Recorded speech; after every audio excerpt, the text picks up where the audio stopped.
when he turned into a handsome prince. Prelude. Once upon a time, when men still believed gods and goddesses walked the earth, Hecate, great goddess of night, was granted dominion over the crossroads of man. The dark goddess took her charge seriously, but not only did she stand watch over mortal roads and byways, Hecate guarded the crossroads between dreams and reality, between the corporeal and the ethereal. Her dominion was the place from which all dreams and the magic they create originated. Thus the goddess of night became goddess of magic, as well as goddess of beasts and the ebony moon. Ever vigilant, Hecate called to her service a monstrous beast of old. Willingly, the beast swore to be the goddess's guardian of the crossroads and to do her bidding. This creature was the perfect melding of man and beast. Son of the Titan Cronus, he was a being like no other. As reward for his fidelity in answering the goddess's summons, Hecate gifted her guardian with the heart and soul of a man. So although his appearance was monstrous, Hecate felt secure in trusting him with the protection of the boundaries of the magical crossroads, which the goddess christened the Realm of the Rose, as well as the priestesses of the blood who served Hecate there. For centuries, the guardian stood faithful, following the dictates of his sacred trust, for he was as honorable as he was powerful, and as wise as he was mighty. Until one Beltane. The guardian knew his duty, but alas, even a great guardian can grow weary. Our beast did not err because of cruelty or greed. His only mistake was in loving unwisely. He broke trust with his goddess, and in a flash of rage, Hecate cast a spell over her guardian and the Realm of the Rose. The realm would have no high priestess, and the guardian would sleep eternally unless the beast was awakened by a woman who carried the magical blood of Hecate's priestess, and was wise enough to see the truth, and compassionate enough to act upon it. And so the Realm of the Rose despaired, and the guardian slept, while their goddess waited. Part 1. Chapter 1. I've been having those dreams again. Nellie straightened in her chair and gave her what Mickey liked to think of as her clinically interested look. Would you like to tell me about them? She asked. Mickey shifted her eyes from her friend. Would she like to tell her? She uncrossed and then crossed her long legs, ran her hand nervously through her hair, and tried to settle into the wingback chair. Before I answer that question, I want you to answer one of mine first. Fair enough, Nellie said. If I tell you about my dreams, how will you be listening? As my friend or as my shrink? The psychiatrist laughed. Please, Mickey, we're at a coffee shop, not my office. You're definitely not paying me $120 an hour to sit here with you. And let's not forget, she leaned forward and exaggerated a whisper, you've been my friend for years, but you've never been my patient.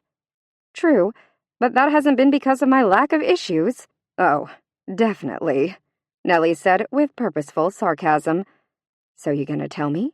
Or do I have to use my secret shrink tricks on you to get you to divulge? Anything but that! Mickey raised her hands as if to fend off an attack. Then she shrugged her shoulders. Well, they're the same as the others. Noting Nellie's knowing look, coupled with her raised eyebrows, Mickey sighed and rolled her eyes. Okay, maybe they have changed some lately. Could you see his face this time? Nellie asked gently. Almost. Mickey squinted and stared at a spot above the cozy brick fireplace in the corner of the coffee shop. Actually, I think I could have seen his face this time, but... But? She prompted. But Mickey hesitated. Nellie made an encouraging sound. But I was so preoccupied I couldn't make myself concentrate on his face. She finished in a rush. Preoccupied with... Mickey stopped staring at the hearth and met her friend's eyes. I was preoccupied with having the most incredibly erotic dream of my life.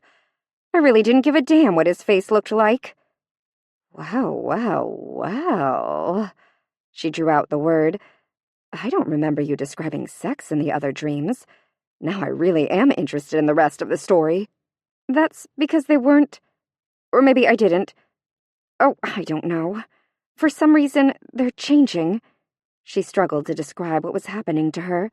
I'm telling you, Nellie, the dreams are getting more and more real.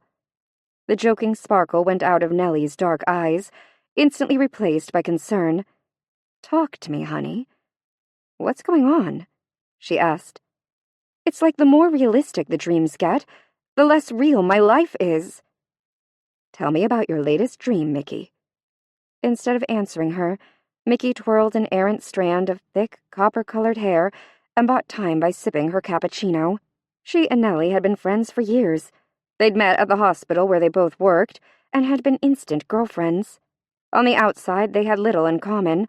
Nellie was tall and slender, dark with an exotic beauty, a gift from her mother's Haitian blood.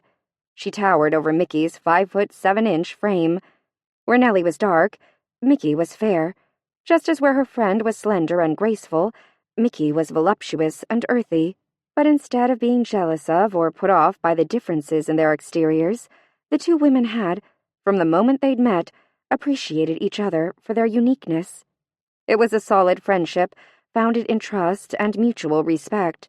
And Mickey had no idea why she was so hesitant to tell Nellie about the dreams, especially the last one.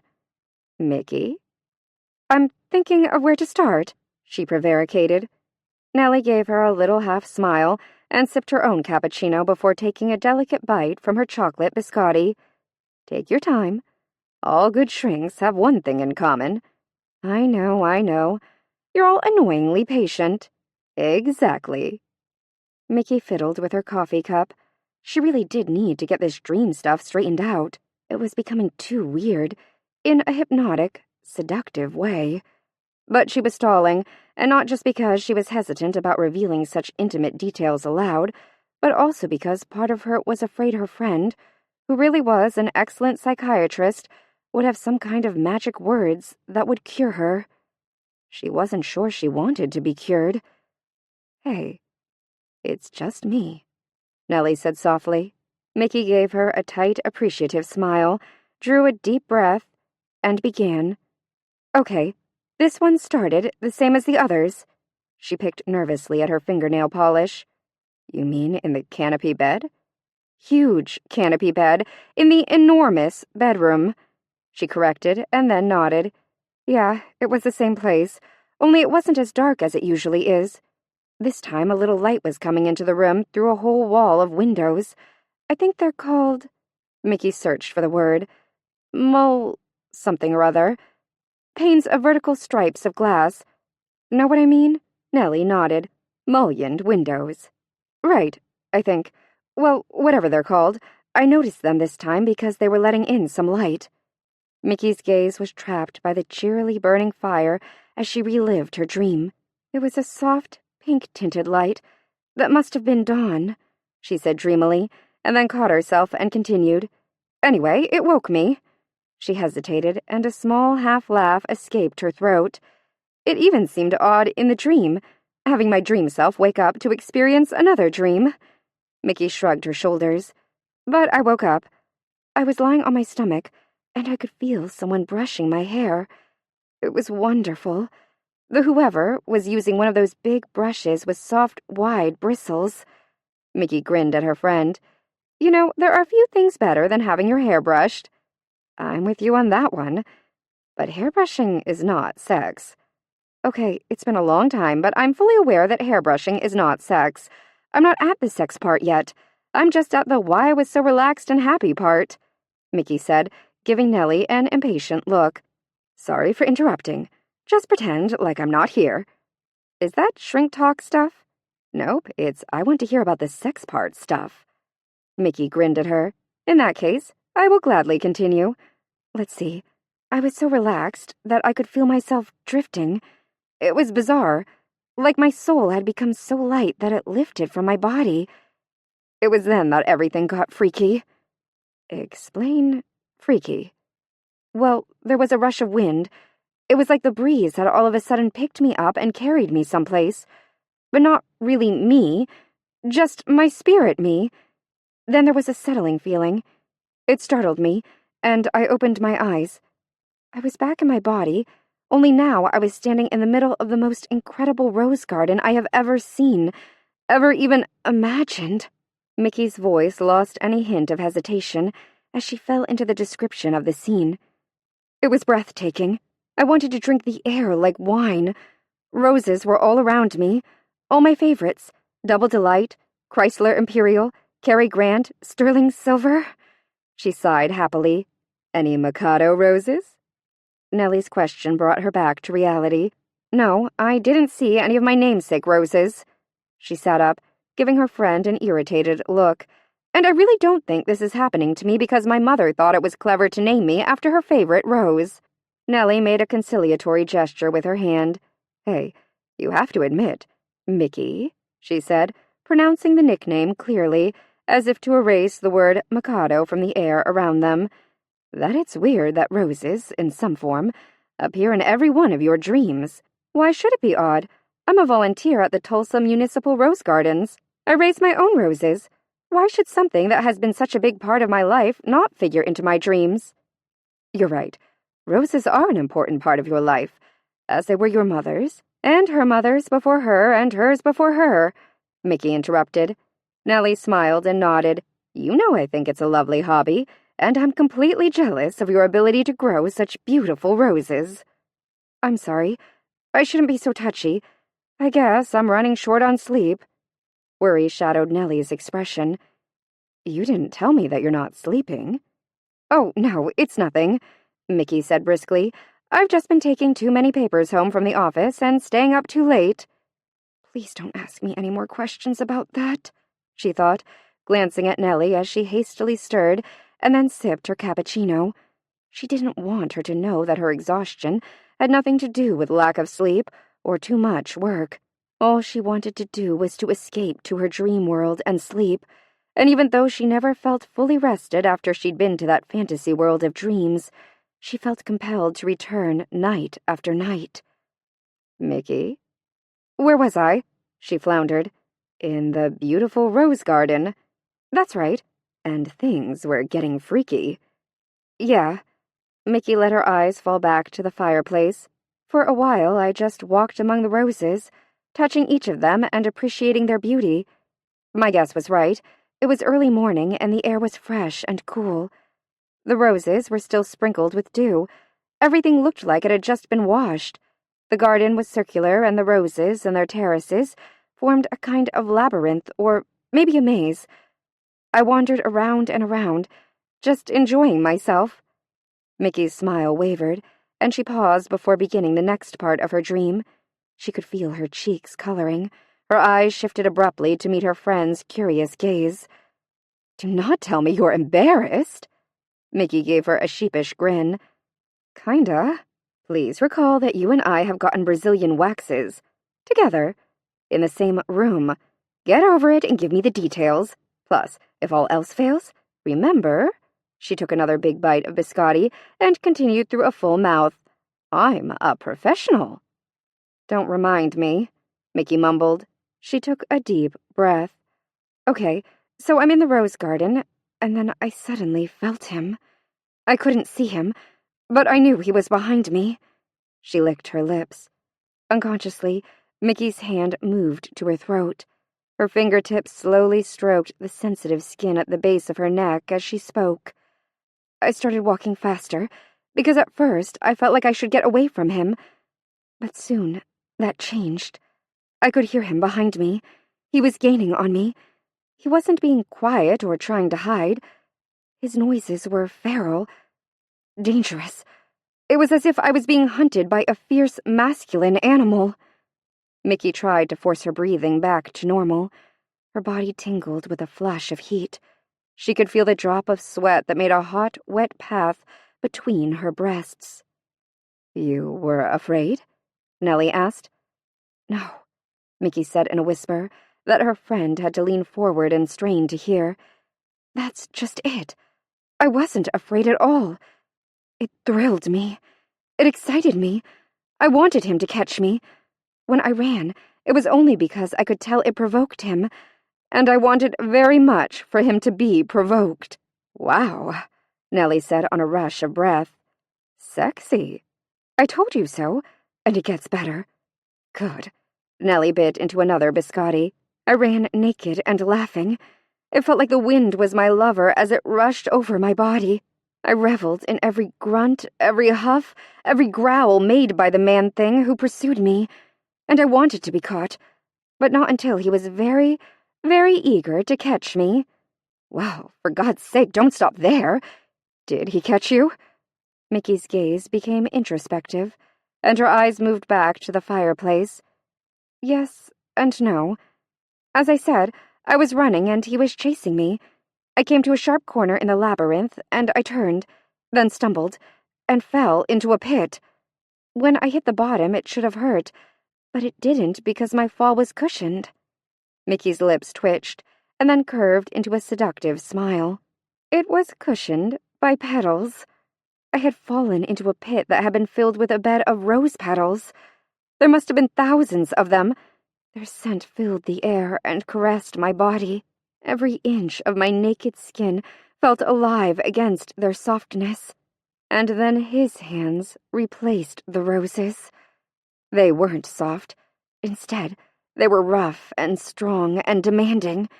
The difference between the two sensations was incredibly exciting. He stroked my naked body, moving from my breasts, down my stomach and my thighs. He caressed me exactly as I would have touched myself. It was like he had the ability to tap into my dreams, and he knew all my secret desires. Mickey paused to brush a strand of hair from her face. Her hand was shaking, but not wanting Nellie to notice, she hurried on with her story. It was darker in the pit than it had been in the gardens, and my vision was hazy, almost like the scent of the crushed petals had created a fog of perfume that obscured my vision. I couldn't see him, but wherever he touched me, I was on fire. Before then, in all of the dreams, I had felt his presence, like he was an insubstantial being, a ghost or a shadow. I had known he was there, but he had never pursued me, never touched me, and I had certainly never touched him. But in the pit of roses, everything changed. I could feel his hands on me, and when I reached for him, I could actually touch him, too. I pulled him to me, and he felt...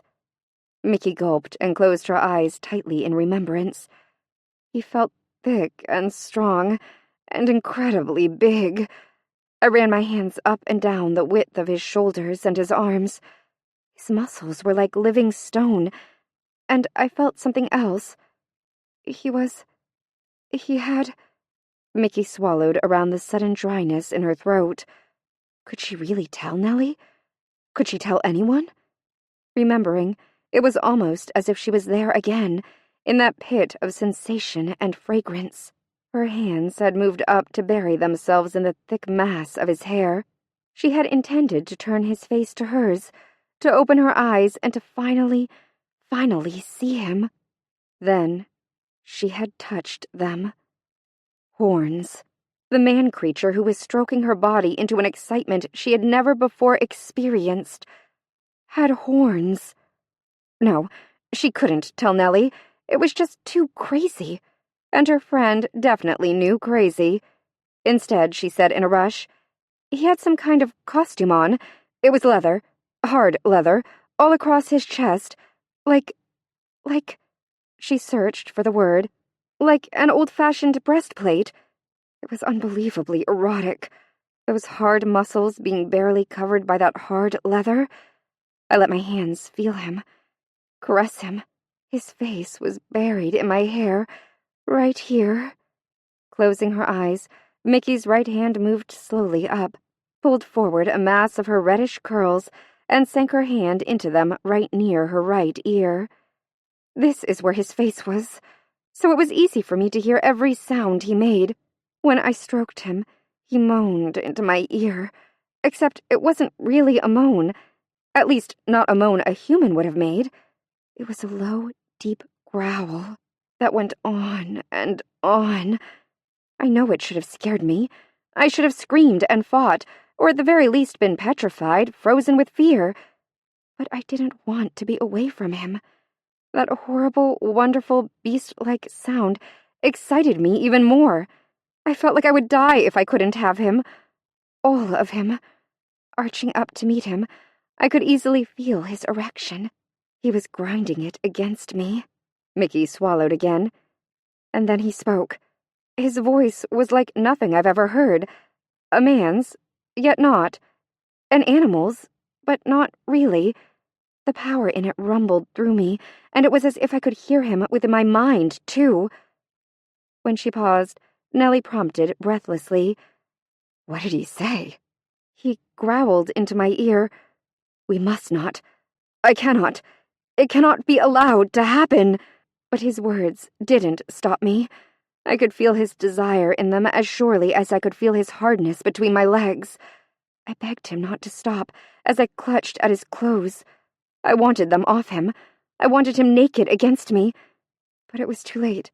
I was already climaxing, and all I could do was wrap my legs around him as my body exploded. The orgasm is what woke me. Chapter 2. Nellie cleared her throat before she attempted to speak. "Oh, my dear sweet lord, I agree with you. That was definitely more realistic than the other dreams. And sexier." She fanned herself with a napkin. "I could have seen his face, Nellie. It was right there, right beside my own face the whole time, and I knew that even though the pit was foggy, there was enough light for me to be able to see him. I could even feel him staring at me. But I refused to open my eyes. I didn't want to see what he was." Silently, she acknowledged that she had lost her nerve. After she'd felt the horns, she'd been afraid to see him. She hadn't wanted the fantasy to be shattered by the reality of what he might be. Was that because even though you were excited, there was a part of you that was afraid, too? Mickey took her time answering Nellie, wondering if she was talking to her friend or the psychiatrist. Maybe, but I don't know whether my fear was because of what I might have seen, or because if I saw him, the spell might be broken and I would never dream about him again, she admitted. The spell? Mickey shrugged her shoulders and smiled sheepishly. What would you call it? What's happening feels more like magic than psychosis. Or at least it does to me. Nellie returned her smile. You know my attitude about that kind of stuff. I think there are many magical things about the human brain, but they all have causes rooted in science. Now you do sound like a shrink. Stop. You flatter. Nellie's eyes shifted to her watch. Oh, crap. I have to get going soon. Scary freak coming in to unload his problems on you? Of course. It's my favorite part of my job. Nellie dunked her biscotti in the remaining cappuccino. Wait, didn't you say something earlier about the dreams becoming more realistic and the world around you seeming less real? Did something weird happen? I thought you had to get going. Soon, but not this instant. I still have biscotti to devour, so give up the rest of it. Mickey sighed. You never forget anything, do you? It's all part of my very expensive training. She waved the soggy biscotti at Mickey. Continue, please. Okay. It happened yesterday. I was crossing 21st Street, going from Woodward Park to my apartment. Thursdays are the evenings I volunteer at the Rose Gardens, remember? Yep. Well, it was a little after dusk. I got finished later than usual.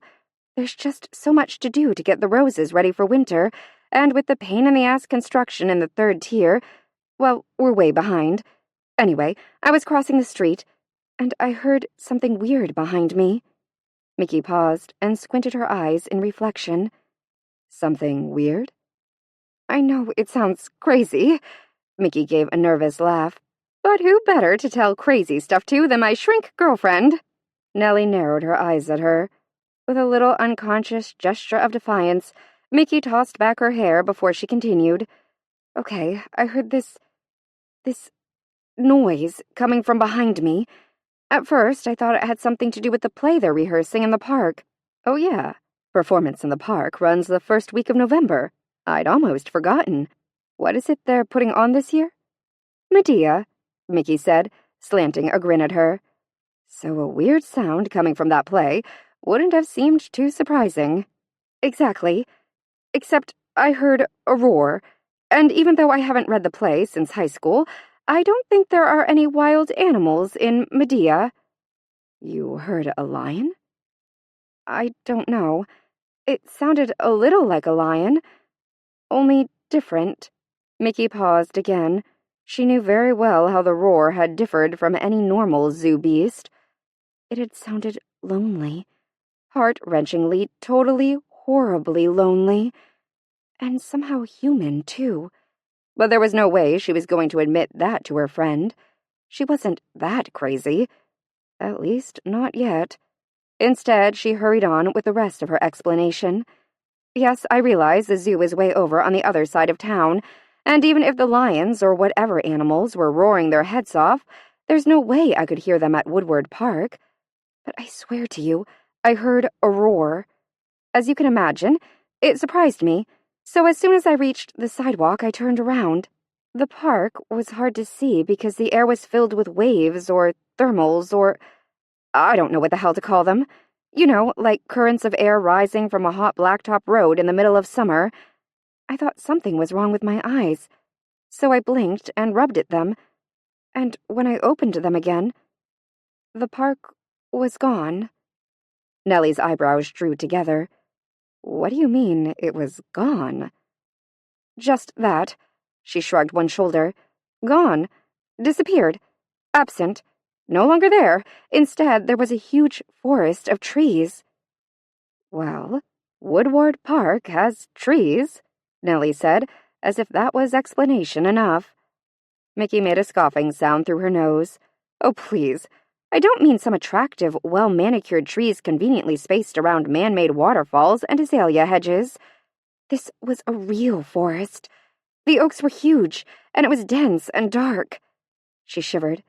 "If I had walked into it, I would have been swallowed." "Did you hear the roar again?" Mickey shook her head. "No. Everything was very silent. Weirdly silent now that I think about it." "Did you experience any other sensory impressions during the hallucination?"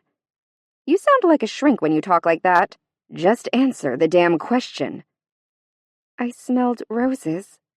Mickey's lips curled in a smile. "At least you're consistent." She grinned at her friend, then her look sobered. "What caused it to end?" Mickey grimaced. "Some bubba in a pickup drove by, gunned his motor, and honked while he yelled something incredibly articulate like, 'Woohoo! You are one hot mama, Red!' That effectively killed the fantasy. As it would any fantasy that took place anywhere except a trailer park," Nellie said. "Ugh." Mickey nodded in agreement. "So, am I bananas?" "I don't think bananas would be the medical term I would use." "Nuts?" Nellie shrugged. "Clearly you're some kind of fruit." Then her expression turned serious. "All kidding aside, Mickey, I need to know how this is making you feel." "Are you afraid?" Mickey answered slowly, maintaining eye contact with her friend. "I'll admit it makes me nervous. I wonder what's going on inside my head, but I'm not afraid. It's never made me feel afraid." She drew a deep breath before she finished her answer. "Honestly, I don't want to sound like a freak or some kind of a pervert, but the dreams have become incredibly sexy. Hell, even the weird vision made my heart pound and gave me that fluttery feeling like I'd just been kissed by someone who really knows what he's doing. I hate to admit it, but I'm more horny than horrified." She bit her bottom lip. "Is that awful?" "Nope," Nellie assured her quickly. "I'm glad you don't feel anxiety or fear. Actually," she gathered up her purse and checked her lipstick, "my professional opinion, although you didn't technically ask for it, is that your imagination is working overtime because it has been forever since you've been laid. That's what you'd tell one of your patients? You are not one of my patients, and, my friend, you are not crazy. I'm just creative and horny? That's my guess. Or I could write you a referral to a good neurologist." "A neurologist?" Mickey's panic caused her voice to go shrill. "Do you think I have a brain tumor or something?" "Please do not freak. There are a variety of neurological problems that can cause symptoms like you have been experiencing." She stood, grabbing her briefcase from beside the chair. If it gets worse and is really bothering you, you might want to have some blood work run or whatnot. Is whatnot another medical term? Just like bananas and nuts. Nellie leaned down and gave her a quick, hard hug. Don't worry about it. Just go on with your life as you normally would, because you are normal. Oh, and don't forget that I'm fixing you up with that professor who is in town to lecture at TU. Mickey groaned. Now I really do wish you thought I was nuts. Stop it. This date will be good for you. Just don't act like you hate all men. It really doesn't make for a good first impression. I don't hate all men. I even like men, in theory. It's just that the past 35 years have trained me to believe that they will eventually disappoint me. Ugh, that's not such a positive attitude either. Fine, I'll try to be good. I didn't mean for you to be good. Just don't be cynical, and don't worry. You're totally okay. Nellie hugged her again, and then hurried out the door. Mickey frowned and checked her watch. She'd have to get going soon, too. Drinking the rest of her coffee, she muttered to herself, Don't worry? Oh, sure. I saw a phenomenon. John Travolta thought aliens had visited him until he died from his brain tumor. Aliens. A sexy beast-like dream lover. What's the difference? I think we're both screwed in more ways than one. Chapter 3. Nursing services. How may I help you? Mickey answered the ringing phone as she glanced at the clock. It was just a little past noon. Would the day never end? May I speak with Mickey Empusai? The man asked. This is she. Mickey tried to keep the impatience out of her voice. It was probably another drug rep trying to schmooze her so he could get to her boss. As executive assistant for the director of nursing services at St. John's Hospital, it fell to her to screen salesmen and other time wasters from her director, but it certainly was an annoying part of her job. Didn't those guys ever give up? Mickey, this is Arnold Asher. I'm calling to confirm our date tonight. Oh, Mickey stuttered. You sound surprised. Did I record the date wrong in my BlackBerry? Through the phone, Mickey could hear him tapping the little electronic screen. No, I haven't forgotten. I've just had a really busy morning, she lied. The only thing on her mind after her breakfast with Nellie had been her brain tumor, and getting through the rest of the day at work without some kind of tragic foaming-at-the-mouth psychotic episode. Briefly, she tried to recall if her bra and panties matched. God, it'd be embarrassing to be admitted to the psych ward wearing tacky lingerie. Arnold's voice intruded into her musings. She'd almost forgotten she was on the phone with him. Almost. Our mutual friend, Nellie Peterson, told me your favorite restaurant is the Wild Fork, so I made a reservation for 7 o'clock. Will that work for you? Mickey stifled her urge to break the date. She really was being unfair to the guy. He had a nice voice, and Nellie wouldn't fix her up with a guy who was anything less than attractive and interesting. She ignored the thought that attractive and interesting always seemed to hide arrogant and irritating under their onion-like layers of nice clothes and good manners. She could practically hear Nellie yelling at her, "Give the guy a chance!" Yes, dinner at the Wild Fork sounds wonderful, and it is one of my favorite restaurants, Mickey said, forcing her voice to be enthusiastic. Great. How about I pick you up at about 6:30? No, she said a little too quickly, and then to cover her abruptness, she laughed gaily like she'd lost every one of her brain cells. There's really no need. I live just down the street from the restaurant. I'll meet you there. I understand completely. Whatever would make you most comfortable. Was his tone patronizing? That's what I prefer, Mickey said firmly. Then it's a date. I'll see you at 7 o'clock at the Wild Fork. How will I recognize you? Mickey rubbed her forehead, already feeling the beginning of a tension headache. Or was her brain tumor acting up? She seriously hated blind dates. I'll be the redhead with the rose in my hair. Warm laughter filled the phone, surprising Mickey with its allure. Well, I definitely won't mistake you for another woman, he said, still chuckling softly. Hoping he could hear the answering smile in her voice, Mickey said, That's the idea, and I hope you're as charming as your laugh. I'll see you at 7. I'm looking forward to it, he said. I am too. She hung up and smiled at the phone, realizing that she really was looking forward to meeting the man behind the voice. She was still smiling when her boss, Jill Carter, rushed out of her office. Mickey, call all the other directors' assistants. There's been a major accident on the BA Expressway. A bus filled with senior citizens on their way to Vegas rolled. They're bringing old people in here in droves. We'll need all the hands we can get to process them. I'm on it, Mickey said. She was punching phone numbers before Jill finished speaking. 3 hours later, the ER still resembled a geriatric battlefield. But at least Mickey thought it was finally beginning to seem like the hospital staff was on the winning side. I think the only ones who haven't been processed yet are those 2 little old ladies over there. Patricia, executive assistant to the director of security, nodded her head at the far corner of the ER waiting room. Mickey sighed. I'll take the lady in the red skirt if you take the one in the orange polyester pantsuit. Let's do it, Patricia said, already heading to her charge. Mickey nodded. Man, she was tired. She felt as old as the ancient grandma she was approaching, reminding herself firmly that even though she was tired and stressed, she hadn't just been through a bus accident. Mickey plastered a friendly smile on her face. The old woman's eyes were closed, and her head was tilted back against the sterile tile of the ER wall. Her wealth of silver-white hair was caught up in an elegant French twist, and up close, Mickey realized that the long, full skirt was made of rich-looking cashmere, as was the matching sweater. A thick, iridescent strand of pearls hung almost to her waist, and elegant pearl drops decorated her ears. A white silk scarf was wrapped around her left hand. The middle of the scarf was stained brown with dried blood. Ma'am? She asked softly, not wanting to startle her. The woman didn't respond. Excuse me, ma'am, Mickey said a little louder. Still no response.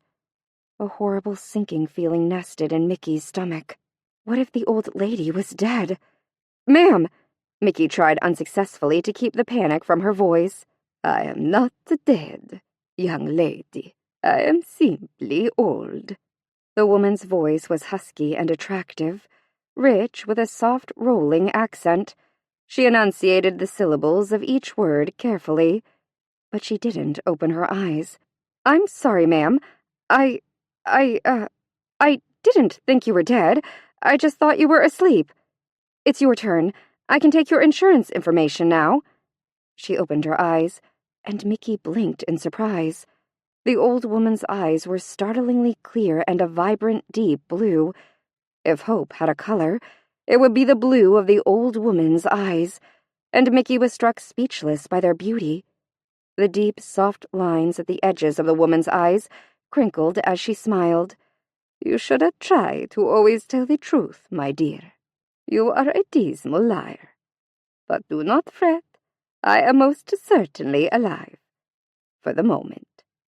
She held out the well-manicured hand that was not wrapped in a scarf, and Mickey automatically took it, helping the woman to her feet. Yes, ma'am, Mickey said stupidly. I have always thought that the title of ma'am should be reserved for young women who desire to appear older, or older women who have given up on life. I am neither. I prefer signora, the title Italians give their women. It sounds so much more interesting, does it not? But you may call me Sevillana. Mickey's smile slipped off her face. Did you say Sevillana? Yes, that is my given name. Is there something wrong, my dear? Mickey helped Sevillana into the chair in front of the registration desk before she answered. No, nothing's wrong. It's just that I know the name. Do you? The old woman raised one delicate silver eyebrow. And what is it you know? I know it's the name of a rose, a midi-lawned rose that originated in France. It's a brilliant scarlet in color and very hardy. It makes a great hedge, and it blooms for almost 4 straight months. Sevillana smiled with surprised appreciation. I knew there was something special about you.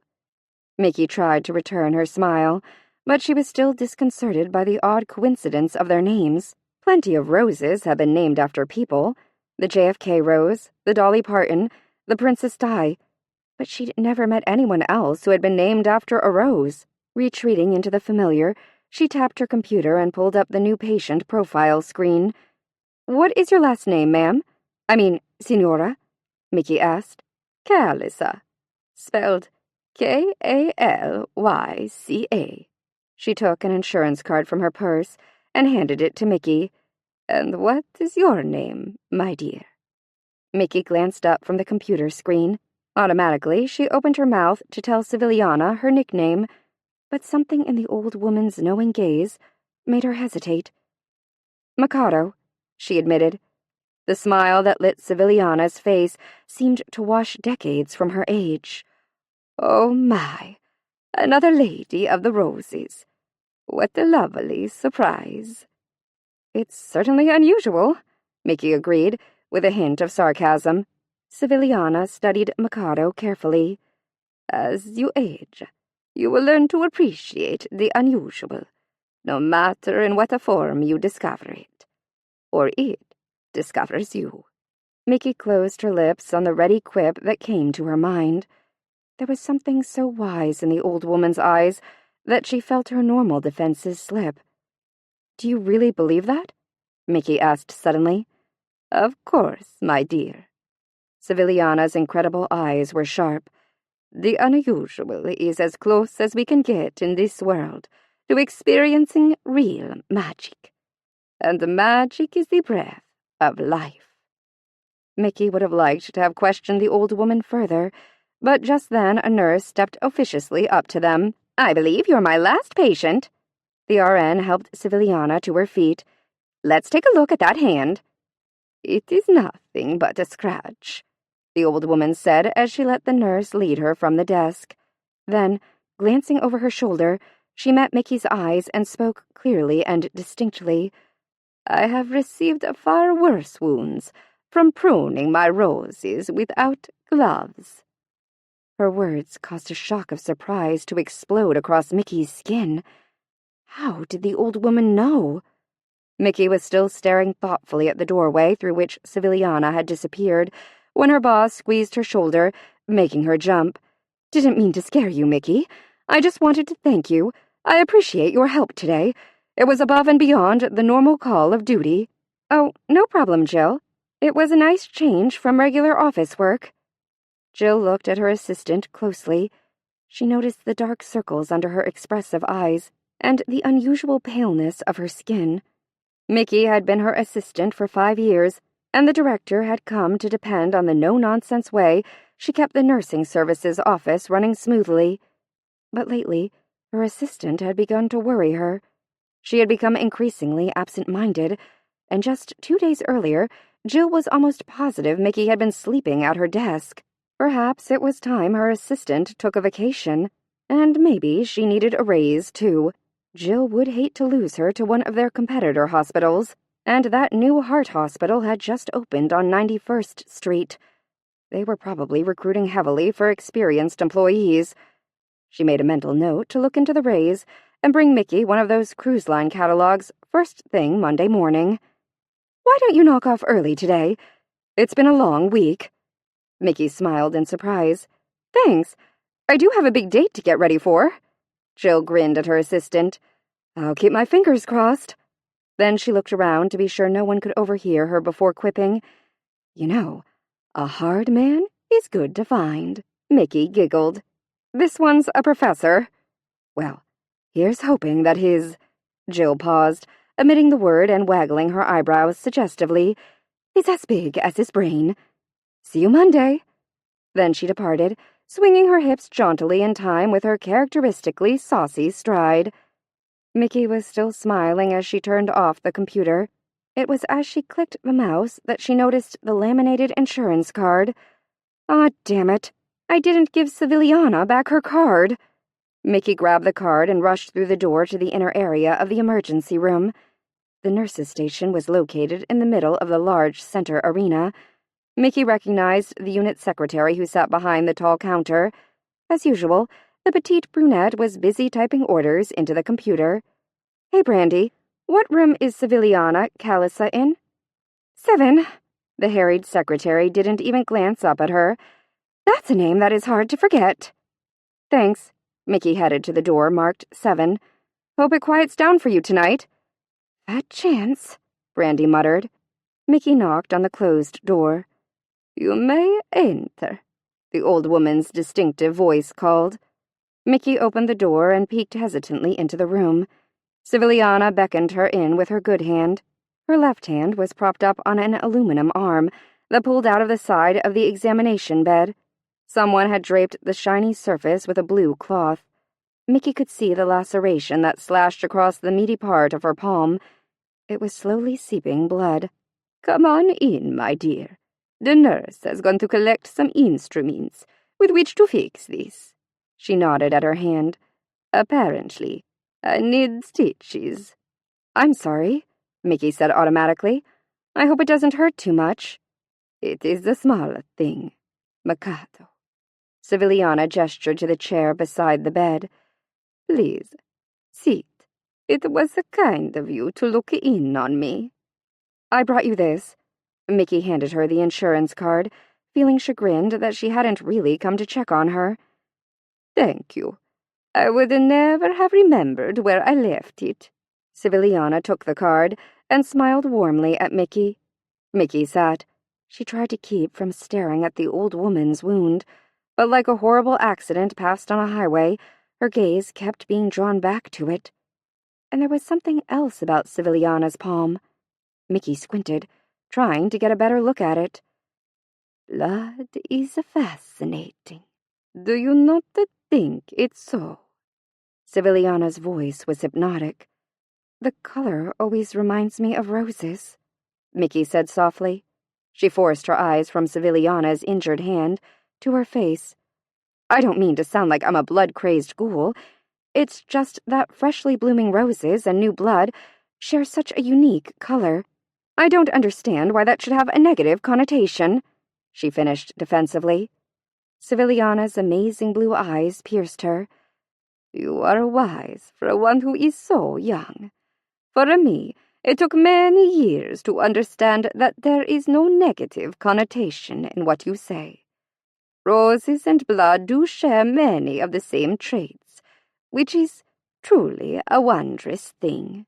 Mickey took a deep breath. How do you know about roses and blood? She blurted. The old woman's answering smile was wise. Here we are. The nurse hurried into the room, carrying a tray filled with sterile instruments. She was followed by a female doctor Mickey recognized as being one of the new residents. Dr. Mason is going to get you fixed right up. The doctor glanced at Mickey. Are you a relative? No, I'm Jill Carter's assistant. You'll have to leave. Mickey nodded and looked apologetically at Civiliana. I have to go. It was really nice to meet you, Signora. Wait a moment, my dear. Civiliana reached for her purse, which was lying next to her on the examination bed. Ma'am, if she's not a relative, she really must leave, Dr. Mason said. I understand that, young woman. I am not asking that she stay. I simply have something I must give her, Civiliana said in a tone a mother would use to admonish an errant child. Without waiting for a response from the doctor, the old woman's uninjured hand disappeared into the bowels of her huge bag-like purse, and when it emerged, it was holding a small glass bottle. The bottle was no longer than Mickey's little finger, and it was shaped like a slender tube. There were knobby protrusions up and down the length of it. Mickey thought the design looked vaguely familiar. Here, my dear, I want you to have this. Civiliana placed the vial in her hand, and when she touched it, Mickey realized why it looked familiar. It was a perfect glass replica of the stem of a rose, complete with tiny thorns. It is a perfume I had made for me when I last visited the island of Crete, off the coast of the always lovely Greece. In the past, it has brought me good luck and more than a little magic. My wish is that it may do the same for you. Mickey's hand closed over the bottle. Thank you, Civiliana, she called as the nurse ushered her toward the door. Remember, the old woman whispered after Mikado. The door closed with a soft click. Chapter 4. Mickey's apartment was a sanctuary. She'd signed the long-term lease 5 years before and hadn't been sorry once. She lived on the top floor of the small complex. It was a spacious, quiet place, but she hadn't decided on it because of its interior. She'd chosen it because of its location. The view from her wrought iron balcony, which wrapped from her living room past her bedroom, looked directly out on Woodward Park. Woodward Park adjoined her favorite place in the world, the Tulsa Municipal Rose Gardens. Mickey checked her watch as she stepped onto the balcony. Almost 6:30. She had just enough time. She drank in the wonderful view of Woodward Park and noted that nothing wavered or shifted in the air. The park was simply the park. Briefly, Mickey strained to catch even an echo of a lonely roar. But except for the occasional car that whizzed past on 21st Street and the workers who were putting finishing touches on the stage for the play scheduled to open in a couple nights, everything was silent and ordinary. The October evening was pleasantly cool. The sun had just set, but the sky seemed reluctant to relinquish the remnants of its light. Slate blended with mauve and coral in the fading day. Mickey knew the colors would wane quickly, though. Tonight there would be a new moon, which meant the only light afforded by the night sky would be from its stars. She mentally shook herself. She'd better stop daydreaming and hurry if she was going to get to the restaurant before her date. The breeze stirred, and Mickey breathed deeply, savoring the sweet scent of roses. Her roses. The balcony held 5 large clay pots, in which lived 5 exquisite examples of expertly tended rose bushes. All 5 were the same type of rose. Mickey had long ago given up mixing her roses at home. She knew what worked best for her: consistency and meticulous care. Her success surrounded her. All 5 bushes were in full bloom, and the blooms were more than just the typical last-minute blossoming show before winter called them to dormancy. Her Mikado roses were miraculous. The outer petals of the fat blooms were red, but not just any red. The scarlet of Mickey's roses had been compared to rubies, fire, and blood.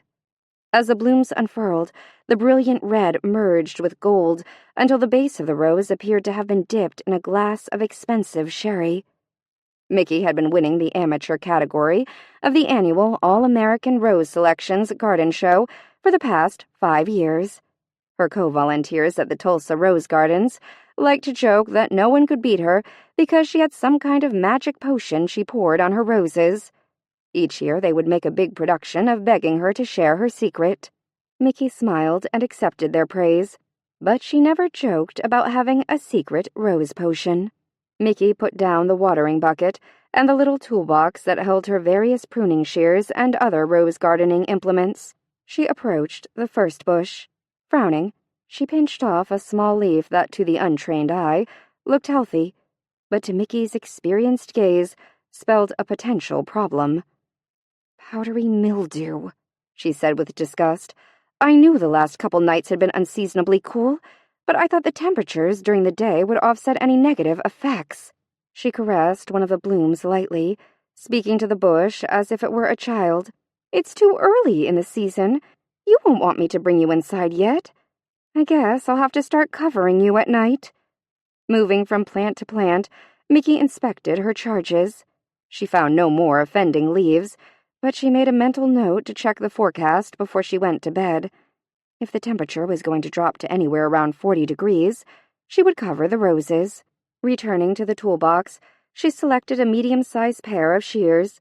Quickly making her choice, she moved to the rose bush that sat closest to the sliding glass doors leading to her bedroom. With sure, experienced motions, she held the stem of a delicate, just-opening bloom, and in one quick motion made a vertical cut in the straight, green stem. She lifted the bloom to her nose and drank in its intoxicating fragrance. "I will love wearing you in my hair tonight," she told it. Once more she returned to her toolbox. Gently, she placed the cut rose on the balcony beside it.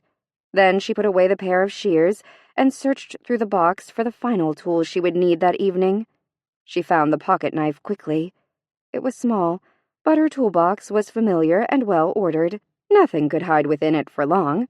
Mickey opened the knife. The little blade was honed to a razor-like edge, which glinted dangerously in the fading light. Methodically, Mickey opened the bottom drawer of the box. Extracting a small packet, she tore open the alcohol wipe. First, she swabbed the palm of her left hand, and then she cleaned the already sterile-looking blade. She could hear her mother's familiar voice speak from her memory. "You can never be too careful, Mikado.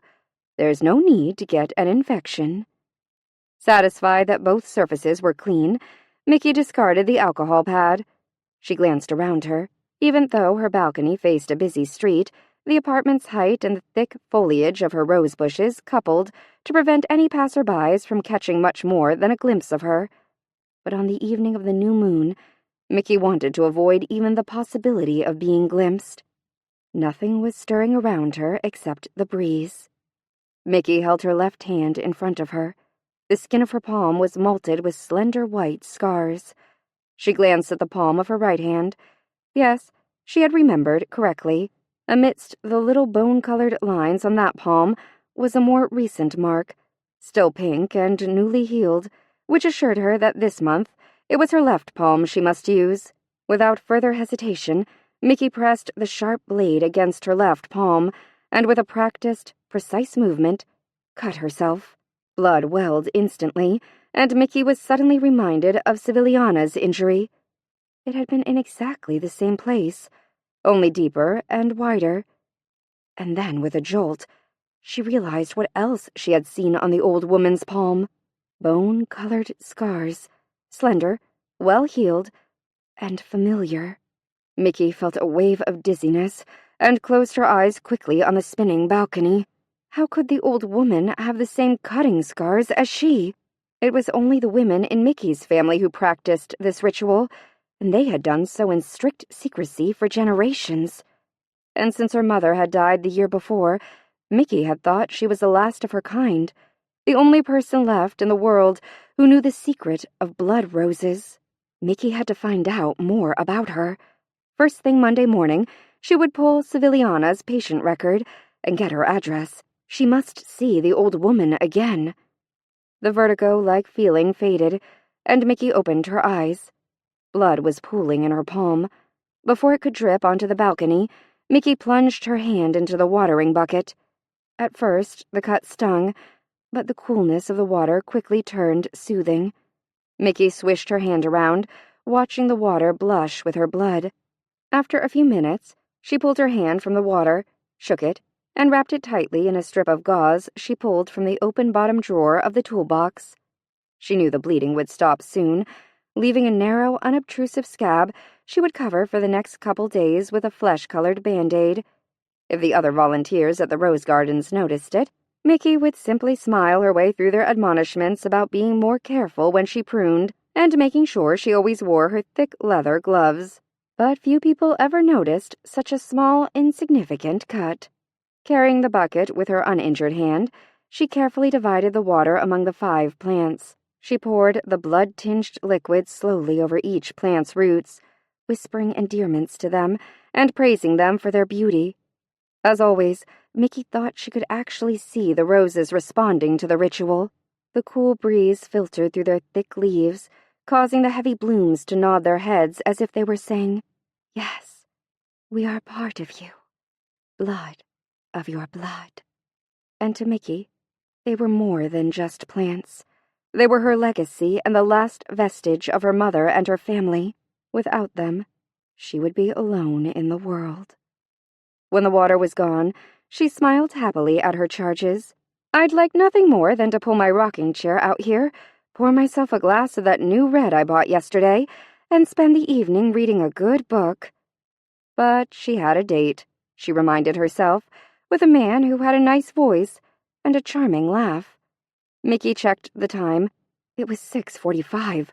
It would take her at least 10 minutes to walk to the restaurant. Damn! Mickey grabbed the empty bucket and the toolbox and tossed them inside the balcony door.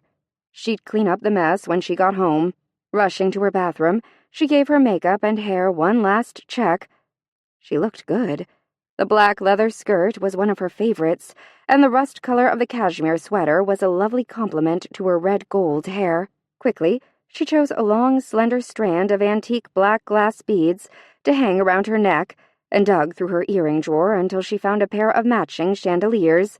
She rushed from the bathroom, grabbed a sweater for her shoulders, and was struggling to zip up her sassy new boots when she remembered the rose for her hair. She left it on the balcony. Grumbling to herself about being absent-minded, she retrieved the cut flower, trimmed the leaves and the stem, and used the little decorative mirror in the living room to check herself as she positioned it snugly within the curls over her left ear. Breathing deeply, Mickey smiled at her reflection.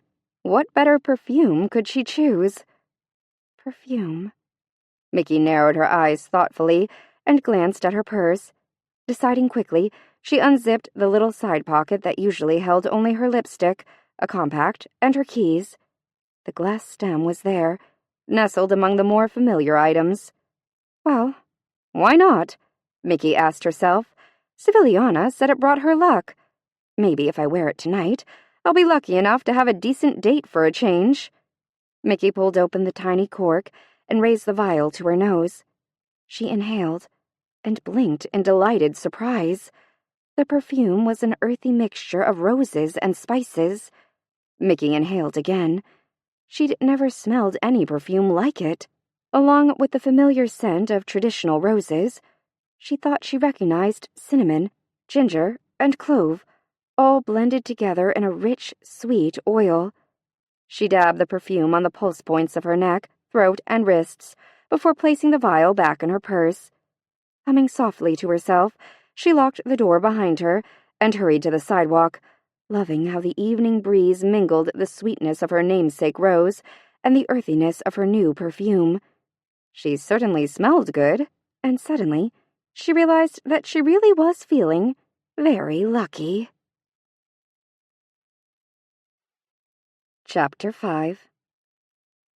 The Wild Fork was located in the heart of Tulsa's Utica Square, a beautiful area filled with lovely landscaping, mature trees, trendy shops, and fine restaurants. As usual, it was a busy Friday night and all the outside tables were already filled with hungry patrons. Mickey glanced surreptitiously around her. No, she didn't see any solitary men. He was probably seated inside. She checked her watch again. It was 7:10. She hated being late. Sighing, she entered the restaurant. The harried maitre d' was taking the names of a party of 6. He assured them that the wait would not be too long, and then, with an effeminate flutter of his long, slender fingers, he waved the group into the waiting area. When his gaze shifted to Mickey, his businesslike expression was immediately replaced with a welcoming grin. "Mickey! Get yourself on in here. It's been ages since I've seen you." Mickey returned his smile, and they shared a soft girlfriend hug. "Blair, you handsome thing, when are you going to kick Anthony out of your bed and invite me in?" Mickey teased. Blair giggled and pretended to blush. "Hush, bad thing. Tony's working tonight. He'll hear you and turn positively green with jealousy. And you know green is his worst color. As a striking redhead, I think it's tragic that some blondes can't wear green," Mickey simpered, batting her eyes coquettishly at her friend. Blair stepped back and studied her. "And, darling, you are looking yummy tonight. That hot little skirt is just to die for. What's the occasion?" Mickey's grin faltered. She had almost forgotten. "Almost. I'm meeting a blind date here." Blair sucked air and clutched his pearls. "Tragic," he said. "Let me guess. Nellie had something to do with this?" Mickey nodded. "Not another transient doctor?" "Well, kind of. This one isn't a medical doctor. He's some kind of professor. An engineer or something. He's guest speaking at TU next week." Blair's eyes widened. "Get out of town! Sounds dreadfully dull." "Be nice. I'm trying to be." Blair's shocked expression froze, and he lowered his voice. "Wait, he must be Mr. Dark and Dangerous, who's been here for about 20 minutes. Girl, he's not bad at all." Mickey felt a little skip of anticipation, and tried to remember the description Nellie had given her of Arnold Asher. Is he medium height, kind of stocky build, shaved bald head with a small diamond stud in one ear? She asked. That's him. Totally. And he has a yummy mustache. Tony and I were just whispering that he reminded us of a cross between a mob boss and that fabulously sexy Telly Savalas. May he rest in peace. Blair hastily crossed himself. Stop it. You're not Catholic. Girl, you know I believe in covering all bases. Mickey rolled her eyes at him. So what you're saying is that he's cute? Cute? Blair squeaked. He's simply delicious. She squared her shoulders. Well, good. I mean, I didn't expect anything else. You know Nellie wouldn't fix me up with anyone who is hideous. Which was true, but there was a whole hell of a lot more to a man than appearance. Lead on. I'm ready to meet Mr. Delicious. Blair took a menu and turned. Over his shoulder in his most professionally snobby maitre d' voice, he said, Follow me, please, mademoiselle. He started walking toward the section of the restaurant relegated to its far side. Hey, Mickey tugged on his sleeve. This is the I'm on a sexy date seating area. That's where he asked to be seated, Blair said, eyes sparkling. Somewhere private. Huh, Mickey said. You may have gotten more than you bargained for with this one, little missy, Blair said, in his truly abominable John Wayne accent. Please, no John Wayne tonight. My stomach is already churning from nerves. Oh, relax. I have a good feeling about this one. Mickey followed Blair through the restaurant to the dimly lit side room that held intimate little tables and couples who were close talking. Blair stepped to the side so she could be seen by all the tables. A solitary man wearing a tastefully expensive black jacket and pants with a silk-knit sweater underneath that was a lovely shade of cool green looked up from the book he was reading. His head was shaved, and the light caught a small diamond earring in his left ear. Nellie had been honest in her assessment. She had described Arnold Asher as attractive, but not in a traditional way. Mickey had to agree. The man was definitely interesting-looking, a little dark and bad-boyish, and decidedly masculine. She felt a stab of unexpected pleasure. She wasn't attracted to traditionally handsome men. There was something about them that she found too much. After spending time with a handsome man, she often felt like she'd eaten too many rich desserts. And all too often she'd discovered that their inside was as empty as their outside was full and attractive. But an unusual or interesting-looking man. Mickey watched as he recognized the rose in her hair and waved a hand at her. Bingo, Blair said. Mickey smiled and strode purposefully forward to meet her date. He stood as she approached his table. You must be Mickey Empusai, he said, as his eyes slid appreciatively down her body. Yes, I am, Arnold. It's nice to meet you. They shook hands. His grip was strong and warm, and as welcoming as his smile. Blair held her chair out for her, and she sat. Wow, Arnold stumbled over his words, sounding shocked and a little nervous. I'm sorry.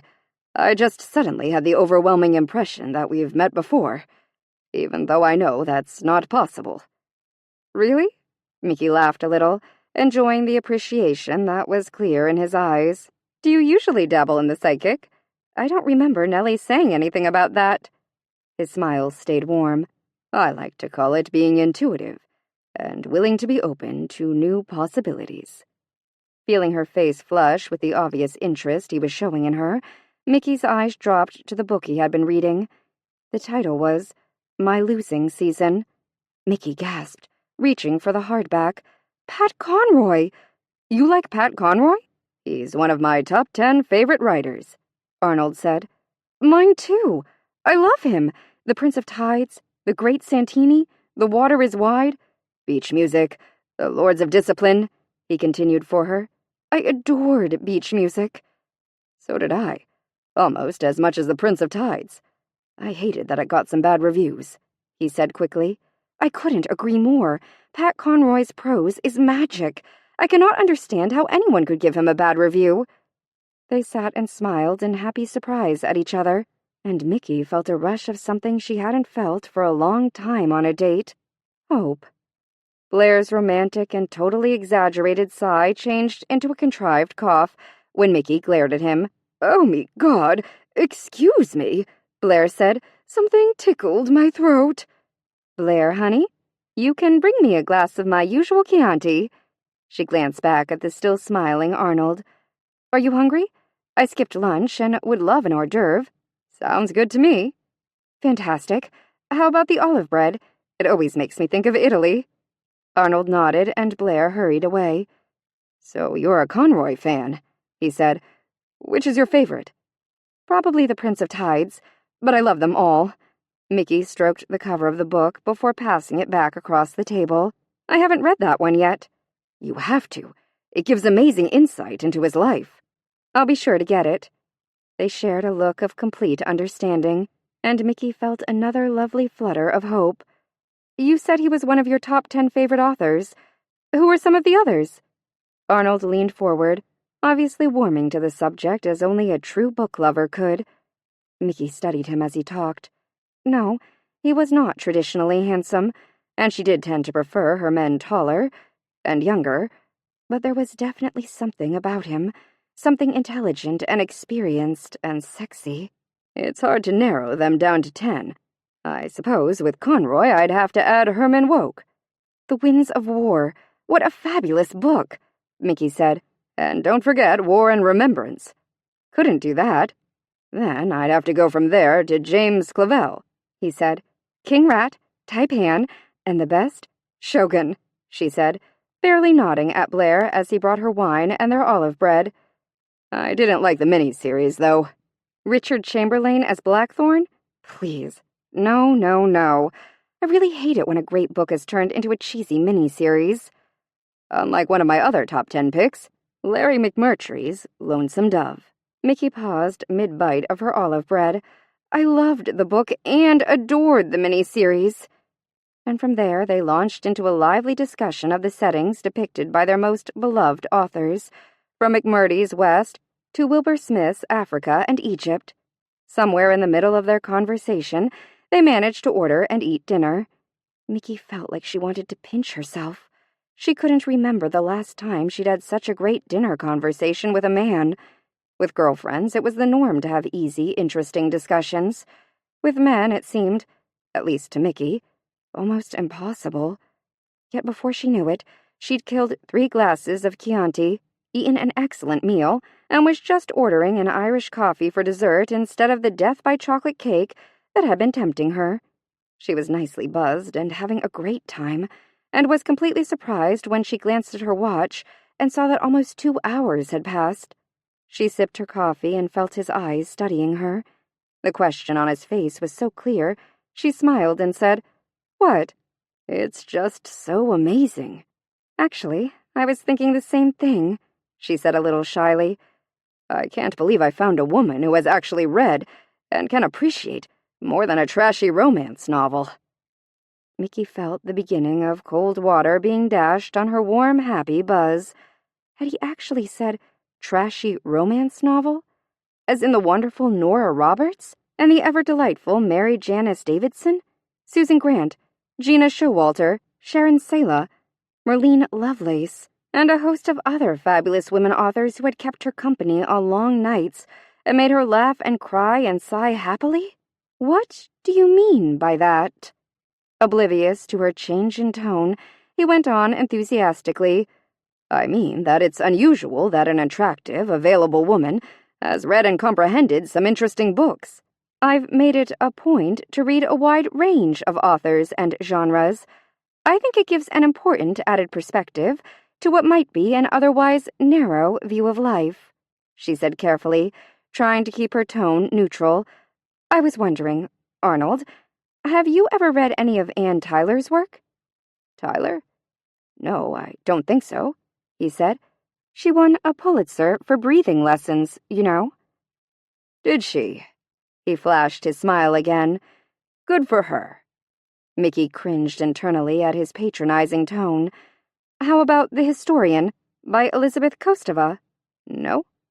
"I thought you liked historicals," she said. "I do." Then how about The Myths of Avalon, By Marion Zimmer Bradley. The Arthurian myth told from a woman's point of view? His laugh was sarcastic and condescending. I wouldn't consider that historical. Did you read it? No, of course not. I choose to stick with Tennyson or T.H. White. His hand rubbed his forehead as if she was causing his head to hurt. I like things that are tried and true. Okay, then what about any of Nora Roberts' books? I read a statistic once that said that every 60 seconds, someone buys a Nora Roberts novel. Sounds as if she is definitely tried and true. And statistically, at least, you might have read her. Maybe even on accident. Nora Roberts? Doesn't she write those bodice rippers? Blair fluttered up to the table. I'll just leave the check here. He put it next to Arnold's arm. But there's no rush for you two. Take... Blair's words trailed off as he recognized the look of narrow-eyed annoyance Mickey had trained on her date. He cleared his throat. What I mean to say is that I'll be happy to take this for you whenever you're ready. With a worried glance at Mickey, he retreated to watch from the waiter's station. Blair's abrupt departure made Mickey realize that she needed to fix the expression on her face. But when she glanced at Arnold, she saw she needn't have worried. He wasn't looking at her. He was frowning over the bill. Is there a problem? She asked. He looked up at her and then slid the bill over so she could see it. No problem at all. I was just figuring out my part of the bill.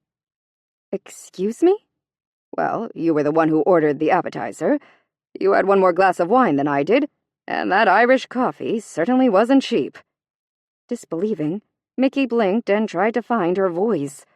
He reached into his wallet and got out a 20 and 2 10s. That should take care of my part, plus a tip. Then he looked expectantly at her. Are you paying with cash or a credit card? Mickey burst into laughter. You want me to pay for my half of dinner? Of course, he said, with a perfectly straight face. Times have changed. Today's women want to be treated equally and with respect. I'm just showing you the respect you want. Perfect, Mickey said, still laughing. She could feel the lovely red-headed fit brewing just under her breastbone. This was going to be truly delicious. This is just perfect. Okay, here's the deal, Dr. Asher.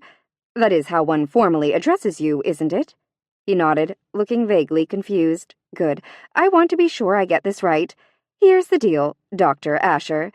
It's not showing me respect to use rhetoric about what today's women want as an excuse to be cheap. It's actually showing me the opposite. I don't care what year it is. If this is a date, and I was under the impression that it was, then it should be a point of pride and good manners for a gentleman to pay for a lady's dinner. That's being respectful. But you wouldn't understand that because you clearly do not respect women. Your attitude about what you believe women read is as patronizing as your obvious disdain for female authors. Mickey reached into her purse, pulled out 3 $20 bills, and plopped them on top of the check. And here's a newsflash for you. Those so-called trashy romance novels outsell all other genres of writing. Many of the authors are insightful and well-educated. They create worlds filled with strong, passionate women and honorable, heroic men. You should try reading some of them. Those female romance authors you disdain could definitely teach you a thing or two about being a man. She stood up and put her purse over her shoulder. Good night, Dr. Asher.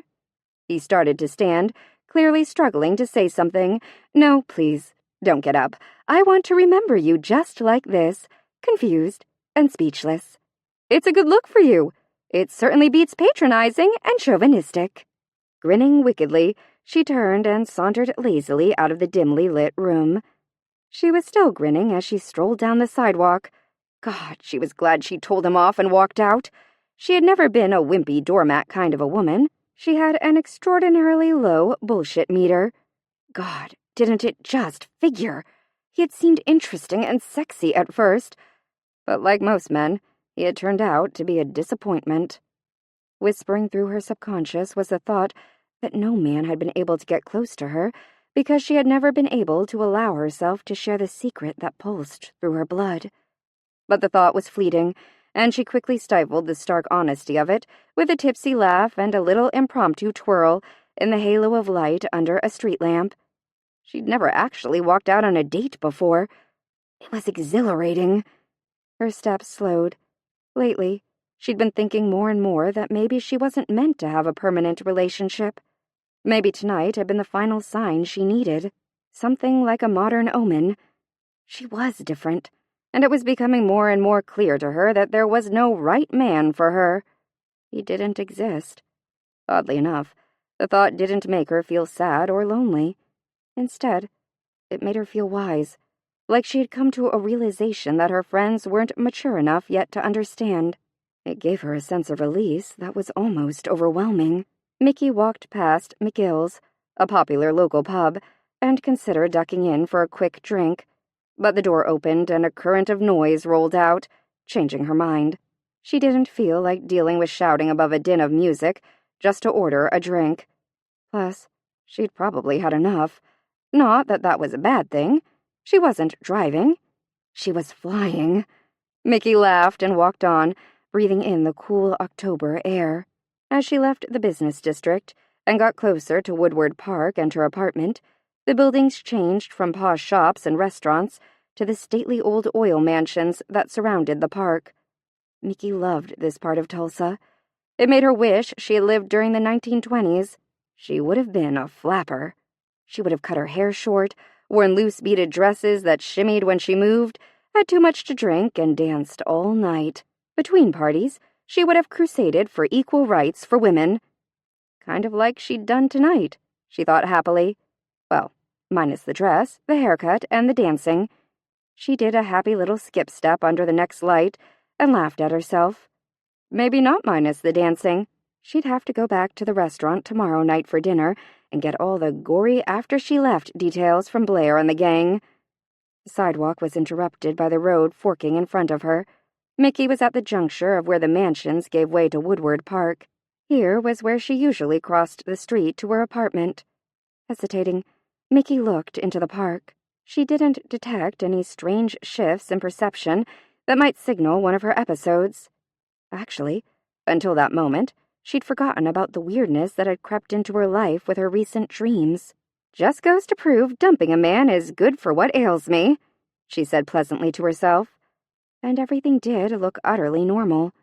The freestanding antique streetlights scattered throughout Woodward Park speckled it with pools of creamy light.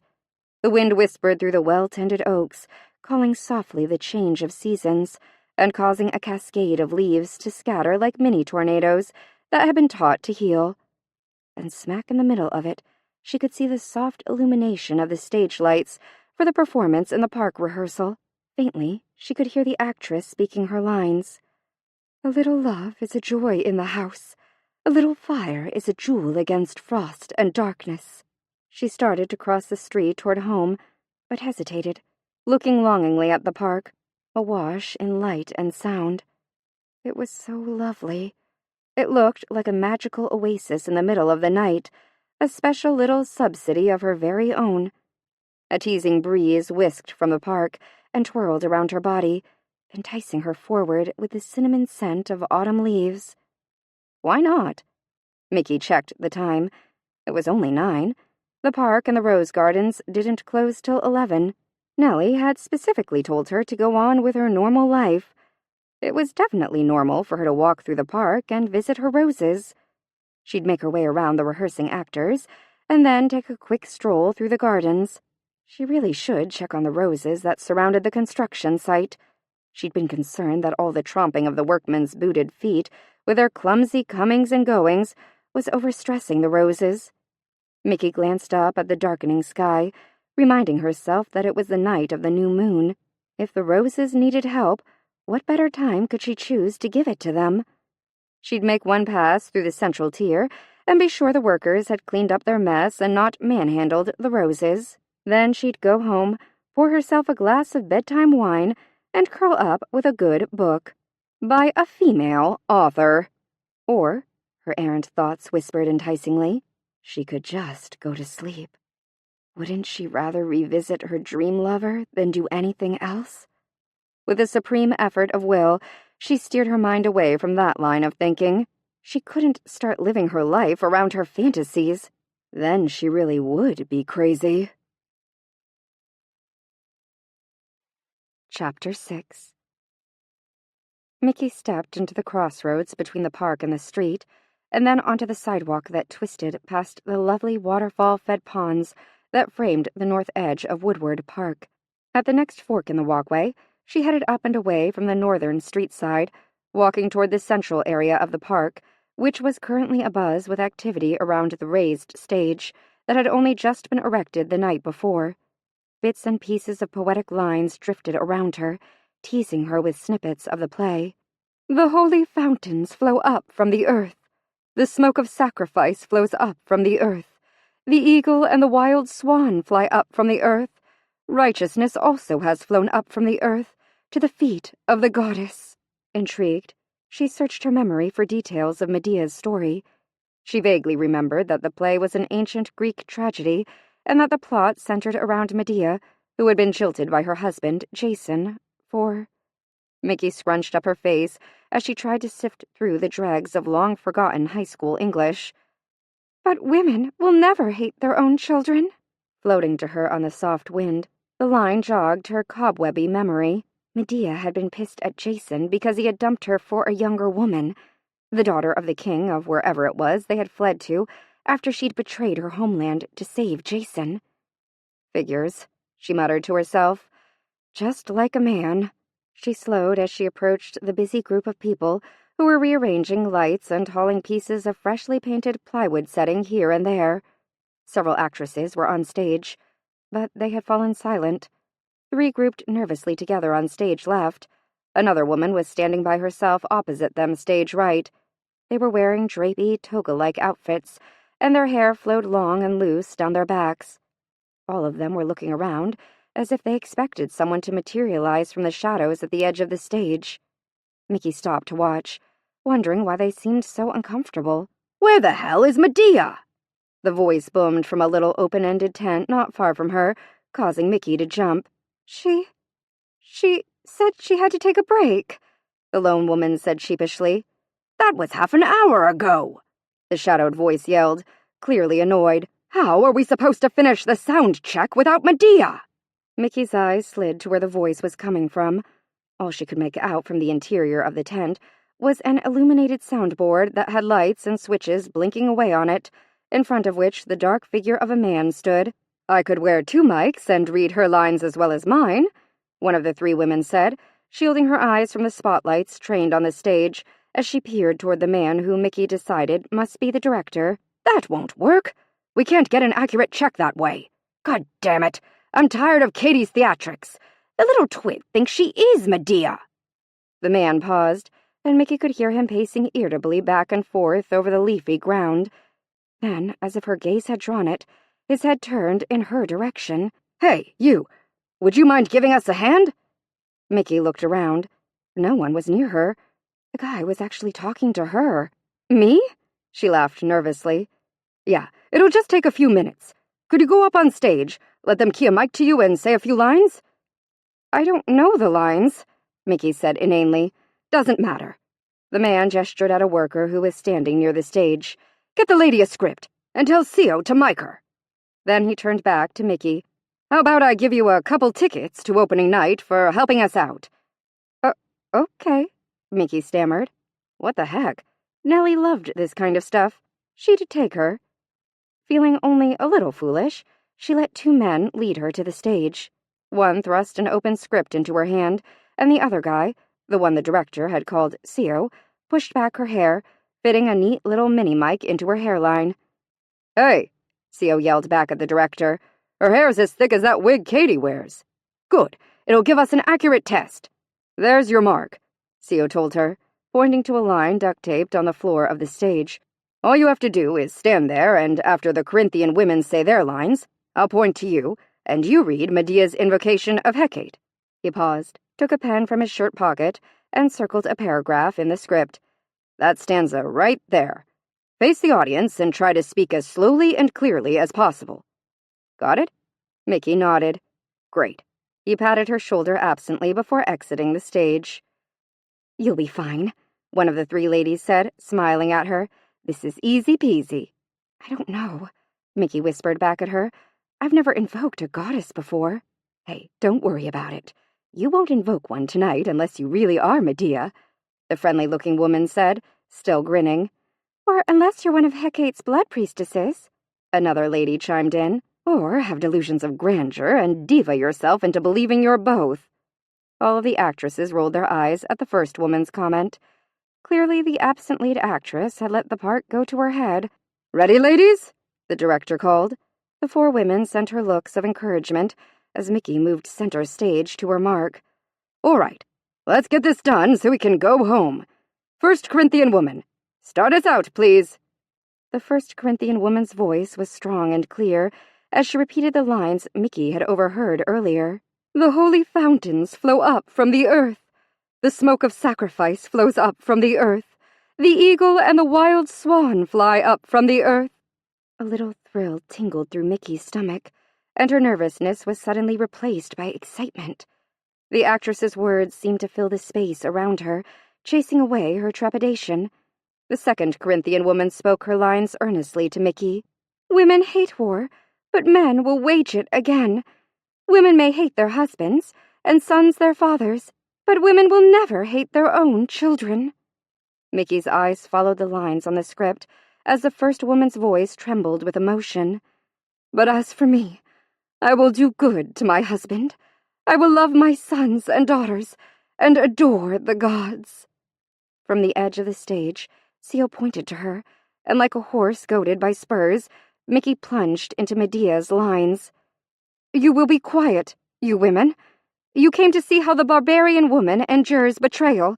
Watch, and you will know. On the script were written the words, Medea kneels and prays. Mickey glanced questioningly at Seal. He nodded and gestured to the stage floor. Drawing a deep breath, Mickey knelt and began reading the invocation. Not for nothing I have worshipped the wild grey goddess who walks in the dark, the wise one whose dominions are the crossroads of man, wild beasts, and ancient secret magics. Hecate, sweet flower of the ebony moon.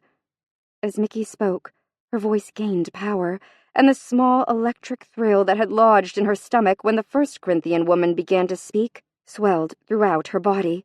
Excitement rushed, adrenaline-like, into her throat, so that when she continued the invocation, her voice strengthened and magnified.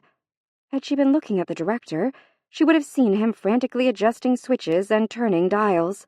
Had she glanced at the actresses on stage with her, she would have seen their mildly amused expressions change to confusion and shock. But Mickey looked nowhere except the script before her and the words that suddenly appeared, glowing, on the page as if her voice had called them alive. Queen of Night, hear your errant priestess's prayer. Forgive me that I have forgotten your ways. Mickey faltered. The small Band-Aid-covered cut on her palm throbbed painfully. There was a great rushing sound in her ears that reminded her of the ocean. She felt the night wind, which had only moments before been gentle and cool, whip in a sudden heat around her, lifting her hair as if it, too, along with her body, had been electrified. Caressed by the wind, the unusual scent of the perfume she dabbed on her pulse points lifted with the breeze to fill her senses. She breathed deeply, inhaling rose and spice and heat.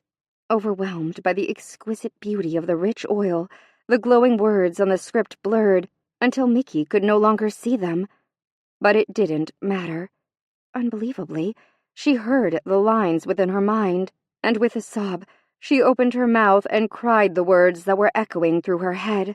I call upon you now, Hecate, by the blood that runs thick in my veins, and ask that you help me to return to your service and your realm, so that I might once again remember the use of the blood magic and the ancient beauty that is the realm of the rose. A great roar split the night, ringing in Mickey's ears with an intensity that washed her in dizziness. She blinked tears from her eyes, looking around her as if she had just awakened from a dream. Ah, hell, I'm having one of those damn episodes.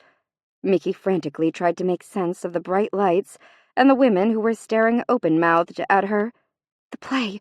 Crap. Mickey looked down at the script she still clutched in her sweating hands. The words printed there in ordinary black and white made no sense. They weren't the lines she had just said. What the hell had happened to her? 3 single claps came from the rear of the stage. Lovely job of ad-libbing. Truly moving. The voice was filled with sarcasm. Mickey managed to get awkwardly to her feet as an attractive petite woman wearing a gold toga and a long dark wig stepped up to her. But the star has returned, so I'll take my mic and my stage position, and you can run along. Mickey felt frozen with humiliation as the actress reached up to yank the neatly hidden microphone from her hair. Ouch! Fuck! The diva shrieked, pulling back her hand and sucking on her bleeding finger. The damn thing stabbed me! Woodenly, Mickey raised her hand to touch the rose that still sat behind her ear. Sorry, she muttered, quickly pulling the mic from her hair. Mikado roses don't usually have prominent thorns. Katie, darling, it's all right. She was just helping us out with the sound check. Theo rushed on stage. Katie snatched the mic from Mickey and turned her back dismissively as the sound manager hastily began working the tiny microphone into the hairline of the star's wig. Someone get me a Band-Aid before I bleed to death! And my God, what is that smell? Who has on too fucking much perfume? It's like I'm standing in the middle of a bordello, not a stage. For Christ's sake, I leave for half a second and everything goes to shit.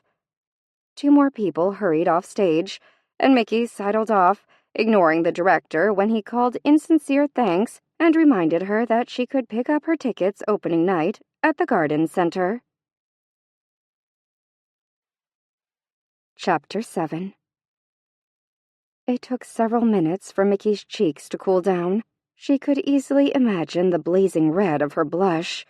Geesh, what a humiliating experience. She left the sidewalk and retreated up the side of the gently sloping hill that would lead her to the uppermost entrance to the rose gardens. Shuffling her feet through the dry leaves that browned the soft grass of the park, Mickey tried to make sense of what had just happened. Everything had seemed fine, even fun, when she'd gone up on stage. Then she'd started reading her lines and... She looked down at the script that she had forgotten to leave behind. The light was too dim, and she couldn't make out the words, but she didn't have to read them to know that what had come out of her mouth had definitely not been what had been written on the script. She remembered all too well seeing the lines glow and then hearing them ring in her mind. She ran a shaky hand through her hair. What was happening to her? Should she go home? Maybe she should call Nellie. If having a totally embarrassing hallucination in front of multiple people didn't constitute an emergency of enormous girlfriend proportions, she didn't know what did. Just then, Mickey topped the little rise and came to a halt. The Tulsa Municipal Rose Gardens stretched before her like a familiar dream, comforting her frayed nerves. Just what exactly was so terrible about what she'd just done? What had really happened had probably more to do with 3 glasses of wine and being freaked out by suddenly being thrust on stage than with psychosis. She shoved the script into her purse. When she got home, she'd reread Medea's words. What she had said was probably close to the original text. She needed to quit being so hard on herself. It was ridiculous to focus on every little mistake she made and every little daydream she allowed herself. She grinned suddenly. She'd even pick up the free tickets and consider heckling Diva Katie on opening night. Mickey felt the pull of her beloved gardens dissipate the last of her nervous stress as she gazed out across the expanse of roses. The gardens had been built in the shape of a gigantic tiered rectangle that always reminded Mickey of a huge Italian wedding cake. There were 5 sections of terraced gardens, which climbed almost 900 feet from street level. Each tier was filled with row after row of meticulously tended roses. The gardens were styled after the gardens made popular during the Italian Renaissance, and amidst the more than 9,000 roses and imported statuary were Italian junipers, sheared by hand into formal, conical shapes, southern magnolias, as well as deciduous holly and mugo pines. Each level also held its own distinctive water element. The gardens boasted everything from peaceful, deep, reflective pools and ancient-looking spouting wall fixtures to the graceful, cascading fountain situated as the garden's water showpiece in the magnificent center of the 3rd and largest level. It was fully dark, and unlike Woodward Park, The rose gardens didn't have freestanding lights. Instead, each water feature was lit from underneath. The effect was spectacular. The gardens seemed to glow, suspended in the flickering illumination of rose-scented water. A whimsical breeze lifted Mickey's thick hair, pulling her forward. Eagerly, she crossed the boundary between the two parks and drew in a deep breath. Roses filled her senses. Heaven couldn't smell any better, she whispered. As if her feet made the choice for her, Mickey started down her favorite walkway, working her way slowly toward the centermost garden area. Some nights the grounds remained filled with people almost until closing. They brought chairs and picnic baskets, books and sketch pads. That night, Mickey was relieved to see that the only other human activity was a couple of lovers who were making out on a blanket at the edge of the top tier. She ignored them, and they ignored her. Mickey preferred it that way. She loved to have the roses to herself. She walked lazily through the gardens, pausing often to visit beds of her personal favorites. The night was quiet, and except for the wind playing through the trees, the hypnotic tinkling of water, and the muffled tap-tap of her boot heels against the pebbled cement of the pathways, there was little outside noise. It was like the roses created a sound barrier between their gardens and the rest of the world. The disappointing date in the past, and the Medea fiasco forgotten, Mickey was thoroughly enjoying herself once again as she chose the wide stairway that ran down the right side of the third tier. Hurrying, she almost skipped down the steps that led to the heart of the gardens. The bottom of the rocky stairs was framed by a large archway made of heavy rock. She stepped through that amazing arch of stone and, as always, she felt like she was entering another world. Mickey smiled and glanced to her left. "And you know you're a big part of the reason why." She spoke to the enormous statue that perched imposingly between the archway she had just walked beneath and the second stone archway, which framed the set of steps to its left, a mirror image of the stairs she had just descended. She walked to the statue and looked up at it, breathing in the scent of the profusely blooming double delights that surrounded it. "Hello, old friend," she said softly. The flickering light from the large, circular fountain situated a few yards from them threw a strange aquatic glow over the statue, illuminating it with an eerie, ever-changing light. For a moment, Mickey felt a tremor of unease. The thing looked almost alive in the blue-tinged light. Its marbleized skin seemed to borrow a glow from the water that pulsed, giving it the facade of living flesh. The ancient statue appeared to breathe. Then she mentally shook herself. "Don't be ridiculous," she said firmly. "It's the same statue that's always been here, and it's supposed to be scary-looking. That's why it's called the Guardian of the Roses." As Mickey spoke, the statue settled into the familiar marble lines she had known since she was a child. Local legend said the statue had been a gift from an eccentric Greek heiress in 1934, the year the gardens were christened. No reason had ever been given for her largesse.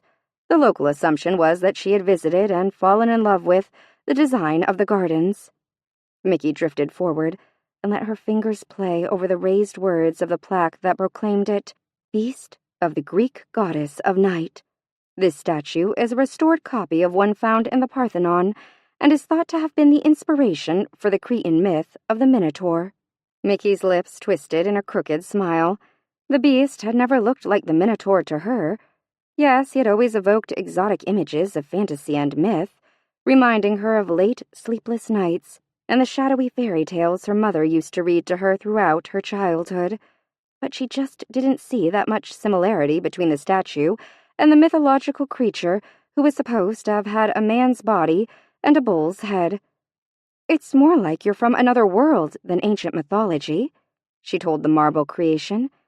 Actually, Mickey admitted to herself as she studied him for the zillionth time, the statue was a wonderful, frightening mixture of raw male power and beast. He was huge, at least 7 feet tall, and more human than Minos's Minotaur. But the fact that he was manlike didn't make his appearance any less imposing. He crouched on the top of a wide, ornately carved marble pedestal. His rear legs were thick, much like a world-class sprinter's, except that they were covered with a coat of fur and ended in cloven hooves. His hands were massive, and they curled claw-like around the top of the pedestal. The thick muscles in his arms, shoulders, and haunches strained forward. His face had been carved with indistinct lines, almost as if it had been half-finished. It gave the appearance of a man, though he was decidedly fierce and bestial. His eyes were wide, empty marble under a thick, bestial brow. Mickey cocked her own head as she studied him. A beast, yes, but in a man's skin. Not really a bull, yet vaguely Taurian. On his head were thick, pointed horns, and an impressive mane of hair cascaded around his enormous shoulders. The sculptor had carved the creature's mane, so it was swept back, making it appear as though he was straining against a raging wind. Mickey felt a jolt of recognition. That's right. The statue had horns, like the creature in her dream last night. She narrowed her eyes.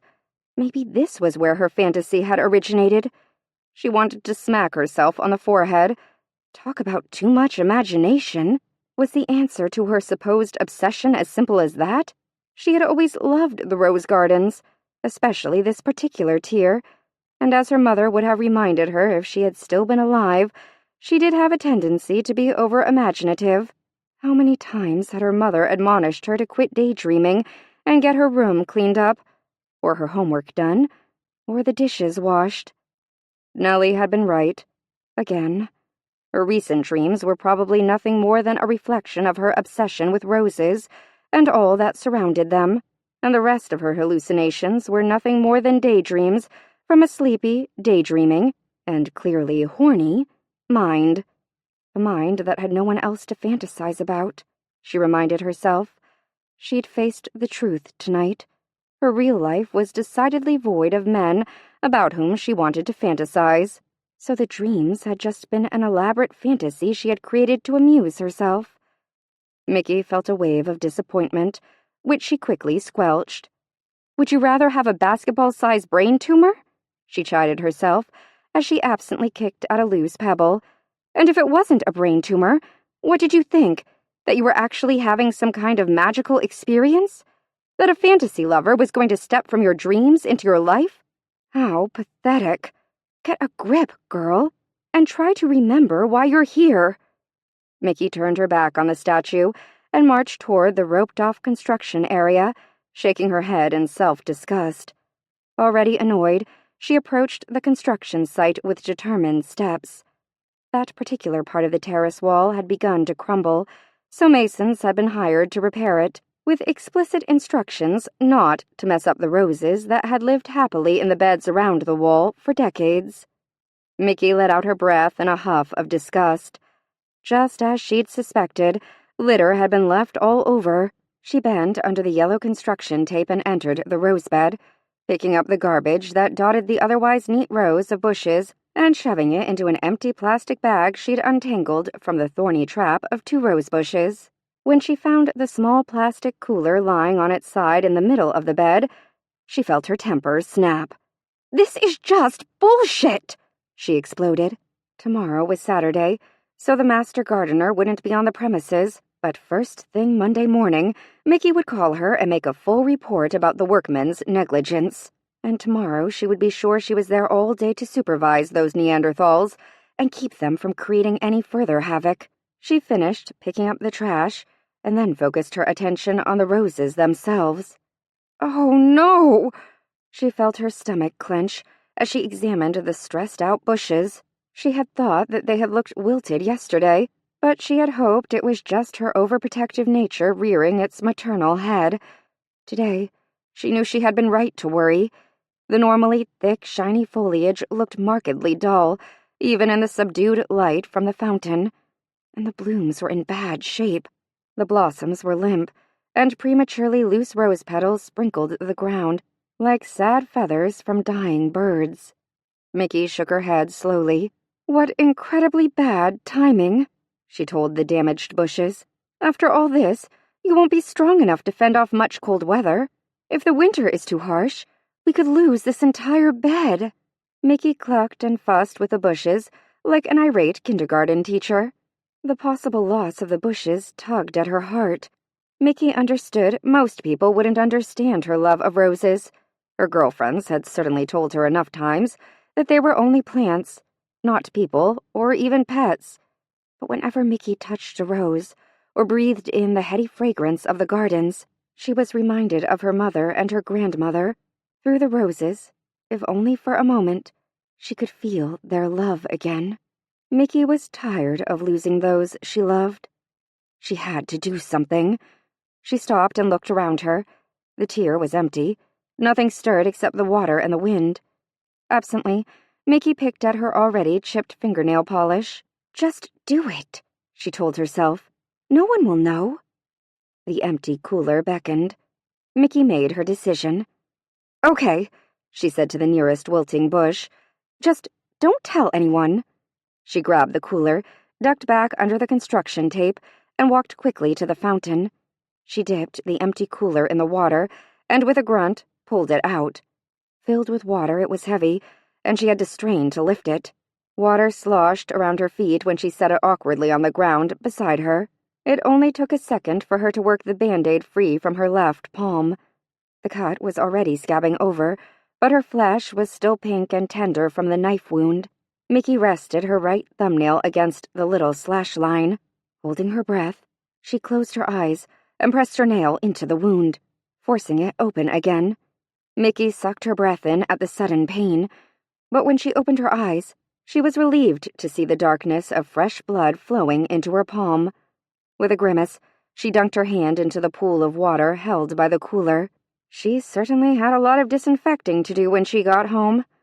Trying not to think about how much her palm ached, she began dragging the full cooler across the stony path back to the bed of sick roses. Once inside the construction area, she straightened, unsure of her next move. "There are so many of you," she told the bushes. It was obvious that she couldn't pour the usual amount of blood-tinged water on each bush. She felt her lips twitch in a sarcastic smile. She'd have to open a damn vein for that, and that was probably not a very good idea. Assuming a businesslike stance, Mickey put her hands on her hips and addressed the roses. "How about I just sprinkle you guys with some of this water?" The bushes didn't answer, so Mickey counted that as a yes. Bending, she used both hands and began scattering the blush-colored water over the roses that surrounded her. Snapping her wrists and flicking the liquid off her fingers soon became a game. The cool evening breeze mixed with the darkness and the sweet scent of roses and earth. Mickey laughed and sprinkled the blood-kissed water all over, pretending she was a garden fairy raining magic on sleeping children. Mickey was breathless and smiling by the time she had finished. She studied the damp bushes. It might just be her overactive imagination, but she was sure they were responding already. In the dim, watery light, she swore she could see the limp leaves straightening and the wilting blooms healing. There was more water in the cooler than she had anticipated, and she bent to pour it out onto the nearest bush when a flicker of light caught the corner of her eye as it danced over the guardian statue. Why not? Mickey thought. Glancing around to make sure she was still alone, she carried the almost empty cooler quickly to the marble statue. "Your roses deserve a little extra boost, too," she told the silent beast. "After all, you've been watching over them a lot longer than I have." Grinning, she dunked her still bleeding hand into what was left of the pink water. With practiced motions, she rained drops over the roses that surrounded the statue. When she was finished, she stashed the cooler near the wall next to where she had left the full bag of garbage. Noticing that she had inadvertently sprayed some of the water on the statue, she patted one of the creature's big hands. "Oops, I didn't mean to get you wet," she said fondly, "but I'm pretty sure you understand. I mean, please. We, more or less, have the same job. You watch 'em, I watch 'em." Digging into her purse, she retrieved a Kleenex, which she wrapped around her left palm, wincing at the tenderness of the reopened cut. She didn't really care about the pain. It had been worth it. She was certain now the roses would survive the winter to thrive and bloom again next spring. With feet that felt light, she retraced her path out of the third tier, passing under the stone arch and climbing up the stairs. With languid, lazy steps, she walked through the second tier, staying close to the side of the path so she could occasionally reach out and brush her uninjured hand gently over a delicate bloom. The gardens were absolutely deserted, and Mickey imagined that they were hers, that she was a great lady who lived in a huge mansion and whose only job was to tend to and enjoy her roses. The night seemed to agree with her. There was no noise at all, not even any echoes of the actresses from Woodward Park, which relieved her, because it meant they must have finished and gone home. Thankfully, she wouldn't have to face them again. It was so silent that Mickey imagined a soundless bubble had been formed around her, made of roses and cool October air. The silence lent itself to listening, so Mickey noticed the noise immediately. It began as a strange, shattering sound, and it came from somewhere behind her, somewhere on the third tier. The sound made her jump in surprise. It reminded her of the crack of faraway thunder. She even glanced up at the sky, half expecting to see clouds announcing the coming of a storm. No, the night was clear. Thousands of stars spattered the thick ink of the sky. There was not even a hint of clouds above her. Mickey stopped and listened carefully. When she heard nothing more, she decided the sound must have been caused by a rabbit, or maybe a wandering cat. Probably knocking over some of the construction workers' garbage, she told the rosebush nearest to her. Mickey walked on, ignoring the fact that her feet were carrying her forward more quickly, and the hair on the back of her neck felt prickly and on edge. The other noise started as soon as she reached the middle of the second tier. At first, she thought it was the echo of her boots bouncing back from the rock wall that framed one tier from the next.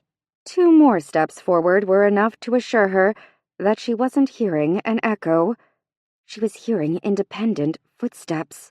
They crunched on the pathway with a decidedly heavier tread than her neat little boot taps. But it wasn't the footsteps themselves that were odd. Lots of people liked to walk the rose garden paths, even after 9 o'clock on a cool fall night. It was the distinctive noise that went along with the steps that caught Mickey's attention. She heard it once, and discounted it. She heard it a second time, and halted, pretending to stop and smell a particularly lovely Princess de Monaco. Actually, she was listening with every fiber of her being. The third time she heard it, she was sure. It was an achingly familiar grunt, a deep, rumbling exhalation that was somewhere between a growl and a snarl. It passed through her body in an intimate wave that caused her to shiver. Mickey's eyes widened in shock. There could be no other noise like that, and no other being could make such a sound except the creature from her dreams, and it was coming closer to her with every step. No fucking way! Her rational mind screamed. That's utterly impossible. It's just a delusion, she reminded herself firmly. Nothing more than a symptom of my overactive imagination.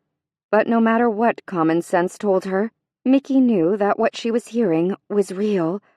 At least to her, at this moment, what was happening had become her reality. Her heart was beating erratically. Get out of the gardens and into the park, where I'll be surrounded by lights and people. Her mind nagged at her, belying the rush of sexual excitement that stirred low in the pit of her stomach. She wasn't dreaming. She was not safely asleep in her apartment, or retelling an erotic fantasy to her girlfriend, or even mixing up lines on a script because of nervousness and too much Chianti. Something out there was stalking her. She had to get to safety. As soon as she left the rose gardens, she would be away from the shadowed darkness of their paths and the night-shrouded privacy they afforded. Then she could scream for help. Even if the actors and stagehands had all packed up for the night, someone was always within hearing range in Woodward Park. Plus, she would be well illuminated within the park's freestanding light fixtures. Easy for rescuers to see her, and easy for him to see too. That other part of her whispered seductively. Mickey quickened her pace. A muffled grunt, a mighty burst of breath that sounded as if it came from a blacksmith's bellows rather than a living being, came from the path that ran parallel to the one on which she was walking. Separating them was only a neat bed of profusely blooming Tiffany roses. Mickey sent a furtive look across the pink-faced flowers. She wasn't close enough to the park for the city lights to help her see him very well. She only caught the flash of glowing eyes before he spun away from her. Sighs, she gasped. The creature was immense. Against her will, her body flushed with a wild rush of excitement. A sudden, violent snarl made the hair on the back of her neck stand on end. He was flanking her. He meant to cut her off from the lights of the park. Faster! Her rational mind warned. Get out of the gardens and into the light of the park, and then scream for help! Fear overshadowed excitement, and in a frightening parody of her dream, Mickey ran. When he felt her presence, he thought he was dreaming. Again. He didn't understand them, but he welcomed the dreams as rare gifts. They relieved the unending darkness of his entombment. They almost gave him hope. Almost. But the fabric of this dream was different. At first, that didn't surprise or alarm him. He'd been there generations, and had only infrequently been allowed the wisp of a thought. The enticing aroma of the living world. Any living world. Each time it had been a little different. Over the years, he'd strained to hear the sound of a voice, the touch of a soft hand, the scent of roses and spice. Sometimes he'd been rewarded. Most of the time, he had not. Until recently, the dreams had come to him. That was when she had entered his prison, and he had begun to live again. He had reveled in the dreams, inhaled her until he felt drunk on her essence. Dreams. Who better than he knew what magic they held? Perhaps he would dream of touching her skin again. Perhaps. Then her blood had spattered against the cold stone that entombed him, and the pain that jolted him shattered the past 2 centuries like ice cast against marble. He hadn't believed he had been freed. He thought it was just a cruel delusion. It might have taken a decade for him to attempt even a small movement of one of his massive muscles, if her scent hadn't begun to wane. She was leaving him, escaping from him. No, not again. Embracing the pain, he flexed his great muscles and broke the barrier of shrouding darkness. He scented the air. Yes, there, layered within night smells of roses and blood, was the anointing oil. He commanded his stiff body to move, and he followed the fragrance he knew too well through the dark, unfamiliar garden. With an enormous effort of will, he did not crash through the few rose bushes that separated them and seize her. He forced himself to wait until he was able to more carefully control the beast within him. The creature had been penned too long. His needs were too raw, too brutal. It would not do to rend her flesh with his claws. That would solve nothing. He must capture her gently, as he would a delicate bird, and then return her to the destiny she had thought to escape. Controlling the ferocity within him, he stalked her. He could not see her well, but he did not need to. The anointing oil drew him. She drew him. And she was aware of him. He could feel her panic, but there was something else, something unfamiliar that radiated from her. He frowned. Something was wrong. He picked up his pace as she left the rose gardens and burst into a small pool of light. He stopped abruptly. This was not the priestess he sought. Disappointed and confused, he stood frozen, watching as she struggled with the opening of the leather satchel she carried, clearly looking for something. A weapon? Her eyes frantically searched the dense shadows behind her, the shadows in which he stood. "Come on! Where is that damn cell phone?" He heard her unfamiliar voice, and saw that she was trembling as she searched through the satchel, trembling so badly that the slick leather of the bag slipped out of her hands and fell to the stone path with a sickening crunch. "Shit, shit, shit!" the stranger said. She dropped to her knees and slid her hand into the purse, and he heard her breath rush from her lips, as if in response to a sudden sharp pain. She jerked her hand back. He could see that her fingers were sticky with blood. The scent hit him hard in his gut. Blood mixed with the anointing oil of a high priestess. She was not the betrayer, but she had clearly been marked by the goddess, and he must obey the goddess's will. He began moving toward her again, this time using his newly freed powers to call the darkness to thicken about him, so his body would remain cloaked with night. Still, her head jerked up, and she stared wide-eyed in his direction. "Do not fear," he murmured, attempting to gentle his powerful voice. She gasped. "Who are you? What do you want?" He could feel her terror, and for a moment he regretted what he must do. But only for a moment. He knew his duty. This time he would fulfill it. Before she could dart away from him, he used his inhuman speed to reach her where she still crouched on the leafy ground. She stared up at him, unable to see through his mantle of darkness. She was so small, so very human. With a gruff command, he ordered the darkness to cover both of them, and for a single breath, he wrapped his giant arms around her, engulfing her in a tide of vertigo. The cool breeze that earlier had been friendly and inviting suddenly beat against them in a frenzy of scent and sound. They were caught in a vortex of confusion. The ground seemed to open to swallow them. It trembled, shifted, rocked. The world around them faded and then disappeared altogether, and the shimmering air was rent by a tremendous roar. Like a snake slithering into its hole, darkness and the beast retreated, carrying Mikado and Pusai with it. Part 2. Chapter 8. Softness. She was surrounded by softness. Curled on her side, her face rested against a pillow. Mickey rubbed her cheek against its sleek surface. Silk. It had to be silk. She snuggled more deeply into the thick comforter, breathing in the rich scent of expensive down-filled bedding. While she lay there, someone combed through her hair with a wide, soft-bristled brush. Mickey sighed happily and rolled over on her stomach so the someone could have better access to more of her hair. Dreaming. She had to be dreaming. And, she told her sleeping self, her dreams had certainly been wonderful lately. She should just relax and enjoy. The person hummed a wordless tune while she brushed Mickey's hair.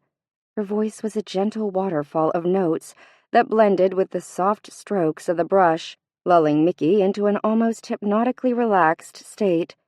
Mickey sighed with perfect contentedness. Somewhere in the lullaby-like humming, the whispered words, "Welcome, priestess," echoed in her sleep-heavy mind. Mickey breathed another dreamy sigh. She was definitely going to have to do more sleeping. Another pair of hands touched her. These new hands focused on rubbing her feet. With the confidence of a master masseuse, the hands drew firm, soothing circles across her insteps. Mickey felt like she was liquefying. Well, she certainly deserved an excellent dream, especially after the night she'd had. Her mind traveled languidly back.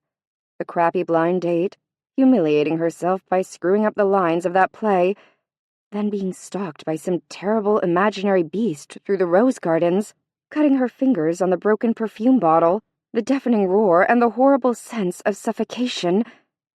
Memory tried to break through the dam of content her dream had built. She had to be dreaming. But how had she gotten home? Just what exactly happened before the weird dizzy spell that had overwhelmed her in Woodward Park? A sliver of unease skittered spider-like through her body. She needed to wake up. Mickey opened her eyes. A flutter of activity sounded behind her. Mickey spun around. 2 women stood next to her bed. No, it wasn't her bed. Mickey snapped her eyes shut. No, no, no. This wasn't right. It was the bed from her dreams. The huge canopy bed in the enormous bedroom, to be precise. Mickey pressed the palms of her hands against her closed eyes. Then she rubbed her face vigorously. She could feel her body too damn well. The feeling was distinct, not like the sweet erotic fog that filled her dreams. With her eyes still closed, she slapped her own cheek. Hard. Ow! Shit! Mickey flinched. It definitely hurt. She was certain she was awake now. She opened her eyes. Sticky tendrils of fear laced their way through her stomach. Nothing had changed.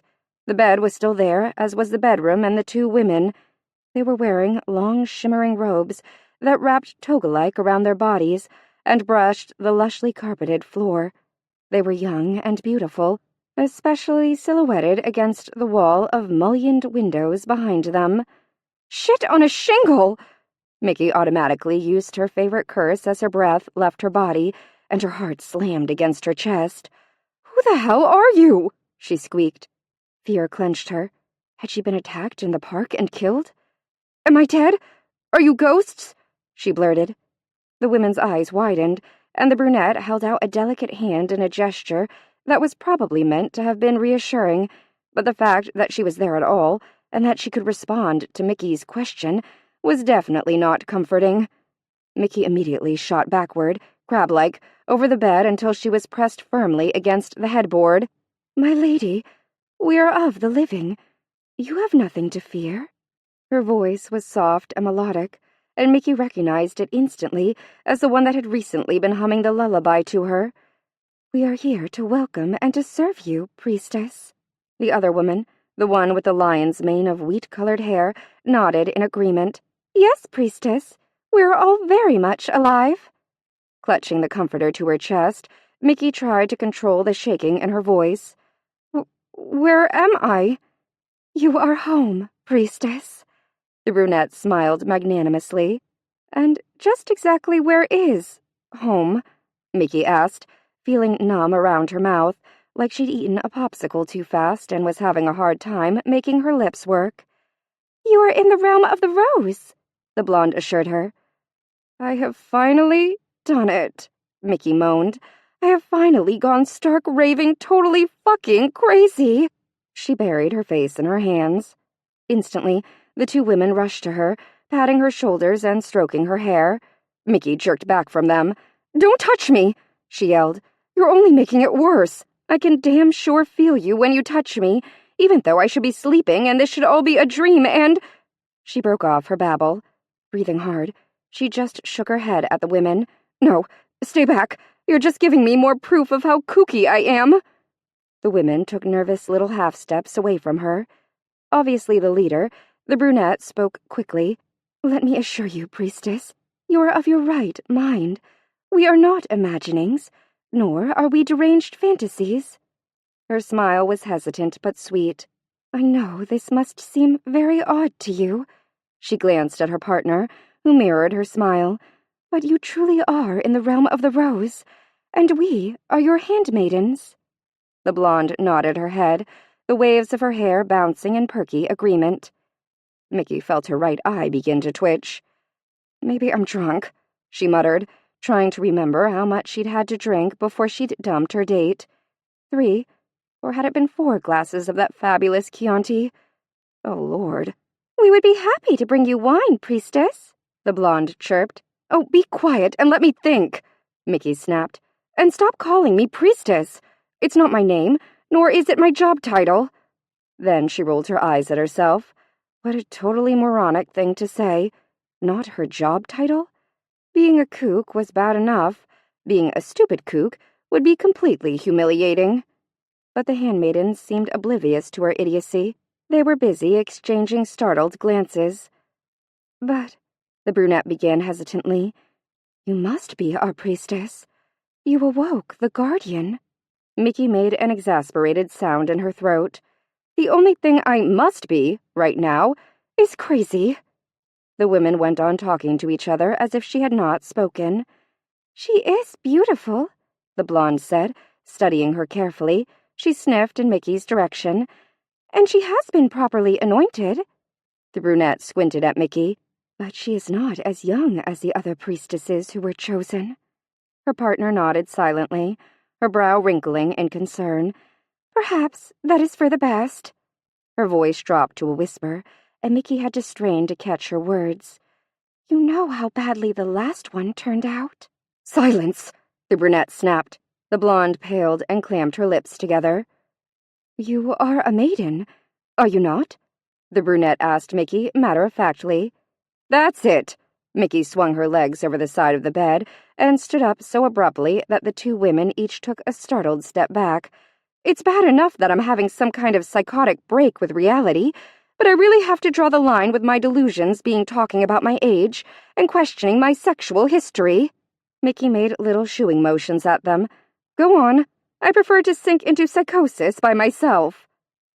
We did not mean to offend, priestess, the brunette said, instantly contrite. The blonde nodded again, vigorously. You didn't offend me. My mind, or more accurately, my lack of it, offended me. The women blinked at her like Cupid dolls. Oh, just leave me alone for a while.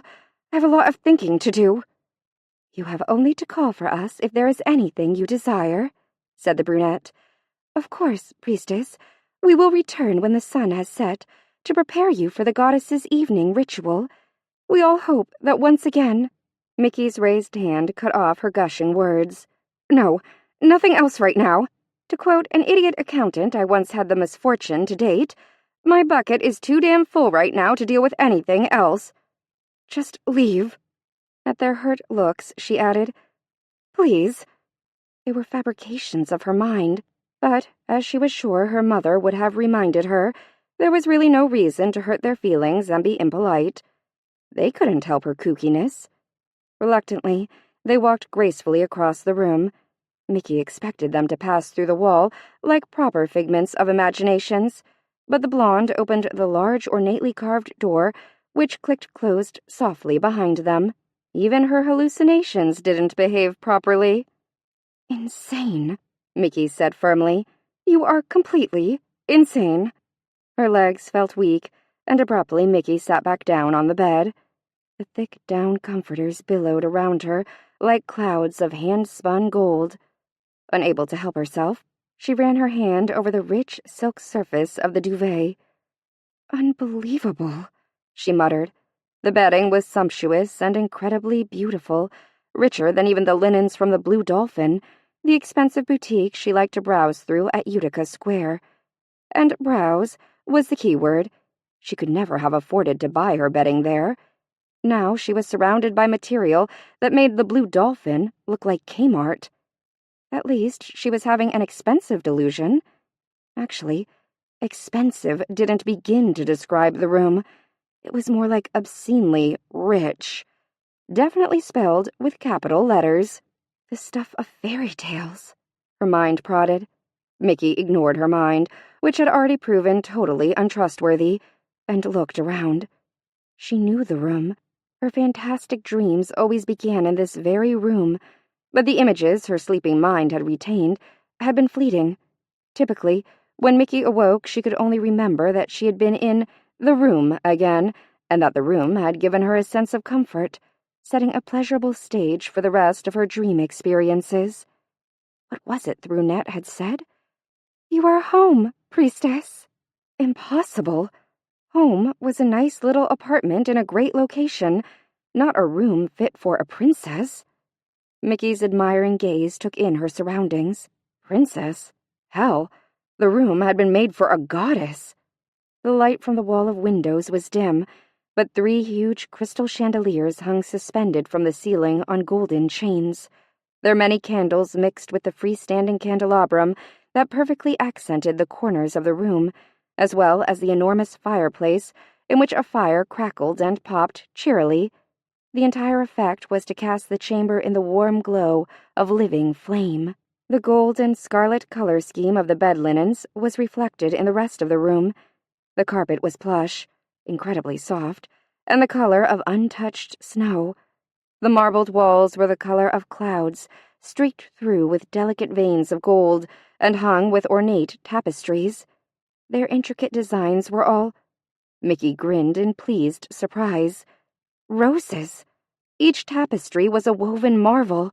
Not able to stop herself, Mickey drifted over to the closest of the works of art and sucked in a sudden breath. The tapestry rose was the Mikado. Her eyes went from wall to wall. Each hanging was filled with artistic renditions of roses so real, Mickey almost expected to be able to smell their delicate bouquet. And each and every one of them was of the Mikado rose. Consistency should count for something, even if it's delusional, she said firmly. Intrigued by what her mind was concocting, Mickey explored the room. Beautifully carved wardrobes rested elegantly between wall hangings, and a huge mirrored vanity was placed not far from the canopied bed. It seemed to be waiting for a fairy princess or goddess to sit before it and primp. The tinkling light of the closest chandelier caught Mickey's eye, and she looked up. The walls stretched to an incredible height. Mickey had to tilt her head back to see the domed ceiling far above, which was painted with delicate frescoes of blood and gold-colored Mikado roses. Incredulous, Mickey muttered, "Where the hell am I?" How could her mind have fabricated such an amazing reality? Maybe I didn't fabricate this. Maybe this is real, and my old, boring, uneventful life was the dream. The thought, more elusive than smoke, drifted through her bedazzled mind. Trying not to feel like an interloper, she stood, wiggling her bare toes into the lush carpet. Bare toes? She looked down at herself. She was wearing a long white robe that V'd deeply to expose a generous amount of cleavage. The sleeves were trimmed in lace that circled her wrists. The entire garment was embroidered with tiny scarlet roses. Mickey rubbed a finger against the material.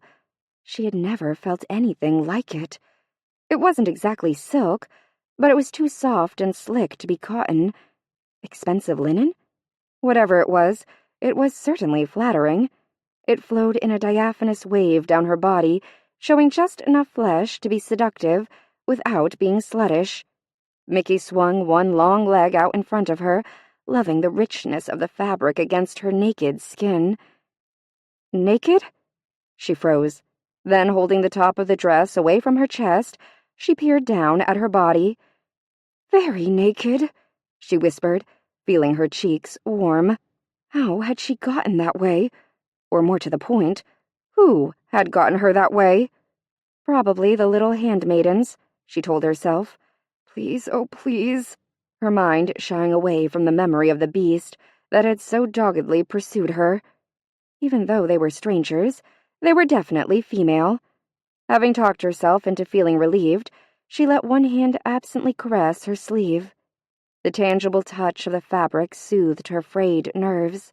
She lifted her hand to look more closely at the filigreed lace, and she noticed the pad of her hand was scabbed over, but still sore when she pressed on it. She clearly remembered cutting them when the perfume bottle had broken last night. Mickey pressed the healing scabs again, and winced. The cuts were real. She breathed deeply, and, sure enough, the scent of the exotic perfume she'd dabbed on her pulse points, as well as smeared all over her hand, wafted distinctly to her nose. Surely a hallucination couldn't include so many of her senses. Could it? Mickey sighed and walked to the wall of windows. As she got closer to them, she realized that the middle panes had marble handles and opened outward to an enormous balcony. She pressed her face close to the glass, trying to see through the fading light. All she could make out was the distant outline of the balustraded balcony. Beyond that, she could only see vague, dark shapes, and then the glass fogged over with her breath. "Don't be such a sissy," she told her reflection. Ignoring the fluttering of her heart, she turned the handle and stepped out into the cool evening. The balcony seemed to stretch on forever. It was a smooth pane of pearl-colored marble that curved gracefully in an elliptical shape. On either side of her, it wrapped out of sight around the section of the castle. Mickey gulped and turned to face the imposing structure behind her. "Oh, my dear Lord!" Stunned, she stared wide-eyed. The building was made of the same opaque marble as the balcony, and, on closer inspection, looked more like a huge palace than a traditional castle. It rose above her like a man-made mountain and stretched to either side of her as far as she could see. It appeared to be elevated, as if it had been built on a cliff. Mickey gawked, totally amazed. From where she stood, she could tell that there were several rounded wings that climbed above what appeared to be the basic palace structure. Through huge picture windows, she glimpsed flickers of light. She gazed at the palace, and a key turned within her. couldn't have made this up," she said, letting the sound of her own voice reinforce her words. "If I was going to dream up a palace or a castle or whatever, I would have made up something like Cinderella's fairy tale castle, and I mean straight out of Disney." She shook her head. "Not this. I could not have fabricated this." Her hands lifted and then fell helplessly. "I don't know where I am or what has happened, but this can't be taking place only in my mind." Behind her, a sputtering, popping noise drew her attention, and she turned.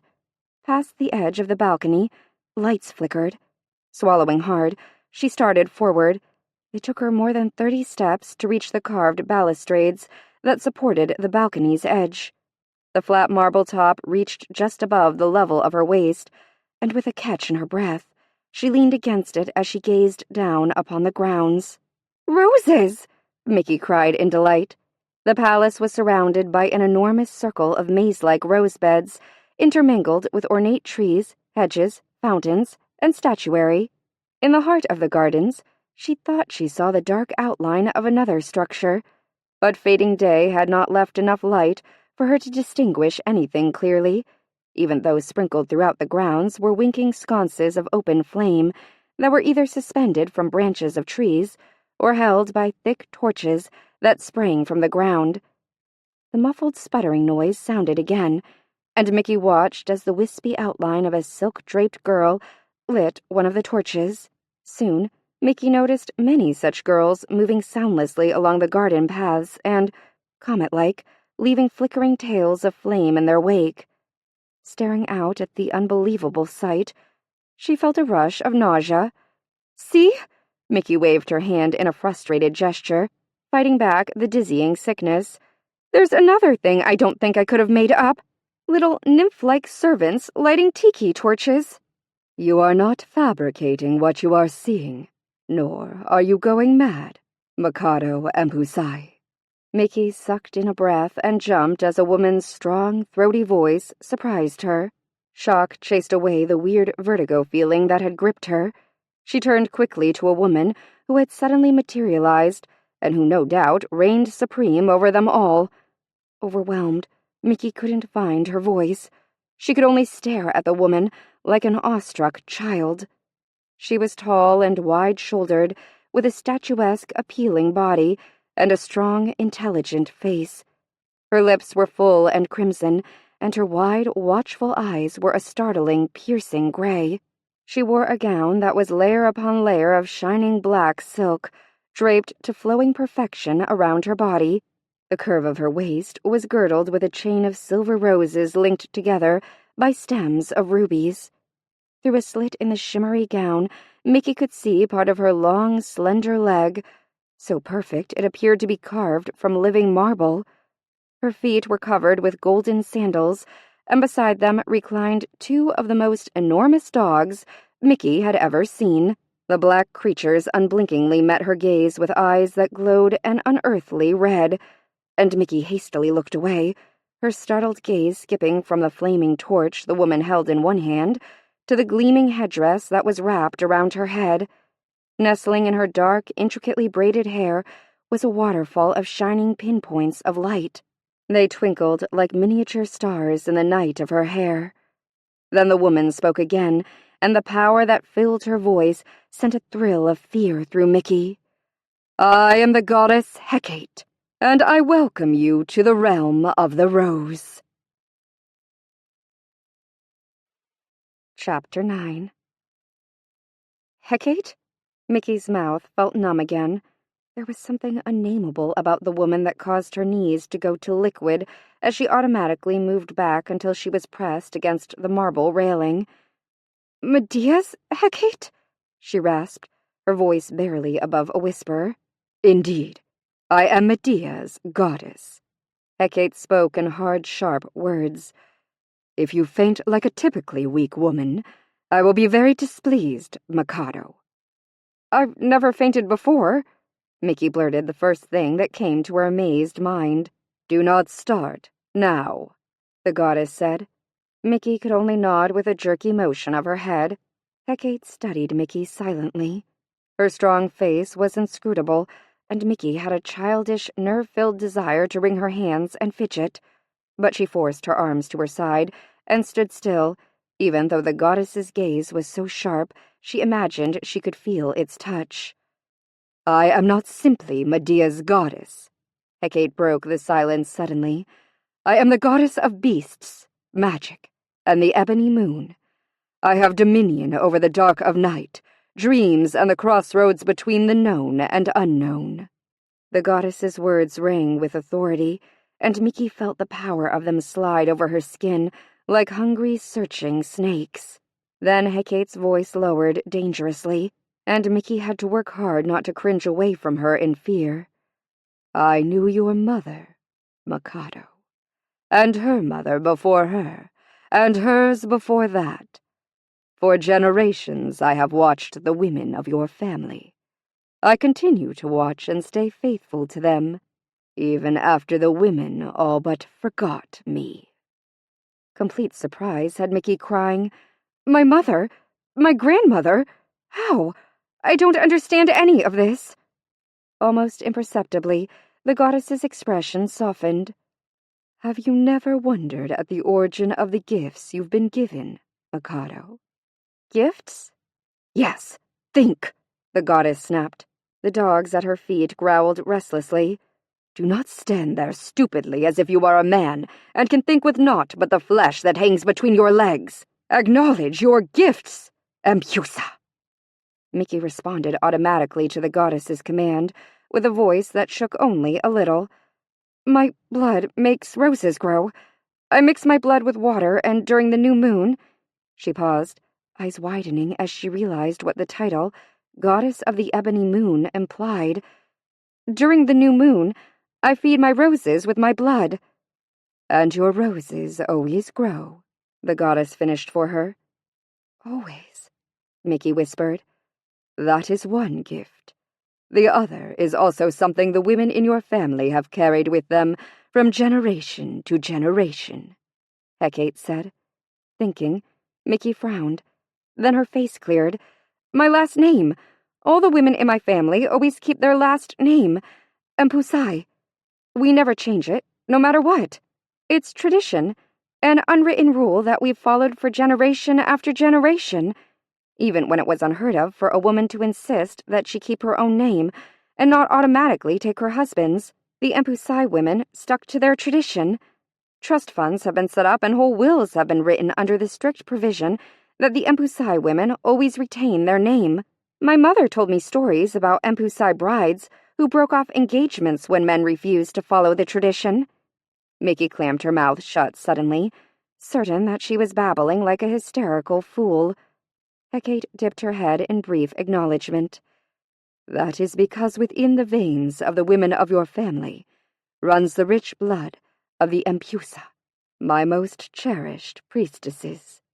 It has been a long wait, but it gladdens my heart that finally you have rekindled the goddess flame within you, anointed yourself, mixed blood and water, and called upon my name." For an instant, the goddess's formidable face almost looked kind. "You can see that I rewarded your faith.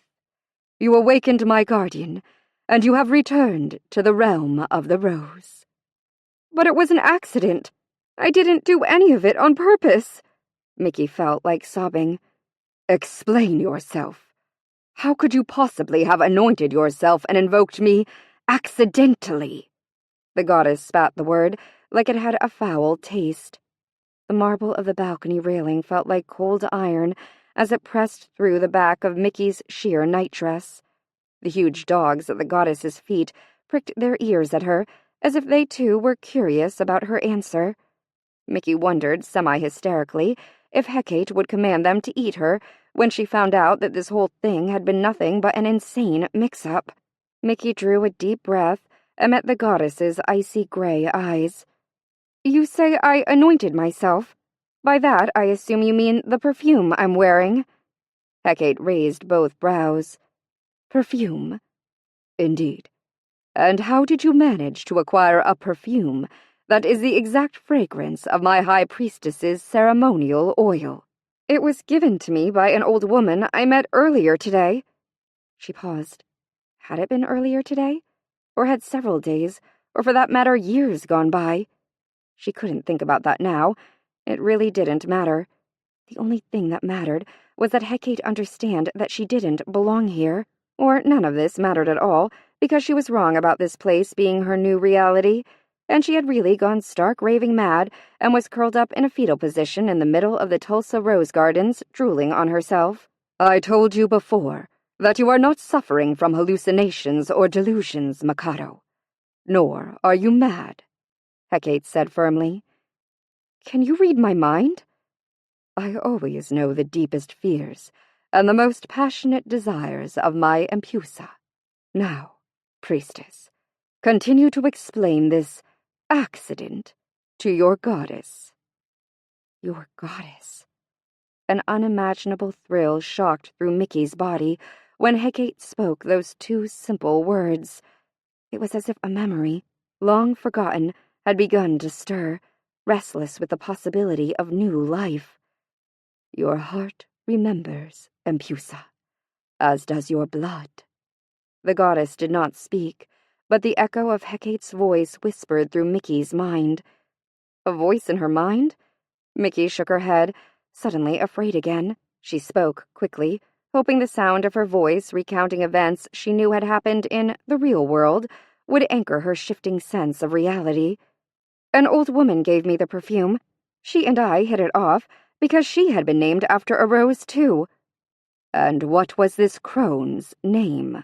Civiliana Calissa, Mickey said, noting how Hecate's eyes immediately narrowed. But the goddess didn't interrupt her again, and Mickey continued. I had a date that night, so I thought I'd wear the perfume. She grimaced, remembering the arrogant Professor Asher. But the guy turned out to be awful, and I left and walked home. Hecate nodded thoughtfully. Few men are worthy of an Empusa. Mickey looked into the goddess's eyes, and was surprised to see understanding there. She smiled tentatively at Hecate. I've definitely not been lucky in love, Hecate snorted. Men are inconsequential. Mickey felt some of the tension in her shoulders relax. They had certainly been inconsequential in her life. Well, I decided not to go straight home, so I cut through the park because I wanted to walk in the rose gardens. You live near rose gardens? The goddess asked. Mickey nodded. Right across the street from the city's rose gardens. I volunteer there year-round. Hecate looked pleased. It is proper. As Empusa, your most important duty, after honoring me, is to care for your roses. I have always cared for roses. So did my mother and my grandmother. Hecate's impatient gesture cut off her words. The women of your family are tied by blood to the roses. I know that. What I do not know is how you invoked my name. It really was an honest mistake. I was walking through the park to get to the rose gardens, and they were rehearsing the play Medea. They needed someone to step in for the actress who was supposed to play Medea at the same time I happened by. The director asked if I would read a few lines, and I did. Mickey's words trailed off as she remembered how the lines on the script had blurred, glowed, and then seemed to be spoken of their own accord. It was like once I said the goddess's name, everything changed. She hadn't realized she'd spoken the thought aloud until Hecate's stern voice answered her. Your soul and the very blood that pounds through your heart know my name, and they called for their goddess, even though your mind has forgotten me. It seems so impossible. Mickey shook her head and wiped a shaky hand over her face. But there was no blood sacrifice made. The wind would have stirred at your words, the earth would have trembled, and the waters wept as flame blazed. But you could not have awakened the guardian and been carried to my realm without the letting of your blood. I fed the roses, Mickey said faintly, remembering the cacophony of sound that had swelled around her as she had read the goddess's invocation. Wind, earth, water, fire. Had they really all responded to her? The thought thrilled and overwhelmed her. Then the goddess's impatient frown brought her quickly back on track. Some workers in the gardens had trampled the roses. It was the night of the new moon, and I'd already fed my roses. the ones on my balcony at home. It was a simple thing for me to reopen the cut in my hand and help them too. I guess I went a little overboard, because I was sprinkling water everywhere. I even got some on the Guardian statue." Mickey sucked air and stared at Hecate. "The statue? That creature? It... He," Hecate corrected her. "The Guardian is male. And yes, your call to me, coupled with the sacrifice of your blood, awakened him. He brought you here. It was his duty to return my priestess to her proper place." Mickey's eyes darted from the goddess to the shadows that were lengthening with the thickening of night. "He is not near. He has been absent from his charge for too long. There is much that he must correct. Many things are amiss to which he must attend. You are not to concern yourself with him, and you have nothing to fear from him. The Guardian's only purpose is to protect the realm of the Rose, to make sure the threads of reality are woven into dreams and magic." Mickey shook her head. "Threads of reality? How does he—" The goddess cut her off. "It is not important that you understand his purpose. Just know that he is not a danger to you. He guards all who reside within my realm." "If he's your guardian, then what was he doing being a statue in the Tulsa Rose Gardens? And," Mickey's mind shrieked, "what was he doing seducing me in my dreams?" Hecate's gaze shifted from Mickey, and the dark goddess stared out over the flame-lit gardens that stretched in a seemingly limitless expanse of beauty before them. When she spoke, it was more to the shadows than to the woman who stood beside her. "I am a goddess, but I am also fallible. It was through an error of my own judgment that my guardian was banished. It is my desire to correct that error." Mickey didn't know what to say. If she had thought about the ancient gods and goddesses before today, her basic assumption would have been that they were powerful, omnipotent beings who were immune to simple mistakes in judgment. And now she was standing before a being who proclaimed herself Hecate, who radiated power and authority, and this same goddess was admitting to having made a mistake? It made no sense. But then, none of what was happening to her made any sense. Again, Hecate spoke without looking at Mickey. "Yes, a goddess can err. I have a heart and a soul. I have passions and dreams. I love and I hate. How can I be a wise goddess, worthy of worship, if I do not intimately understand the mistakes of humanity? To understand those mistakes, I must experience some of them," she concluded in a somber voice. "I'm sorry," Mickey said softly. Hecate's gray eyes returned to rest on her.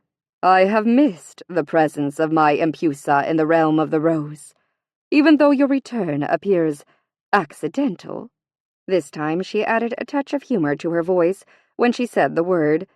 "I am pleased you are here. I have grown weary of waiting." "But I still don't know why I am here." Could she really be priestess to this amazing goddess? "You are here for the roses." Hecate spread her arms in a magnanimous gesture to include all the gardens before them. "You will reinstate my rituals and bring health and life renewed to my realm." "Hecate, I don't know how," Mickey said. "Of course you do," she said fiercely. "The knowledge has been written in your blood. All you need to do is turn your eye inward and learn to read what my hand printed there generations past." The patter of slippered feet running on marble interrupted Mickey's reply. She and the goddess peered down on the gardens as 4 women hurried up the nearest path to the staircase that led to Mickey's balcony. "Your handmaidens approach." Hecate glanced at the darkening sky. "I see that at least they haven't forgotten the proper order of things, though the realm of the Rose has suffered with the absence of its guardian and my Empusa."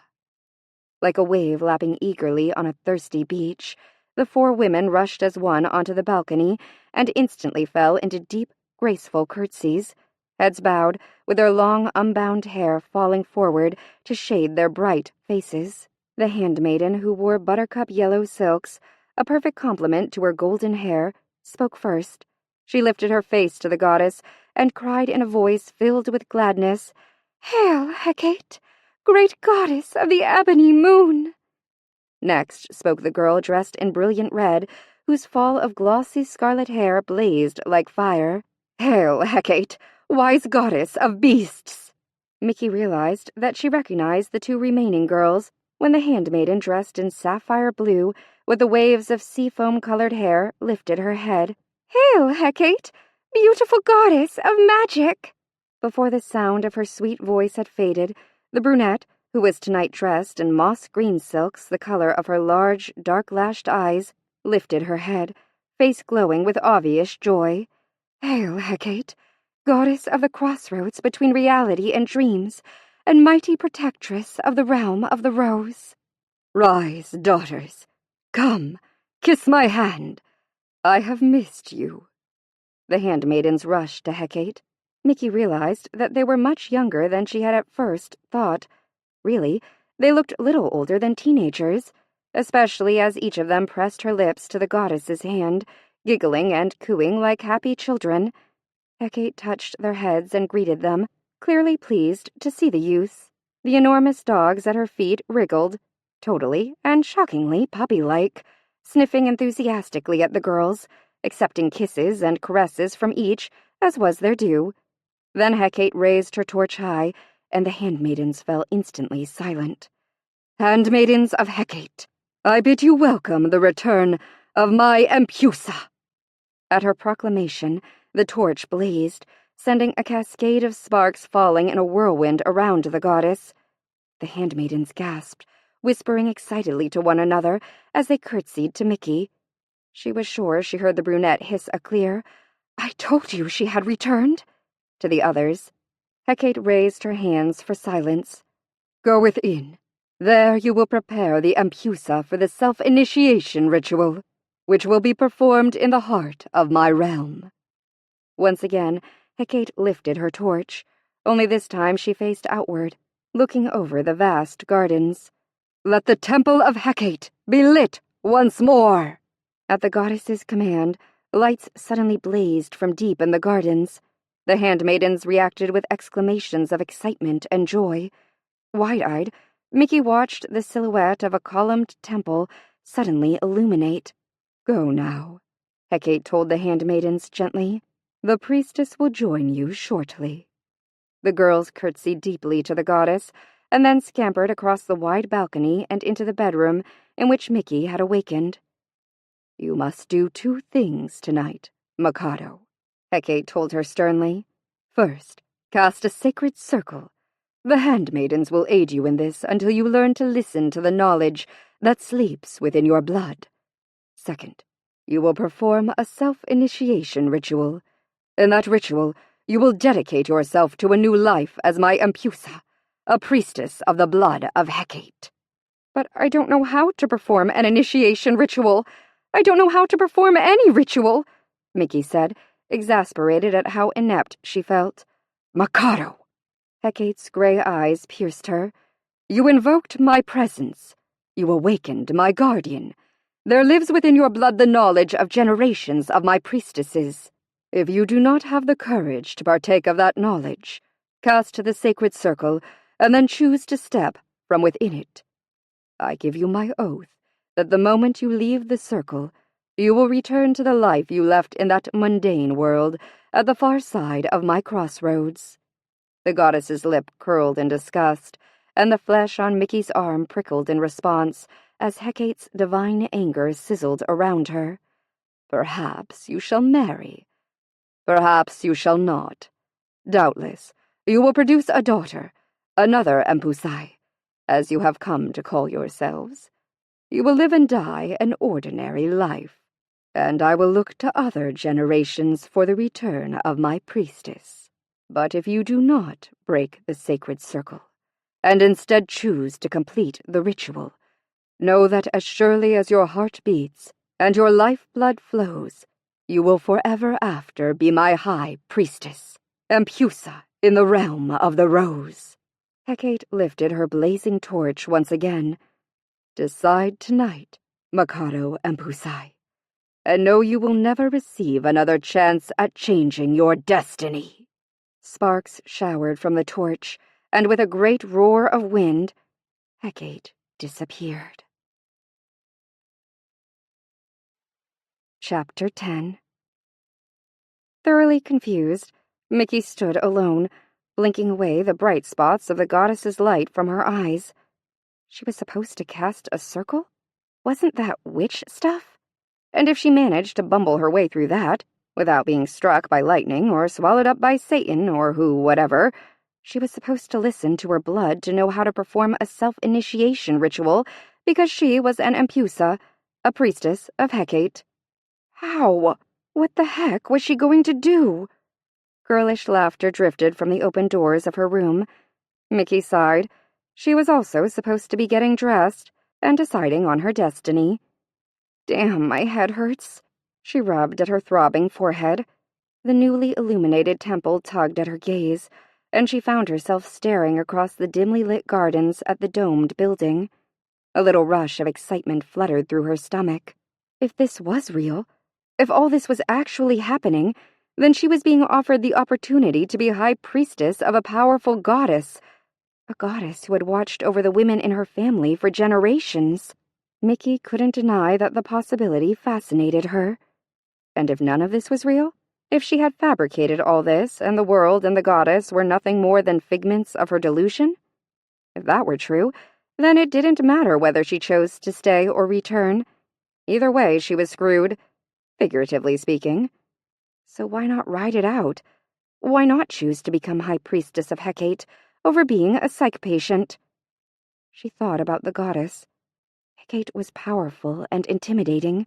What would it be like to be her priestess? The thought was like a bright flame, and it drew her with its exotic warmth. Hecate had said that her first duty as Empusa would be to care for her roses. Mickey stared out across the dark expanse of gardens. The soft night breeze swirled around her, carrying with it the compelling and familiar scent of roses. She closed her eyes and drew a deep breath. It smelled like home. The thought startled her. Could it be possible that she belonged here? Was she brave enough to consider believing that this was her reality, her future, her destiny? She was many things, stubborn, opinionated, too cynical, but she was not a coward. Resolutely, she crossed the wide balcony and entered the beautiful rose-themed room.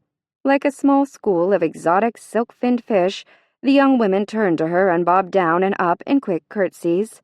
"Empusa, your ceremonial dress awaits," said the brunette. She gestured to a fabulous length of glittering purple silk that cascaded over the edge of Mickey's bed. "Thank you," Mickey said automatically, and then her mind caught up with her words. "But before we go on, I think introductions need to be made. My name is—" She paused for only an instant. "Mikado. As you probably already know, I've been brought here by rather unusual circumstances, and all of this is new and more than a little overwhelming to me." The brunette frowned. "Are you not Empusa in your own land?" "No," Mickey said. The four young faces registered mirrored expressions of shock. "If you were not Empusa, then what did you do?" the brunette asked. "I was—" Mickey hesitated, carefully choosing her words. "I was an assistant to a very important woman. She made sure sick people were cared for." The brunette's frown deepened. This woman could not have been as important as Hecate. "No," chorused the others. They had her there. Maybe working for a less important, goddess. Mickey's lips twitched at what her boss would think of being called a goddess. "Was preparing me for this job." "Job?" the flame-haired girl tittered. "Empusa is not a job. It is a destiny." "A divine privilege," added the handmaiden dressed in buttercup silk. "Yes, I'm beginning to understand that." Mickey felt like she was futilely trying to hold the reins on a runaway horse. "But where I'm from, things are a lot different. It's going to take some time for me to get used to my destiny." The brunette suddenly gasped, green eyes bright with understanding. You are from the mundane world. Yes, I am, Mickey said. Clearly horrified, the handmaiden stared silently at her. The golden blonde pressed her hand against her mouth, as if to hold back a sob. It's really not that bad there, Mickey said, feeling the need to stand up for, at the very least, Tulsa. It's filled with interesting people and things, like the internet and... She grasped at straws. And some really excellent restaurants, especially around Utica Square. Far from convinced, they continued to stare at her. So, she said, purposefully changing the subject, how about you tell me your names, and then I'll get dressed and you can give me some pointers about how to handle the rest of the night. How incredibly rude of us, Empusa, the brunette said quickly, giving the other 3 girls a hard look. I am Guy. I am known as Floga, said the striking redhead. You may call me Nera, said the blonde, who had been there to welcome her with Guy. And I am Eris, said the final girl. It's nice to meet the 4 of you, Mickey said, smiling warmly at them and mentally crossing her fingers that they would become her allies as she took in the unusual names. Shall we dress you, Empusa? Guy asked. Mickey wanted to say, thank you very much, but no. Then she looked at the long length of silk and realized she had not one clue about how to put it on. Did it wrap like a toga? What held it together? And where were her panties? Fine, let's get me dressed. I cannot go out in public in this. Really, there has to be another piece to it. Mickey stared at herself in the full-length mirror. The royal purple silk was caught in a braided silver tie over her right shoulder. From there, it swept down her torso in a graceful drape, leaving her left boob and her right leg, from waist to ankle, completely, utterly, totally bare. Guy's frown was back. But, Mikado, this is the traditional dress for the Empusa's Ebony Moon ritual. Why would you want to add anything to it? You look quite lovely, Nera said, confusion wrinkling her smooth brow. Mickey pointed at the reflection of her bare breast. I'm half naked, like those little bobbing-headed figures that sat on the dashboard of tacky cars. The 4 handmaidens nodded at her. Mickey sighed and tried again. How can I walk around with one of my breasts exposed? Not to mention her entire right leg and part of her pantyless butt. It just can't be right. Of course it's right, the red-headed Floga said, clearly disconcerted by Mickey's negative reaction. It is how Hecate's Empusa has always dressed for this ritual. With a sudden flash of understanding, Guy said, Is it not normal in the mundane world for a priestess to perform rituals with her breast bared?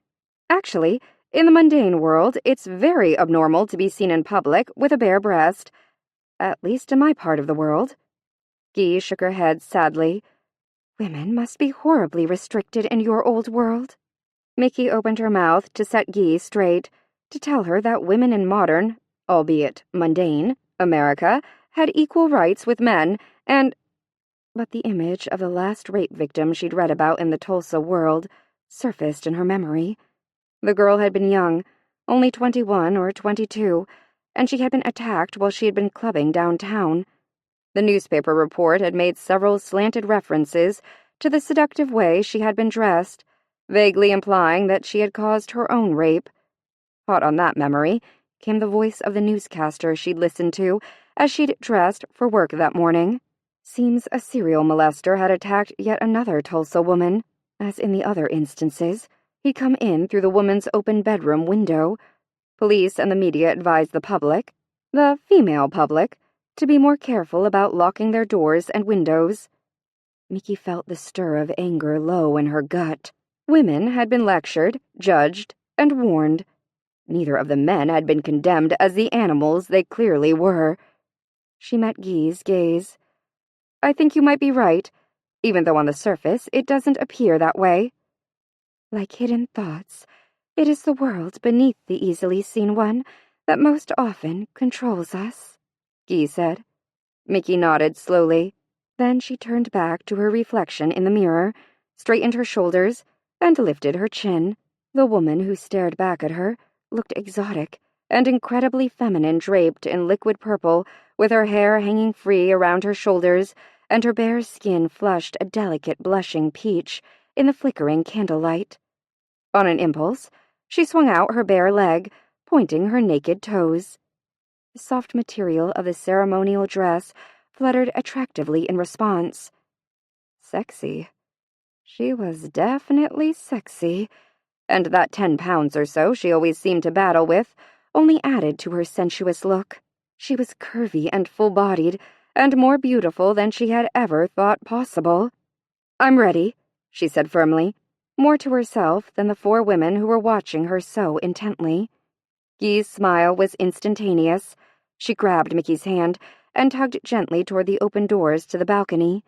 "Come, Hecate's temple glows with light once more. Let us hurry and fill it with life, too." On a tide of silk and laughter, Mickey let herself be led across the balcony and down the pearl-colored stairs that emptied into the gardens. Another odd wave of dizzy sickness engulfed her as she followed the handmaidens. She gritted her teeth and did her best to ignore it, thinking that it was logical that changing worlds would be hard on one's system. Wide-eyed, she tried to take in everything as the girls hurried her along one of many curving marble paths that wound between row after row of roses. She could make out bubbling water features and benches, but everything was gently cloaked in night and shadow, and the warm light of the fragrant oil lanterns that hung from the limbs of ornamental trees. Then everything left her mind as the temple rose like a dream before them, and Mickey stumbled to a halt. Torches blazed inside and out, illuminating tall, slim columns supporting the dome of a raised, open-air temple. In front of the temple sat a huge multi-basin-shaped fountain. Crystal water cascaded from it, spilling all around its edges and into 4 marble troughs that appeared to carry the musical water out into the gardens. The temple itself was elegant in its minimalist design.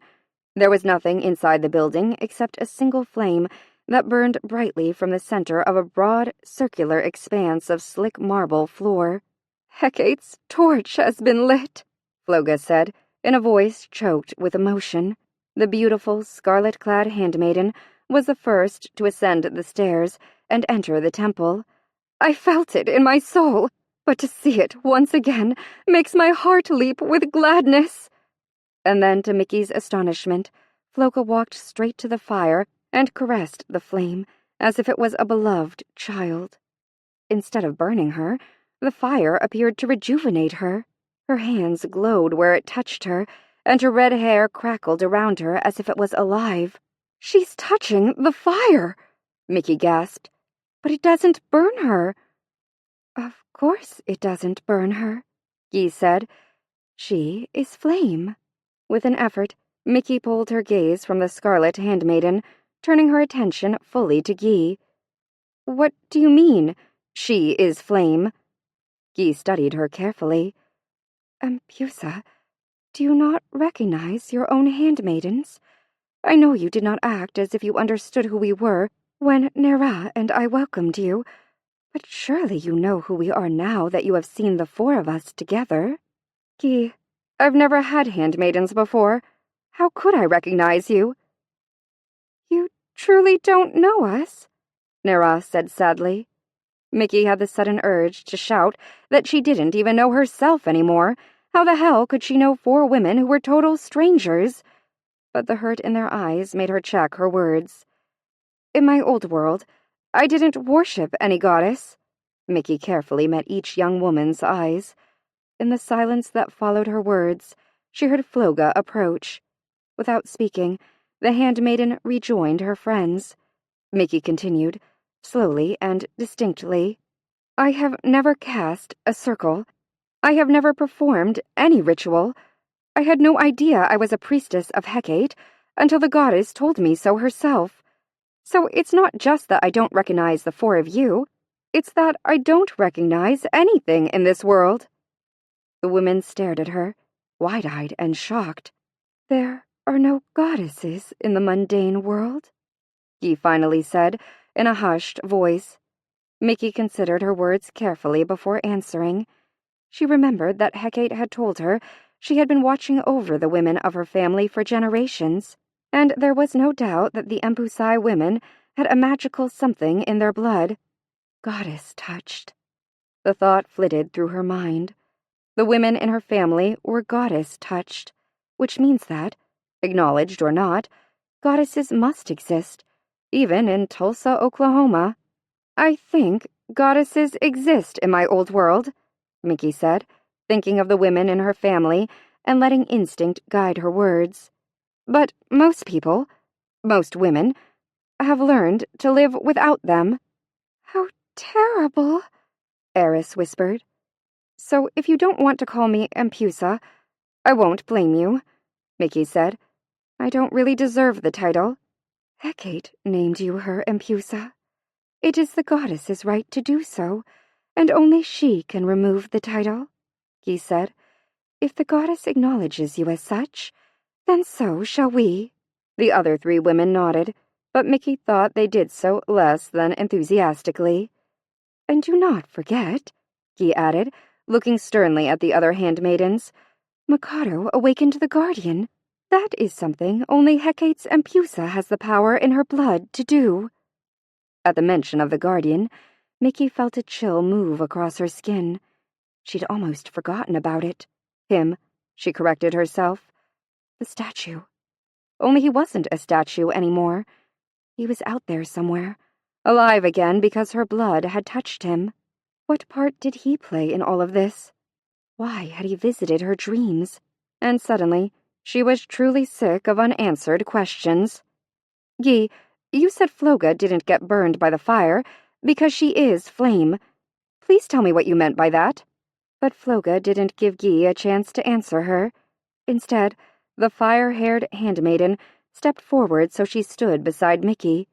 She raised her hand, palm up, and then, smiling, Floga blew a small breath, much like she was blowing a kiss, onto the palm of her hand. Mickey felt the unusual heat of her breath, even before the rust-colored flame spouted from her palm. Guy meant what she said literally, Empusa. Your personal handmaidens are carefully chosen by Hecate from all other women in the realm of the Rose. Each of us was selected because we carry within us a special affinity for one of the 4 elements. My element is flame. I can conjure it. It will never burn me. When the thread of my life has been followed to its end, I will return to it. Unbelievable, Mickey breathed. Hesitantly, she reached a finger to the fire that burned steadily in Floga's hand. It was like touching the flame of a candle. She could bear it for an instant, but she knew it would burn her if her finger stayed too close for too long. Then Mickey's gaze slid to the other 3 women. I am, Guy began, but Mickey shook her head sharply, interrupting her. No, don't tell me. If I am really Hecate's priestess, I should be able to figure out some things for myself. She squinted her eyes, thinking. The 4 elements. Floga already said she is flame. So what's left? As she considered, her eyes remained on Guy, at first unconsciously, and then more purposefully. She took in her moss-colored robes that matched the rich green of her eyes, accenting the thick length of her mahogany hair. And she knew. Earth, Mickey said. You have to be Earth. Guy's smile was a brilliant reward. Yes, Empusa. Floga is fire. I am Earth. She paused and nodded encouragement. Mickey turned her attention to the 2 remaining handmaidens, Nera and Eris. Nera was wearing blue and had hair so light it could be reminiscent of clouds. But wind just didn't seem to fit her.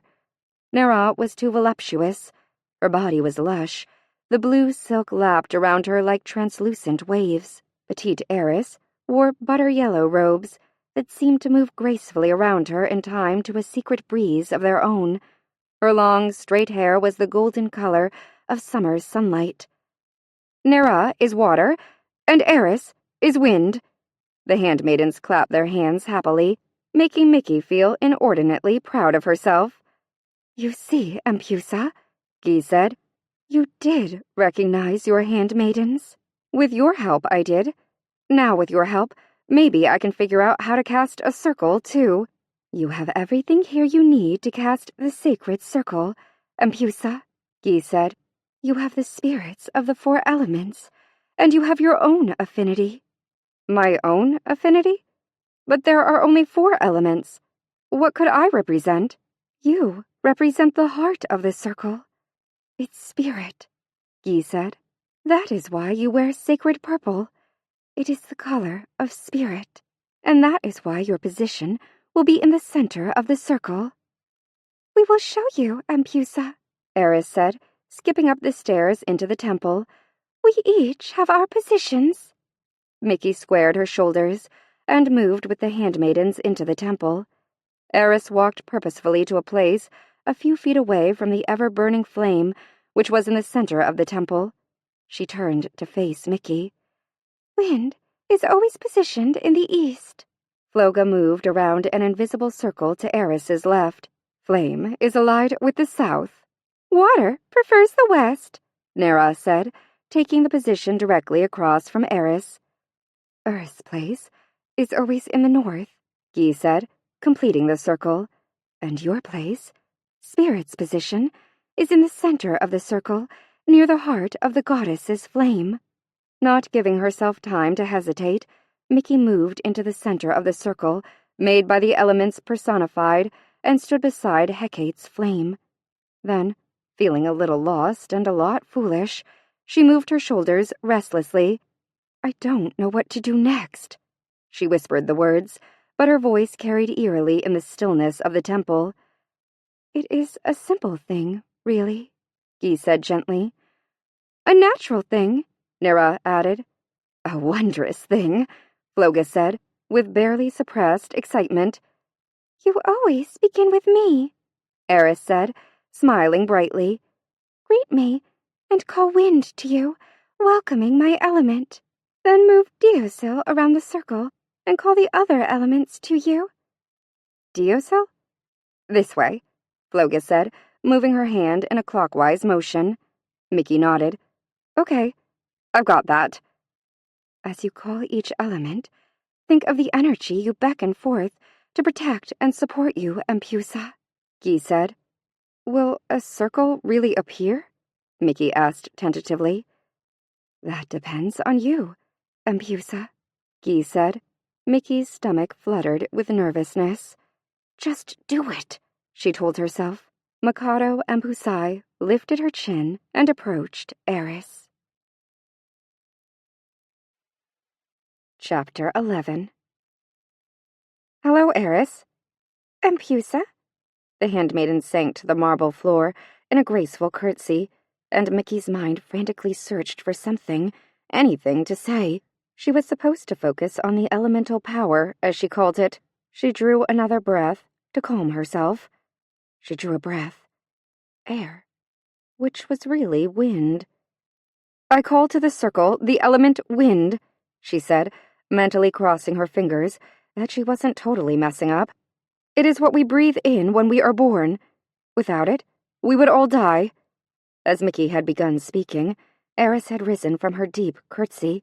The handmaiden lifted her slender arms, closed her eyes, and tilted her head back.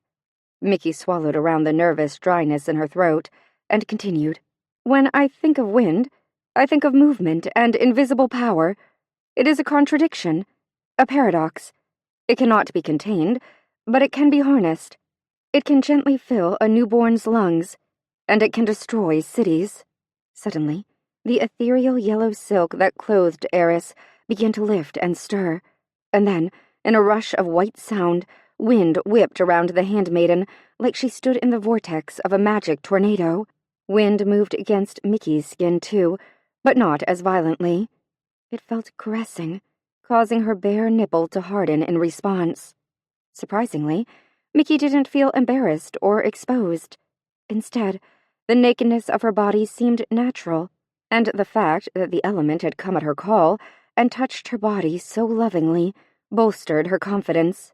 She smiled and met Eris's shining eyes. Welcome, wind. Then she turned to her right. Her steps were much surer as she approached the scarlet-clad handmaiden. Hello, Floga. "Empusa," she said, and she too sank to the floor in a respectful curtsy. "I call to the circle the element flame." As Eris had, Floga stood, lifting her arms and closing her eyes. Mickey thought the handmaiden's face looked rapturously expectant, as if she was prepared to greet a lover. Inspired by the element's personification, Mickey continued, "Fire is passion and heat. It consumes, but it also feeds and warms. Without fire, our nights would be dark and cold."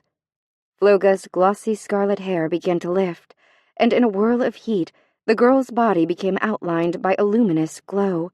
Mickey could feel the heat radiate from Floga. It licked against her skin, too, causing a fine sheen of dewy sweat to glisten over her body. "Welcome, Flame." When she turned to her right again, she thought she caught a glimpse of a delicate silver thread of light stretching between Eris and Floga. "Hello, Nera." "Empusa?" Nera dropped to the floor. Her thick blonde white hair covered her face like a wave. "I call the element of water to the circle. It surrounds us before we are born, and it nourishes us during our life. It cleans and purifies, feeds and soothes." Nera stood slowly, and Mickey watched as the voluptuous outline of her body appeared to liquefy. And then her hair really was sea foam and waves, and the blue of her silk robes rippled like the changing tide. Mickey was engulfed in a misty coolness that smelled of spring rains and warm tropical beaches. "Welcome, water." Mickey's feet felt incredibly light as she hurried to where Guy waited. And this time, she clearly saw the sparkling silver ribbon that connected Eris to Floga, and now also to Nera. "Hello, Guy." "Empusa," she curtsied, as had the other handmaidens. "I call to the circle the element earth." Mickey smiled fondly at Guy as the handmaiden stood, lifting her arms and awaiting the approach of the spirit of her element. "Earth is really our mother. It's as fertile and nurturing as farmland, as moist as soil, and as dry as sand. It's home for all the other elements." Guy's mossy robes shifted and changed until they were more ivy than silk. Her dark hair seemed to lengthen, blanketing her shoulders and falling down her back with the richness of a newly plowed field. Mickey's senses were filled with images of earth. She smelled the sweetness of cut hay. She tasted ripe fruit and berries. She felt cradled in warmth and security, as if her mother's arms were once again around her. With a catch in her voice, Mickey said, "Welcome, Earth." "And now, Empusa, you must greet your own element," Guy said, pointing to the place at the center of the circle beside the sacred flame. Mickey moved to the center of the circle. She closed her eyes and raised her arms, mimicking the other women. "I call to the circle the element spirit." Then the handmaidens' voices flooded her thoughts and senses until Mickey couldn't tell if they were actually speaking or if they were only voices within her soul. "Spirit is present everywhere," Eris said in her sweet, clear voice. "It is the great alchemist." Floga's voice was filled with passion.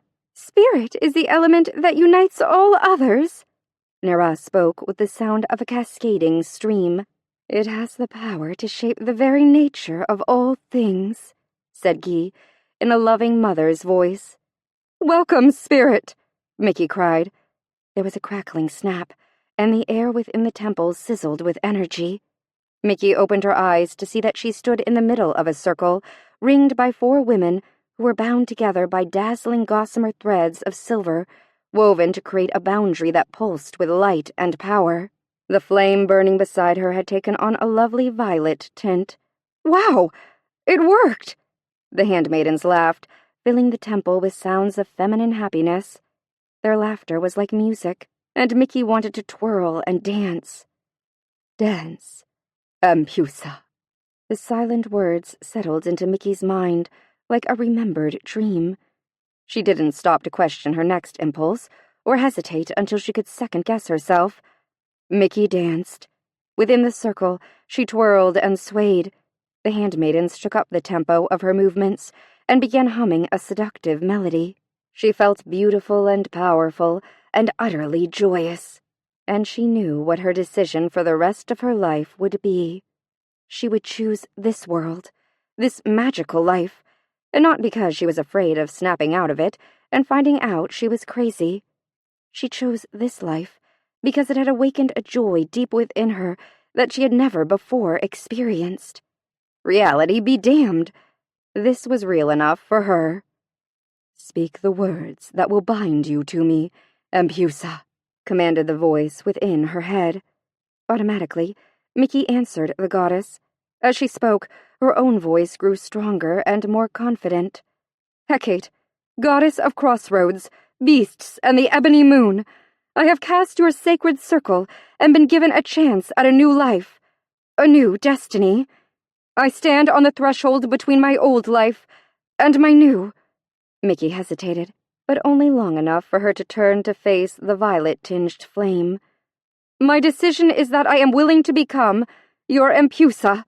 "What 2 perfect words do you offer your goddess to bind you to me?" Hecate's somber voice hung heavy in the midst of the sacred circle. Mickey stared into the spirit flame.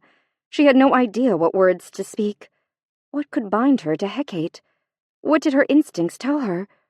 She wasn't sure, but she knew what her heart was telling her. There were only 2 words that should ever bind one person to another. "Love and trust," Mickey said. "Then it shall be, Empusa. You are bound to me through blood, and by love and trust." The violet flame leaped, shooting almost to the ceiling of the temple's dome. "Blessed be your feet that have brought you on this path," Eris said. The wind spirit held her hands out to her Empusa. Mickey grasped them, feeling a surge of energy swirl into her. "Blessed be your sex, source of love and power," Floga cried. Mickey retraced her path inside the circle to the spirit of flame. When she took Floga's hands, power filled her with a rush of heat. Nera's voice called her farther around the circle. "Blessed be your breasts and the heart that beats within." The water spirit's hands were a wash of cool energy that reminded Mickey of a deep, clear well. Guy's blessing had her moving to the head of the circle. "Blessed be your lips that will speak the rituals of the goddess." Mickey clasped hands with the earth spirit and felt the strength of ancient trees and ripe meadows enter her body. Then, without needing to be prompted by anything except an innate feeling of rightness, Mickey returned to her place beside the spirit flame and whispered, "Blessed be my eyes that will see clearly the new path before me." "The Empusa is mine, and I am hers, body, mind, and spirit." Hecate's powerful voice filled the temple. "The ritual is complete, so mote it be." Suddenly Mickey was aware of a multitude of voices cheering in celebration. She looked beyond the circle to see what must be hundreds of women, young and old. They crowded the gardens around the temple and were all clapping and waving her way. The watching crowd began to hum a wordless melody, and soon the seductive beat of drums joined the voices. Then the gathering of women danced, barefoot and exuberant, in the torchlit garden of the goddess. Intrigued, Mickey watched them frolic. In the shadowy gardens, they looked like beautiful night flowers waving in the breeze. Briefly, she wondered at why there were no men present, but the thought was fleeting, and Guy's voice chased it completely from her mind. "Close the sacred circle, Empusa, and we will join the people's celebration," Guy said. Before she had to ask, Eris's soft voice lifted above the noise of the crowd like a warm summer breeze. "Walk in reverse order around the circle. Touch each of us in turn, and visualize the web of light fading away." Smiling her appreciation, Mickey retraced her steps, lightly brushing her hand over each woman's head as she sank into a curtsy at the approach of the Empusa. She watched the woven thread of light unravel, and eventually, as she returned to her place in the center of the circle, it disappeared completely, leaving only the goddess's flame to burn a bright but ordinary yellow. Then Guy took one of her hands, and Eris another, and flanked by earth and wind, the newly christened Empusa was led to her people and the celebration that awaited its priestess. The guardian watched from beneath an ancient oak. The lighting of Hecate's temple had drawn him. When it blazed again in the heart of the realm, he had been pulled to it unerringly, even though his body was racked with the pain of newly awakened muscle and sinew. He had wanted to kneel beside the flame, to again beg the goddess's forgiveness, and to ask that he be allowed to resume all the duties that had been his before he had broken faith with Hecate. But before he could move, the night breeze shifted and brought her scent to him. His nostrils had flared, and his bronze skin quivered. The priestess approached. He knew it was she by her scent, spices and rose distilled by the heat of her soft skin. He recognized it because he drank the fragrance of her in his dreams, and, waking, he had touched that skin when he held her in his arms as the power of the goddess transported them to Hecate's realm. He closed his eyes and leaned against the tree. He had frightened her then, though he had not meant to. His awakening had been abrupt, and the beast within him that seemed at constant war with his humanity had been too strong, too eager to capture and possess. Remembering, his body shuddered, and his heart ached. He should go, retreat to his lair, and prepare himself for tomorrow. He had long been absent from the realm of the rose, and he could already tell that all was not as it should be. He must be diligent, focused.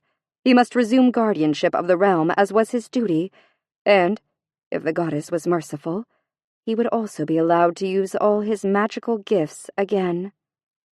But he stayed.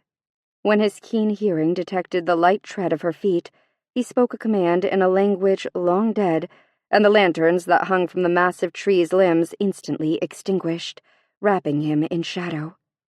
Under the thick ridge of his brow, his expressive eyes opened in time to see Floga rush into the temple. He paid little heed to the fire spirit, though, or to any of the other handmaidens. Like a bewitching siren, she commanded his attention. He watched her. Her awkwardness was obvious to him, as he was certain it was to the handmaidens, too. They were accustomed to an empusa who moved with practiced confidence, who knew each ritual of the goddess so well she could perform them as if it was as natural to her as breath and heartbeat. This woman was different. The handmaidens had to prompt her on how to cast the sacred circle. He saw her overcome her initial hesitation as she moved from element to element, calling wind, flame, water, earth, and spirit alive again within the goddess's temple. Despite her inexperience, her power was evident in the tightly woven thread that bound the circle together. She danced. His breath went thick. A low growl rumbled almost inaudibly in his throat. Lust surged, hot and insistent through his body in time with the beat of his heart. His inhumanly keen eyesight became blessing and curse. Because of it, he could see the sweat-slickened flush of her naked skin as she moved in a seductive dance around the circle. The nipple of her exposed breast was tightly puckered, elemental and alluring. He turned his massive head away from the tempting sight, pressing his forehead into the rough skin of the oak until the tips of his ebony horns rested against the tree. The betraying breeze flirted around him, once again bringing him the scent of her, woman and roses, oil and spice, now heightened by the heat and sweat of her. He snarled a curse, damning his preternatural senses. Goddess help him. The longing was still there. Why? He raised his hands. They became claws as razor-edged talons dug into the thick bark of the tree. Why hadn't his long imprisonment cured him of this terrible, futile desire? He heard Hecate's voice commanding the new empusa to bind herself to the goddess with ritualistic words. "Love and trust." She spoke the words, and the night took them and carried them to him, so he felt the power of her oath fold over his skin. Why had she chosen those two words? For countless generations, Hecate's empusa had always chosen words such as knowledge, power, beauty, strength, success, to bind herself to the goddess. Yet to complete the self-initiation ritual, this empusa had chosen love and trust. The guardian bared his teeth. What did a priestess know of love and trust? What did any mortal woman know of such things? He sensed the crowd approaching the temple and commanded more shadow and night to surround him. The women of the realm could not see him as they passed the great oak, but they sensed his presence and averted their eyes from the darkness that hid him, nervously making a wide path around the tree. When they shouted with joy at the completion of the ritual and began to welcome her with song and dance, the guardian felt as if he had become a great island of misery amidst an ocean of rejoicing. And still he could not stop himself from looking at her again. She was closing the circle. The changing light of the goddess's flame caressed her naked skin. Her body enticed him as she acknowledged each of the elements and bid them depart. Without conscious thought, his claws tightened on the tree, slashing deep grooves into the ancient bark. In response to the flexing of his muscles, pain shot through his arms and chest. He welcomed it. The pain reminded him of his banishment, and the reason for it. He had been bespelled for generations because of his weakness. What perfect irony. He was a beast. He had physical strength that no mortal man could match, yet weakness had caused him to betray his duty and, ultimately, himself. Not again. I will not allow it to happen again. Then his mind cleared as a new thought formed. Perhaps all of this, the dreams of her, the awakening, and now the return of the agony of his desire, perhaps it was all part of the goddess's test. Yes, he straightened, sheathing the daggers that were his claws. It did make sense. Hecate was providing him the opportunity to regain her sacred trust. He was being tempted so he could prove to her that it would not happen again. Never again would he betray his goddess and his realm. He would perform his goddess-appointed duties as guardian of the realm of the rose, and when it was time for Beltane's spring ritual, he would complete his charge, sending the new Empusa to meet her destiny. With a mighty effort of will, the guardian repressed the longing within him. He would not give in to his weakness again. For countless generations, he had protected Hecate's magical realm. He had been ever vigilant. He had been tireless in his devotion, and he had been alone, even during the brief moments when he had imagined that his solitude might come to an end. He remembered the pain of discovering just how wrong he had been, and knew that the misery of that rejection had been greater than all the years of loneliness that had preceded it. What the last Empusa had said had been true. He was a beast. A woman might become fond of him, might treat him with compassion, as she would a favorite cat or an especially loyal hound, but a woman could never truly love a beast. It mattered little that the goddess had gifted him with the heart and soul of a man. The heart and the soul were within the body of a beast. It was his destiny to be alone, and destiny could not be changed. With one last look at the new Empusa, he turned away. Duty. That must be his life. But part of my duty is to ensure the Empusa's safety, to make certain she is well cared for. The man within him whispered temptation. Would any of the handmaidens remember that the Empusa must eat and drink after the ritual to ground herself? Of course not. And she... He paused and glanced over the corded muscle of his shoulder at where laughing women surrounded her. She was so inexperienced. She had to be led in the casting of a circle.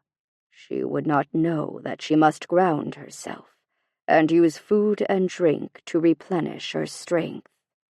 Again, he forced his gaze from the Empusa. Snarling a hasty command, he drew darkness closely about him and made his way unseen from the temple's celebration. When he was clear of the crowd, he picked up his pace, clenching his teeth against the pain that radiated from leg muscles that had just the day before been dead stone. It is only another part of my duty as guardian to order her meal prepared, and to be certain that she partake of it. Yes, only another part of my duty. His cloven hooves thudded against the soft ground with a shy, secretive voice that seemed to echo the word, liar. Liar, liar. Chapter 12. It was only when she stopped dancing that Mickey felt the return of her sick dizziness. So many women. She put a hand to her sweaty forehead and brushed back a mass of tangled hair.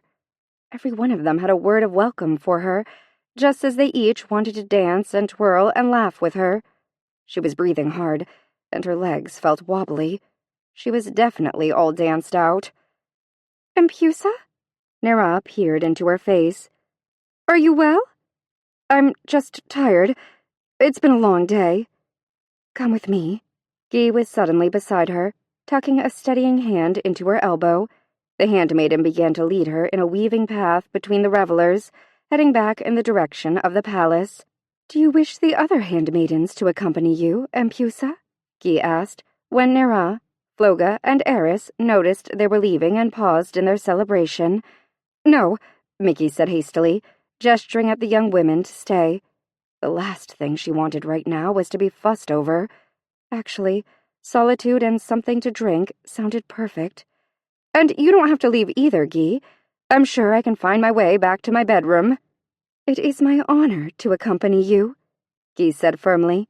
Then she smiled and spoke the Empusa's regrets to the women who would have drawn Mickey back into the celebration, smoothly extracting the High Priestess from the throng. Mickey sighed and resigned herself to Guy's mothering. The well-lighted palace looked warm and inviting, and Mickey was incredibly glad to see it grow quickly closer. She wrapped her arms around herself. Now that she wasn't dancing, she was all too aware of the chill of the night air as well as her hunger. When was the last time she'd eaten a real meal? Had dinner at the Wild Fork only been last night? How did time work in this magical realm? Little wonder she was starving and felt so sick and shaky inside. Mickey stumbled up the marble stairs that led to her balcony. Guy halted suddenly, almost causing Mickey to trip and fall over her.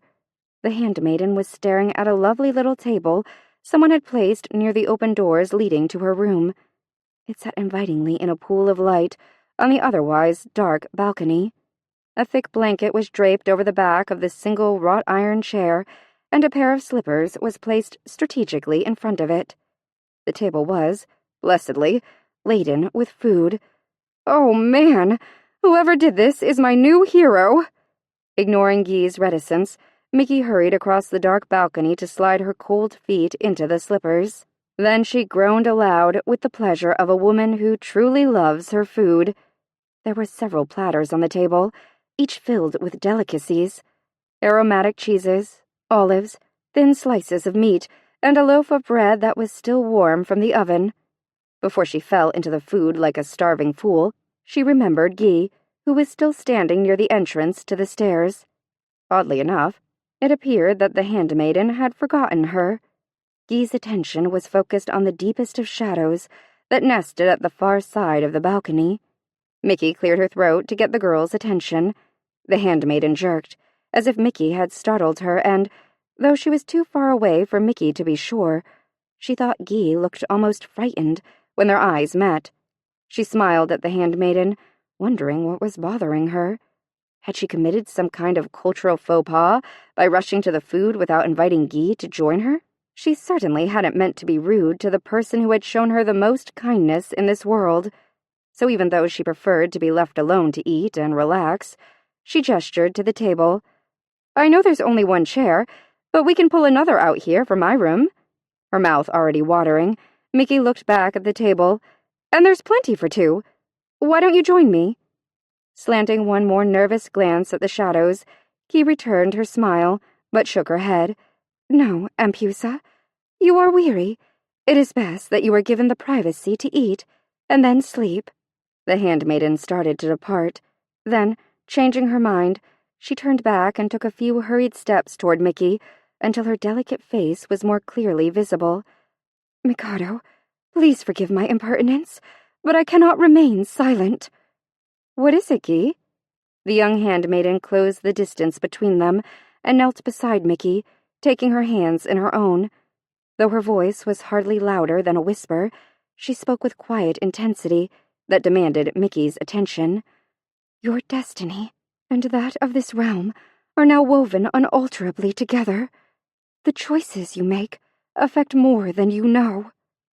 Though she was feeling like a fish out of water, Mickey did recognize Guy's concern as real. "I'll remember, Guy." Not knowing what else to say, she added, "I'll be careful. Promise." Looking relieved, Guy nodded and squeezed her hands before letting them go. "You did well tonight, Empusa. Welcome to your destiny." She curtsied deeply, and then padded softly to the stairs and disappeared as swiftly and silently as if she really had been only a dream. Finally, she was alone. What had that been all about? Too damn tired to give Guy's weird behavior and cryptic advice much thought, Mickey stretched and then rolled her shoulders. Her neck was killing her, and her body felt stiff and sore. What the heck was wrong with her? She should spend more time in the gym. Who shouldn't? But she didn't think she was in such bad shape that frolicking about for an hour or so should make her feel like an old woman, or like a young one who had just taken a beating. Her hands shook as she forked cheese and meat onto her plate, but as soon as she'd swallowed a few bites of the delicious fare, she began to feel more settled. Mickey shivered and pulled the blanket off the back of the chair and wrapped it around her shoulders. Warmer, she broke off a hunk of bread and sighed happily as she bit into the soft center. She imagined that it somehow fed her soul as well as her body. A beautiful candelabrum sat across from her place setting, like a silent dinner partner who came to the table just to illuminate. Its light danced off a crystal goblet filled with dark red wine. She lifted it, admiring the elaborate rose design etched into its surface, and appreciating that someone had already filled her glass as well as left an entire pitcher of wine for her personal use. If any occasion called for wine drinking, lots of wine drinking, tonight was one. Mickey glanced around her, trying to see if there was any movement in the deepening shadows of the balcony. Everything was still. It seemed she really was completely alone. Raising the goblet to her lips, she paused, brows drawn together in confusion. Floating in the middle of the tiny scarlet sea was a rose blossom, so deeply red that it appeared almost black. What the heck was a flower doing in the middle of her glass of wine? Not sure of the correct protocol for extracting a rose blossom from wine, Mickey glanced from the table to the crystal goblet. Should she pull it out with her fingers? Or was she supposed to use a fork? Maybe a dessert spoon would be more appropriate? "I can't even call for a new glass," she muttered, thinking that finding a rosebud in her wine was a perfect punctuation mark to a truly bizarre day. What would I say? "Hey, waiter," or in this case, handmaiden, "there's a rose in my soup. Glass, wine." She shook her head and laughed aloud. Doesn't it just figure? The ancients believed that a glass of wine could not be fully enjoyed unless there was a rose blossom afloat within it. The deep, powerful voice rumbled from the area of the balcony that was shrouded in the darkest shadows, washing around her and causing the hair on her body to prickle. "It is a belief to which I adhere." Mickey jumped and fumbled with the glass, almost dropping it. "Forgive me for startling you, Empusa." "I just wasn't expecting Mickey faltered, trying to see through the shadows. She could discern only darkness within darkness, but she didn't need to see him. She knew to whom the voice must belong. Her stomach tightened. She took a deep breath and pulled the blanket more securely around her shoulders, suddenly very aware that she hadn't changed from the ceremonial dress that exposed far too much of her body. "I thought I was alone," she said, amazed that her voice sounded so normal. "I did not mean to disturb you. I came only to see that you grounded yourself after the ritual." Mickey stared blankly in the direction of the faceless voice. Ignoring the rose blossom, she took a long drink of wine. It was him, the statue, the beast from her dreams, the creature who had stalked her through the rose garden. Unlike her voice, her hands could not hide their emotions so easily, and she had to wrap both of them around the goblet so their shaking didn't clatter the crystal against her teeth. When she didn't respond, he continued speaking in that preternaturally powerful voice that was at such odds with his civilized words. "Again, Empusa, I ask that you excuse my lack of judgment. I thought only to see that all was acceptable to you, so your grounding could be completed. I did not intend to disturb or to discomfort you." She stared into the dark space from which the voice originated. "You did all this?" "I directed the servants. Yes. Empusa, you must always remember to eat and drink after you cast the sacred circle and perform any ritual. In that way, you will once again be grounded to this world. If you do not, you will feel weak and sick at heart." Mickey had to swallow down a hysterical bubble of laughter. She was conversing about post-goddess ritual rules with a living statue of a beast who talked like a college professor in a voice that could have belonged to Godzilla. It was totally fucking Looney Tunes. Mickey took another long gulp of wine. This time the scent of the rosebud tickled her nose, and she noticed the way its elusive sweetness heightened the richness of the wine. She put down the goblet and looked out across the table. Fine linens, beautiful porcelain china, a crystal goblet and pitcher etched with a rose design, plates heaped with carefully chosen delicacies, a blanket and warm, comfortable slippers. He had ordered all of this for her? Mickey glanced at the corner of the balcony, and then hastily averted her eyes and poured herself some more wine. His silence was making her even more nervous than his inhumanly powerful voice. Had he left? Was he sneaking up on her? Stalking her? The erotic chase scene from her last dream teased through her memory, causing her cheeks to flush and nervous words to rush too loudly from her lips. "I didn't know about the grounding, and everything is delicious. I guess I owe you my thanks." She wanted to bite her lip at her idiocy. She guessed she owed him her thanks. "You owe me no thanks, Empusa. I am guardian of this realm, and as such it is my duty to see the welfare of those within the realm, which includes Hecate's high priestess," he said gruffly. "Oh, well," she mumbled, feeling awkward and not knowing what to say, but wanting to be polite. "Still, I appreciate—" "Do not!" She felt the force of the command against her skin. It battered her and made the flush that had heated her cheeks drain white and cold. Hecate's assurance that the beast wouldn't harm her seemed only weak, far-away words. Mickey pressed her hands into the arms of the chair and bunched her legs under her, preparing to sprint for her room. Maybe he wouldn't come inside the palace, or maybe she could call for help and— "Forgive me. It seems I have again frightened you. That was not my intention. It is just that your appreciation is not appropriate. What I did for you is out of duty. It is why Hecate called me into her service. Do you understand?" He was clearly trying to modulate his voice to a softer, less intimidating timbre. She recognized the attempt, even though he was being only partially successful. Instead of answering right away, Mickey took her death grip from the chair handle and, two-handed, lifted the wine glass to her lips. After she'd had another fortifying drink, she stared into the darkness again. This was ridiculous, and twice as scary because she was talking to a disembodied voice and letting her imagination fill in all the gory details of his appearance. "I'm trying to understand, but it's not easy, especially when I can't see who I'm talking to." There was a long pause, and then he stepped from the darkness.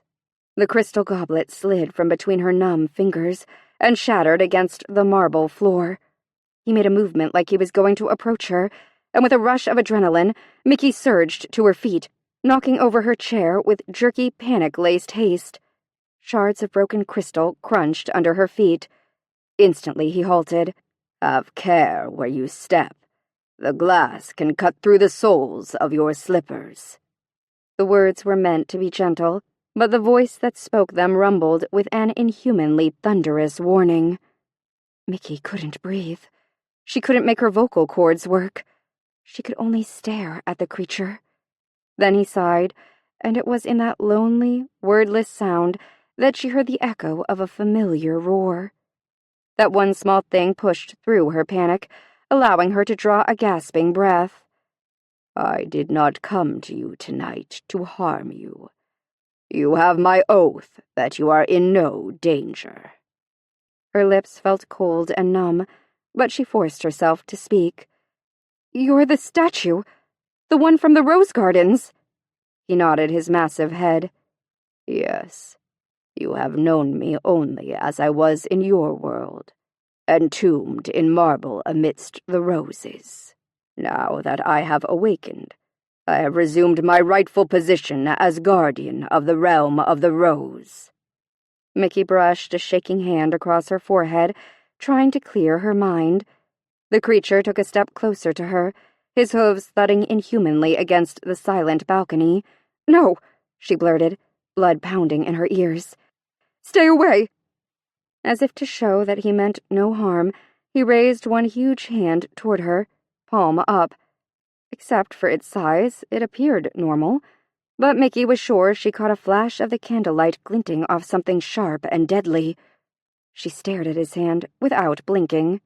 He closed the hand and let it fall to his side, where it was enveloped in shadow. I was only concerned that you might faint. I'm fine, she said automatically, but she did pick her way carefully among the pieces of broken glass, righted her chair, and sank into it before her legs gave way. I don't faint. She forced herself to sound as normal as possible. He said he wouldn't hurt her. Hecate said he wouldn't hurt her. And anyway, if he was going to attack her, it would do no damn good for her to hyperventilate and freak out. She clasped her hands together to stop them from shaking. Really, I'm fine, she repeated, more for her own assurance than his. You should eat, he said. It will strengthen you. She just stared at him. How the hell was she supposed to eat with him standing there?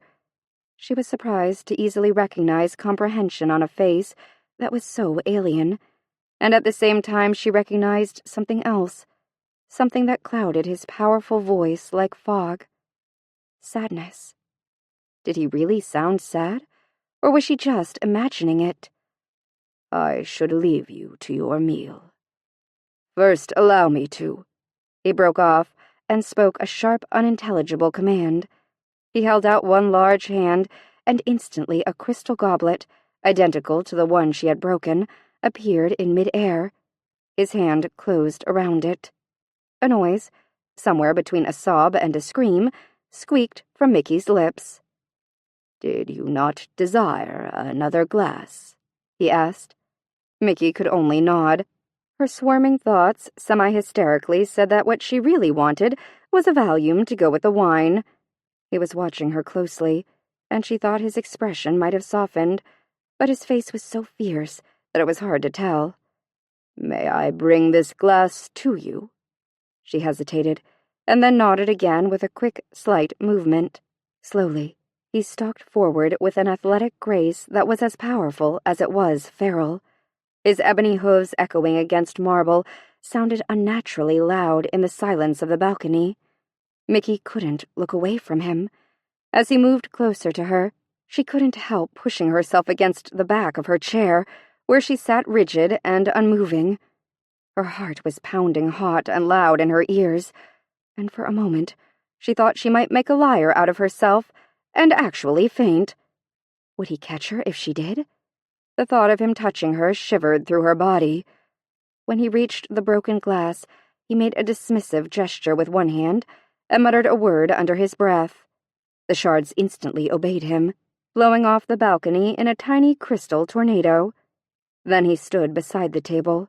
This close, the light from the candelabrum flickered over him, illuminating the hard, inhumanly muscular lines of his body. He kept very still, allowing her time to study him and to become accustomed to his nearness. The statue in the park had not been clothed, but the living guardian was. He wore a black leather breastplate over a short tunic. The outfit reminded her of something Russell Crowe would have worn in Gladiator, except had the two stood side by side, the Guardian would have made the Aussie actor look like a boy in dress-up clothes. The creature was huge. He had to stand almost 7 feet tall. His hair was the unrelenting black of a new moon night. It fell thickly around his massive shoulders. 2 dark horns protruded from his head. They curled forward and tapered to dangerous-looking points. His face... Mickey's breath caught in her throat. The face of the statue had been roughly hewn and indistinct, but the living Guardian was no unfinished rock. He was powerfully masculine, with a thick brow, high distinct cheekbones, and a square jaw. Taken by itself, his face reminded her of ancient images she'd seen stamped on foreign coins or carved into statues of warriors long dead, but mix his classic features with the horns and the sharp glint of a carnivore's teeth, and it was obvious that the man did not completely dominate the beast that lay so close to the surface. His breastplate and tunic left quite a bit of his muscular body bare. The skin that covered his torso was dark, and looked like living bronze in the candlelight. She let her eyes travel down his body. She knew what she would see, yet still she sucked in a shocked breath at the reality of it. His thick legs were covered in dark fur. Instead of feet, the flickering light glinted off cloven hooves. He was the personification of animalistic power, and though he did not move to threaten her, the aura of feral viciousness that surrounded him was almost palpable. Mickey shivered and pulled the blanket more closely around her shoulders. "The night is getting cold," he said, as softly as possible. "I should have had them set your dinner within by the hearth." I like it out here," she stuttered. "Do you? Or are you just being polite?" "No, I often eat dinner on my balcony at home," she said, feeling a tremor of homesickness. There wasn't a lot she'd miss about her old life, but her comfortable apartment and her view of Woodward Park was something that would always be a bittersweet memory. "Then I am pleased that I chose to set your dinner on your new balcony, Empusa."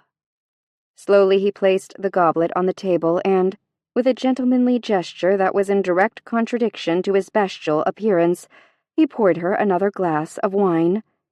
Each of his movements was unhurried and carried with it a cat-like grace. Like a predator, she thought. When he was finished pouring, he took a step back from the table and nodded at the full glass.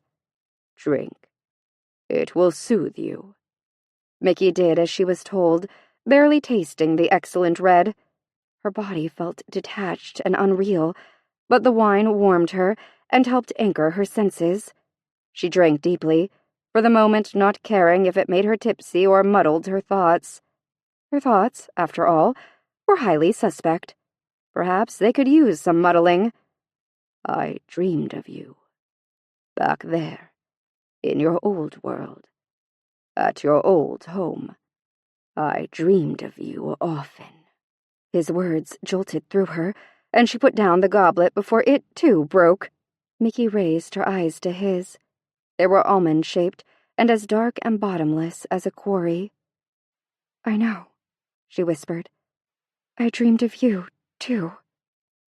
"It was a shock," he said, pulling his gaze from hers to look out into the darkness. "After all those countless years of nothingness." He shook his head, and his mane moved softly around his shoulders. "It seemed impossible that I was aware again. At first I sensed you, but I could not see you. I only knew your presence." His voice was deep, with a low hypnotic sound, but his face remained expressionless, as if part of him had become stone again. He did not meet her eyes. "Then the dreams changed. They became more real. I could see you and feel you. Finally you called to me, and I awakened completely. I knew you were Hecate's Empusa. Only she could have awakened me. My mastery over magic returned to me, and so I brought you here." I thought I was going crazy, Mickey said, wishing he would look at her or give her some hint about what he was feeling. But he only stared, stone-faced, into the night. No, Empusa. You are not mad. You are fulfilling your destiny. Chapter 13. You know that's not really my name, she blurted. Now why the hell had she said that? He turned his head and finally looked at her again. Of course not. Empusa is a title of respect, not a name. Well, it doesn't really seem like it's me yet, she said. Like just about everything here, it seems foreign. Odd. Mickey stifled a sigh, wondering how it could be that she was talking so easily with this man-creature. If not Empusa, then what shall I call you? He asked. Mickey, she said. His thick brow furrowed, and for a moment she thought she caught the glint of humor in his dark eyes. Mickey, that is a name? It's not my given name, but it's what everyone calls me. What is your given name? Mikado, she said. Ah, he nodded, and the candlelight glinted off a quick flash of 2 sharp teeth as he smiled. The Mikado rose. It is appropriate. Mickey took another drink of wine. With its spread of warmth through her body came a sudden delicious sense of heady courage. She cleared her throat and spoke quickly before she changed her mind. What is your name? I am guardian of the roses. Mickey frowned. But what do I call you? I have always been called guardian. Guardian? Mickey said doubtfully. That sounds like Empusa, a title, not a name. It is what I am, title or name. There is no difference for me. His face changed again, and this time Mickey was sure she saw sadness there before his expression settled into an unreadable mask. He was such a mass of contradictions. One second he was scaring the breath from her, and the next he was making her feel pity for him. Her head was a little woozy. She was definitely more relaxed, not exactly grounded, but relaxed enough to allow the next question to spill from her mouth. Am I making you up? Is this all happening just in my mind? No. We are real, you and I, as is the realm of the rose and the goddess we both serve. So I'm not asleep and dreaming this? No. Mikado. He enunciated her name carefully. Not this time. His eyes caught hers, dark and expressive with the knowledge of what their dreams had become. You are very much awake, as am I. Finally. Sometimes my dreams of you felt more real than the world around me. Slowly, not taking his eyes from hers, he moved closer to her and lifted his hand so his fingertips brushed lightly over her cheek. You broke the spell that entombed me. For that, I will eternally owe you a debt of gratitude. The heat of his brief caress made her shiver, and he quickly dropped his hand and stepped back. But why me? Her voice was rough, as equal parts of fear and fascination struggled within her. How could I have broken a spell I didn't know anything about? You carry the blood of Hecate's priestess within you. None other could have broken the spell and awakened me. I awakened you, Mickey repeated, and I'm here because you needed a spell lifted from you. No, Empusa, the guardian said firmly.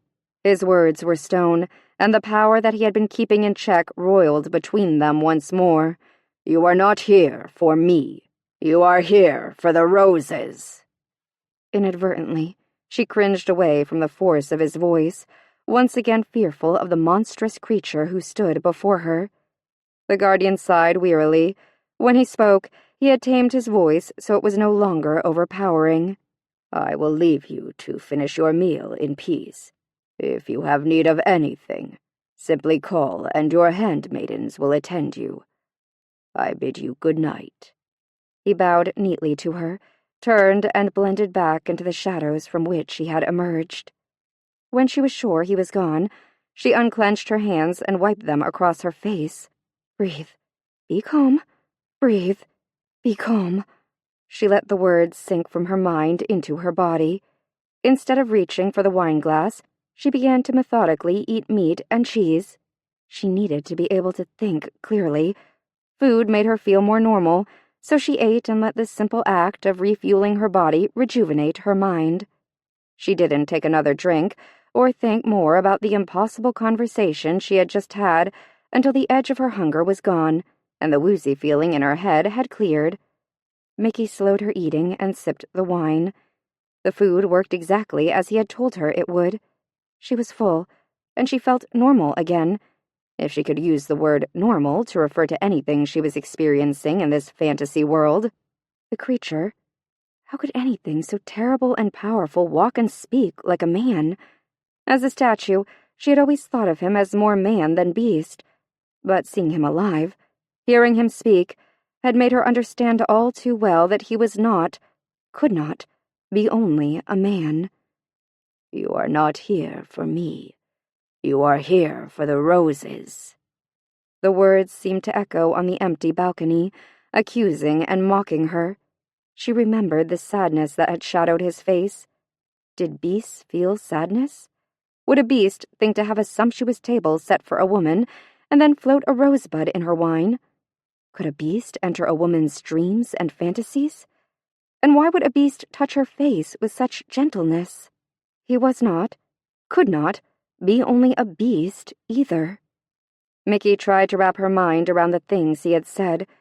He wasn't a dream. He wasn't a hallucination. He was all too real. "You are here for the roses." He had told her that, and so had Hecate. But what did it mean? "Tomorrow," she said aloud.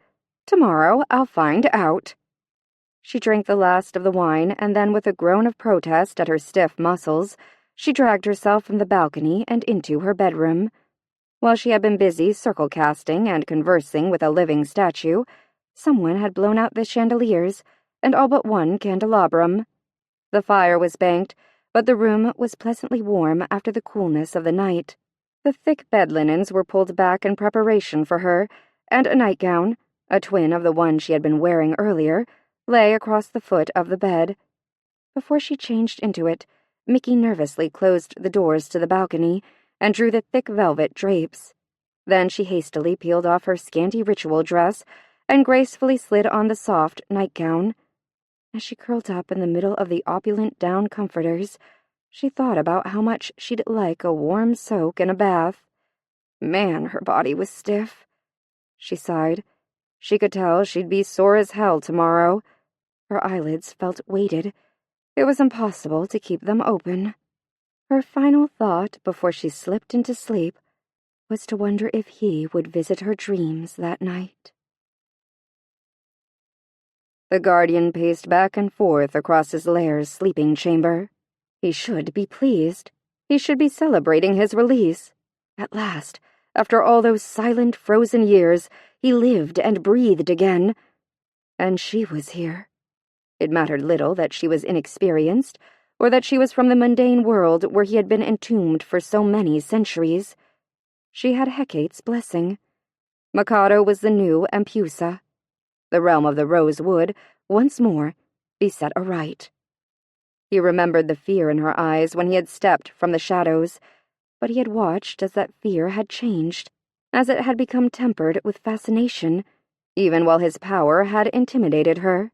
He knew what she was feeling. It was fascination for her that had awakened him. He had known it before, when she had invaded his mind as his consciousness had been trapped within the marble body. He had not wanted to admit it, not even silently to himself. But now that he'd seen her, talked with her, smelled her living fragrance and touched the warmth of her skin, he could not delude himself any longer. His desire for her was like air. It filled him, sustained him, and he only felt truly alive when he breathed her in. "Why?" he growled while he paced. A test. That was the only answer for it. Hecate had given him this burden to bear, and by all the immortal Titans he would bear it. Spring came early to the realm of the rose. Surely then the goddess would relieve his agony. Then he could return to the loneliness that had been a comfortable enemy. Until that time he would keep busy with his duties, which, he admonished himself, did not include watching the Empusa eat. It had all been a lie his mutinous desire had rationalized into temporary truth. He hadn't needed to stay and watch, nor had he needed to speak with her. The ritual had made her hungry and thirsty. Her body would have shown her naturally what it needed to be grounded, and even the empty-headed elementals would have eventually gotten around to explaining such a basic concept to the inexperienced priestess. He must not delude himself. Staying away from her was the wisest choice. And that would be easy. He didn't need to see her to know when she was near. He knew her scent. His hands curled, and he quelled the urge to smash them into the smooth walls of the cave. Her scent would warn him if she was near, as would the sun glinting off the rich copper of her hair. He had touched that hair in his dreams. He had run his hands along the length of her smooth skin, reveling in its softness.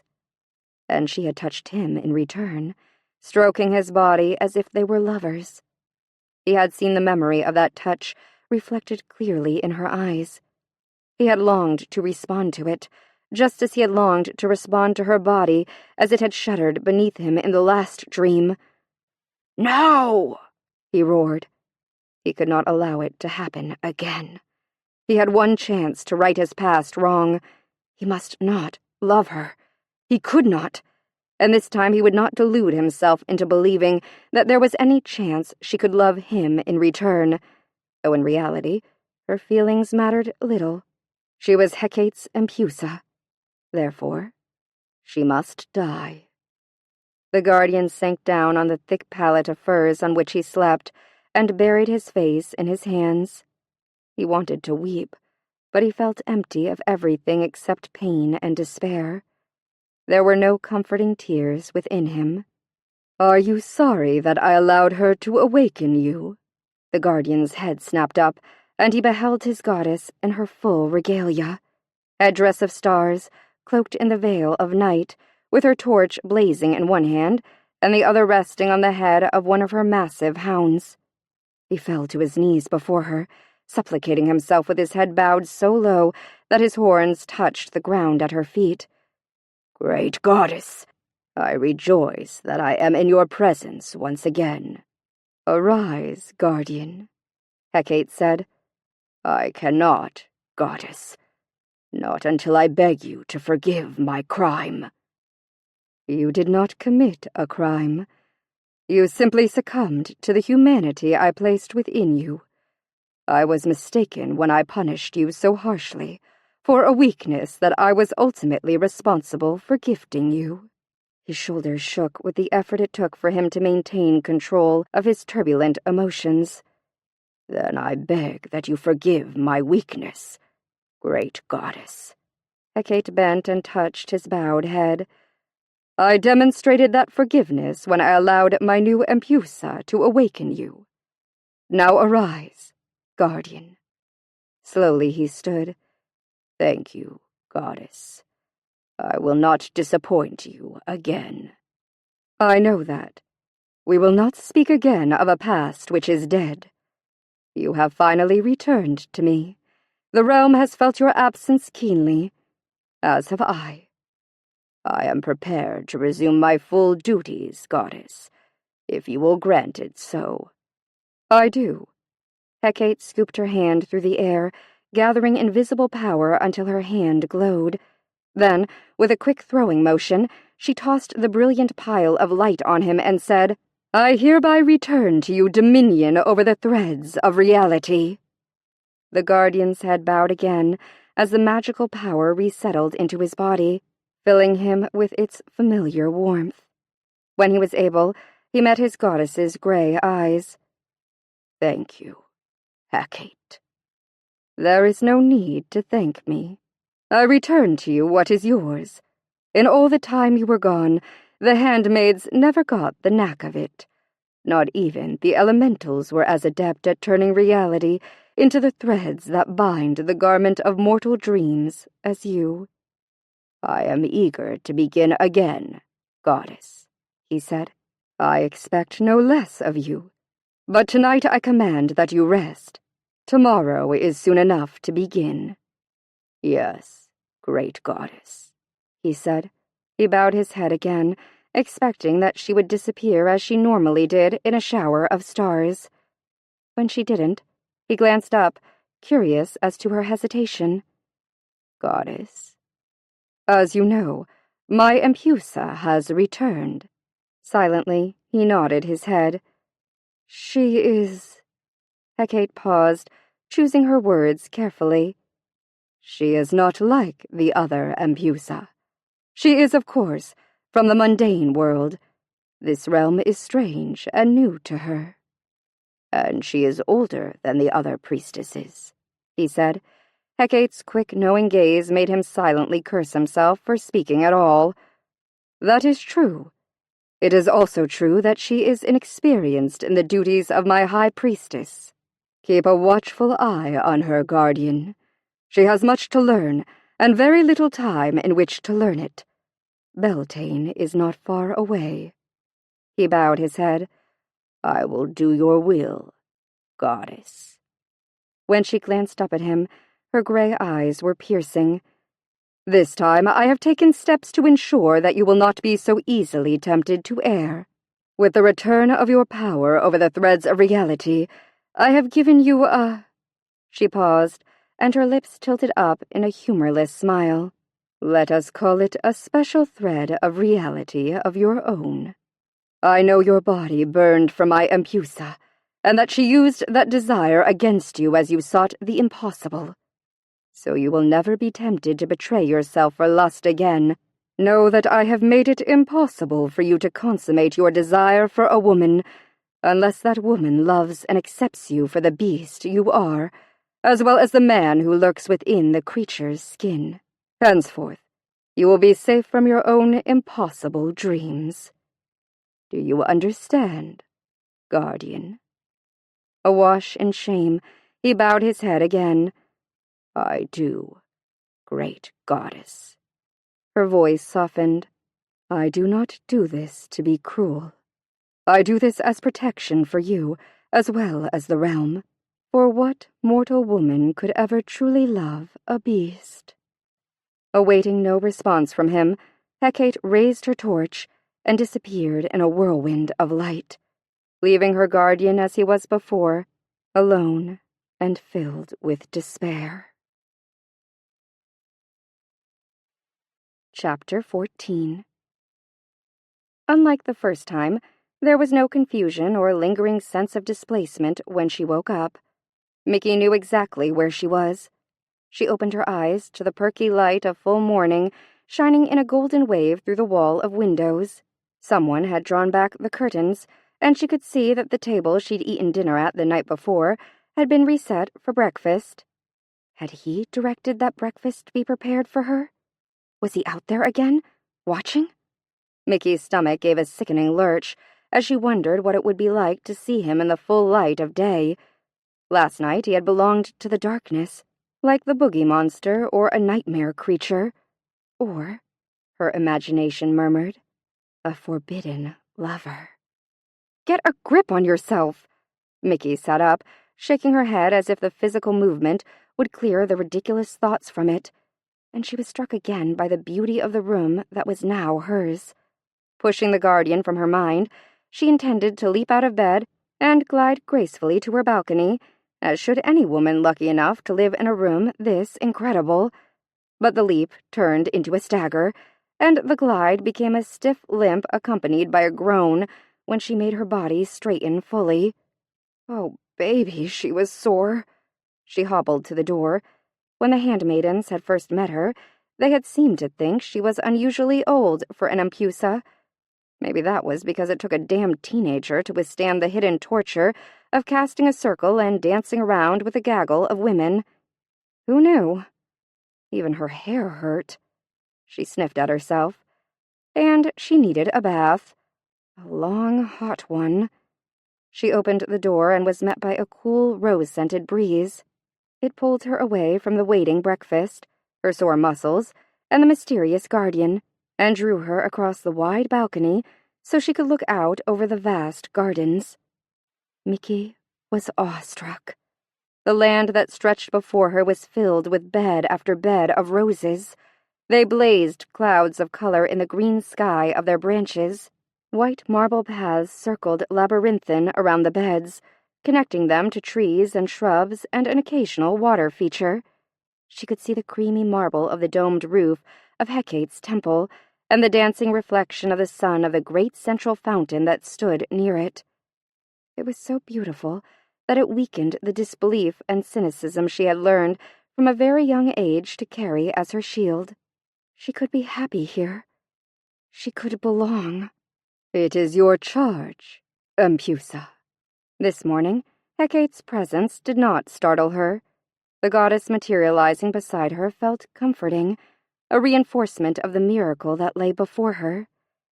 "This is where I belong," Mickey said, without looking away from the gardens. "Yes, it is your destiny." The goddess sounded pleased by her acknowledgement. Mickey turned to face Hecate and flushed with surprise.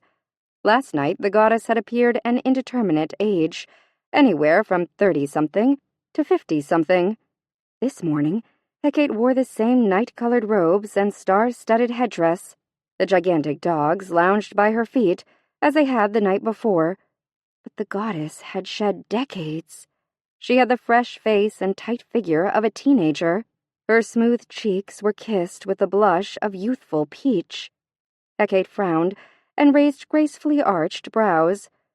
"You do not recognize your goddess, Empusa." Mickey swallowed hard. She might look like a teenager, but Hecate had certainly not lost any of her powerful aura. "It's not that I don't recognize you. It's just that you're so young." "Of my triple forms, I simply chose the maiden today. But do not be fooled by the facade of youth. You should already know that the exterior of a woman does not define her interior." "It may not define her, but it certainly affects her. I'm old enough to know that," Mickey said automatically. Then, appalled at the brusque tone she had inadvertently used, she added, "I didn't mean any disrespect." Intelligent gray eyes looked unnaturally mature and out of place in the goddess's smooth young face. "I rarely find it disrespectful when an Empusa speaks honestly to me, Mikado. And you are correct.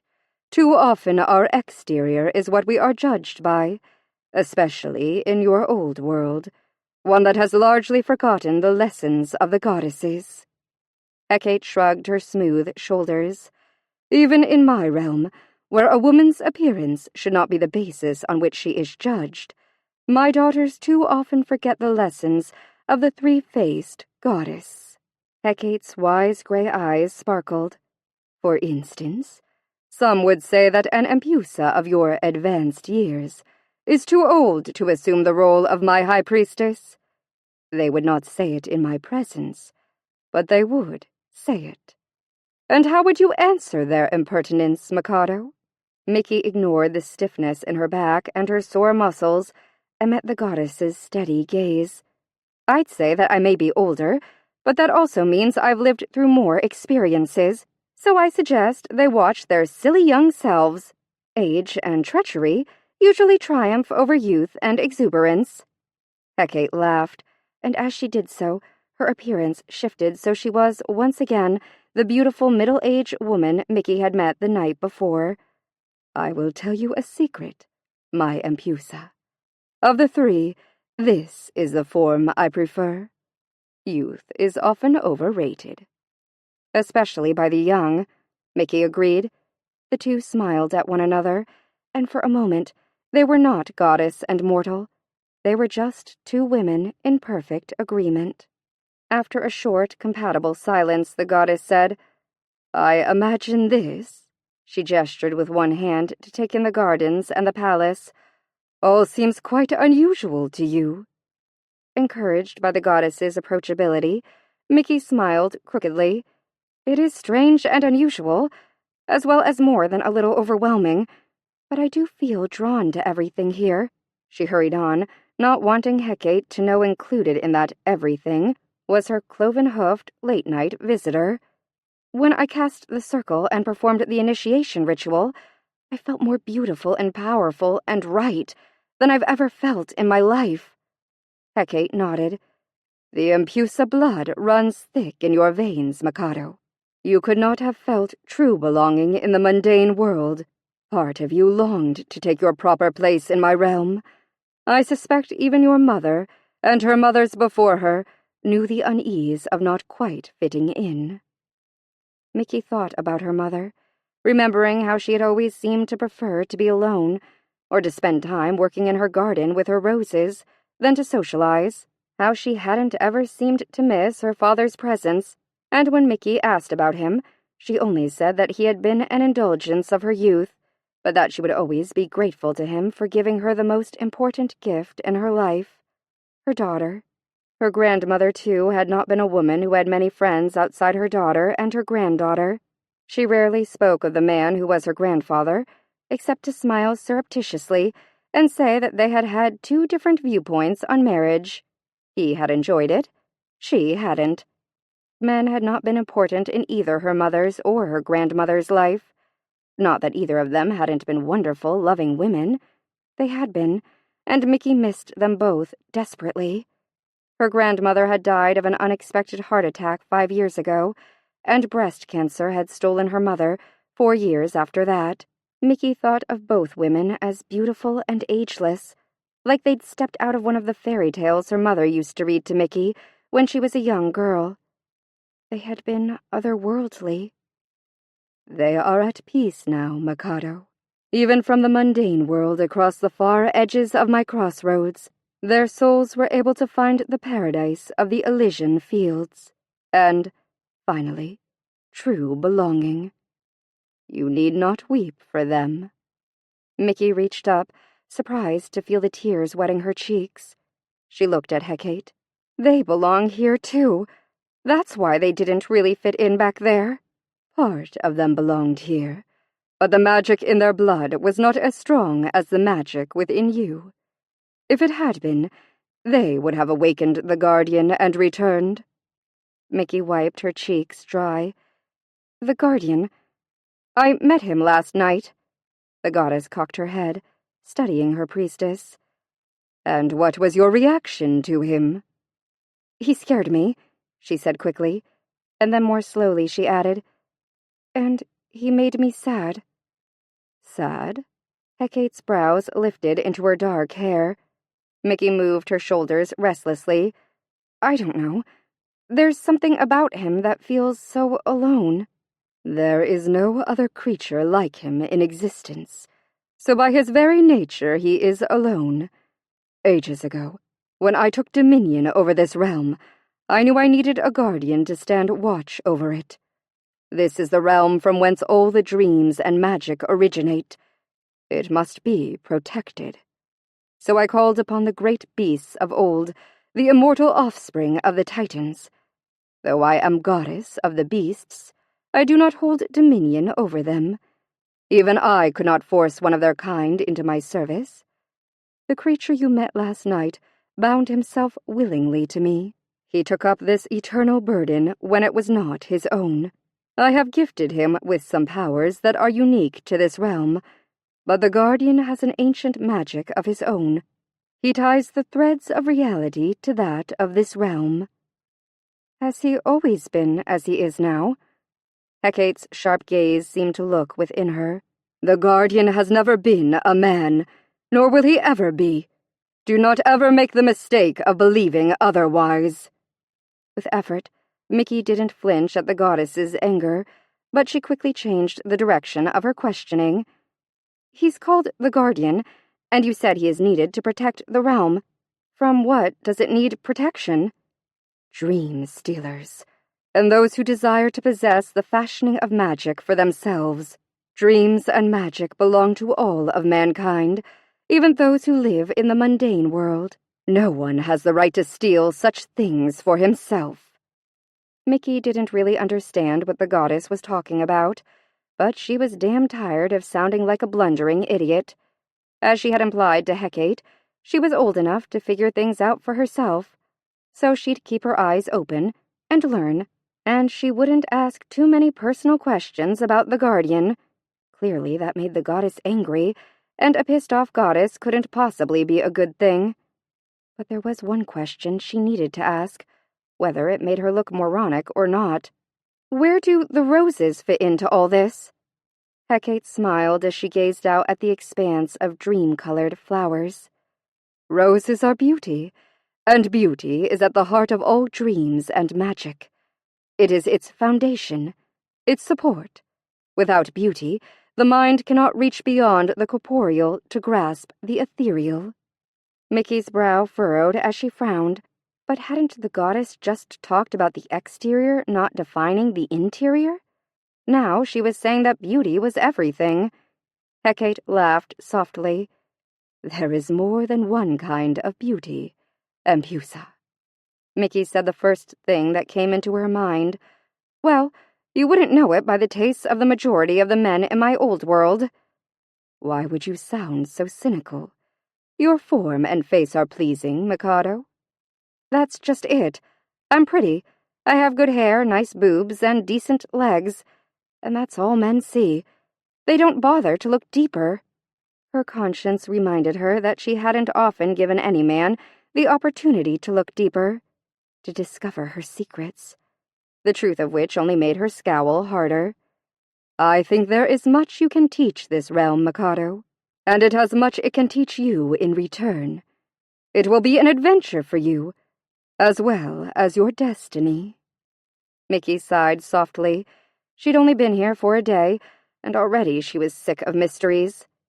I'm here for the roses, she said, unconsciously mimicking the Guardian's words. You are. They are the foundation on which dreams and magic are built, as well as the boundary between worlds. The boundary between worlds? Do you mean that literally? I do, Empusa. Roses fill this realm, and the strength of their beauty gives life to dreams and magic. Their strength also forms the border of my realm. Hecate pointed out across the gardens and made a sweeping motion that encircled them. The edges of the gardens are bound by a great wall of roses. Past that wall is a vast forest, a kind of netherworld, which is the crossroads between reality and magic. On one side of the forest rests the ancient world, where gods and goddesses are still honored. On the other, your old world can be found, that of the mundane. The rose wall is what defines the boundaries between those worlds and ours. See to the health of the roses and, in turn, all else in my realm will prosper. If the roses sicken, so too will this realm. You should know that this realm has long been without its Empusa. The roses need your care, and you do have other duties too. You are High Priestess of Magic, and as such, the people of this realm will come to you for advice, spells, and rituals. Be wise, Mikado, for you stand as my incarnation. When you speak, it is my power that answers. Mickey felt the blood drain from her face. Hecate, I don't know anything about spells and magic and rituals. The goddess's serene expression remained unchanged. Your mind doesn't know, but your spirit does. Look within, as you did last night, and you will find what you seek. No matter how things appear on the surface, follow your instincts. They will not fail you. And use your experience, Mikado. I believe I will enjoy having an aged Empusa. So just trust my gut? Crude, but correct, Hecate said. Your handmaidens are here to aid you. But remember, you alone are my High Priestess. They personify the elements over which I lend you dominion. Befriend them if you will. Use their powers as you need them. Just as the handmaidens are at your disposal, so too is the Guardian. He is a magical creature whose powers have been pledged to protect the realm of the Rose. If there is a problem in the realm, do not hesitate to call upon him. Mickey felt a little jolt of excitement at the mention of the Guardian. Guiltily, she said, "But if I think the realm is in danger, shouldn't I just call you?" "My duties are vast. I do not have time to answer your summons as if I were a mere handmaid." Mickey took an involuntary step back, surprised by Hecate's sudden burst of anger. "That's not what I mean. Hecate cut her off with a brisk wave of her hand. "I forget that you are inexperienced in the ways of an Empusa. I do reign as supreme goddess over the realm of the Rose, but you and the Guardian have been given the task of caring for and protecting it. I would like to spend much of my time here, but my duties do not allow me that luxury." Hecate studied Mickey carefully. "You must not fear the Guardian. I have told you that he will not harm you." "I know." Mickey bit her lip. Avoiding Hecate's eyes, she stared out at the gardens. "It's just that he's like nothing I've ever imagined before." "Is he?" Hecate's voice was soft. "Didn't you tell me that you spent much of your time tending the roses in the gardens, in which he slept, frozen in the form of a statue?" Mickey nodded her head. "Yes." "Well then, how could he be like nothing you've ever before imagined?" Hecate said matter-of-factly. "I suppose when you put it like that." Mickey's words trailed off doubtfully as she turned back to the goddess. "There is no other way to put it," she said briskly. "He stood silent watch over your roses then. He does the same now, only not so silently. If it is easier for you, simply forget that he is a beast. Think of him only as a guardian." Not giving Mickey time to answer, Hecate continued, "Excellent. I must leave you now.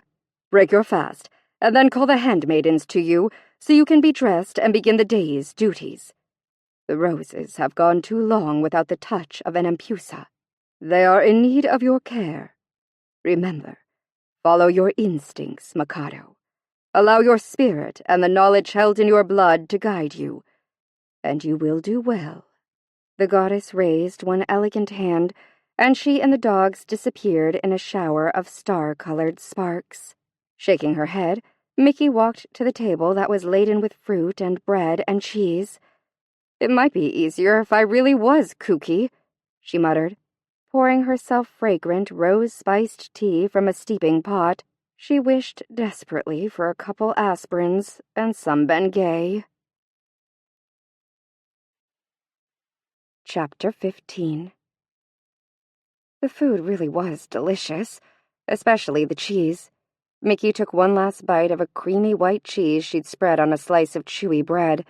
She'd been carrying on a passionate love affair with cheese for as many years as she could remember, as her curvy butt would certainly attest to, and the selection someone had laid out for her breakfast was even more extraordinary than last night's feast. Was that because the Guardian knew what she liked best? Could he, like Hecate, read the passions and fears in her mind? Had he plucked her favorite foods from her subconscious? If he had, then that would mean he would also know that she was thinking of him, and that she was intrigued, as well as intimidated at the thought of seeing him again. "I am here for the roses." She jumped guiltily. He was a beast, a creature from a strange world who had sworn an oath to guard Hecate's realm. Clearly, something had happened a long time ago, and he had screwed up, big time, and ended up a statue in Tulsa. What had he done? Whatever it was, she'd bet he wouldn't do it again. Mickey sighed. There were so damn many mysteries and unanswered questions here, it was overwhelming. No. She shook her head and took a last sip of tea. She'd take things one step at a time and figure them out as she went. She just needed to think of this as a new job. It might be daunting to learn all the new, procedures, but not impossible. And the Guardian? If she thought of him at all, she should think of him like she would any security guard. For a moment, the image of the Tulsa Rose Garden's night watchman, Mel, flashed into her mind. He was short and round and very gray. Actually, he reminded her of a balding Santa Claus. Mel couldn't have been more different from the magnificent creature who had turned from stone into living flesh. Her lips curved up at the comparison. The Guardian and Mel? She really was crazy if she started thinking of the two of them as similar. Mickey bit nervously at her lip. She didn't know how she was supposed to deal with the creature, the roses, the magic. Before she could get overwhelmed, again, she stood and stretched carefully, focusing on working the stiffness out of her muscles. Her body had definitely felt better. Then she made her way slowly back into her bedroom. Busy. She needed to get to work and keep busy. It would help her muscles loosen up and her brain not to obsess on horns and hooves. And she was anxious to check out the roses. Her roses. Hecate had said that she was in charge of caring for them, and it was her destiny. She was no longer just another volunteer who daydreamed about making the gardens her own. Eagerly, she looked around the room. Hecate had said to call the handmaidens to help her get dressed. Did that mean there was some kind of bell rope system in her room? Isn't that how they did things in palaces back in the day?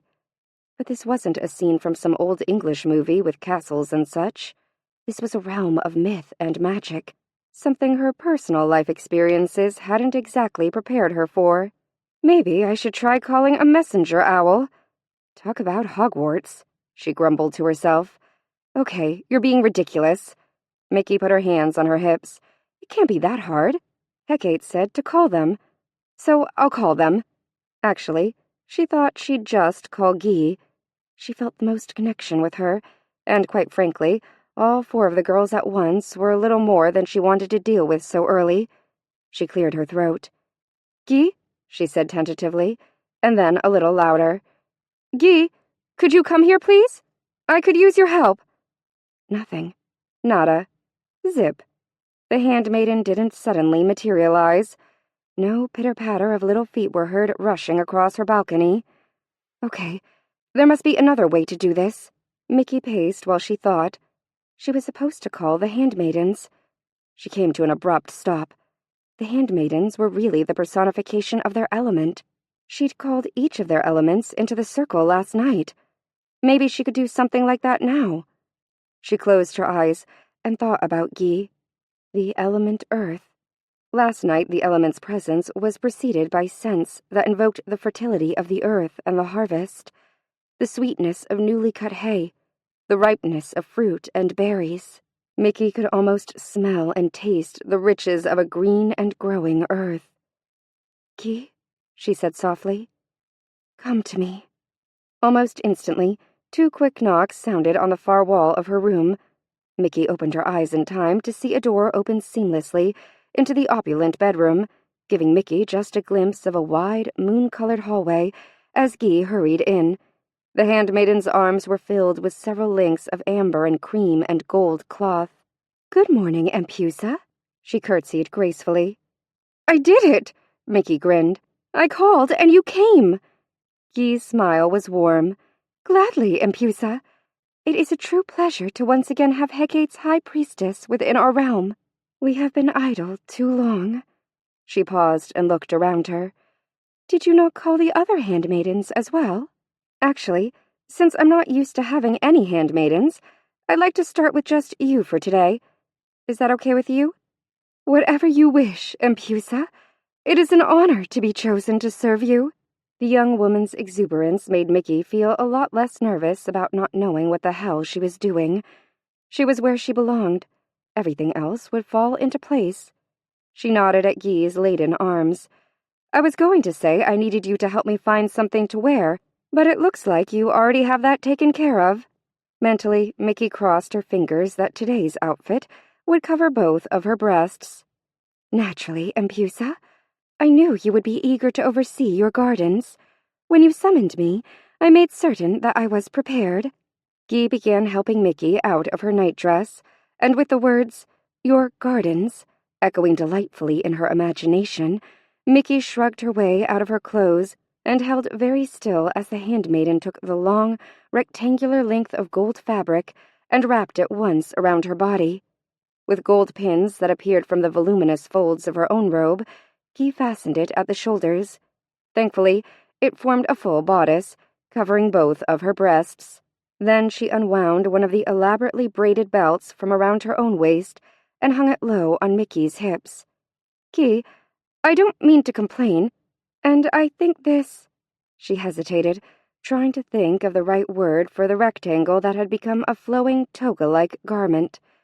"This dress is flattering and very feminine, but don't you have something else that's better suited to working in the garden?"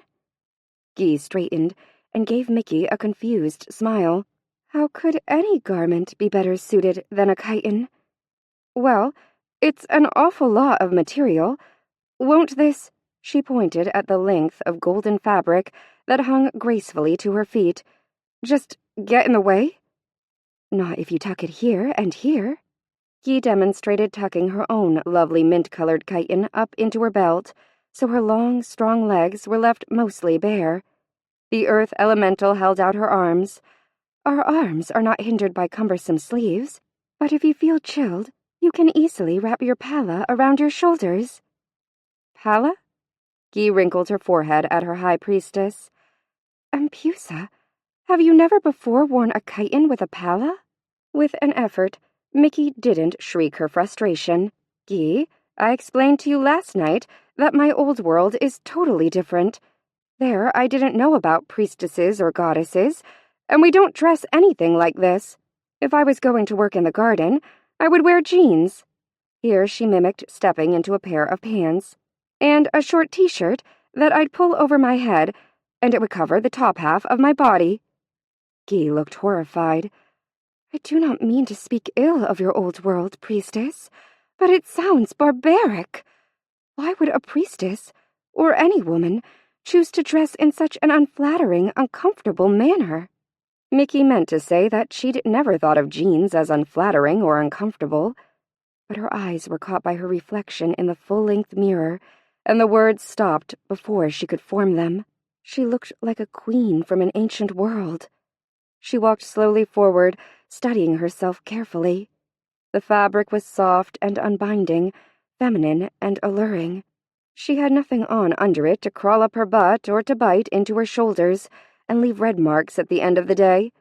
Compared to this outfit, a bra, panties, jeans, and a t-shirt were barbaric and uncomfortable. "Teach me about this, Guy. You called it a chiton?" "Yes, Empusa. It can swathe the female form in almost endless ways, especially when you add a palla or various other types of mantles."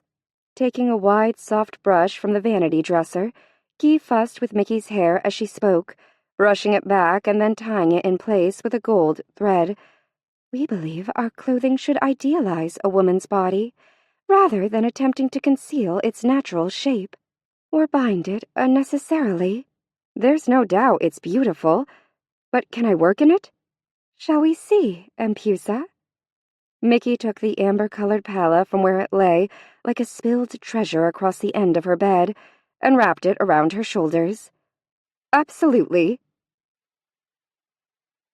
Mickey knew something was wrong as soon as she approached the rose bed that had been planted so close to the stairs that led from her balcony that the roses brushed across the marble railing.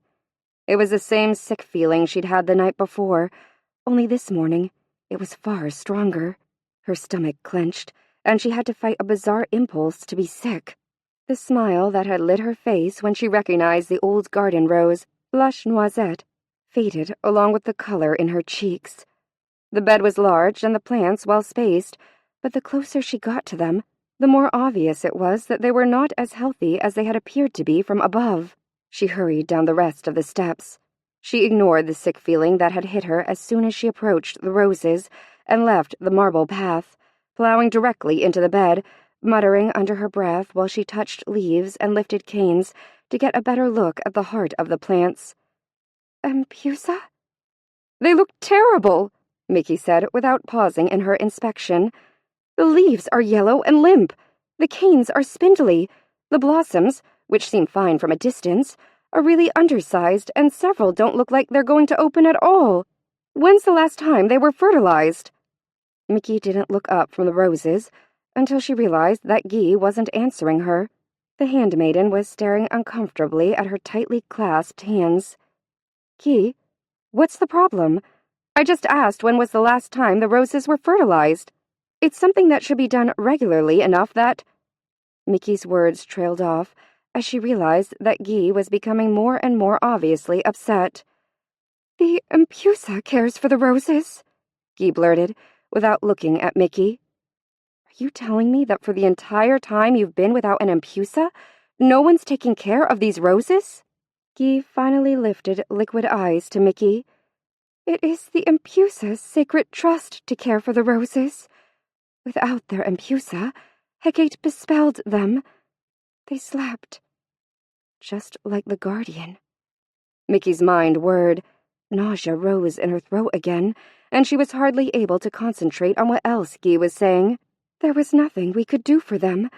The roses wouldn't respond to us. They had stopped blooming." She lowered her voice to a whisper. "We believed they were dying." "And none of you thought to mention this to me while we were frolicking around last night?" she cried, exasperated with herself for being so starry-eyed that she hadn't noticed how sick the seemingly beautiful gardens really were. And where the hell was her intuition last night? Today, just getting near the beds made her feel like she was going to throw up her breakfast. Wait. Maybe her intuition had been firmly intact.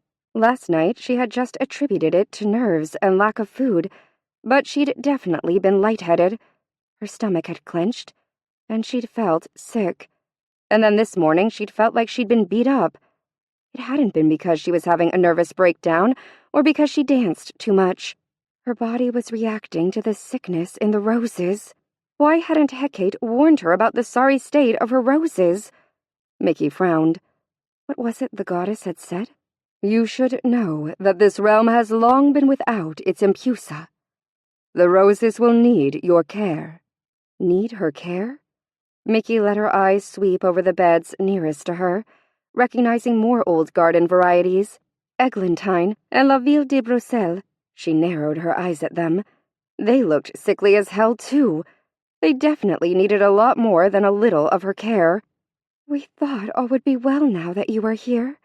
We even knew the moment you arrived, because the roses suddenly began to bloom again. Guy, these roses aren't getting well. They're underdeveloped and anemic. And these pathetic things aren't normal blooms. They're more like final death throes than healthy blossoming." Then, as if Hecate was still standing beside her, she heard the goddess's voice replay through her mind. "The edges of the gardens are bound by a great wall of roses. The rose wall is what defines the boundaries between that world and ours. If the roses sicken, so too will this realm." A chill swept through Mickey, and she felt the warning in it pound with her blood. She had to call the Guardian. Chapter 16. "Guy, do the roses in the rest of the realm all look like these?" The handmaiden nodded, and then, sounding childlike, she repeated, "We thought everything would be well now that you are here." Mickey put on a smile she hoped didn't look too fake. "I think it will be, but it'll take some work. The first thing I want you to do is to gather all those women we were dancing with last night, have them meet me at Hecate's temple, and get the other 3 handmaidens, too." "Yes, Empusa," Guy curtsied, and then hesitated before she turned away. "You do not come with me?" "No, go on. I'll be at the temple soon. I have something I need to take care of here first." Guy flashed a relieved look at her before hurrying away. Mickey waited until the girl disappeared around the corner of the path that curved between 2 more beds of sick roses. Then she straightened her shoulders and walked purposefully back to the wide marble stairs that led to her balcony. Was she doing the right thing? She thought so. No, she knew so. When she'd realized how sick the roses were, all the roses were, she felt the unmistakable chill of danger deep within her. Mickey climbed up 2 of the steps, stopped, reconsidered, and climbed up 1 more. There. That should make her tall enough. She closed her eyes. Just as she had called Guy to her earlier, she called him. She thought about the strength of his body, the power in his voice, the care with which he had directed dinner to be made ready for her, the slippers and the rosebud that floated in the crystal goblet. "Guardian," she said softly, "come to me." The air seemed to thicken and press with an angry hum against her skin. "Why have you summoned me?" For the length of one breath, Mickey pressed her eyes more tightly closed. These are my gardens now. He is a security guard. Think of him as nothing scarier than a difficult employee. She opened her eyes. He was standing only a few feet from her. How could any living creature be so massive? She'd been smart to move up that additional step. In the revealing light of morning, he looked less manlike than he had the night before. He was dressed the same, in the short, military-looking tunic and a leather breastplate, but the clothes seemed to accentuate the bestiality of his cloven-hoofed legs and horned head, rather than dress him up as civilized. Controllable. Mickey's mouth went dry, and she had to swallow twice before she could find her voice. "I called you because Hecate told me that was what I should do if I thought the realm was in danger." She had to fight to make herself speak, and the result was that her voice was unintentionally loud and angry. When the Guardian's black eyes widened in surprise, she decided that her new, albeit unintentional, firmness might be a good thing. "What is the danger, Empusa?" he rumbled. With an effort, she kept herself from biting nervously at her lip. "I don't know exactly. All I know is that the roses are sick, which means the rose wall that surrounds the garden is probably sick too. My intuition tells me that possible weakness is somehow dangerous." She held her breath, waiting for his snarl. Instead, he surprised her by bowing his head slightly to her. "You were right to summon me, Empusa. I should not have questioned your authority. If the boundary between the worlds is weakened, I must guard against those who would use it as an opportunity to slip into our realm." "So as I try to heal the roses, I need to focus on the rose wall first?" "That would be wise, Empusa." Mickey nodded and said, more to herself than to him, "That's what my gut was telling me. Good thing I listened." "Your gut?" "Yeah," she said hastily. "Hecate said I should follow my gut and I'd do the right thing." He snorted. "The goddess said gut?" Was it possible his dark eyes were glittering with humor? That's not exactly how she put it. Surprising herself, Mickey smiled at him. His eyes locked with hers, and Mickey could feel the sudden weight of his stare, as if his look could bridge the space that separated them and touch her with its intensity. And she felt something else, something that she recognized from her dreams. Mickey felt the stir of desire. He was dangerous and frightening, but he was also a powerful, overwhelmingly masculine being. As in her dreams, she was drawn to him by a hot chain of fascination. Holding his dark gaze, she said, "Hecate told me to follow my instincts, and that's exactly what I intend to do." As if he had become tethered to her gaze, the Guardian moved to her until he stood near enough that he could easily touch her. "And what is it your instincts are telling you right now, Mikado?" Mickey's breath caught. She could feel the heat from his body. Standing up several steps had brought her almost eye level with him, and she was, once again, struck by the impossible contrasts that made up his face. Handsome and fascinating, bestial and dangerous. He's not part man, part beast. He's more than that. He's part God. Slowly, he lifted his hand and took a thick strand of her hair that had escaped from its golden tie between his thumb and forefinger. While Mickey stood frozen, he let her hair slip like water through his fingers. His deep voice rumbled intimately between them. "Can you not speak, Mikado? Where is the brave priestess who commanded me into her presence? Is my nearness enough to frighten her away?" "I'm frightened, but I'm not going anywhere," she said resolutely, and was pleased to see his eyes widen with surprise at her honesty. Purposefully mimicking his gesture, she reached up and touched a shiny length of dark mane that spilled over his shoulders. As if her touch was an electric charge, the Guardian jerked back from her. His voice was raw and hoarse. "Have a care, Empusa. You might find the beast you awaken is not as tame as the roses that are yours to pet and pamper." Then with a growl, he whirled around, his hooves biting into the marble pathway. He was leaving, abruptly and without warning. "Wait!" she yelled after him. The great creature froze, his broad back turned to her. With a jerky motion, his head swung so he glared over his shoulder. She met his eyes again, and could almost see herself reflected there. A weak, indecisive woman who, like an inexperienced young girl, had called him back to her without knowing for sure what she wanted to say. The image angered her. Hecate had chosen her as High Priestess, Empusa of the Realm of the Rose. She had summoned him. It had been her instincts that had alerted them to a possible danger. It didn't matter that she didn't totally understand the danger. She was doing what Hecate had chosen her to do, and damn it, he had touched her first. What the hell game did he think he was playing? And by what right did he think he could dismiss her?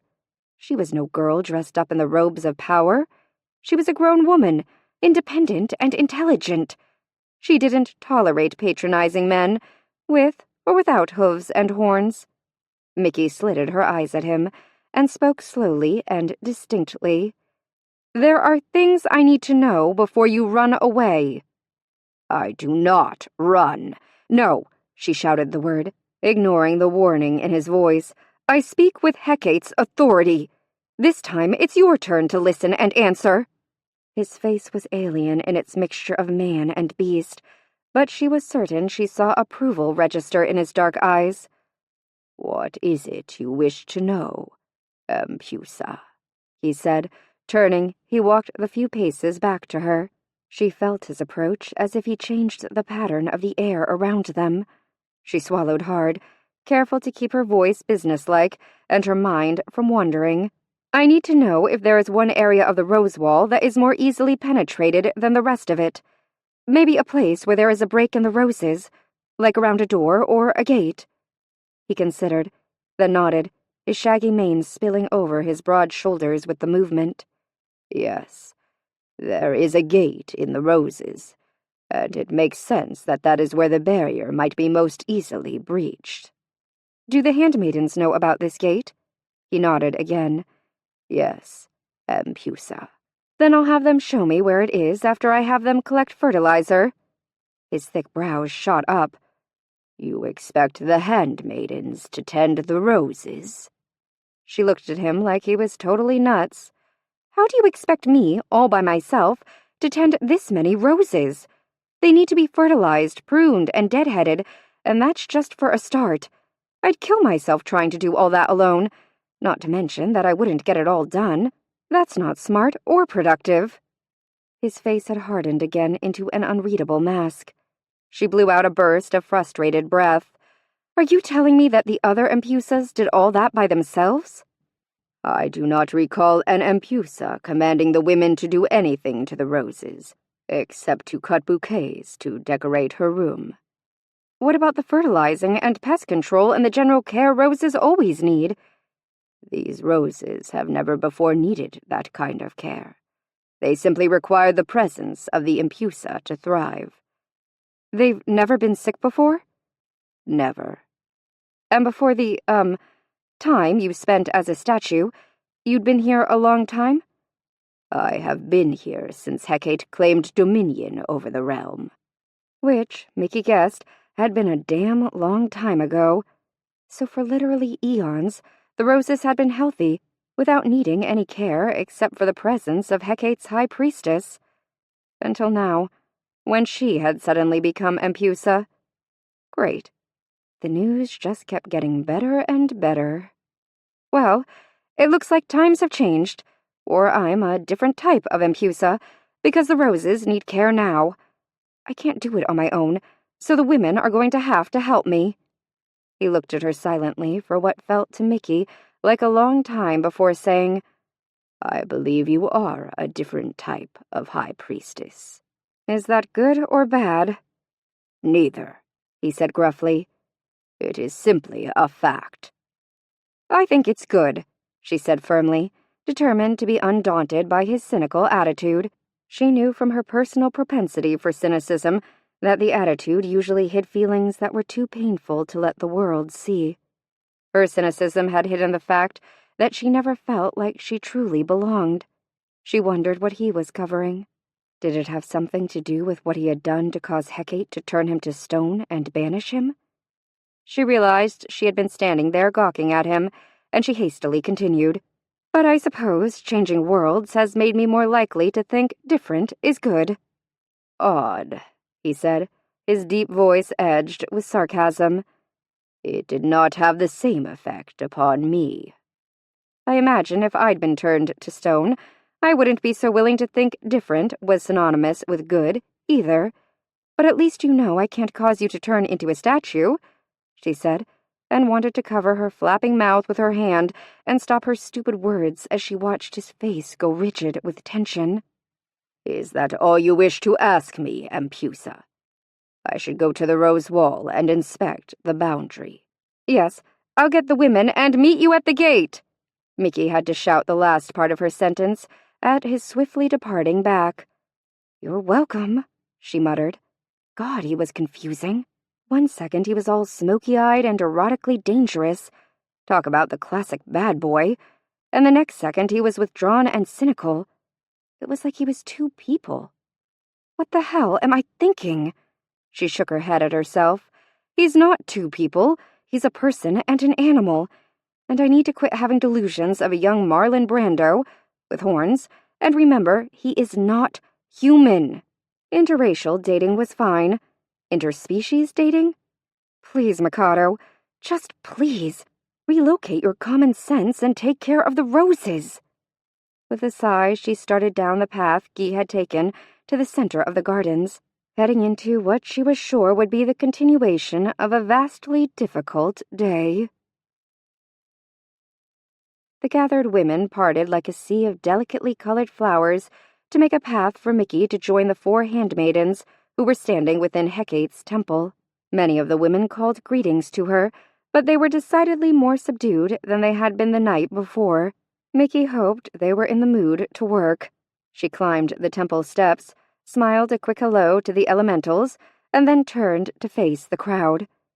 Please don't let me sound as nervous as I am, she thought. Immediately, Hecate's stern voice spoke from her memory. "When you speak, it is my power that answers." The memory boosted her confidence. She ignored the lingering soreness in her body and the vague nausea she seemed unable to get rid of, and looked out at the crowd, purposefully meeting the eyes of several of the women as she spoke. "The roses are sick."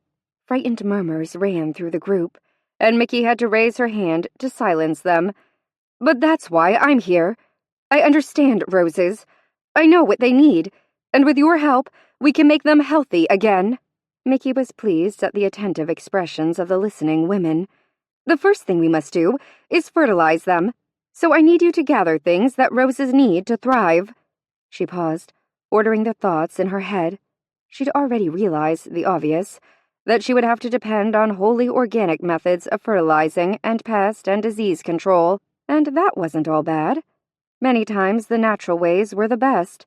Last night she'd eaten meat that tasted like prosciutto. That was pork, wasn't it? Which meant they had to have pigs somewhere. It was a start. "Hog manure," she said, and the bright, attentive expressions dropped into frowns. "You do have pigs, right?" A few heads nodded hesitantly. "Good.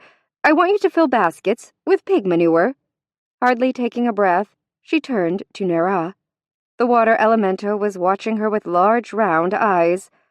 "Nera, is there a lake or sea nearby?" "Yes, Empusa. There is a large lake within the realm." "Excellent." She turned back to the crowd. "I'll need fish heads, entrails, anything you'd normally throw away instead of cooking. Actually," she continued as if the group of women wasn't staring slack-jawed at her, "I need dead organic matter, both plant and animal. Guy, I'm assuming that the forest outside the Rose Wall is dark and dense?" "It is, Empusa." "Then the forest floor should be rich with loam. Bring buckets or baskets or whatever, along with something to turn over the ground around the roses, so we can mix the fertilizer into the soil." "But bring them where, Empusa?" Guy said. "Oh, I'm sorry." Mickey spoke so her voice carried out over the crowd. Bring everything, empty buckets and those filled with the fertilizer I've mentioned, along with gardening tools, to the gate in the rose wall. We'll start there." No one moved. "Now would be good," Mickey said firmly. "The roses have been ignored too long." Still no one moved. Floga cleared her throat and moved closer to Mickey. "Empusa, this is highly irregular." "What is? That I've told you we need to fertilize the roses? Or that you're refusing to do as an Empusa asks?" Floga paled. "I would not refuse your bidding, Empusa." Mickey looked at her other 3 handmaids. "None of us would refuse you, priestess," Guy said quickly, and the girls nodded agreement. Mickey swung her gaze out to the crowd and raised her voice, making sure she sounded well and truly pissed. "Then is it only the women of the realm who refuse to obey Hecate's Empusa?" The crowd stirred restlessly. One woman, who was probably about Mickey's age, stepped forward and curtsied quickly. "My sisters and I will gather the baskets for the forest loam, Empusa." Another woman moved to the front of the group. "I will bring the fish offal." "As will I. And I." "We will see to the hogs," a young girl said from the middle of a group of teenagers. Mickey wanted to weep with relief and thank them all profusely, but her gut told her that that was not the reaction the people expected or deserved. So instead, she simply said, "Then I will meet you at the gate. You'll need to hurry. We have a long day ahead of us. The quicker we get started, the better." She turned her back to the dispersing crowd and caught Guy's eyes. "I'll need you to show me where the gate is," she whispered. Guy smiled her approval before bowing her head and dropping into a deep, respectful curtsy. "As you wish, Empusa." Chapter 17. "There, this is the rose wall. The gate is just around that bend in the hedge." Guy pointed a little way ahead of them at an area of the wall that curved back toward the gardens. "Multiflora roses. That figures." Following the imposing boundary that seemed to materialize out of the air, Mickey shook her head. "Well, they have been called a living wall, but I've never seen them contained in such an orderly way." She'd seen multiflora roses take over pastures and completely destroy them in less than a couple years, but stretching before her was a huge wall of the wild roses that had apparently been tamed. She and Guy turned with the curving wall. Mickey gazed up. The mass of climbing roses had to be at least 12 feet tall. "Do they ever spread and threaten to take over the forest?" "Or the rest of the realm?" she mused silently. "The rose wall obeys Hecate's command." Mickey felt Guy's body jerk in response to the guardian's deep voice, and she was profoundly grateful that she, too, hadn't jumped out of her skin when he spoke. But then, she'd known he was going to meet her at the wall. Subconsciously, or maybe not so subconsciously, she'd been waiting for him to appear. Her gaze shifted from the roses to the guardian.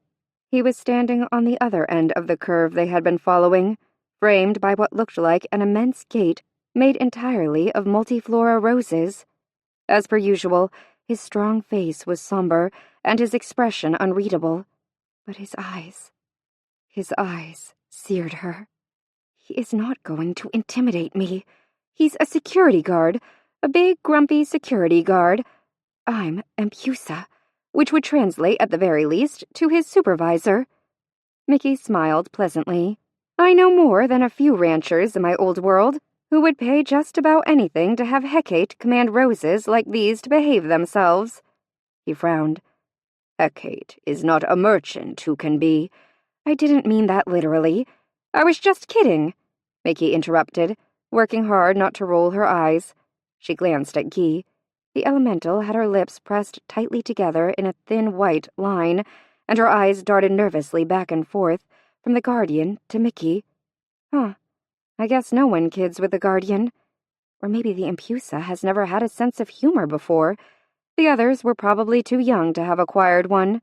Yet another thing she was going to have to change. "Okay, well, obviously this is the gate." Mickey ignored both of them and marched over to stand not far from the guardian. From the corner of her eye, she noticed that Guy followed her, but was careful not to get too close to the man-creature. Mickey moved nearer the gate, observing that the roses that made up the wall looked only marginally healthier than the sickly plants in the gardens.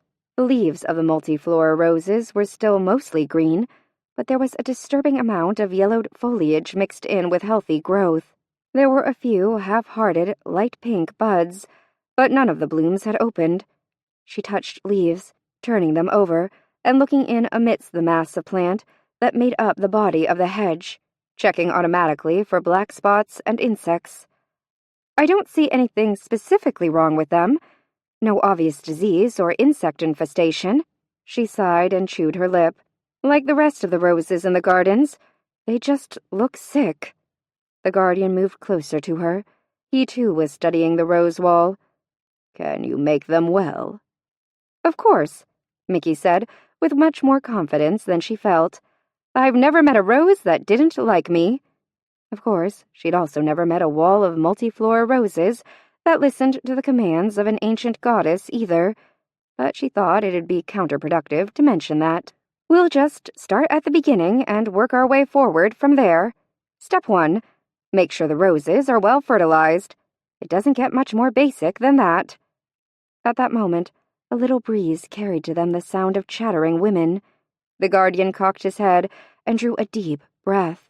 Then he looked down at Mickey and raised his eyebrows. You must smell our approaching fertilizer. What is it, fish heads or pig manure? Mickey said. Pig waste. This time it didn't matter that his face was like no other living creature.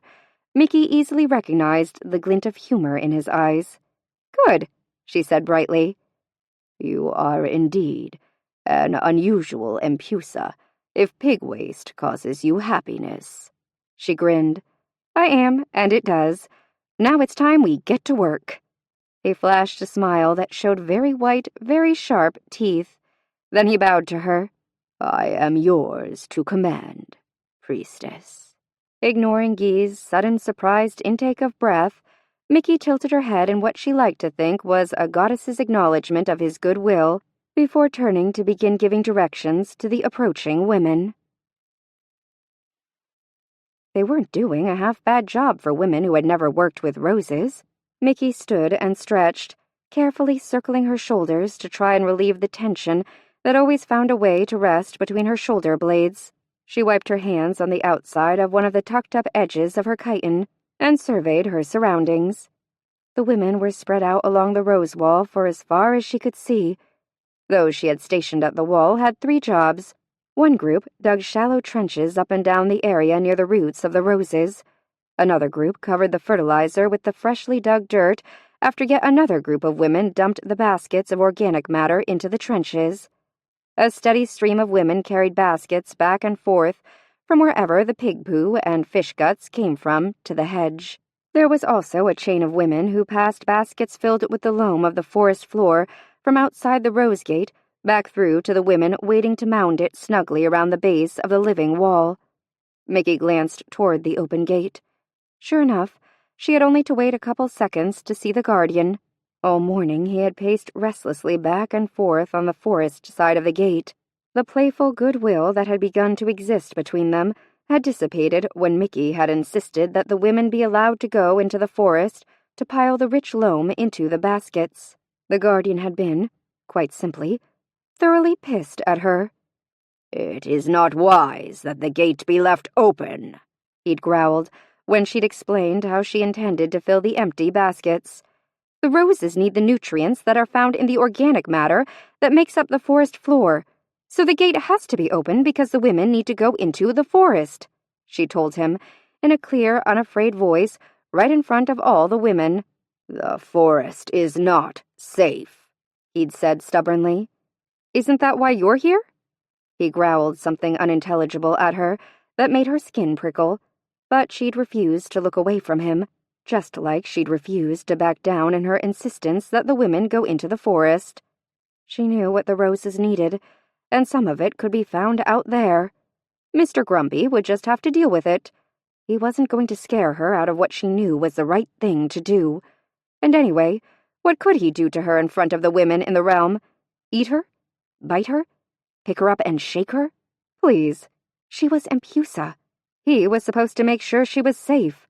He couldn't very well be what caused her damage. She figured the worst he could do would be to throw a fit and stomp away. If he did that, she'd just have to listen within and figure out how the hell to open a gate made of roses that didn't have a handle or a latch or a— "I insist none of the women leave my sight." "Whatever you say. Security is your job, not mine." He'd cocked his head and sent her a black look. "Well, I mean, whatever you say as long as the women go into the forest and collect the loam," she'd amended sweetly. "I still do not like it." "And yet, I am still insisting." Mickey had felt the weight of the women's staring eyes when she contradicted the guardian. It was as if they were shocked that she stood up to him, and it made her wonder how the other, younger Empusas had handled disagreements with the intimidating guardian. "It doesn't matter," she told herself firmly. "I'm Empusa now, and he needs to learn that I'm not some virginal infant he can bully." "Huh," he snorted, but he'd gone to the gate, raised his hands, and spoken words Mickey could not understand, but the power of which rippled like warm water over her skin. The rose gate opened slowly, and only far enough for the bulk of the guardian to pass through. She'd followed him, and the women, led by Guy, had followed the beast and their Empusa into the edges of the dark forest. The forest was dark, and it should be. The trees were enormous, ancient oaks, so thick at the trunk that even the guardian's wide reach couldn't have wrapped around one. The interlocking branches formed a canopy of lush green, through which very little sunlight managed to escape. But it seemed perfectly normal. Birds chirped, squirrels scolded. Mickey even thought she caught sight of the rear end of a startled deer as it bounded away.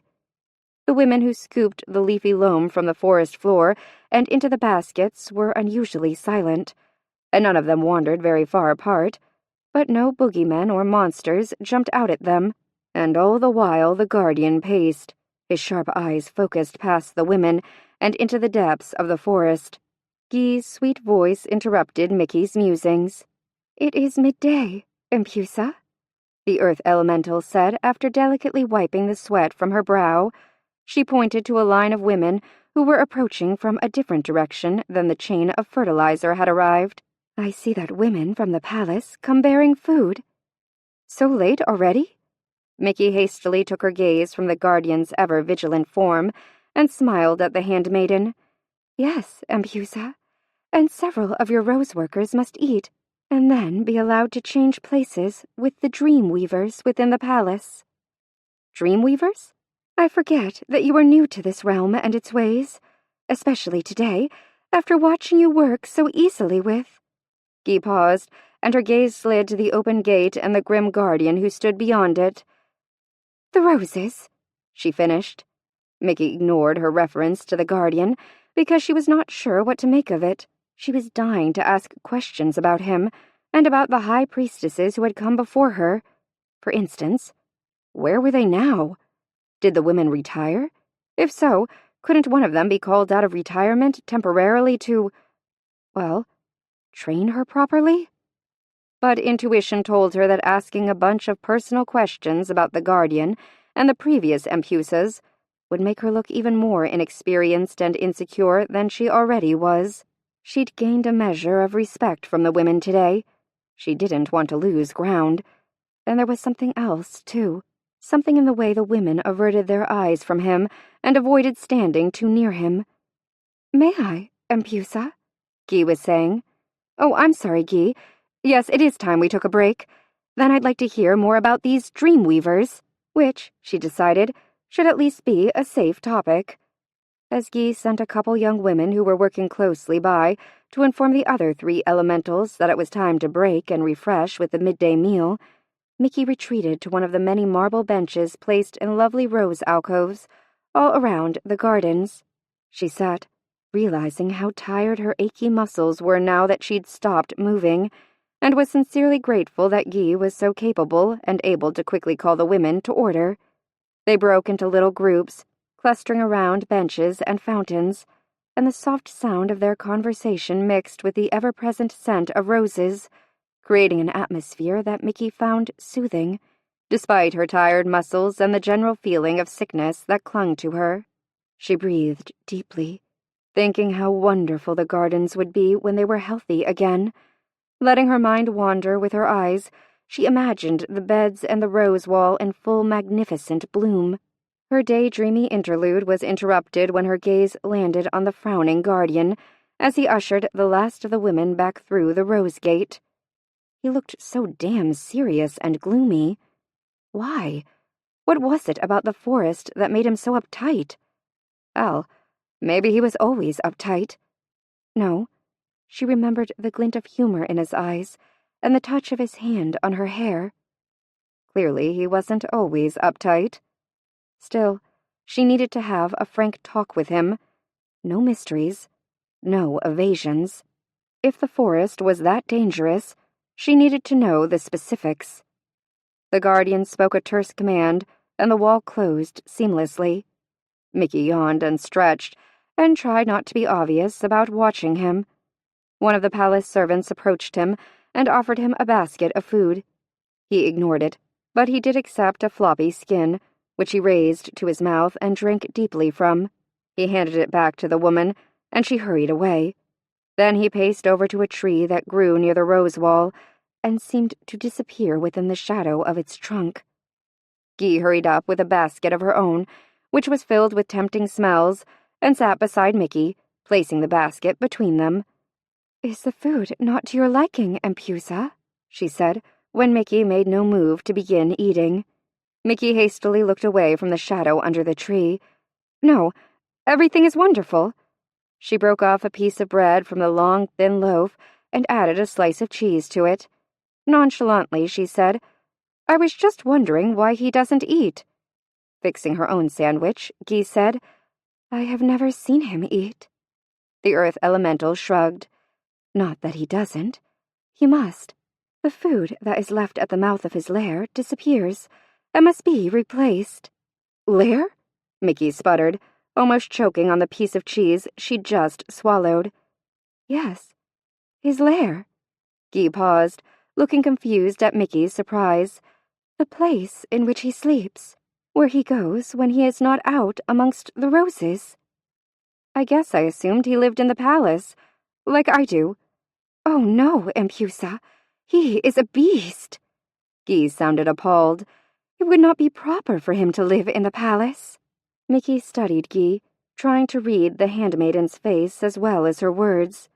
The earth elemental was kind and compassionate, so much so that Mickey naturally sought out Guy's company more often than the rest of the handmaidens, and she already felt as if the two of them were becoming friends. Yet here Guy was, sounding cold and unfeeling. The guardian was an animal, period, so he didn't deserve the same luxuries or consideration the rest of them did. Yet he was the being who protected their realm. Deep in her gut, it felt wrong. Terribly, hurtfully wrong. But she didn't correct Guy or question her further. Mickey didn't know enough about what was going on here. Not yet. Something wasn't right, and it had to do with the guardian. She'd already learned from getting close to the roses that everything in this realm was not as it first appeared. She'd keep her eyes open and watch the guardian. Her instinct told her that if she got close enough to him, she might discover what was hidden beneath his facade, too.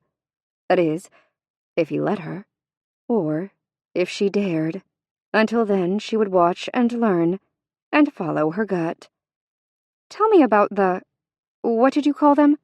Dream weavers?" She purposefully changed the subject. Guy brightened. "The dream weavers have the ability to take the ordinary, and the not-so-ordinary, and weave it into dreams and magic, which they then send from this realm out into the other worlds. It is from what is created here that all the dreams and magic of mankind are born." Mickey struggled to take it all in. "And by the other worlds, you mean?" "Your old world, that of the mundane, and then there is also the ancient world, where the gods and goddesses are still revered. It is the ancient world from where the women of this realm and I were chosen." That was what Hecate had said when she'd talked about the crossroads between the worlds. It had confused Mickey then, But today her mind felt more able to absorb the seemingly impossible details of her new home, and she realized that at least one of the questions she had been pondering had been answered. The other Impusas had obviously come from the ancient world, and that must be where they retired to. In a slightly crazy way, it did make sense. You said the women had to go back to the palace to take their turn as dreamweavers, so they're doing that, creating dreams and magic, right there in the palace? Yes, Empusa. I'd like to see that. Is it possible that I could watch? Mickey asked eagerly. You could do more than watch. As Empusa, you have the ability to weave dreams and make magic, too. Chapter 18. She had the ability to weave dreams and make magic. These words remained with her all the rest of the day, circling around and around in her imagination, which stayed as busy as her hands. Just the concept that dreams came from somewhere other than a sleeping subconscious was bizarre enough, but to think that she had the ability to create them, it was the most extraordinary thing she'd ever imagined. Pusa. The guardian's deep voice startled her, but she was careful to cover her jumpiness with a show of wiping her hands briskly on her muddy chiton, while she straightened from crouching under an unusually large cluster of a Felicity parmenter shrub. He was standing so close that his shadow seemed to engulf both her and the rose on which she'd been working, making her feel flushed and nervous. Buying time to steady herself, Mickey said briskly, "Oh, Guardian, just a moment." Then she called to Guy. "Guy, the roses in this bed will need to be staked. Would you remind me that tomorrow we'll need to have wood cut and brought out here?" "Yes, Empusa," Guy called back. Then, composed again, Mickey turned to face the Guardian. "Sorry about that. Now, what can I do for you?"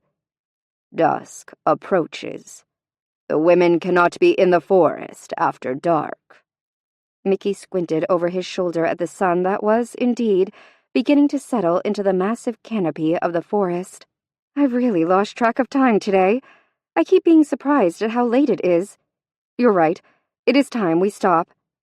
You have accomplished much, Empusa.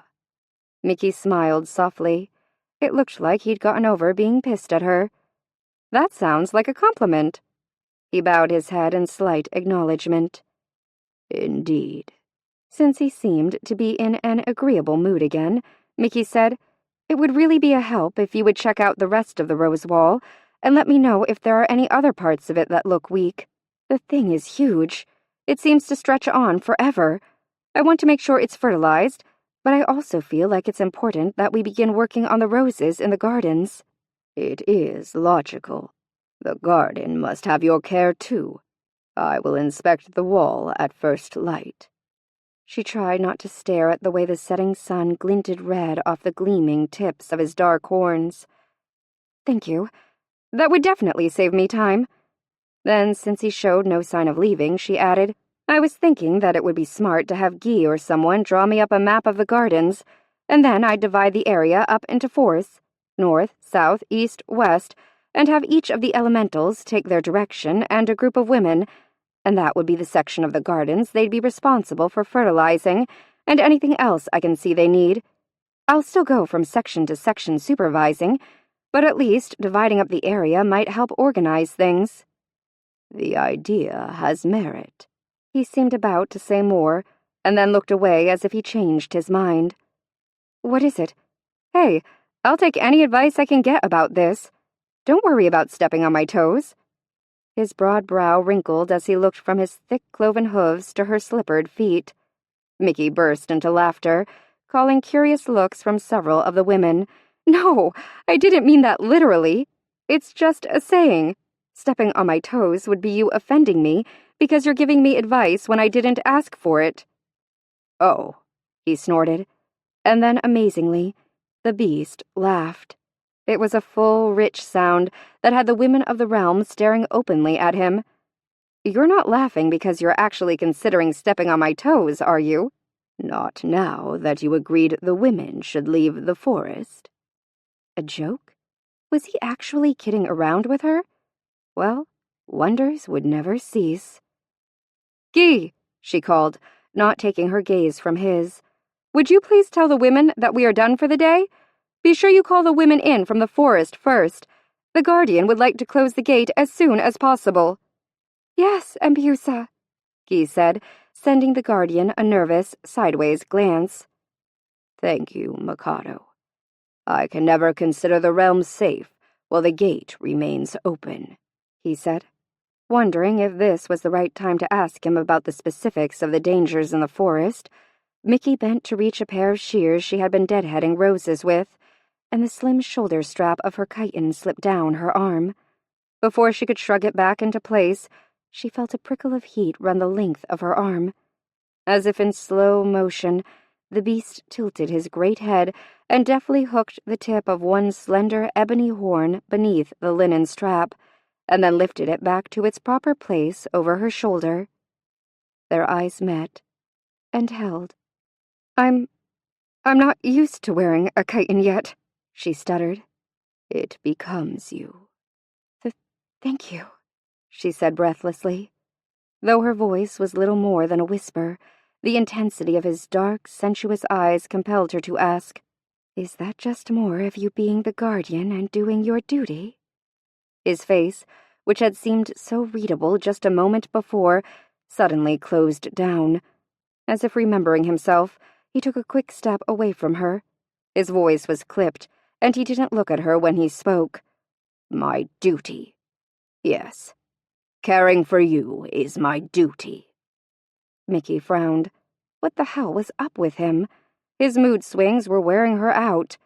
So was the uncomfortable silence that had settled between them. She was searching for something, anything to say when he finally spoke. "I could draw the map for you, Empusa."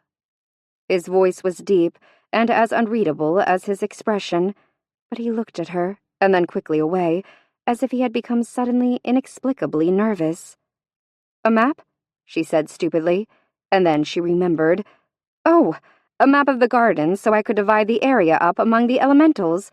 That would be great," she said quickly. "Why don't you give me time to get things wrapped up here and get cleaned up, and then you meet me on my balcony? We can discuss the map while we have dinner. You could even bring your drawing supplies and sketch something out for me." "No!"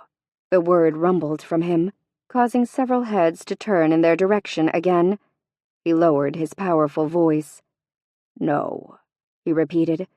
"It would not be proper." "I don't know why not," she said easily. "I have to eat. You have to eat.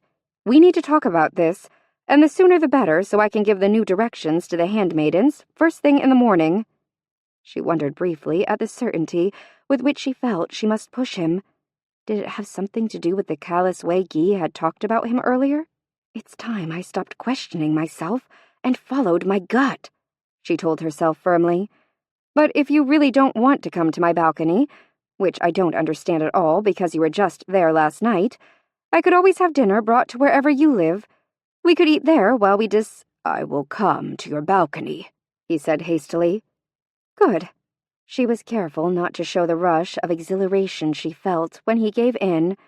"But don't forget that I have to finish up here, and then take a bath or something, because I am definitely a mess and—" He held up one powerful hand to cut off her words. "Would you rather I just called for you when I'm ready?" she asked sweetly. "Call, and I will come to you."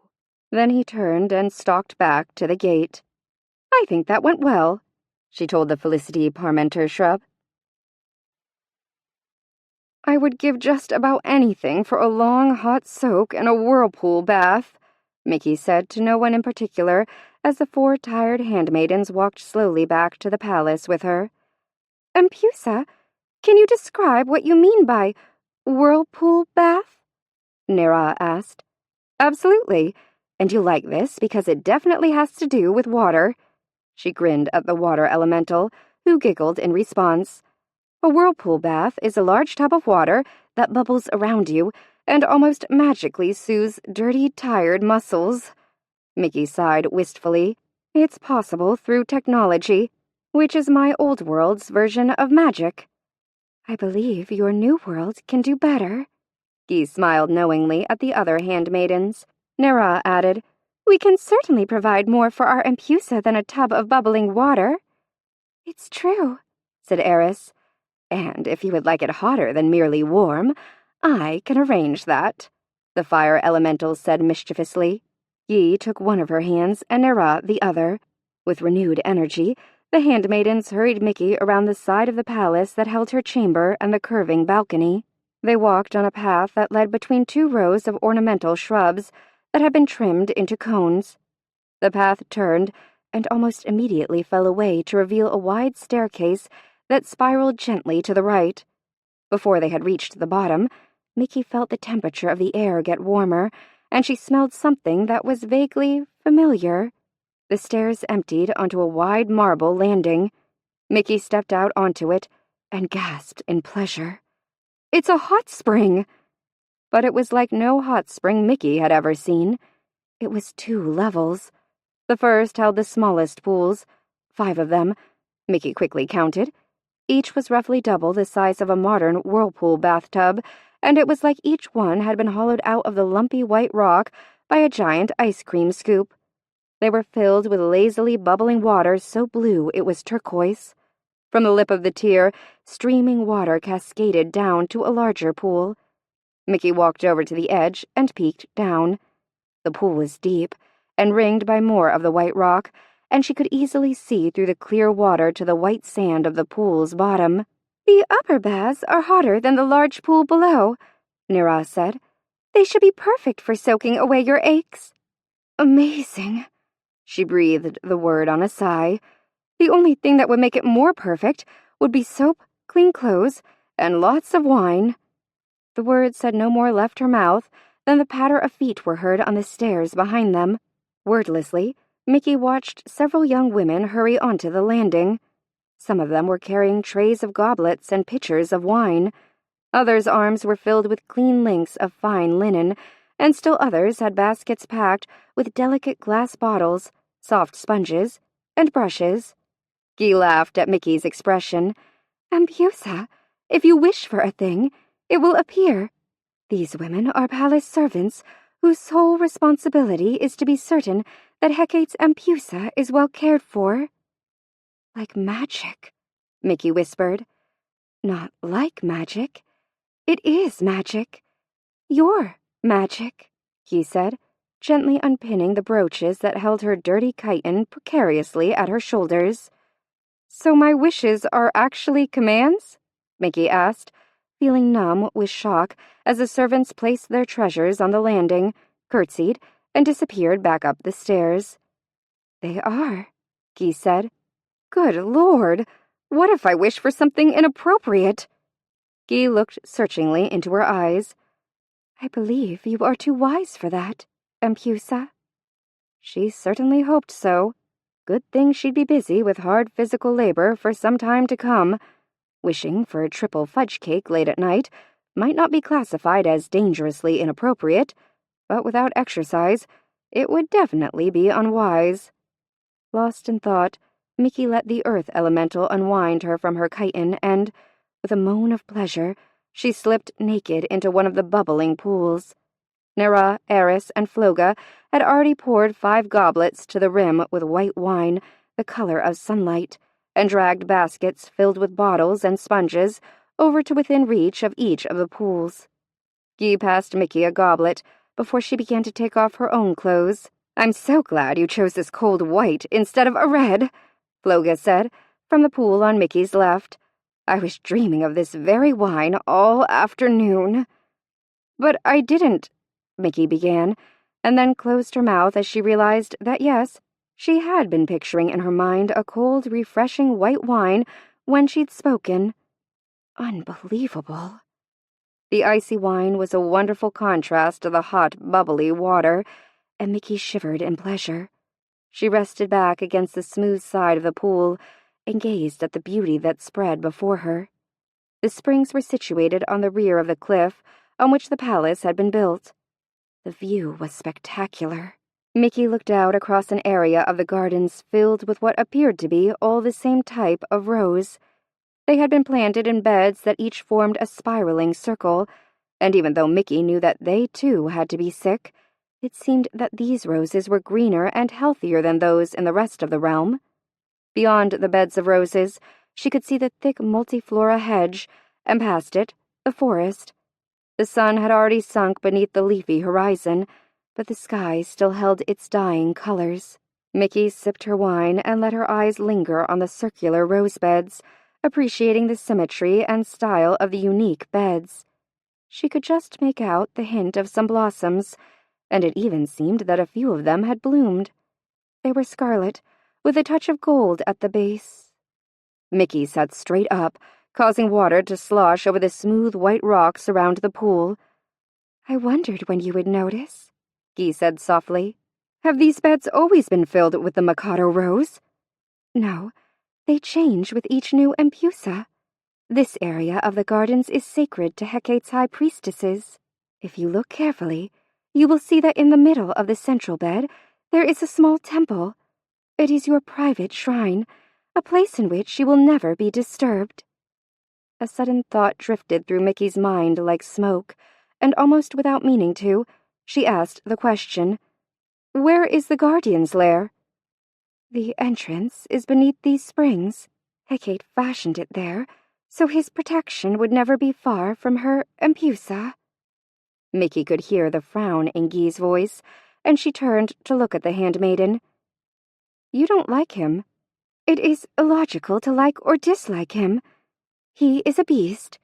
It is simply his duty to protect the realm, his sole purpose for being."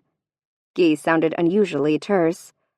"She's worried that he will err again and cause the realm to become bespelled once more," Floga said. Mickey noticed that the fire elemental's expression was as cold and disapproving as her voice. "You sound like you're worried about that too," Mickey said. "I am." "And the rest of you?" She looked from Nera to Eris. Both elementals nodded quick agreement. "Okay, what exactly did the Guardian do that made Hecate so angry?" Mickey asked, wondering why she felt so damn annoyed at the handmaidens and so damn defensive of the Guardian. When no one answered, she turned back to Guy. The handmaidens squirmed and wouldn't meet her eyes. Mickey sighed. "Will you please tell me what in the hell is going on? I mean, how terrible can it be? Hecate did finally let him return." Guy's gaze rose to meet Mickey's. Her eyes were bright and round with unshed tears. "I cannot tell you, Mikado." "You've got to be kidding! Why in the world can't you tell me?" "Forgive me. Forgive us. But we are not permitted to speak of it. We shouldn't have said as much as we did." Tears spilled down the little elemental's cheeks. "Please don't be angry, empusa," Nera said. "She tells you only the truth, empusa," Eris cried. "We have been forbidden to speak of it." Guy is right. I should never have mentioned it. Hecate commanded that it remain in the past. We may not speak of it ever again," Floga said. "Well, how about the Guardian? Will he talk about it?" "Oh, empusa, no." Guy's face, which had been flushed from the bath, suddenly drained of its color. "You must not speak of the past with him." The other elementals echoed her with horrified noes of their own. Okay, I won't ask him. It's all right, Guy. Please don't cry. Let's just forget I said anything about it," Mickey hastily assured her, hating that she had caused the young women to become so upset. "Here, help me figure out which of these bottles holds what. I don't want to accidentally pour oil instead of shampoo on my hair." Sniffing and wiping her eyes, Guy pointed out the soaps and oils in Mickey's basket. Mickey only half listened to her. Her thoughts kept circling around unanswered questions. Even after the warnings, she still wanted to ask the Guardian what had happened. Not tonight, of course. Not so soon. But what if she got to know him better?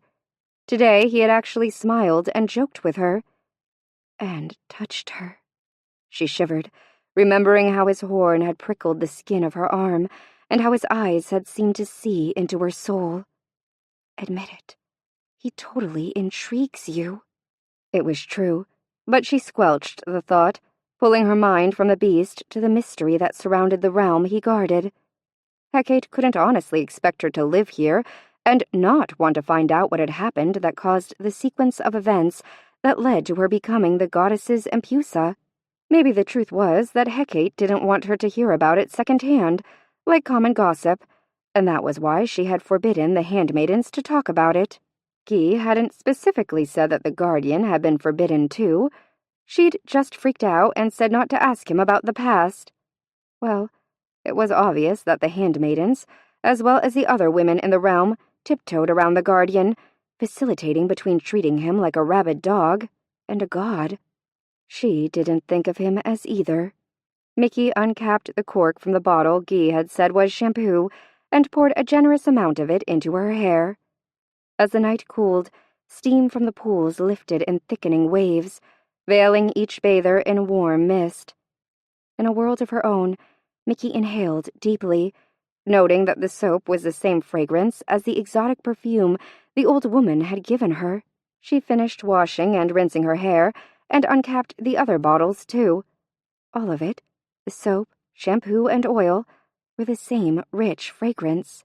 It is the anointing scent of the Empusa. None other may ever wear it. As each woman sipped wine and bathed herself, the pools had grown still, and Floga's voice startled her. Mickey peered at her through the steam and noted that the fire elemental's expression was odd. It was almost as if she looked angry. "Do you wish you could wear it, Floga?" Mickey asked pointedly, lowering her voice so her words were for Floga alone. The handmaiden instantly looked chagrined.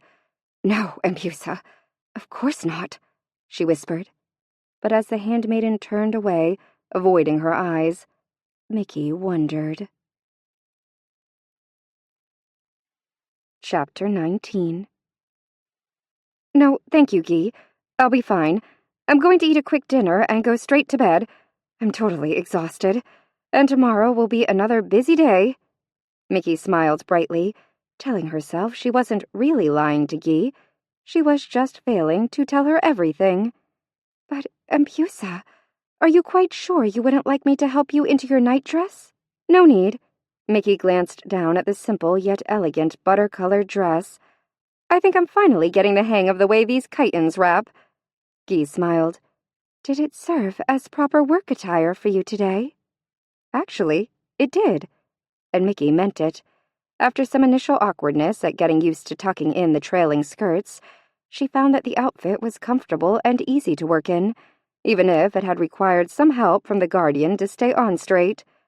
Actually, maybe it was because it had required his help that she liked it so much. "So, you like it better than the jeans?" Mickey laughed, forced her thoughts back to the girl beside her, and gave Guy an impulsive hug. "You know, I think I do like chitons better than jeans." Guy returned the hug with an affectionate squeeze. "Then rest well, Empusa." "You too, Guy. Why don't I call you and the other handmaidens as soon as I wake up, and we'll all have breakfast together? I have some new ideas I want to discuss with you." "As you wish, Empusa." Guy curtsied, and then skipped lightly to the balcony steps and away into the night. Alone at last, Mickey had time to be nervous about the next part of the evening. As it had been last night, the little table was placed just outside the glass doors to her bedroom. It was, again, laden with meats and cheeses, bread and wine. Only one place had been set, but tonight there were 2 chairs instead of 1. Mickey frowned. He wasn't going to get away with this. She'd invited him to dinner, and dinner it would be. She closed her eyes and thought about the servants who had magically appeared when she'd wished for wine and soap and clean clothes. "I need another place setting. Please," she said. In less time than she could count to 10, she heard 2 sharp knocks on her bedroom door. She stuck her head inside her room and called for them to come in, and one of the women she recognized from the hot spring hurried in, carrying a tray on which was another complete place setting. Mickey met her halfway across the room. "I appreciate you coming so quickly." Mickey held out her hands for the tray. "I apologize, Empusa. Had I known you were not dining alone, I would have made certain the table was already set for 2. "Don't worry about it.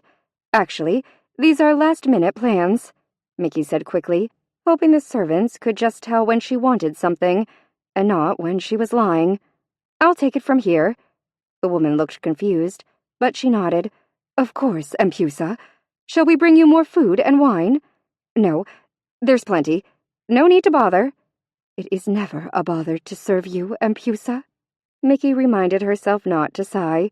It might not be a bother for them to serve her, but she could already tell that such diligent service could very easily become bothersome. Changing tactics, Mickey asked her, "What is your name?" The servant blinked in surprise. "Daphne." "Daphne? That's pretty." The servant blushed. "Daphne, I'll be fine carrying this to the table myself." She took the tray from the disconcerted Daphne. "But I'll definitely need you in the morning. I'm going to have breakfast with the 4 elementals.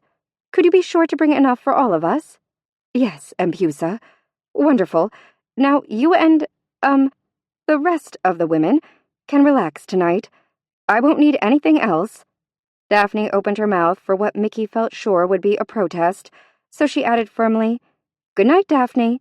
I'll see you in the morning when I call for breakfast." Reluctantly, Daphne curtsied and left the room. "A pain in the ass," Mickey muttered to herself as she set the table. All this, "Yes, Empusa, what can I do for you, Empusa?" might sound like a good idea in theory. In practice, it is a pain in the ass. Of course, it probably wouldn't be if I wasn't sneaking around like a teenager meeting a thug boyfriend against her parents' rules. "I'm not a teenager," she told to reflection as she brushed through her drying hair, "and he is not my boyfriend. This is no different from a business dinner." She pressed a hand against her fluttering stomach. "So stop being so damn nervous." The table was ready. She was ready, or as ready as she was going to be. Mickey walked to the balcony and sat down. She put her hands in her lap, closed her eyes, and thought about the guardian. The way he had kept such careful watch over the women today. His laugh, the heat of his body when he was near her. His touch, and how alone he'd looked disappearing into the shadow of the tree instead of being included in one of their groups at lunch. Empusa, you look sad. Is anything amiss?" She opened her eyes. He was standing just outside the pool of light cast by the candelabrum that sat on the table. "I'm not sad. I was just concentrating. I'm not used to calling someone by just thinking about him." "It is a gift given to each Empusa by Hecate." "Oh, I appreciate it. It'll just take some getting used to." She motioned to the chair at the other end of the table. "Please join me. I don't think I realized how hungry I was until just now when I smelled this food." He stepped from the shadows slowly, as if giving her time to readjust to the sight of him. Mickey realized that she shouldn't stare, that she was being rude, but he was such an incredible being, she couldn't just smile and make polite conversation and pretend like each new sight of him didn't send shockwaves through her mind. In the silence, his hooves rang against the marble, pulling her gaze down. He was wearing another short military-looking outfit, which left much of his muscular legs bare. She noted that except for the fact that they were covered with a coat of slick fur, his legs were fashioned more like a human man than an animal. The leather breastplate molded to his chest and abdomen, so it clearly outlined the definition of his muscles, which were completely manlike. No, Mickey mentally corrected herself. No normal man could have a chest like that. He's not stone anymore, but he looks like he could have been carved from marble. She realized he'd reached the table and stopped and was just standing there, letting her study him. Mickey felt her face heat with an embarrassed blush. "What is that called?" she blurted, trying to cover for her rude staring. Empusa? His wide brow wrinkled in confusion. "That leather top you wear. I'm new to all of this." She lifted an edge of her own clothing. "It was just this morning that Guy taught me that this is called a chiton, so I was curious about what yours is called." She didn't think she sounded too terribly moronic. Maybe. He looked down at himself and then back at her. "It is a warrior's cuirass." "Cuirass," She repeated the word. Is it over a chiton? No, this is a short tunic. A warrior would not wear a chiton into battle. Because his expression seemed to tell her she was amusing him, she pointed to his bare legs. I'd think you'd need more covering for battle. His face hardened. I would, were I a man. For protection, Greek men go into battle with leather enamides strapped on their legs from ankle to knee. He lifted one massive hoof and set it down with a heavy, dangerous sound. I do not require such protection.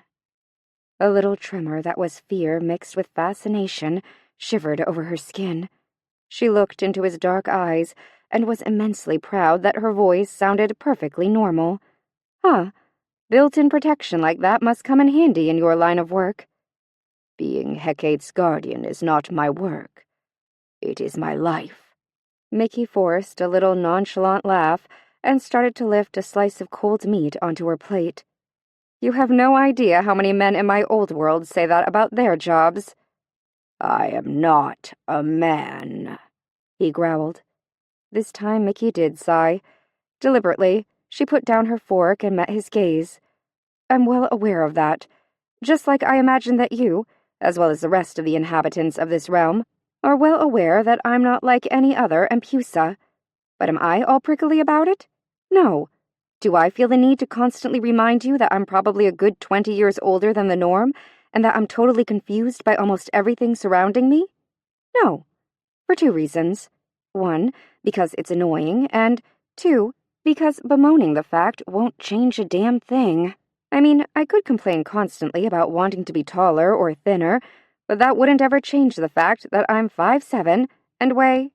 She hesitated and reconsidered. 10 pounds more than I wish I did. She pointed to the chair with a sharp, frustrated motion. Now would you please sit down and have some dinner? I'm hungry, and when I'm hungry, I get grumpy. So let's eat. To her surprise, he didn't snarl at her or whirl away. He sat. Mickey picked up the fork and resumed loading her plate with a variety of the delicious selection of meat and cheese. Tonight they had added dark, flavorful olives and roasted sweet peppers as well as fresh, plump figs. She glanced up when she realized he was still just sitting there. Mickey raised one brow at him. I am unaccustomed to eating in the company of others, he said slowly. She didn't have to ask him why. Guy had already answered that question for her. The rest of the realm saw him as a beast, little more than a walking, talking animal. Even the goddess herself had reminded her sternly that he had not ever been, nor would he ever be, a man. Well, Mickey was different. No, he wasn't a man, but he wasn't an animal either. Where I'm from, it's mean-spirited to make someone eat alone while everyone else excludes him.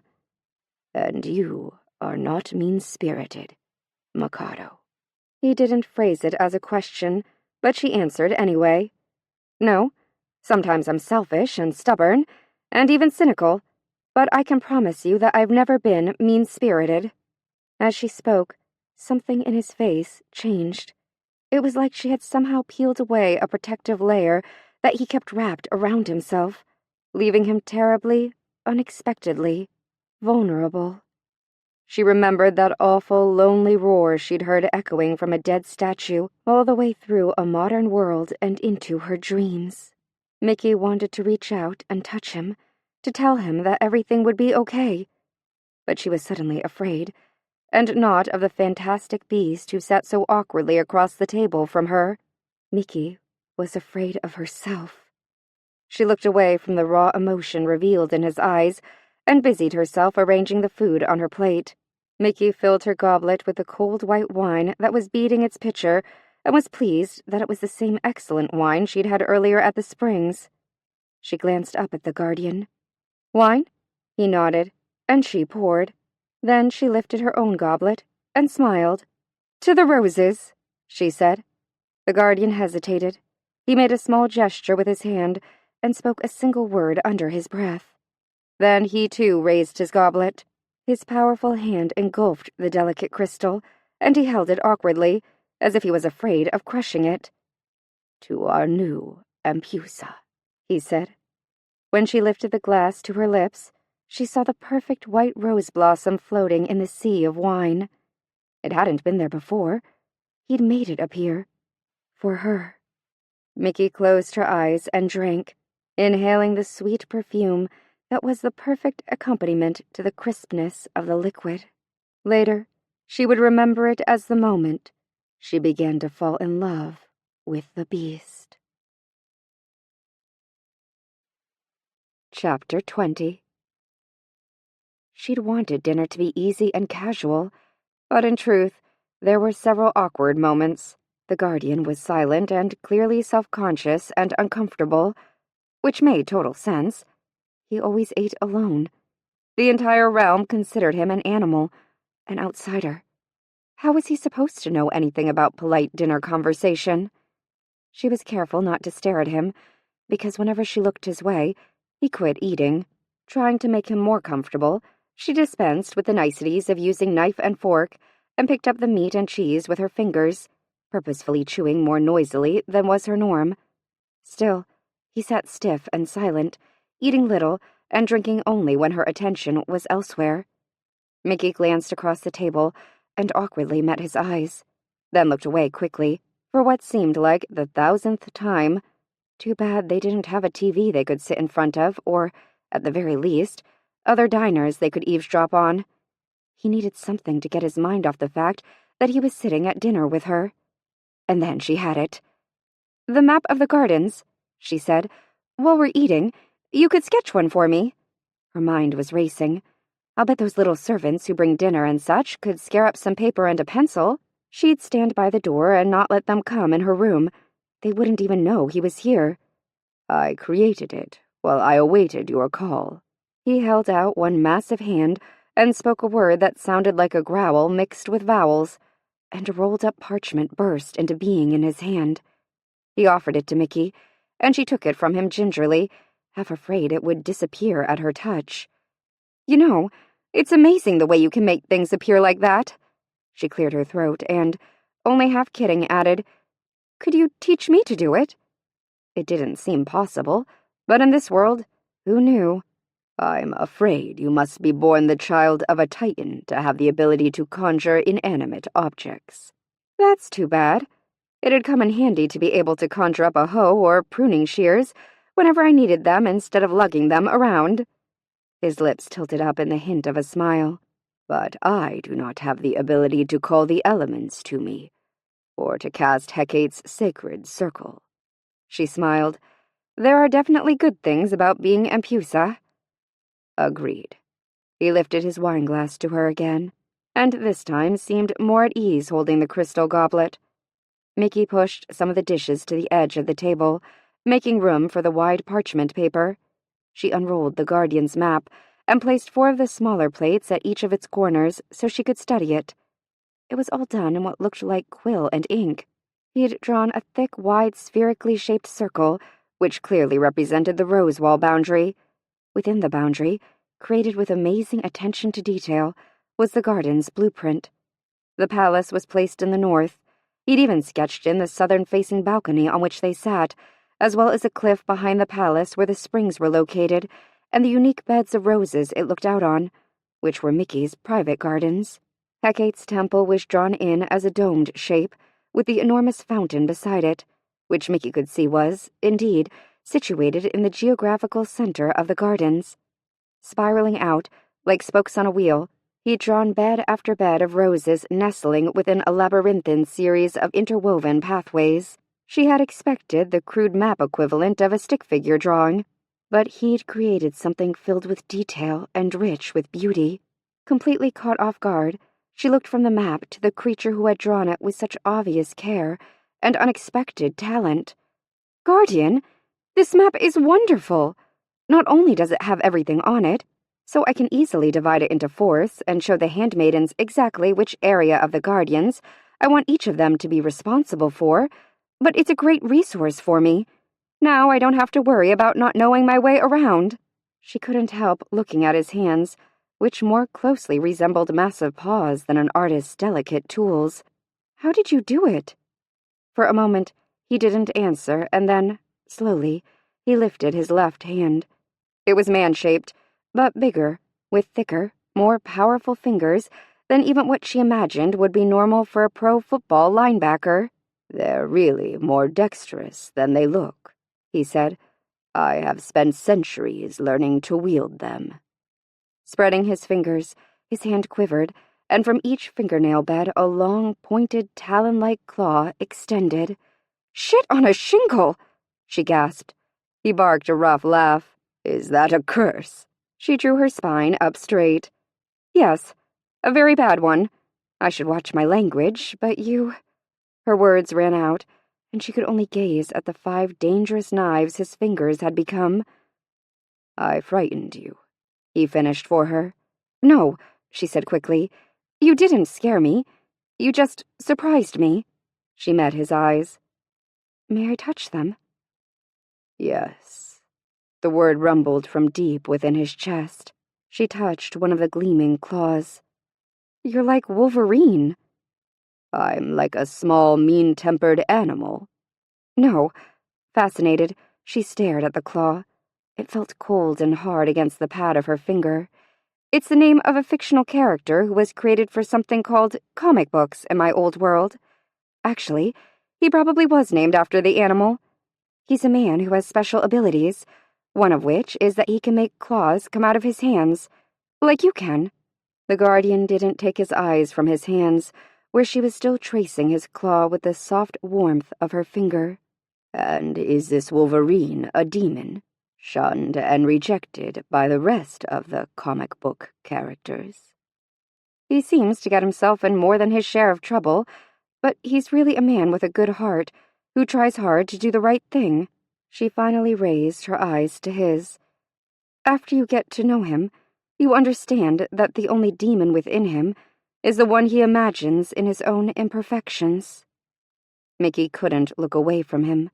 His dark eyes devoured her sense of reason. Reality bent until it wasn't important what he was, as long as he kept looking at her like that, like she was his world. With a little tremor, she felt his claws retract, and she realized that her hand was resting within his. With a nervous laugh, she pulled her hand quickly to her side. "So you actually use your claws as quills?" "Yes, Empusa." His expression hardened into unreadable lines again. Mickey's stomach clenched. She didn't want him to retreat from her. So before she sat back down, she reached over and placed her hand gently on his forearm.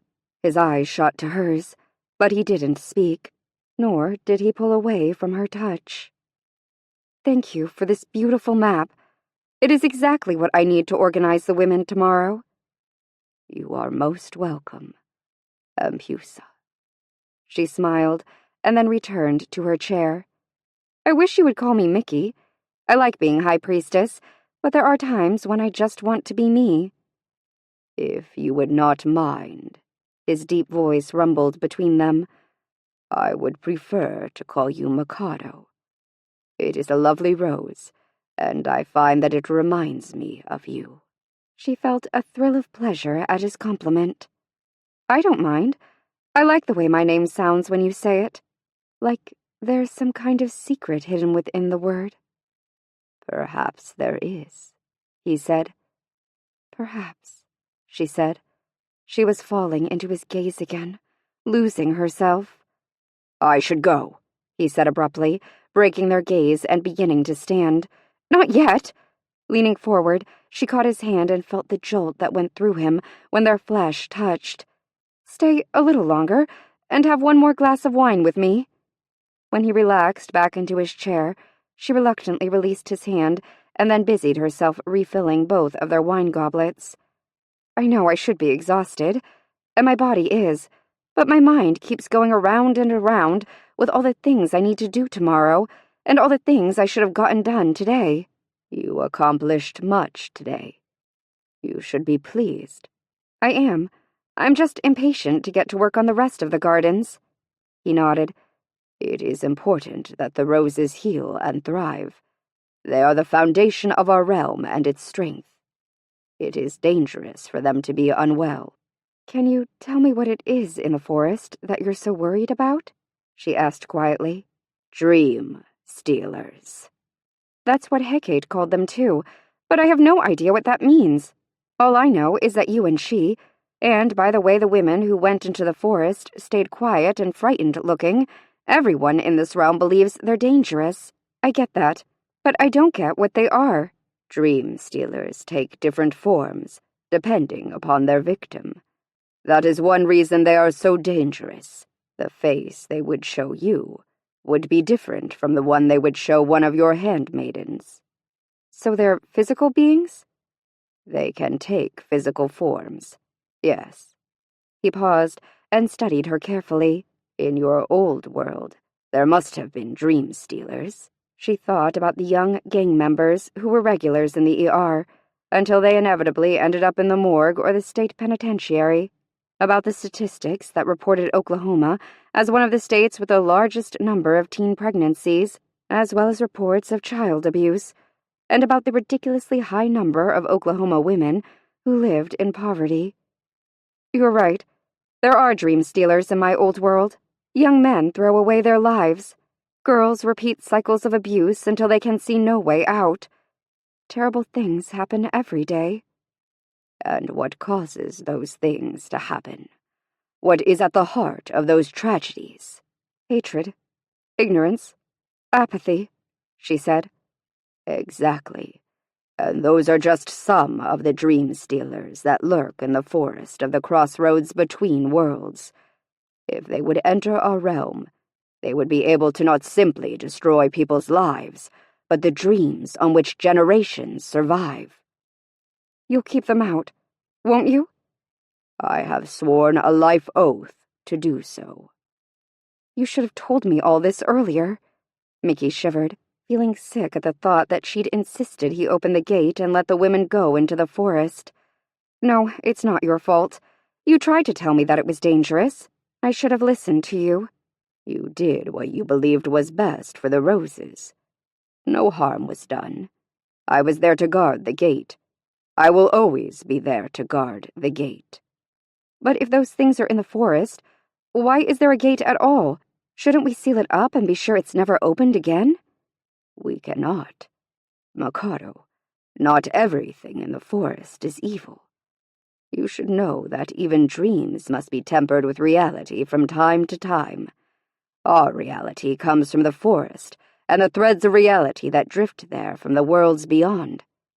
First thing tomorrow, you'll check all the rest of the hedge to be sure no other area has been weakened by the roses being sick? I will. You may rest easily, Mikado. The realm is safe under my protection. She knew what he said was the truth. She knew it because she felt it deep within her blood. All her intuition told her that this incredible man-beast would give his life to keep the realm of the rose, and its impusa, safe. Thank you. This time, instead of bristling at her appreciation, he simply bowed his head slightly. For a while they sipped their wine, each lost in their own thoughts. May I ask you another question? Mickey said. You may. He was looking at her with an open, interested expression. When I asked you if you could teach me to conjure things, you said you couldn't because only someone born of a Titan had that ability. Just exactly who were your parents? He didn't respond to her question for a long time, weighing whether he should tell her his story or whether he should stay silent and remain a mystery to her. A mystery that she would eventually tire of trying to solve. The thought made him feel crushingly alone. When he began to speak, his powerful voice was unusually subdued, and he could not look at her. Instead, he stared blankly out into the night.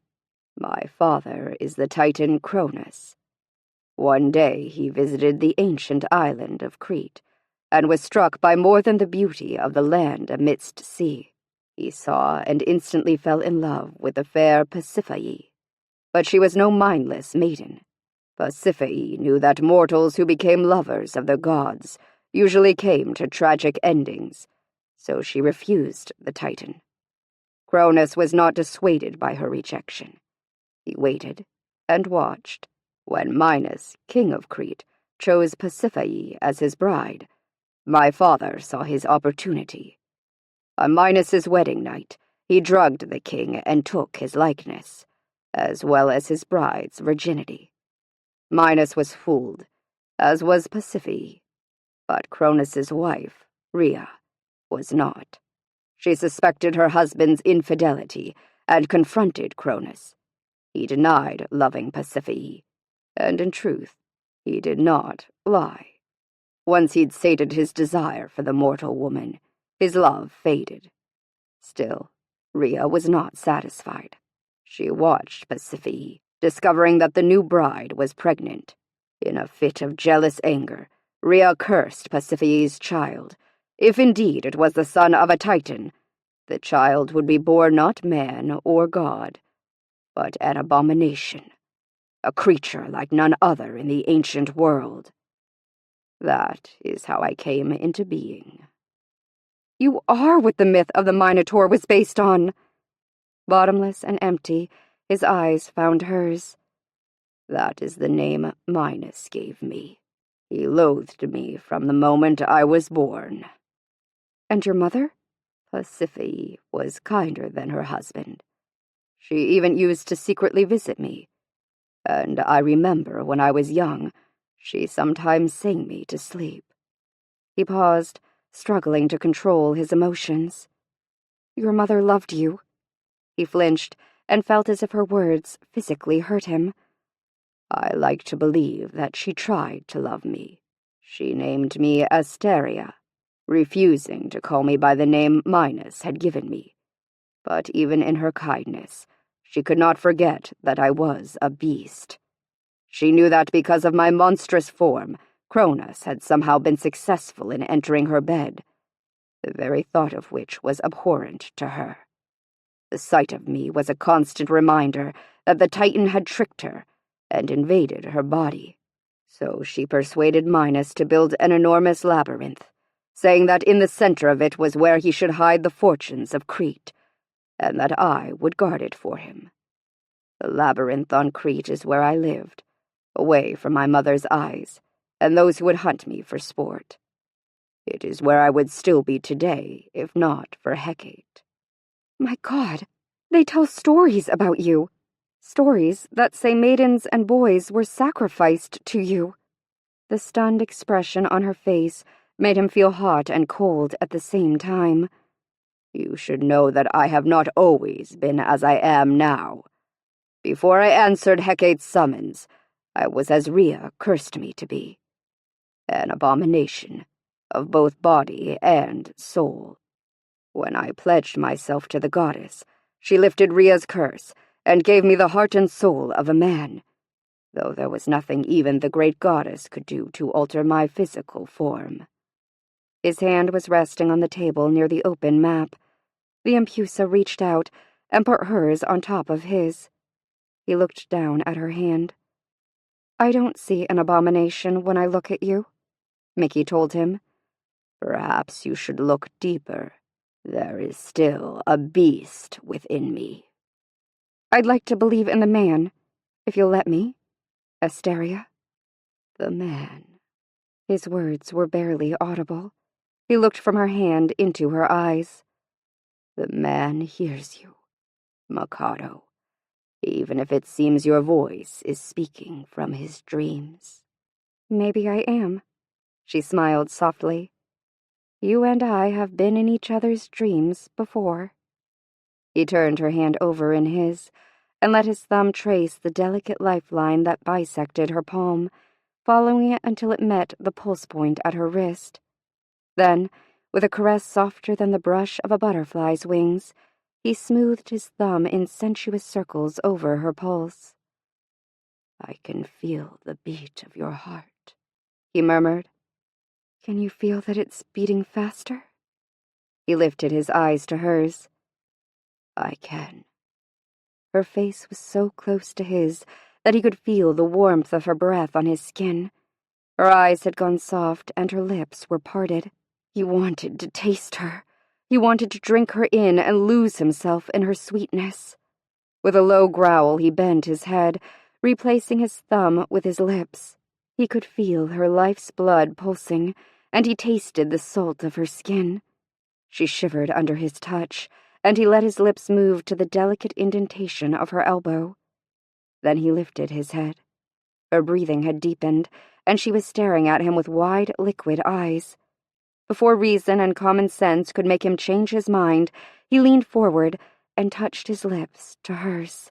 She made a little gasping sound that seemed to call to his soul, and he deepened the kiss. Pain lanced through his body. His blood had turned to white-hot lava, and it pounded with ferocious intensity within him. For a moment, he was so disoriented that his claws automatically shot from his skin, and he bared his teeth in a snarl, ready for the stealthy enemy that had attacked him. Then he understood. Hecate's spell. The Impusa did not love him. Therefore, her passion would not be allowed. He raised tortured eyes to hers. Mikado looked pale and shocked, and she had scooted back in her chair as far away from him as she could get. Abruptly, he stood, knocking over his chair and causing the little table to rock dangerously. This was unwise. I should not be here with you. What's wrong? What's happened? You look like you're in terrible pain. She reached one hand hesitantly toward him, but he lurched away from her, not able to bear her gesture of kindness. You must not touch me! Okay! She dropped her hand shakily to her side. I won't touch you. Just sit down and tell me what's going on. No. He took another step back. I should have obeyed your command to create the map, delivered it to you, and returned to my lair. I didn't command you to make the map. I asked you to, just like I asked you to have dinner with me. You didn't do anything wrong. We didn't do anything wrong, she said, looking utterly confused by his sudden change. That is where you are mistaken. You did nothing wrong. But I did. Today I began to twist the threads of reality into a waking dream. Something that, even in this realm of dreams and magic, is as impossible as it is dangerous. This cannot happen again. The guardian flung himself from the balcony. With the agility of a beast and the power of a god, he distanced himself from her, and as he did, the pain in his body subsided, leaving him exhausted and empty. So this was what his life had come to. This was what it was to be. He was a man within a beast, tethered by a goddess. He was to know desire, but not surcease. Like Tantalus, he was to live in torment, his relief in sight, but unattainable. Asteria stumbled to a halt, threw back his head, and roared his agony to the deaf heavens. Chapter 21. Mickey woke up with a headache and puffy red eyes. Yawning and stretching, she walked to the wall of windows and opened the door. The sun was just starting to peek over the horizon, and the morning was so cool she could see her breath. Someone had already cleared away all the dishes from dinner. It made Mickey sad, as if the night before, the good along with the bad had been wiped away without a trace. She walked over to the chair in which he had sat, her fingers lingering on the back of it. Asteria. He'd never be just the guardian to her again, not after what he'd told her last night, and not after what she'd seen in his eyes, the soul-deep loneliness, and, for just a moment, a longing that struck an answering chord within her. But it didn't matter that he'd given her a glimpse of his soul. Nothing could come of it, and not just because of the obvious, that he was a beast, or, more accurately, he was a creature, a mixture of mortal and god, a being like no other, as he had explained last night. Asteria. No, it wasn't because of the obvious. The obvious mattered less and less to her. If she was honest with herself, she'd have to admit that, even back in Tulsa when he'd first begun to seduce her in her dreams, his appearance hadn't been a deterrent. The truth was quite the opposite.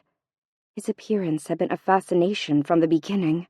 It was impossible between them because he was making it that way. It was as if there was some kind of unwritten rule that no one was allowed to get close to him. He touched her, kissed her, clearly desired her, yet he'd run from her as if she was the one who was dangerous.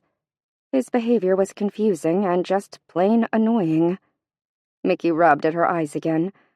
Okay, maybe it was a rule. Maybe no one was allowed to be close to him. The smart thing to do would be to talk to Hecate about him, to ask the goddess about what? Did she really want to ask the imposing Hecate if it was okay that her new Empusa had a crush on the man-beast that was her guardian? Please. Mickey wasn't an idiot. It wasn't okay. Asteria had made that clear. If she asked the goddess outright, and Hecate commanded her to stay away from him, then what would she do? She'd have to keep her distance from him. Wouldn't she? Better not to ask at all. Was she actually considering pursuing him, even after what had happened between them the night before? Yes. Yes, she was. Mickey had no idea where it would take them, but she wouldn't forget the physical jolt that had passed through his body when she touched him. She rubbed her wrist absently, remembering the heat of his lips. And beyond his physical magnetism, she'd seen the vast loneliness that seemed to shadow his ever-unguarded expression, even as he rejected her touch. But he's so used to being treated like an abomination that maybe his rejection is more about fear and habit than the desire to push me away. She needed to think more about where she was heading. She needed to think more about Asteria. Mickey shivered as the early morning breeze whipped through her sheer nightdress. The hot springs would be all dreamy and steamy on a cool morning like this. What better place to think? Before she started down the balcony stairs to follow the path around the side of the palace, Mickey closed her eyes and sent Daphne a quick thought. Mikado was thinking about him as she bathed. He could sense it, feel it. Not because she was calling to him. It was nothing that specific. She was just thinking about him. He shouldn't be able to sense it. He shouldn't know. But he did. This had never before happened. In all the eons he had been Hecate's guardian, and all the generations of her Empusas who had presided as high priestess within the realm, he had never felt the thoughts of one of Hecate's chosen, just as he had never felt the gentleness of any Empusa's touch. Not even the priestess he had loved, and who he thought might possibly have loved him in return. No woman had ever touched him caressingly. He only had a vague recollection of his mother sneaking into the labyrinth a few times. One of those times he thought he remembered her touching his cheek, but it had been so long ago, and such a brief caress. Yet this woman, this mortal from the mundane world, had not just touched him willingly. She had accepted his caress in return. She had shivered beneath his lips. The touch of a woman. Such a small, ordinary thing, really. Mortals and gods alike thought little of it. They touched on greeting and on parting. They touched as they laughed and talked. They touched when they loved. Yes, such a small, ordinary thing. Unless it had been a thing denied. How he had longed for the kindness of a woman's touch to soothe the beast within and without. Mikado's touch had undone him. His moan of frustration changed to a rumbling growl as he propelled himself from his sleeping pallet. She had called him Asteria, and said she believed in the man within the monster. Then she had allowed him to kiss her. Surely she meant nothing more than kindness. She couldn't realize that her touch and her words were seducing the man, as well as calling the beast to her. His hooves cut into the marble floor of his lair as he paced. She couldn't know how desperately he had wanted to kneel at her feet and beg her never to stop touching him, thinking of him, talking to him, as if she truly did believe in his humanity. And then what? In the spring, she must be sacrificed. In despair, he looked down at his hands as his claws extended. He could still feel the softness of her skin against their razor-like tips. Would he allow her to escape, as he had the deceiver who had come before her? No, he could not. The roses were sick, and he had little doubt as to why. Their last Empusa had fled without completing her destiny. What would happen to the realm if this one did the same? He knew what would happen. It wouldn't survive. If he would be the only one to pay the price, he would gladly do so. He knew it for truth, even though the thought shamed him. It meant he was willing to betray his goddess again. But no matter how desperately he longed for Mikado, he would not allow his own desires to cause the destruction of the realm of the rose. His growl deepened, and he had to fight against the urge to rend and tear. The man within him held the beast at bay, but only just. The ache and yearning for the impossible that caused his emotions to be in turmoil also roused the monster within. She might believe in the man, but he was joined with the beast. They were one in the same. If she stirred the man, the beast roused.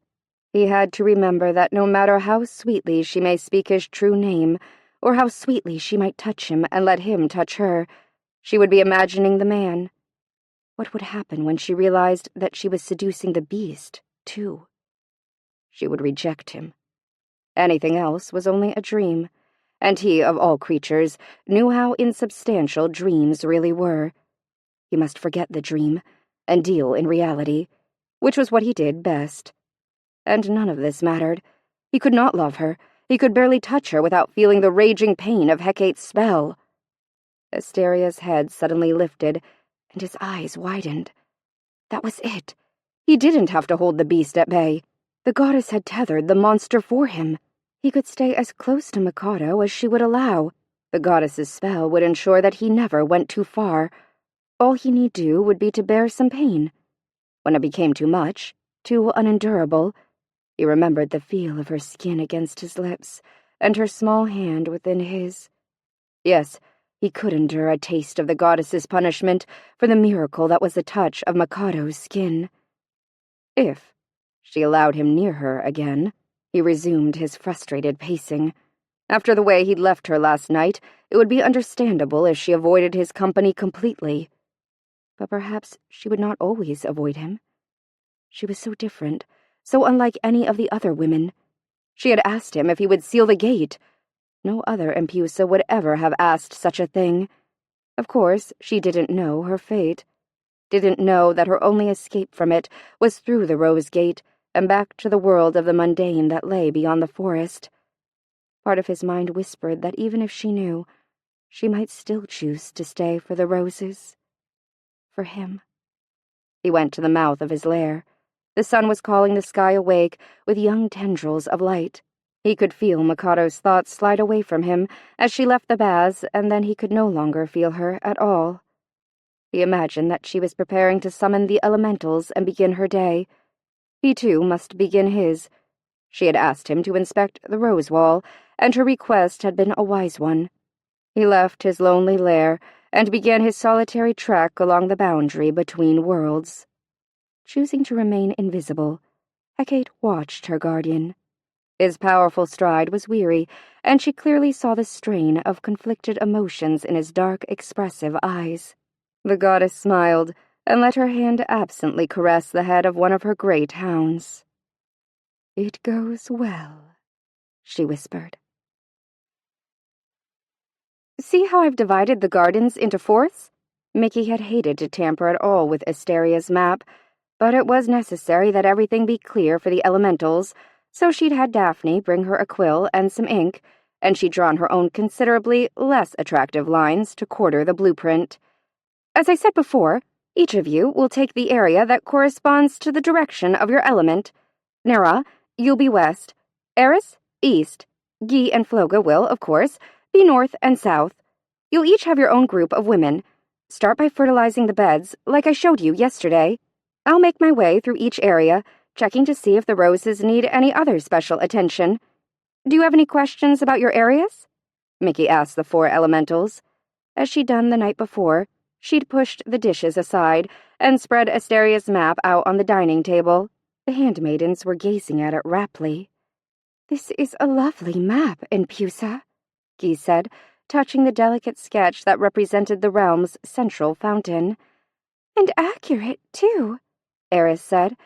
"I think every one of the paths have been duplicated here."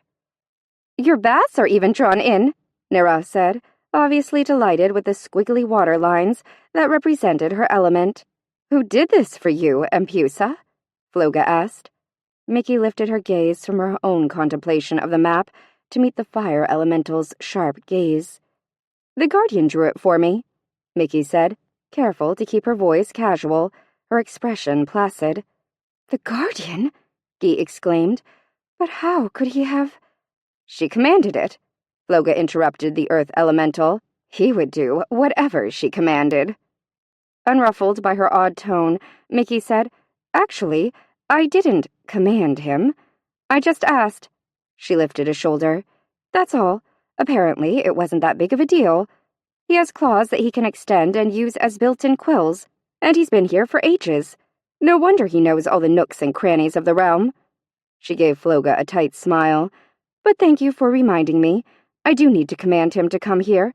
I asked him to inspect the rest of the rose wall and make sure there are no other weakened parts of it we need to pay special attention to." Mickey didn't need to close her eyes to concentrate on him. After last night, he never seemed to be far from her thoughts. She turned her back to the handmaidens and looked across the gardens. "Come to me, Asteria," she whispered into the wind. She only had time to wonder if he minded that she called him by the name his mother had given him, before the pressure of the air on the balcony changed. It felt heavier and thick against her skin. Then she heard his hooves pound forcefully on the marble as he climbed the balcony stairs. Though his stride was powerful, that unmistakable mixture of animal and man with which he moved, Mickey thought he looked tired, and was almost as annoyed as she was disappointed when he bowed and spoke formally to her without meeting her eyes. "You command that I come to you, Empusa?" "Yes, I was hoping you'd had a chance this morning to inspect the rest of the rose wall." "I have, Empusa." "And?" "I see no area that appears particularly weak, except that which surrounds the gate." "So you agree that we can focus on the roses within the garden?" Finally he met her eyes. "Yes, I am in agreement with you." "Good," she said briskly, ignoring the fluttering he caused deep in her stomach. She turned to the handmaidens. "So each of you collect your group of women and set up your own line of fertilizer baskets. Prepare the beds, just like we did the area around the roots of the multiflora roses. I'll visit each area, and we'll go from there." "Yes, Empusa," the elementals chorused. They curtsied and began to leave the balcony, along with the Guardian. "Floga, Guardian, I need to see the two of you," Mickey said. Mickey thought that though the fire elemental had carefully arranged her face into a blank expression, her eyes gave away her uneasiness at being singled out. "She doesn't trust me." "Floga, your area of the garden is a section that is most southerly. This happens to include the Rose Gate. I know it would be quicker for your women to go to the forest and use the loam for fertilizer as we did yesterday, but I'm concerned about having the gate open again today." Floga looked surprised, and Mickey couldn't really blame her. Just yesterday she'd insisted, in front of everybody, that Asteria keep the gate open. Danger be damned. Mickey looked at him. "What do you advise?" "I believe you are wise to be concerned about reopening the gate so soon," he said. "So we are agreed that maybe in a day or two, Floga can allow the women to collect more loam, but right now it's not a good idea?" "Yes, Empusa. We are in agreement." "Good."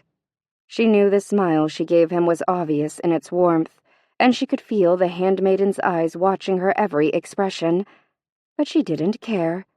Let them all know she valued the Guardian's judgment. She would not treat him like an animal when he was not one, and neither would they. Not while she was Empusa. There was a new boss in the realm, and they'd better get used to it. Still smiling, she turned to Floga. "Do you understand what I need you to do?" "Yes, Empusa." "Good. Then you're free to get started.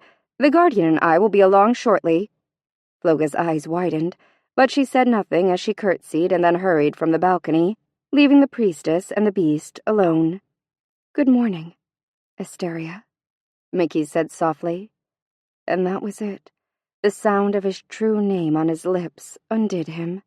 He could not fight his desire for her and his need to be in her presence. Despite the spell Hecate had placed upon him and the pain it would cause him, come spring or come the very gates of the underworld, for as long as they had together, he had to hear the sweet sound of her voice and, if fate granted it, feel the touch of her hand again. Forgive me, Mikado. For what? For the way the night ended. I have no practice in—" He paused, struggling for words he'd never before spoken. "There's nothing to forgive," she said. "It's hard to know the right thing to say or do, especially when you're faced with a completely new situation. Sometimes it's easier to run away." That makes me sound like a coward. She smiled.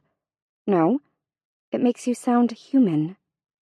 He looked shocked, and then, slowly, his lips turned up into a smile that eventually reached his eyes. You are an extraordinary woman, Mikado. Well, let's see if you still think so at the end of the day. He raised a questioning brow. I'm going to put all those muscles of yours to work. Tonight, you'll be too tired not to sleep. His dark eyes caught hers. You knew I didn't sleep last night. Don't be too impressed by my powers of observation. It doesn't take a goddess to figure it out. You look pretty rough this morning. And I am usually so handsome, he said dryly. She gasped. Do not tell me that you just made a joke! Mickey's laughter floated musically on the breeze as the two of them made their way from the balcony. Neither noticed the women who peered wide-eyed from the palace windows, watching them go. Chapter 22. Mikado hadn't been exaggerating when she'd said she was going to put his muscles to work. Asteria had never lifted so many baskets or dug so many holes in all the long centuries of his immortal life. And he'd never been so happy. He'd been working beside Mikado all day. She actively supervised, which meant she did not shy from even the dirtiest of jobs.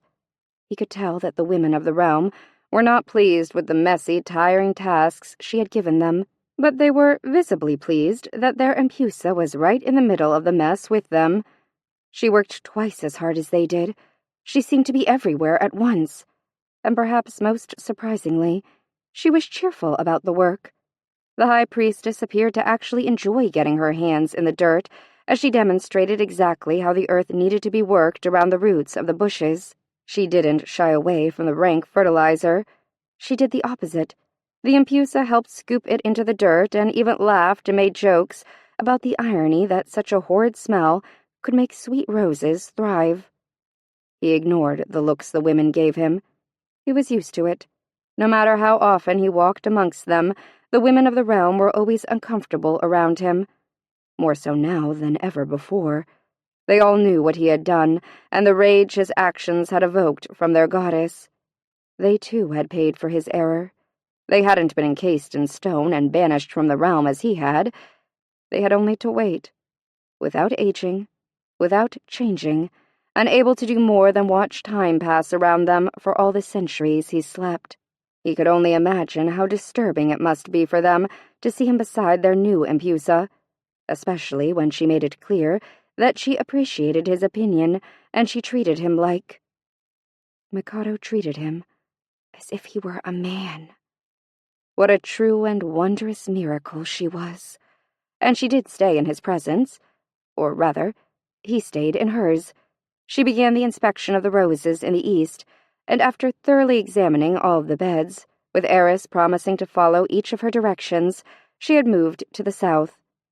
He would never forget how he'd stood there pretending to be busy piling empty baskets easily within the women's reach, as Mikado waved a bright farewell to the little wind elemental. He thought he would stay there in the east and continue working, that perhaps later in the day he would catch a glimpse of her as she moved amongst the plants. But she had other ideas. When she'd realized he wasn't leaving with her, she'd marched right back to him and said, I need you to stay with me. I would very much appreciate your help today. Of course, Empusa, he'd said formally, but the joy that had rushed through him hadn't been formal, and he hoped she could see its reflection within his eyes. As they'd hurried away from Eris and her women, Mikado's pala had fallen from her shoulders and snagged on a nearby rosebush. Deftly, he had extricated it and then placed it back around her, letting his palms rest against the roundness of her shoulders until he felt the stinging burn of pain. But when she smiled up into his eyes, He forgot the pain, and remembered only the warmth of her skin against his hands. Little wonder the handmaiden's eyes followed them wherever they went. He couldn't keep his hands from her, and she smiled at him, often taking obvious pleasure in his company. It had taken Mikado longer to inspect the southern section of the gardens.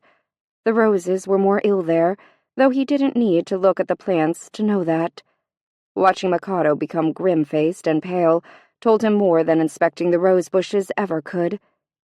Midday came quickly. He was readying a bed of wilting multicolored roses called Masquerade for their baskets of fish entrails fertilizer when he caught the scent of food. He didn't look up when the women from the palace arrived with the midday meal. He kept working. The most uncomfortable part of the day before had been at exactly this moment.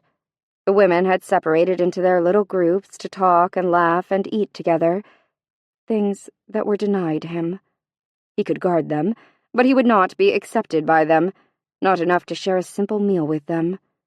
Last night Mikado had granted him a great gift when she'd shared her table with him, and he silently cursed himself for ruining the evening. He could hear the women breaking for the meal. They grouped around the fountains in the area, letting the garden's clear water wash their hands free of dirt. Their laughter came easily, and it mixed musically with the sound of the tinkling fountains. He wondered where Mikado was. Probably in the middle of the laughter. She laughed readily, and the women of the realm responded well to her. He hoped she was busy, distracted enough that she would not notice him and see how they shunned him. He did not want her pity. He knew one of the palace servants would soon find him and offer him food and drink, not because she wanted to, but because it was her assigned duty. Without looking around, he slipped from the rose bed in which he'd been working and headed toward the rose gate. A large tree sat near it, under which he could call its shadows to him and attempt to cloak himself from prying eyes. There he would rest and perhaps drink some of the wine the servant would offer him. Of course he was hungry, but he would not eat. He would not stand their stares. It was as if they expected him to fall to his haunches and tear at the food with his teeth. Perhaps he should. That would cause quite a stir amongst them. No, he stifled a weary sigh. It would cause nothing more than a reinforcement of their belief that he was, indeed, a mindless, heartless beast. "There you are!" Mikado hurried up to him, a little out of breath. "Good thing you're so tall, or I would never have found you out here." He stopped and looked down at her. She was carrying a large basket. Her hands and face were wet, as if she had just washed, and as she smiled up at him, she used a fold in her dirt-speckled chiton to wipe a trickle of water from her cheek. "I completed readying the bed of masquerade. What is it you would have me do next?" "I'd have you eat," she grinned, nodding at the well-laden basket. "I made sure this one had enough for both of us." He wondered if she could hear the blood rushing in his veins, pumping shock and disbelief through his body. He drew a deep breath. When he spoke, he struggled to keep his voice low and for her ears alone. "You should eat with the women, Mikado." "No, they've already formed their little cliques. If I butted into one, it would just be awkward, kinda like eating with the boss who crashed a workers-only party. And as many orders as I've given them today, I'm sure they need a break from me. Plus, I'd rather eat with you," she finished simply. "But it has never—" "Stop," she interrupted, causing several of the women's heads to turn their way. In a more sedate, but no less firm voice, Mikado continued, "I'm tired of hearing what hasn't been done before. I'm Empusa now, and things are going to be different, and not just with the roses." "As you wish, Empusa," he said, using comfortable formality to cover his turbulent emotions. "Good. Let's go eat under that tree you disappeared beneath yesterday. I want to take another look at the gate anyway." "As you say, Empusa." He began to walk toward the ancient tree that shaded the area near the rose gate, careful to shorten his stride so she didn't have to struggle to keep up with him. When they got to the tree, he felt a rush of relief when he saw that no group of women had chosen to eat nearby. With a long sigh, Mikado sat and leaned her back against the wide trunk of the oak and gazed at the rose gate. It doesn't look any better than it did yesterday, she said. It also does not look any worse. I suppose that's something. You know, I don't sense anything horrible coming from the forest. If you hadn't told me about the danger there, I wouldn't have thought the forest was anything more than an old, dark woods.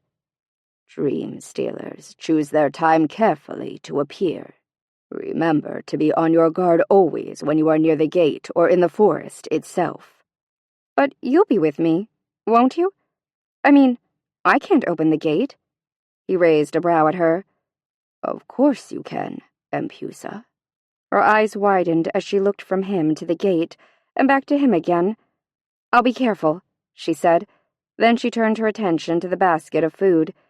Let's worry about the forest later. Now, let's eat. Hesitating only a moment, he sat and made an almost imperceptible gesture that caused the shadows around them to thicken. He wanted to be able to watch her without schooling his expression, and that was not something he would do if the other women could easily see them. You look tired, he said. So do you, she countered, as she pulled a wineskin from the basket and then took a long drink. Your face is pale, Mikado. That doesn't surprise me. She tossed him the wineskin and then began taking cheese and bread from the basket. Mikado glanced up at him. Drink, she ordered. He drank, thinking that he could taste the essence left by her lips, and that lingering touch was more intoxicating than wine could ever be. Then he realized what she had said and commanded himself to stop daydreaming. Why is it that you are not surprised by your pallor? The roses in this part of the garden are sicker than the ones in the east, she said between bites. Yes, I thought so too. Somehow I'm connected to them. They make me feel sick too. I guessed as much. You seemed to change when we entered this part of the gardens. Do you know if this has happened to any other Empusa? Each Empusa has a special bond with the roses, he said slowly. It is in the blood of Hecate's high priestesses. I already know that. Even back in Tulsa, I had a connection to roses, and so did all the women in my family. We always have. It's a kind of family tradition. He thought she looked uncomfortable. Perhaps she missed her family? Or her old world? The thought made his chest feel tight. Could there be a man for whom she was pining? Is that why she suddenly sounded so awkward when she mentioned her old life? Before he could consider asking, Mikado continued, But what I want to know is, have any of the other Empusas felt things because of the roses? They may have, but I would not have known. The other Empusas rarely spoke to me. She looked surprised. But you're guardian of the realm. Didn't they need to talk to you about... Her hand fluttered in the direction of the rose wall. Protection and whatnot? Each Empusa knew I would do my duty. None felt the need to speak with me about it. If an Empusa felt that any danger approached, she would call for me. Other than that, we rarely had the need to speak together. He thought of the Empusa who had come before Mikado, and realized again shame at the ease with which she had fooled him into believing she might care for him. That for generations the Empusas had shunned him, taken his guardianship for granted, had been precisely the reason her ruse had worked so easily on him. 1 or 2 kind words, and he had been blind to anything except the chance that she might show him another kindness. Could that be what was happening with Mikado? Was he still so desperate for a woman's gentleness that he was becoming lost in yet another game? But what game? Mikado did not know her destiny, so she had no reason to falsely seduce him. Asteria? The sound of his true name broke into the turbulence of his thoughts. You must not call me that when any of the women might overhear you. His voice sounded rougher than he had intended, and he hated the hurt that was reflected in her eyes. I'm sorry. I should have asked you if you minded that I call you by your given name. I do not mind. He met her gaze, willing her to read within his eyes all that he was feeling, and all that he could not find words to say. It is just that to the rest of them, I prefer to remain guardian." "I understand," she said. "Do you? Do you know what power there is in a true name?" "No," she said softly. "Tell me its power." "When you speak my true name, I hear it not with my ears, but with my soul. With that one word you touch my soul, Mikado." "The soul of a man. Asteria." "So the goddess tells me," he said. "You don't believe her?" "I would never lack belief in Hecate," he said quickly. "Then it's yourself you don't believe in," Mikado said. He looked away from her too knowing gaze and didn't answer for several moments, during which he unconsciously flexed and contracted his claws over and over. Then reluctantly he said, "Perhaps it is the man inside the monster, in which I have trouble believing." Then it was her turn to be silent. He could feel her thoughts. He couldn't actually read them, but he knew that she was thinking of him, considering, weighing her response. Maybe you need someone else to believe in the man, so you can quit seeing nothing but the monster. The meaning of her words jolted Asteria, and hope surged so sweetly within him that he felt the beast shiver in response. "How can you see anything but the monster?" The depth of his emotions made his voice rumble with the force of a growl, and even though he noticed that this time she didn't flinch away from him, he struggled to regain control. Through gritted teeth, he said, "Look at me. Listen to me. I cannot even gentle my voice to speak soft words to you. There is little that is manlike in my appearance." "Then I suppose I'll just have to look deeper than your appearance." The smile that tilted her full lips made his heart beat painfully against his chest. He wanted to pull her into his arms and crush her to him, but he could not here and now, and perhaps not ever. But he could touch her, just for an instant. Asteria lifted his hand and let his fingers brush the side of her cheek. "Mikado, you make me believe that I still dream," he murmured, as gently as possible. She met his eyes. "Sometimes I think that would be nice. Guy told me that I have the power to weave dreams. Maybe I'll figure out how to weave one for us." His fingers began to sting, and reluctantly he took them away from her face. She sighed, as if she too was disappointed that he wasn't still touching her. Then she gave herself a little shake. "Dreams are for later. Right now, let's hurry up and eat. I'm still not done here, and I really do want to check in with Nera and Guy before it gets too dark." So amazingly, he and Mikado ate the midday meal together, within sight of many of the women of the realm, who did often steal looks in their direction, trying hard to peer through the shadows of the ancient oak. His inhumanly acute hearing caught the sound of the elemental approaching before Mikado noticed her, and he surreptitiously motioned for the shadows under their tree to lighten. Then he stood and moved aside, purposefully giving the appearance that he might only be there to wait on the Empusa's next command, instead of sitting close beside her, sharing an intimate meal.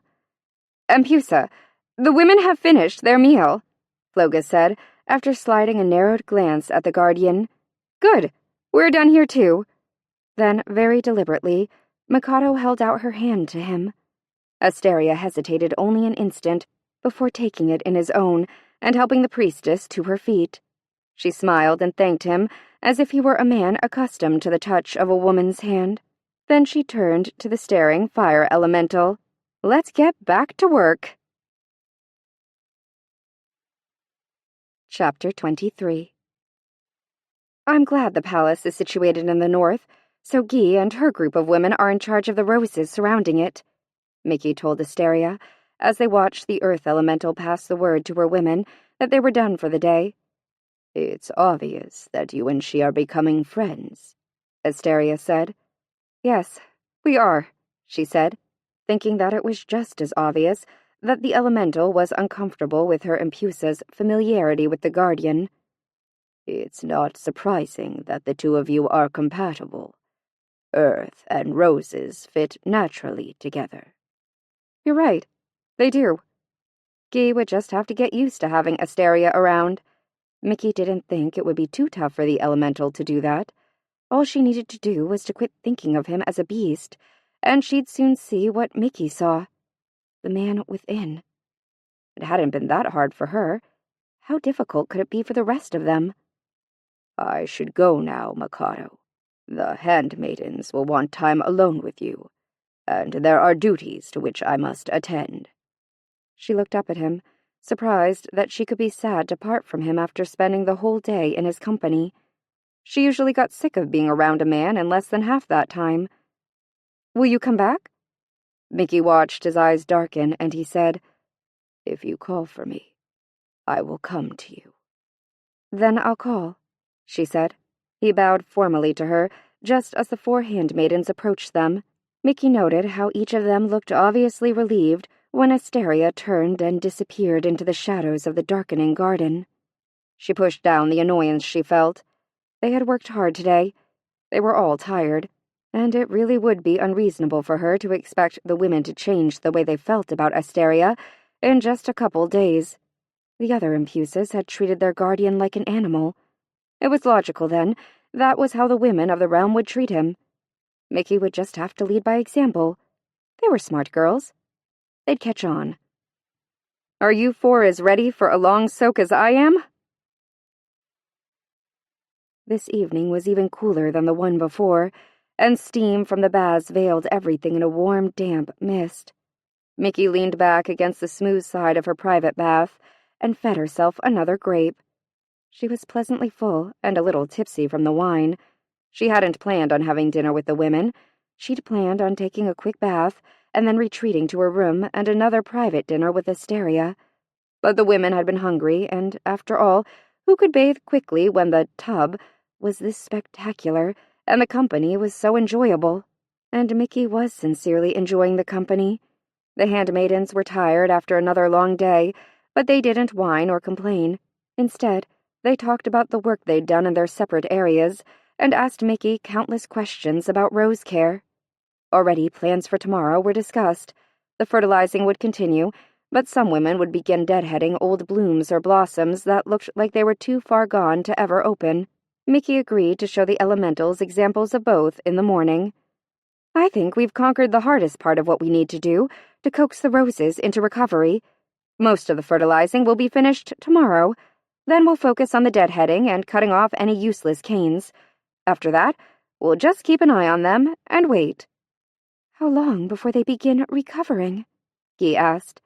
It doesn't take long for a good fertilizer to start working, especially if all that's wrong with the roses is that they needed to be fed. We should see a change in them soon. And if we don't? Floga asked. Then I try something else. I have more tricks up my sleeve. She raised her wet, naked arm and wiggled it around, causing the young women to giggle. Perhaps you should cast a health spell for the roses, Nera said. You know, as you would if one of the women of the realm asked you to cast a spell to rid her of a persistent ague. It is a good idea, Eris said. It certainly couldn't do any harm, the fire elemental said, as she nibbled at a fig. And it might very well do a great deal of good, Guy added. Feeling totally out of her realm of experience, Mickey wished desperately that her new job destiny had come with an owner's manual. It would be like the self-initiation ritual. The 4 of us will be there when you cast the sacred circle, and then you simply follow your heart. Guy's smile was filled with kindness. You'll know what to do, Empusa. You may as well begin with a spell for something you know as intimately as roses. It will be easier that way. And anyway, it's only a matter of time before the women in the realm begin coming to you for the typical love spells and such, Floga said. She's right, Empusa, Guy said. Love spells and such? Mickey sputtered. Eris sighed wistfully. Love spells. It has been so long. Too long, Floga said. Actually, Nera began hesitantly, I have been wondering if perhaps, well, if you might... The little water elemental paused. She looked nervously at the other handmaidens, who nodded encouragement. She sank a little lower in the steaming water, as if drawing strength from her element, and then she finished in a rush. I wondered if you might agree to cast an invitation spell for me and, well, a few others. Mickey noted the pink flush that colored the elemental's cheeks, and she didn't think it was from the warm water. I'd be happy to cast an invitation spell for you, and your friends. But what are we inviting, and where? The what is men, Nera said shyly, her cheeks turning from pink to red. And the where is here, Floga purred. Huh, Mickey said. I was going to ask about the absence of men.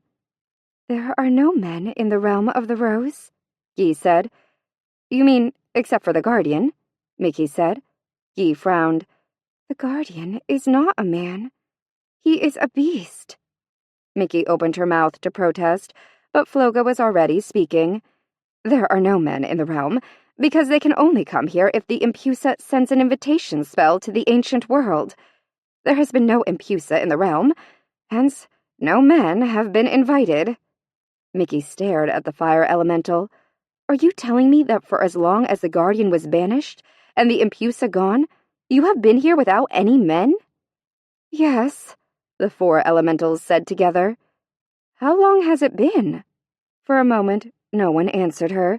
Then Guy whispered, It has been a very long time, Impusa. And she thought her love life sucked. She was queen of romance compared to these girls. Then I'll definitely do an invitation spell. A big one. Right away. Guy laughed. Tomorrow will be soon enough, Impusa. Tonight, we are too tired to have the invitation be of much use to us. Then tomorrow it will be. How about we only work till midday, and then I'll cast a circle and try a little spell work. Just don't make my invitation little, Floga jibed. Little men do not interest me, even after all this time. Nera giggled and flicked her wrist at the fire elemental, causing water to spew from her bath all over Floga. Guy called her too hot-blooded, and Eris joked that if Floga needed a breath of cold northern wind, she could certainly provide it for her. Mickey smiled and watched their good-humored play, but her mind was not on the handmaidens. She thought instead of bronze skin, a deep, powerful voice, and how candlelight looked glinting off ebony horns. Would she always be nervous before she called him? Mickey looked around the balcony, for the zillionth time checking that she was alone. The table was ready. It was set with a pitcher of wine and 2 goblets. She hoped he had not waited to eat with her. She hadn't asked him to. Had she? No. She remembered asking only if he would come to her, not come to her and have dinner again. She ran a hand down the soft material of her chiton. This evening it was made of some kind of fabulous material that hugged her body like silk, and it was the exact green of her eyes. She knew it flattered her, just as she knew Daphne had brought it to her at the baths because she had been wishing for something beautiful to wear. She wanted to look beautiful for him, for Asteria. Come to me, she whispered into the night. She could feel him approaching. Like an electrical storm, he was a great gathering of energy and force. Good evening, Mikado. Hello, Asteria. Still nervous, she gestured to the table. Would you like some wine? I hope you've already eaten. The handmaidens wanted to have dinner with me at the baths, and they'd worked so hard today, I didn't feel like I could tell them no. That is as it should be. Your elementals need the presence of their Impusa. Do not be concerned. I ate as I awaited your call. But you'll join me in a glass of wine? Of course. Again, when Mickey lifted the goblet to her lips, she found a rosebud swimming in the wine. She savored the delicate fragrance as they drank. You'll spoil me, she told him with a smile. I won't be able to really enjoy a glass of wine unless it has a rose floating in it. That is as it should be, too. She watched him sip his wine.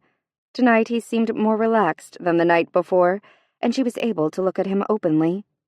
He was such a paradox. Monstrous strength and a body that melded man and beast, yet he was humane enough to conjure a rose for her wine. What do you think when you look at me thus? Mickey jumped guiltily at the question. You need not answer that. he said quickly, looking away from her. I don't mind. Well, I know it's rude of me to stare at you. I am accustomed to women's stares.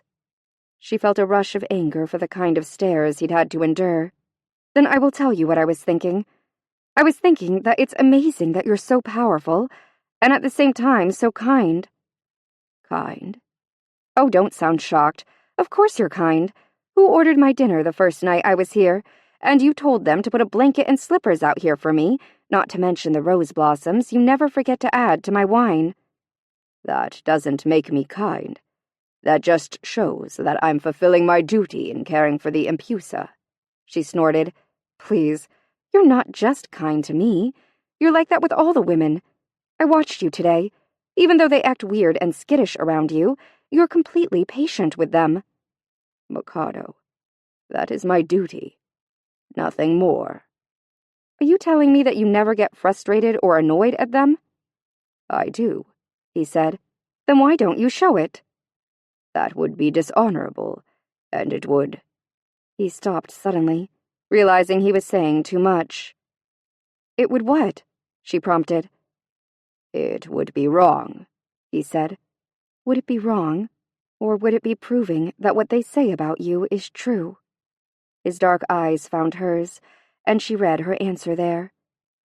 What they say about you is not true, Mickey said softly. You don't know that. Yes, I do.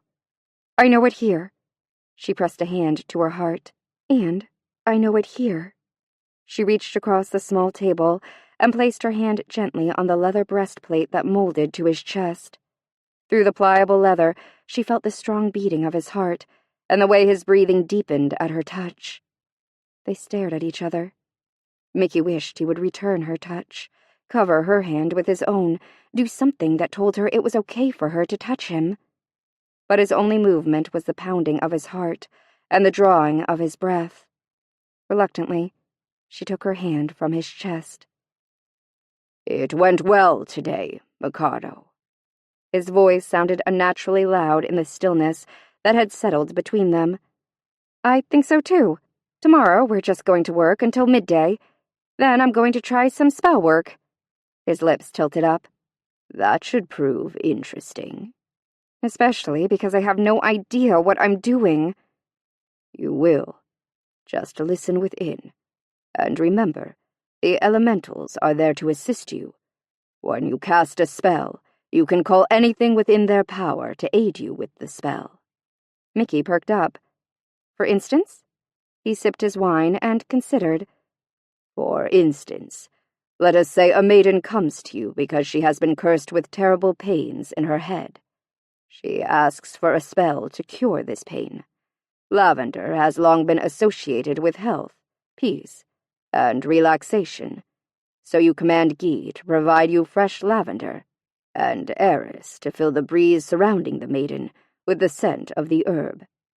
That does make sense, Mickey said enthusiastically. So all I need to do is to think about what each elemental can provide to support whatever spell it is I want to cast. Then you complete it with your words and Hecate's power. Wow, she breathed. Incredible.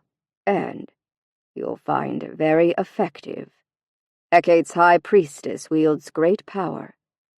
Your spells will be strong and binding. In other words, I better think before I speak. I have no doubt that you will be wise, Mikado. I wish I was as sure, she muttered. Then she sighed. There's just so much I don't know. You will learn, he said. Will you help me? If I am able, he said carefully. Good. There's something you can help me with tonight.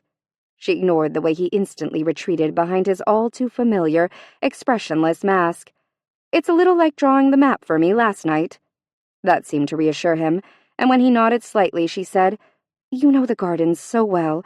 I assume you know the palace equally as well. He looked surprised, but said, I do. Well, I don't. She jerked her thumb at the glass doors leading to her bedroom. The only way I've left my room is through there. I've not stepped so much as a foot into the hall outside my bedroom. I know there's some kind of fantastic dream-making and magic brewing going on out there in the rest of the palace, though. Unspoken between them was what she had said earlier, that she wanted to weave a dream for the two of them. There is, indeed. I'd love to see it, but I also want to be able to understand it and wield it. Would you show me around, Asteria? His eyes were dark, and they glittered with the fullness of the joy her request gave him. He smiled, showing a flash of sharp, white canines. I would be honored. Chapter 24.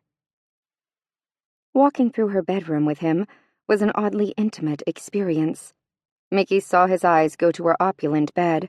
His long, powerful stride was suddenly thrown off, and, for the first time, she saw him move awkwardly. She had to force herself not to smile. If he wasn't thinking about getting her into bed, then why should the sight of said bed make him jittery?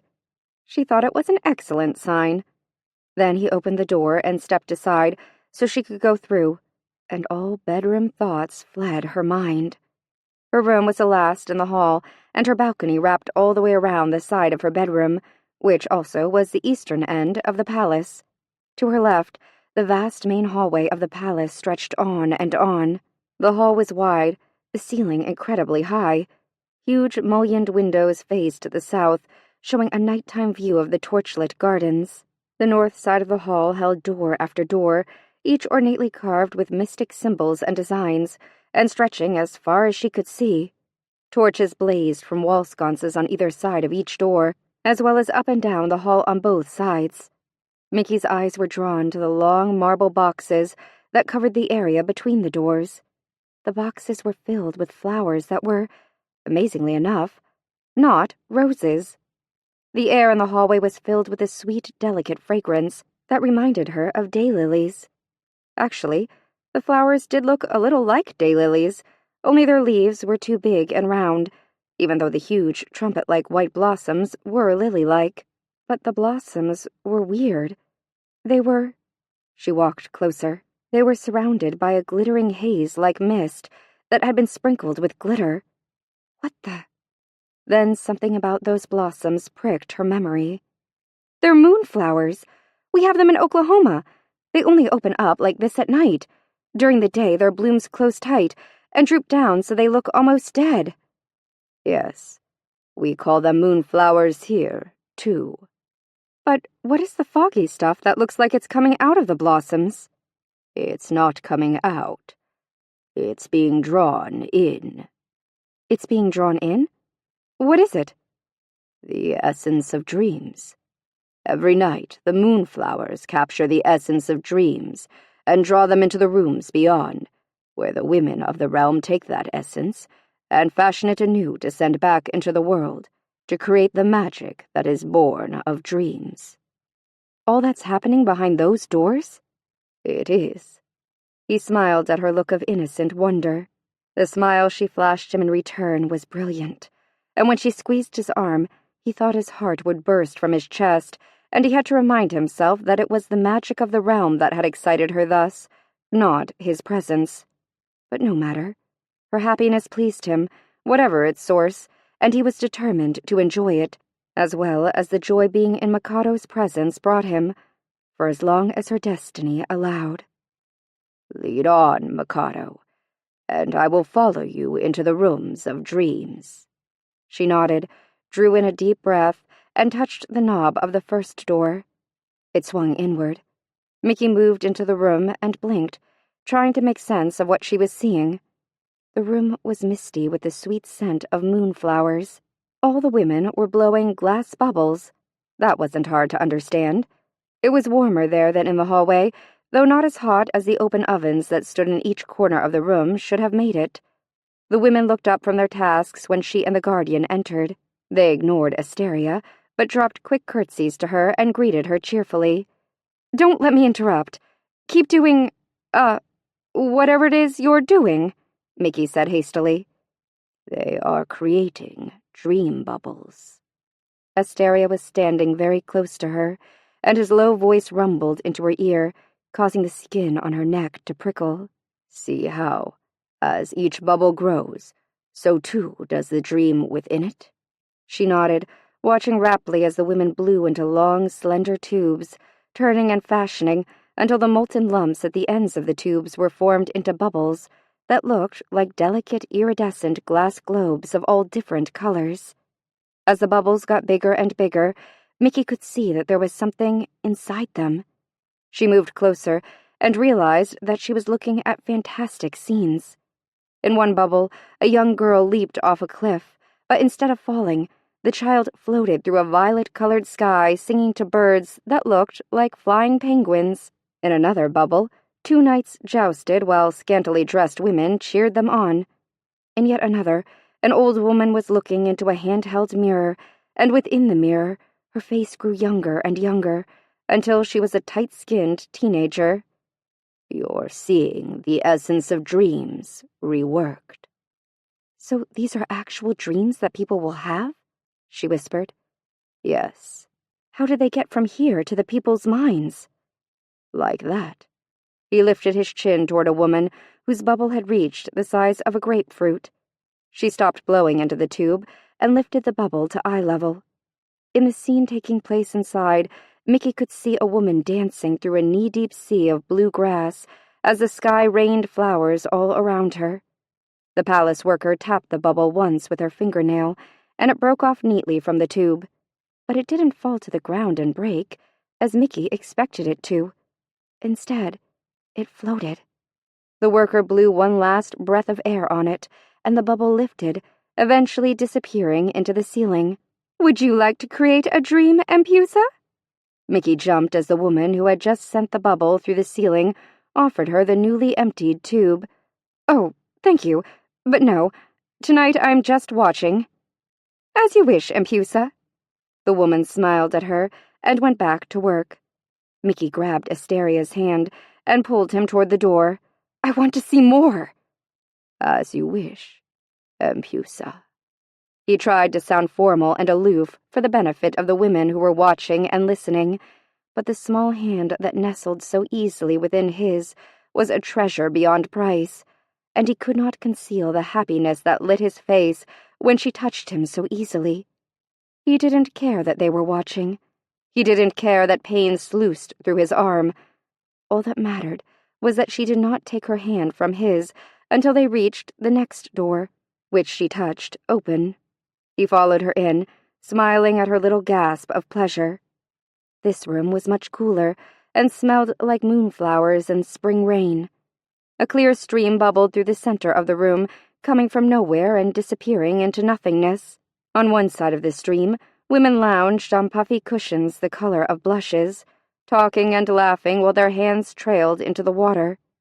Every so often, one of the women would pull something that looked like a coin from the water, study it carefully, then, with a snap of her fingers, the coin would disappear in a puff of pink smoke. On the far side of the stream, women sat comfortably cross-legged, dipping round hoops into the water. A young woman caught sight of her and called, "Greetings, Empusa!" And soon the rest of the Dreamweavers greeted her. "Don't let me interrupt you. I just want to watch," Mickey assured them. Then she lowered her voice and moved closer to Asteria. "Okay, what are they doing?" The stream carries coins from all of the wishing wells in the mundane world. The women choose a coin, and if they like the wish, they turn it into a dream. What if they don't like it? It stays in the stream, and eventually becomes the sludge from which nightmares are formed. Can't they throw them away or something? I hate nightmares. There must be balance, Mikado. Light, dark, good, evil, life, death. Without balance, the circle of life would collapse. I still don't like nightmares, she grumbled. Then Mickey pointed to the women with the hoops. What are they doing? They're finding the right mixture of dreams, water, and magic to make scrying mirrors. Scrying mirrors? Mirrors used for second sight, for discerning that which cannot be seen with the eye alone. Really? That's fascinating. You know, I think I'd like to get a closer look.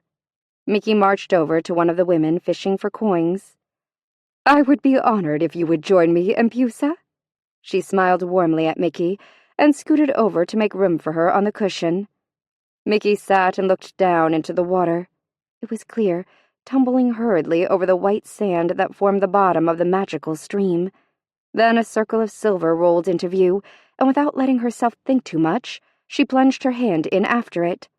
The water was pleasantly warm, a nice contrast to the cool room. Her fingers closed around the coin.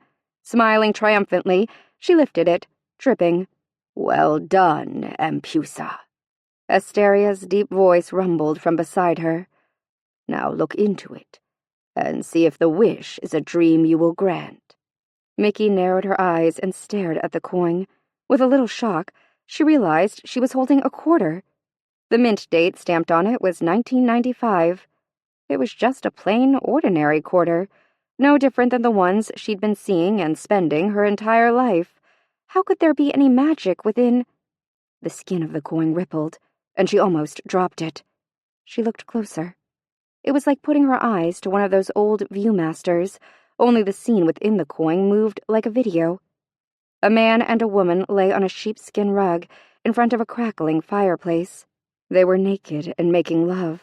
Mickey could hear him telling her over and over how beautiful she was and how she tasted of honey and love. Then, as the woman orgasmed, snow began to fall in the room all around the couple, without touching them or getting them wet. "Do you grant that the wish be made a dream?" Asterius asked. Mickey looked from the erotic scene to the beast who stood beside her. She licked her lips, letting her gaze travel up the muscular expanse of his chest to the fullness of his very human lips.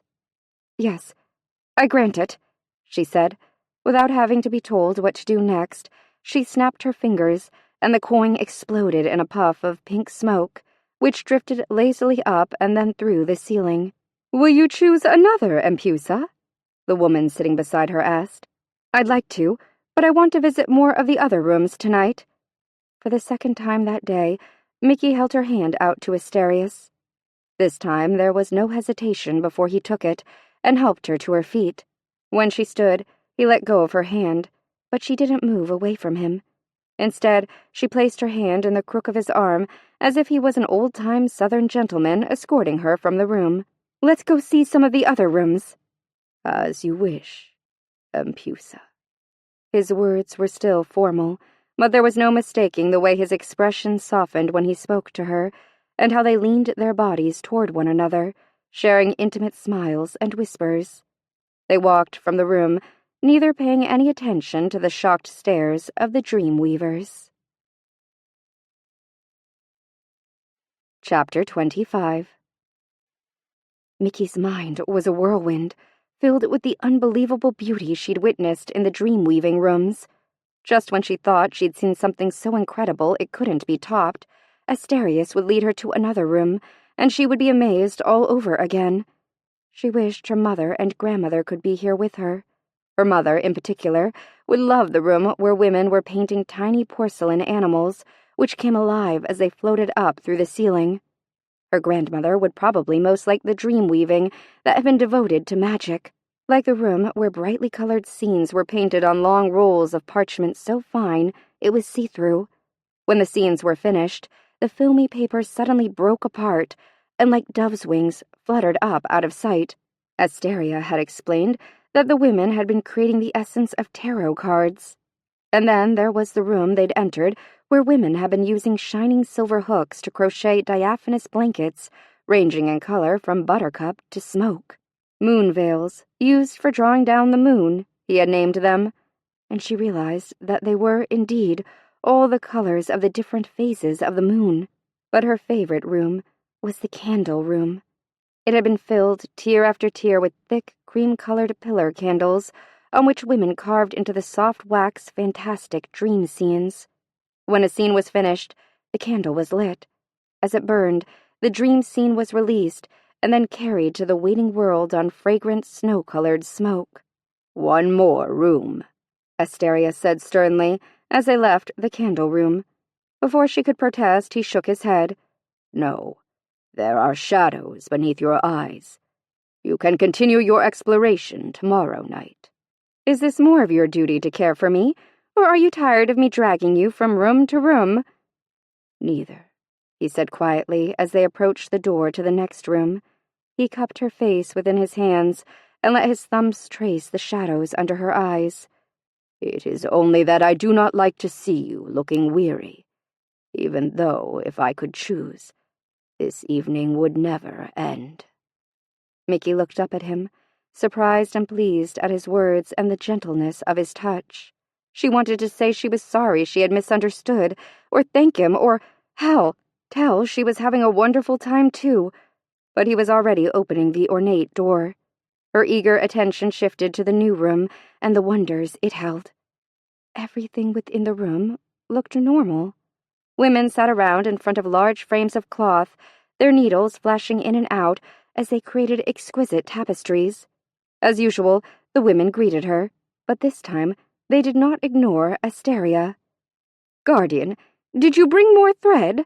one of the older women said, in a businesslike, no-nonsense tone of voice. I have none with me. This evening I have been escorting the new Empusa through the Dreamweaver rooms, he said. "Empusa, please do not think I mean any disrespect, but it is important that the Guardian collect more threads for us. Tonight, if you would grant him leave to do so, while he was—" The woman paused uncomfortably for a moment before plunging on. "Away from the realm, we had to make do with the threads the elementals gathered. They sufficed, but only just." "The tapestries are becoming frayed," added a slightly younger woman with a thick mane of blonde hair she had tied back in a braid. Several of the other women nodded in agreement. Thoroughly confused, again, Mickey contained her frustrated sigh. "Of course I'll give the Guardian leave to, collect threads for you. We were just finishing here anyway." "Oh, thank you, Empusa." Mickey waved off their thanks and retreated from the room with Asteria close behind. "All right, you're going to have to explain that," she said. "Did you notice anything different about the scenes in that room?" She frowned at him, not liking it that he answered her question with a question, but she thought about the scenes the women had been embroidering. There had been one with a mother holding a newborn child. Another had shown a man speaking in front of a huge crowd of people. Yet another had depicted a woman sitting at a writing desk, chewing thoughtfully at a pencil. Mickey shrugged her shoulders. "I don't know. They all seemed totally normal." "That is because in that room, the dreams woven into the tapestries are those that actually come true." "You mean they really happen? The things those women were creating in there actually happen in the real world?" "Always," he said. "That's why the thread has to be different." She spoke slowly, following her intuition carefully, as if it was a dimly marked trail. "They can't get it only from the stuff that the moonflowers suck in. Dreams that come true need something else. Something more real." He looked pleased. "Exactly. Dreams that come true must be woven with threads gleaned from reality." "And you can do that?" He nodded. "I can." "Will you show me?" He started to protest that it was too late and that she was overtired, but she touched his arm gently and said, "Please, Asteria." "Very well. Come with me." "Where are we going?" "To the Rose Gate," he said, leading her back along the hallway. "We're going into the forest?" Her hand tightened on his arm. "We must. Reality cannot be gleaned from the realms of dreams and magic." Briefly, he covered her hand with his. "Do not be afraid. I would not let anything harm you." She smiled up at him. "I'm not afraid. Not as long as I'm with you."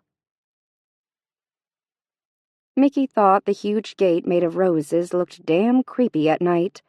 It didn't matter that there were torches nearby and lanterns hanging from the limbs of the ancient oak. It was still dark, and the rose wall seemed like something out of a book of fairy tales by the sublimely twisted British author, Tanith Lee. Mickey liked Lee's weird fairy tale retellings, a lot actually, but she absolutely did not want to walk into one. Ever.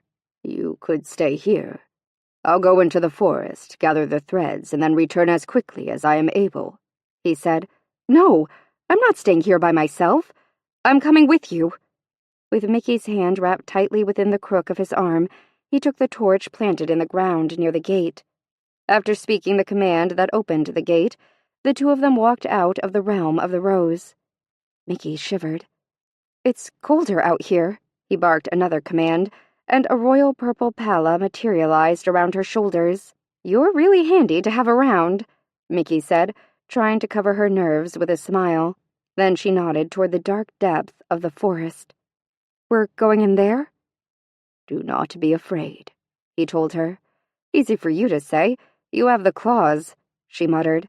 His smile flashed white in the torchlight. "My claws are at your service, my lady." "You say the sweetest things," she said with her best southern accent, and Asteria's chest rumbled with a deep laugh. They entered the tree line and were instantly swallowed in a blackness that completely blocked out the silvery light of the waxing moon. Asteria's torchlight cast eerie, moving shadows against the bark of the ancient trees. Mickey thought that if she hadn't been with Asteria, she would have been scared shitless. As it was, she was just creeped out and looking forward to returning to the bright safety of the palace. "This is far enough tonight. I need only collect a few strands to satisfy the women. Tomorrow I can return for more." He stopped and shoved the torch back into the ground. Asteria glanced down at where her hand gripped his arm. "I have to have both of my arms free," he said gently. "Oh, sorry." She loosened her death grip and took a short step away from him, glad that one good thing the darkness did was to hide her blush. "Do not be sorry," he said gruffly. "Your touch pleases me." She blinked in surprise. Had she heard him correctly? The words were nice, but the way he said them made him sound pissed off. It was confusing. Just like his hands were gentle, but his face always seemed to reflect something that looked almost like pain whenever he touched her. "Really?" she blurted. His sigh was like a storm wind. "Really?" Then he enveloped her shoulders with his hands and moved her a couple steps to the side. "Stand here. This won't take long." Silently, he stretched out his hands. The firelight glinted off the claws that suddenly extended from his fingers. He closed his eyes and lifted his head, moving in a circle until he was facing into the slight breeze. Though he was half turned away from her, Mickey could see his lips moving, as if he was reciting a soundless prayer. He raised one hand and thrust it forward. It looked like he was clawing the wind. Then his hand twisted and closed in one inhumanly quick motion, and from the tips of his claws, the air began to glow, as long, thin threads suddenly took form, which he pulled, hand over hand, to pile in a glowing pool of luminous filigrees around his hooves. Amazed, Mickey watched him work. He moved in a small circle, always staying close to her within the torchlight. But he didn't just pull the threads from the breeze. Sometimes he reached into the leaves of the ancient tree above them and plucked heretofore unseen threads from the leaves. Then he'd shift his focus and sweep his hands through the forest plants that pushed up through the verdant loam. All the while, the pile of exquisite threads grew. She couldn't look directly at the threads for too long. They made her dizzy with their shifting and glowing. In the pile, she thought she glimpsed the shapes of people, but they were all disjoined. It was like trying to study a Picasso through the warped glass of a carnival mirror. So instead of the threads, Mickey watched Asteria. He moved with the grace of a warrior coupled with the strength of a big cat. Despite the horns and cloven hooves, he seemed more lion than bull-like, with his mane of hair, his dark, bottomless eyes, and his feral grace. And suddenly, those eyes were focused on her. He was breathing heavily, and his arms were damp with sweat. "Of all the wonders you've shown me tonight, watching you pull the threads of reality from the darkness is what I think is the most incredible." "Would you like to try it?" "Oh, yes," she breathed. "Then this time, you must come to me." With no hesitation, she walked to him. "Do you trust me?" he asked. "Yes." "Then turn your back to me." Mickey turned around. She felt him close the small distance that separated them. He bent so he could cup one of her hands in each of his. Open your hands and press them against mine, so my claws become yours. Mickey spread her fingers wide, fitting them against his much larger hands. Then she pressed her arms to his until she was molded against his skin. Their bodies met, and she felt the sharp intake of his breath and the shudder that moved through him. Her own body answered with a heat that made the inside of her thighs tingle. Now move with me. And she did. Her hands combed through the night air along with his. She felt the tingle of the threads against her palms. When his hands closed on them, so too did hers, and suddenly the scenes within the threads were no longer dizzying. They focused in her sight and became clear. It was like she was watching a movie tape on reel as she pulled it from the darkness. She saw a woman whose back was turned to a man, as hers was turned to Asteria. The woman was naked, and the long, soft line of her back was only broken by her fall of copper-colored hair. Like my hair. She has my hair, Mickey thought dreamily. Then into the scene came two arms, thickly corded with muscles and covered with skin the color of burnished bronze. The arms cradled the woman, pulling her back so her body rested against his naked chest. The man tilted his head forward to nuzzle the woman's neck, and light glinted off his two ebony horns. Asteria's growl fragmented the scene the thread was revealing. Mickey stumbled and almost fell as he lurched away from her. When she caught her balance and turned to him, he was standing beside the torch, with his head down, surrounded by piles of gossamer thread. She could see that he was breathing heavily, and as she watched, he wiped the back of his hand across his forehead. His hand was trembling. I need to take the threads back to the palace. His voice had retreated to a motionless formality. Have I made you angry? Mickey asked. No. Then why are you being like this? He lifted his head and looked at her. Mickey thought she had never seen such haunted eyes. Did you see it too? The scene in the thread? Yes, she whispered. Suddenly, with choppy, violent motions, he started gathering the piles of thread. I do not understand what has happened. These are the threads of reality. They are to be woven into dreams that will come true. Silently, she unwrapped the palla from around her shoulders and spread it on the ground near him so he could pile the threads on it.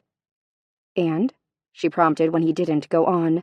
And it is not supposed to show fantasies and falsehoods. The force of his voice caused the torchlight to flicker, but Mickey didn't flinch. Instead, she closed the two steps between them. She watched him fall suddenly very still.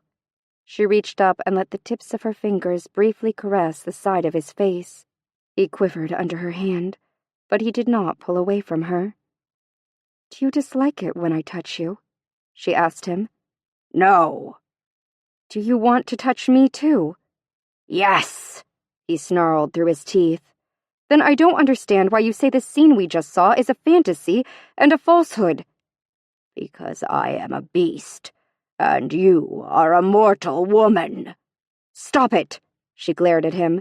You're the one making this impossible. I don't care about the beast. All of this, she made two brusque gestures at his horns and hooves, didn't stop me from wanting you way back in Tulsa when you started coming to me in my dreams. And I didn't even know the man within you then. Why would it stop me from wanting you now? Mikado, you do not understand.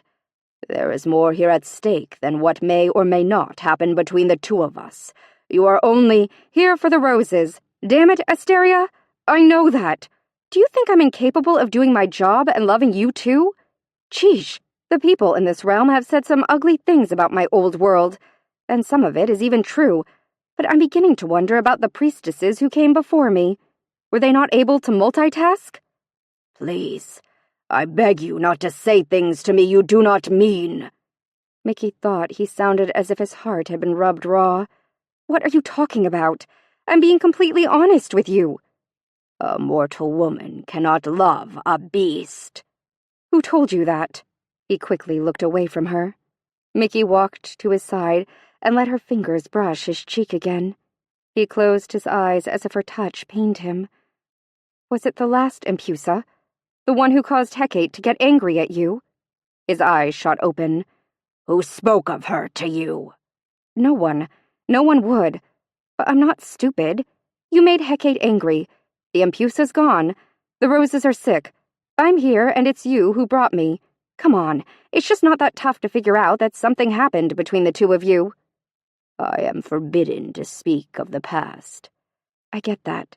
You and everyone else around here are forbidden, but I'm not, so let me explain something to you. 1, I am not her. I'm sure I'm quite a bit older, and let's say for the sake of argument, quite a bit wiser. 2, I come from another world, which means I don't have the prejudices the women of this world have. For example, I don't have a problem getting my fingers dirty taking care of the roses, and I don't have a problem seeing the man within you. Now, I want you to answer one question honestly and clearly for me, and I don't want to hear any of this "I am forbidden to speak of it" crap. Ask, he said. Is there a rule that says Hecate's Empusa cannot love her guardian? His dark eyes met hers.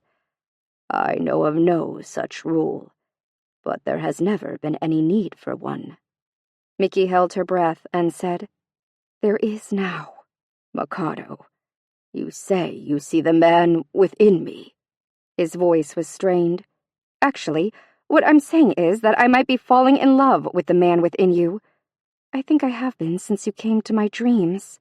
She wasn't touching him, but she was standing close enough that she could see that his body was trembling.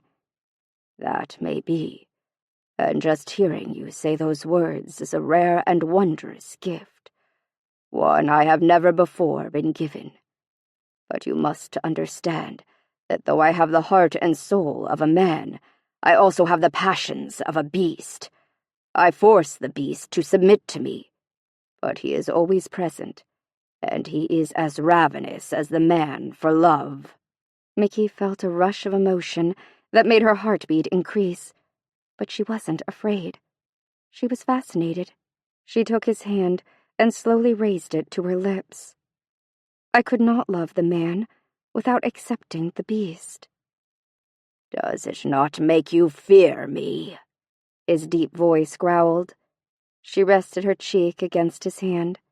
He cupped her face, and she kissed his palm. Does the beast within you want to hurt me? No, he wants to love you, but he doesn't know how. Then we'll have to teach him. They finished gathering the threads in silence, but their hands met often, and their eyes spoke of dreams yet to be fulfilled. They retraced their path through the forest, too preoccupied with one another to sense the presence that lurked in the shadows, its red eyes ravenously following their every movement. Chapter 26. Asteria carried the threads wrapped in the silk palla, and they made their way quickly through the sleeping gardens. They walked closely together, with arms brushing. He welcomed the sizzle of pain that contact with her body caused him. It was a price he was gladly willing to pay for her closeness. Asteria's mind was a blur of thoughts. Her touch still pains me, so she does not love me yet. But could she be falling in love with me? Could it be possible? And if she isn't, if this is a sham or an odd impulse she deigned to follow but will regret? His chest tightened. He should leave tonight with the gift of words and hope she had given him. It was enough. It was not enough, the beast within him roared. But it must be enough. Even if by some miracle she could love me, it wouldn't change anything. Her destiny must remain the same. Asteria's mind and heart were at war, and he remained silent, fighting internal battles and savoring the soft brush of her arm against his. Mickey tried not to think at all. Every so often she would steal a sideway glance at his strong profile, the square jaw, wide forehead, pointed onyx horns. A chill shivered through her, part trepidation, part fascination. She wasn't going to think. She was going to follow her instincts. Both of them were preoccupied enough that together they were surprised when the stairway to Mickey's balcony was suddenly in front of them. I will take the threads to the dream weavers, he said gruffly. That's a good idea. They're waiting for you. She made a motion as if she wanted to touch the pile of gleaming thread, but seemed to think better of it, and dropped her hand to her side. She looked from the threads into his eyes and said, "The dream that we were in, will the women see it and weave it into a tapestry too?" He looked thoroughly surprised by her question. I do not know. I have no personal experience with dreams coming true. Mickey tilted her head back so she could look up into his face more easily. You don't have dreams? I do, but they do not come true. Since I swore an oath to be in Hecate's service, I have been watching the dreams of others come true, without being granted any of my own. He continued to look into her eyes. You already know I am the son of a Titan, and I have lived for countless centuries, with more centuries stretching endlessly before me. I also want you to know I will remember today for as long as my heart beats. You sound like today is over. He smiled, flashing sharp white teeth, but his eyes remained sad. It was a pleasing day, but as with all things, it too must end. Mickey didn't want it to end. Not yet. She wanted him to... Her mind fumbled through possibilities. What did she really want him to do? Standing so close to him, she was, once again, struck by his size and the powerful melding of man and animal, the cloven hooves and furred legs, the muscular chest and powerful shoulders, the face that looked like it should belong to an ancient warrior god and not a creature who was part beast. In her dream, she had been pursued by him and then had ended up in his arms. It had been erotic and exciting, but it had been a dream. Reality was much different. For one thing, he was definitely not pursuing her. For another, she had to remember what he'd said about the beast within him. She was no fairy tale beauty, and he was not going to turn into a foppish prince if she agreed to marry him. Hell, he hadn't even asked her. Who knew what his intentions were? Half the time his expression was so masked that she couldn't even guess at what he was thinking. But what were her intentions? She'd admitted to him that she might be falling in love with him. What did that mean? Just how hard and far was she willing to fall? If there is nothing else you require of me, then I bid you good night, Mikado. When he finally spoke, she realized she'd been standing there staring stupidly, speechlessly at him. She blinked her eyes, feeling a little like she was coming out of a trance. There is one more thing you can do for me. Mickey climbed quickly up 3 of the balcony steps. He started to follow her, but she turned so he had to stop abruptly. She was almost at eye level with him, and for a moment he just stood there, enjoying the exquisite sensation of being so physically close to a woman who did not shrink from him or treat him as if he was an errant hound. Then she put her hands on his shoulders. What may I do for you, Mikado? Despite the instant pain that began to radiate through his skin at her touch, he tried to speak as softly as possible, mentally cursing his inhumanly powerful chest and the voice that boomed from it, afraid that he would frighten her again, afraid that she would stop touching him, or that she would not. "This," she whispered. She leaned forward and touched her lips to his. He could not move. It was as if her kiss had turned him back into stone. She pulled away, but only by a hand's width, so she could meet his eyes. "Your lips are warm," she said, still whispering. Yours are unimaginably soft." He somehow got the words free from where they had lodged in his throat. "May I kiss you again?" He knew she could feel his body trembling under the uncommon and bittersweet pleasure caused by the weight of her small hands. Not trusting himself to maintain control of his voice, he nodded. This time her lips lingered. With a supreme effort of will, he pushed aside the white-hot jolt of pain and drank her in. Her scent filled his senses. Mikado was sweet rose spice and warm mortal woman, and she was touching him, kissing him, almost in his arms. It was more intoxicating than any of the magic he had at his command. "It's better if you kiss me back," she murmured against his lips. As he had watched so often in other men's dreams, he opened his mouth slightly and tilted his head. When her tongue flicked briefly against his, Asteria's body responded automatically. With a growl that changed to a moan, he dropped the palla so the luminous threads spilled all around them on the stairs. His hands came up and circled the gentle curve of her waist. She leaned farther forward, so her full breasts pressed against the leather of his cuirass. He could feel the heavy heat of them, just as he could taste her. He wanted her with a lust that was as white-hot as the agony that was coupled with his desire.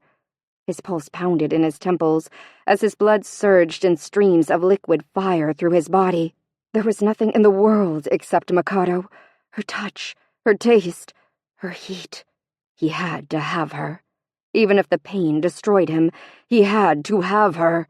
He had to bury himself in her and pump an eternity of need into her seductive warmth.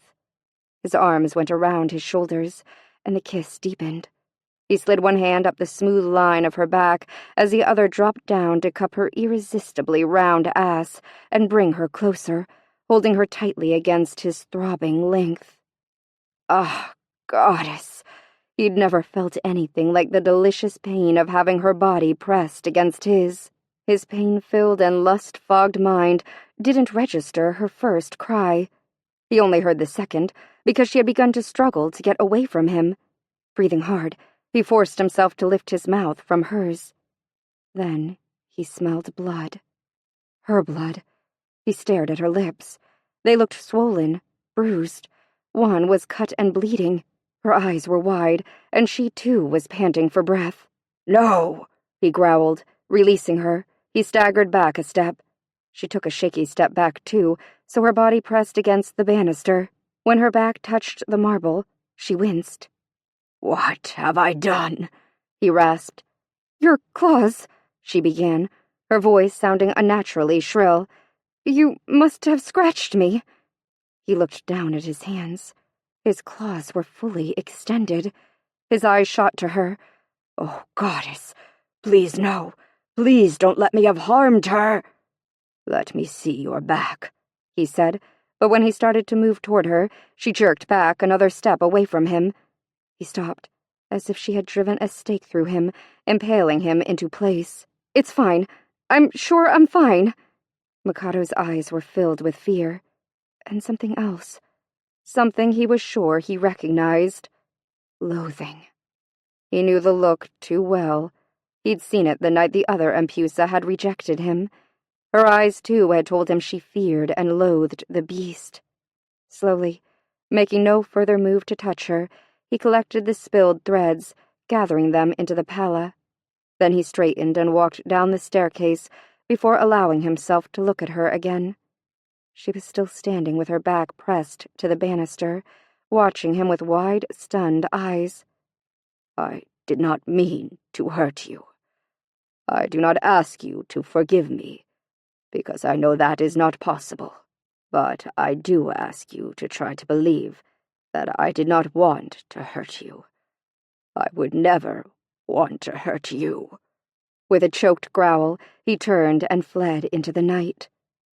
When he was gone, Mickey wiped a trembling hand across her mouth and winced. She felt the cut on her lip with her tongue. She hadn't even known his teeth had done that. Her knees were wobbly, and she climbed the winding staircase slowly, but she didn't go to her room. She kept walking along the length of the balcony and down the stairs that hugged the eastern side of it. Thankfully, she didn't have to call for Daphne. As she'd ordered earlier that evening, the servants had begun leaving thick towels and extra chitons and night dresses, along with soaps and oils and jugs of wine in large baskets near the baths. They had, of course, protested that it was their duty to attend to the Empusa's needs at all hours. But Mickey had insisted. She'd known she would want the privacy to bathe without being attended to and watched. She just hadn't known she'd want it this soon.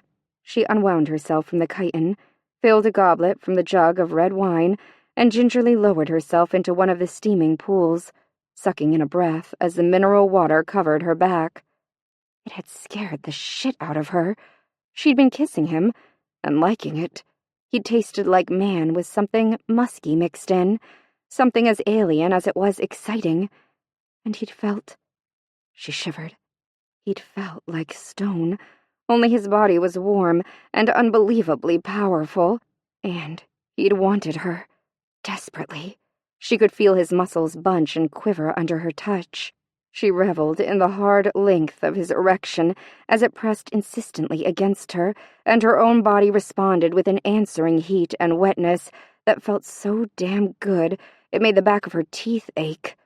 She'd rubbed against him, teasingly erotic, loving how easily she could feel his body through the thin silk of her chiton. The low rumbling growl he'd breathed into her mouth had thrilled her. She was doing that to him. It was she who had held that incredibly powerful beast in her arms and made him tremble for her. She'd molded herself against him, fitting her softness to him. It had been like her dream, only better. She didn't have to wake up all alone and limp from an unsatisfying solo orgasm. He was right there. She could have him. All of him. Then the pain had mixed with the pleasure. She'd known he hadn't meant to extend his claws. He had simply been lost in her, and passion had triggered an automatic response. She'd tried to tell him, tried to push him away. He hadn't seemed to hear her at first, and then she sighed and closed her eyes. Then he'd been horrified. He'd seen the fear in her eyes, and he'd run, especially after she wouldn't let him get close to her. He'd misunderstood. Of course he would. How many women had looked at him with fear in their eyes? That's probably what that other damn Empusa had done. When he'd said that Hecate had no reason to make a rule stating that the Guardian and the Empusa would not desire one another, he'd been intimating that there had been nothing between the two of them. But she knew he was hiding something. They were all hiding something they didn't want her to know. The other Empusa had broken his heart. Maybe that's why Hecate had sent him away, so he could get over her. And maybe she'd fire the other priestess because she'd rejected him. Who knew why? Who knew the why of anything in this strange realm of dreams and magic and desire? Mickey thought about the hopeless look on his face as he'd left her. She'd broken his heart, too. She hadn't meant to. It was just that she'd been so shocked and afraid, when his claws had scratched the length of her back, and she'd felt the raw rush of lust that had been her response.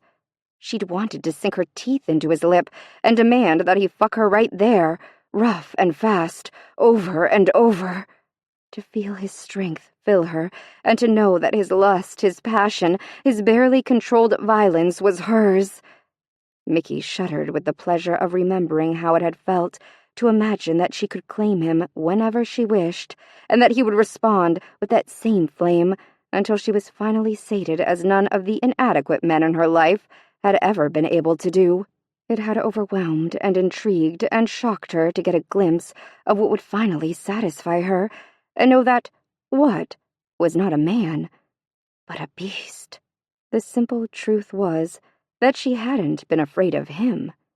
She'd been afraid of herself. Chapter 27. I think we got a lot accomplished, especially for only working half a day. Mickey wiped her hands together and surveyed the neat beds of newly fertilized roses that framed Hecate's temple. If she didn't look too hard or think about the weird sick feeling she carried around in her gut, whenever she was near the unhealthy roses, the gardens appeared almost normal, especially in this area of the realm closest to Hecate's temple. Here the roses were all in shades of lavender and purple, and even in their sad condition, their sweet fragrance filled the space. Water flowed from the huge multi-basined fountain to trickle steadily into the marble troughs that stretched from its base outward and all the way to the four corners of the gardens. Nera had explained that the fountain carried water to all of the rose beds.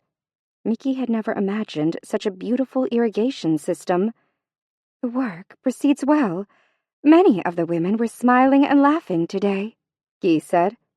That's just because rumor has it that I'm going to cast a spell to invite men into the realm. But Mickey smiled back at the earth elemental. The women had worked hard and done so with good attitudes, especially today. She was keenly aware of it because she had been struggling all morning with a decidedly surly attitude, which she had gone to great pains to hide. Damn it! Asteria had shown not one hoof or horn or hair all morning. True, she hadn't called him. There hadn't been any reason for her to. Most of the heavy work had been finished the day before. Today, the women were focusing on deadheading and clearing out weak canes. Neither task required his brawn, but he could have shown up to say good morning or check in or something. Anything. Logically, she understood that he believed she had thoroughly rejected him after he'd hurt and frightened her. But the sad truth was that love and lust were not logical. She'd wanted to see him, expected to see him, and she didn't want to have to force him to come to her or even ask him to come to her. She wanted him to come because he couldn't stay away. Pusa, shall I dismiss the women, or would you rather they stayed while you cast the sacred circle and invoked the spells? Guy said. Oh, sorry. Yes, dismiss the women. I don't want an audience yet. Mickey pulled her thoughts into line. And tell the other handmaidens that I want to do the magic work first. We can eat afterward. Yes, Empusa. The earth elemental hurried away. Mickey frowned and chewed her lip. Instead of obsessing about Asteria, she should have been deciding exactly what she was going to do for the garden spell. She sighed. The man-drawing spell was easier to figure out, or at least she hoped she'd figure it out. For the other, she still had only half-formed ideas and confused musings. Crap. Much too soon, the 4 elementals were waving and calling to her from their places around the ever-burning flame within Hecate's temple. Mickey hooked her hair back behind her ears and brushed at a smudge of dirt on her violet-colored chiton. She'd been leery that morning when Guy had brought her the piece of beautiful material, thinking it would be damn awkward to work until noon with one boob exposed. But Guy had laughed and said that exposing her breast was only the ritual dress for rites during the dark of the moon. Otherwise, it was enough that she simply wore the color of the spirit elemental for spellcasting. Well, that had been a relief. Or at least it should have been a relief. But part of her mind whispered that she would love to see Asteria's reaction to her wearing the more seductive garb. That is, if he had bothered to come to see her that morning. Mickey climbed the steps and entered the goddess's temple. Its beauty soothed her nerves. She straightened her spine and walked with her chin up. She was high priestess here, granted power by a great goddess. It was not appropriate that she moon over a guy, or a beast, when she should be focusing on the work of an Empusa. Mickey took her place in the center of the circle. She closed her eyes and cleared her mind, breathing deeply and centering herself. Then she envisioned the threads of light she had seen the last time she'd cast the sacred circle, and how they had formed a boundary of magic and power, linking the 4 elements together. When she felt ready, Mickey turned to the east and approached Eris. Hello, Eris. Empusa. The wind elemental fell into a deep, graceful curtsy. Calling the elements to the circle was easier this time, and Mickey worked her way diocil through air, fire, water, and earth quickly, and with much more confidence than she'd shown the first time. When she called upon spirit, the protective threads that encompassed the circle's boundary were shining and clearly visible, even in the bright midday light. Then Mickey drew another deep breath and took a moment to listen carefully to her internal voice before she began the ritual. Hecate, great goddess of the ebony moon, I ask that you grant me the power and knowledge to call health and protection to the realm of the rose. The spirit flame in front of her leaped in response, and she felt a sudden rush of energy within her body. Following her instinct, she turned first to Floga. Floga, you are flame, and I command that your element protect the realm. Each night when the sun sets, I want torches to blaze all along the rose wall, sending light into the darkness and causing that which would hide in the shadows to look elsewhere for camouflage. Dancing flame licked the handmaiden's body as she ritualistically replied, This you ask of me. Therefore, so mote it be. Next, Mickey approached the water elemental. Nera, you are water. Your part in today's spell will be health and not protection. Every fourth sunrise, I want soft rainwater to wash the gardens in a brief, refreshing shower. It isn't enough that the realm is irrigated. The roses need the touch of your element on their leaves to keep them healthy. Nera's pale blue chitin rippled around her body like waves lapping ashore. This you ask of me. Therefore, so mote it be. Then Mickey stood between Guy and Eris. She looked from one to the other as she addressed the personified elements. Guy, you are earth. Eris, you are wind. I command that you join to nurture the health of the roses. Guy, I want you to summon ladybugs from the forest. Mickey paused, picturing the kind little red and black spotted insects in her mind. And Eris, I want you to call the wind to carry them into the realm, so they can find a new home here. She smiled at the pretty wind elemental. Just like I have. Together Guy and Eris intoned, This you ask of me, therefore, so mote it be. Then she returned to the place of spirit and said, I thank you, wind, water, fire, and earth, powers of the elements, divine spirits of nature. With Hecate's blessing, I ask that you always be present in the realm of dreams and magic and beauty.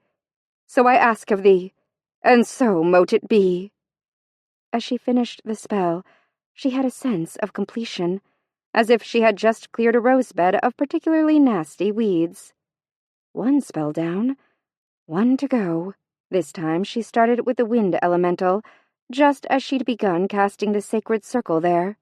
She'd already thought about what she would ask of the elements, already planned out the words and practiced them in her head that morning, so as she spoke, her mind wandered. Eris, I command that men be allowed within the realm again, but only by a woman's invitation. If she speaks the invitation aloud, carry the words on the wind to her lover, and then let him come to her. Asteria. That's the name I would call, and the lover I would have the wind invite to me. Mickey moved to the fire elemental. Floga, your affinity is with flame. Use the heat of your element to ignite the passion of any man who is desired by a woman of the realm of the rose. Let their passion burn as bright and hot as fire. I know he wants me. He proved that last night. I wish Asteria would burn for me so much that he couldn't stay away, couldn't let our differences separate us. She stood before Nera. Let your element ready our bodies for the sweet intrusion of accepting a lover. Hot and wet and ready. That's what I wish for each woman who desires a man in her bed, so each will experience the physical thrill of the consummation of love. I want him in my bed. I want his body joined with mine, and I don't want to be afraid of my desire for him anymore. Almost without knowing how she got there, she found herself in front of Guy. Earth is rich and wild, fertile and lush. Let your element fill the senses of the lovers. Let them know the fullness of love that is as deep as an ancient forest and as ripe as the sweetest fruit. Help me not to fear loving him, so Asteria can finally know a love like this with me. Back at the spirit flame, Mickey's body felt flushed. Her nipples prickled against the soft fabric of her chitin, aroused and ready. Hecate, I ask that through your power, and the power of the elements, that this realm be a place of passion and love, as well as peace and enchantment. So I ask of thee, and so mote it be. Mickey closed her eyes against the rush of liquid desire that slid through her body, and she had to bite her lip to keep from moaning his name aloud. Asteria. She shouldn't have been surprised at the speed with which the handmaidens made their excuses and drifted off to their separate rooms. By this time, Mickey knew that the women of the realm lived in the west wing of the enormous palace. So far from her own room, she could have gone ages without knowing they were there, had Guy not told her.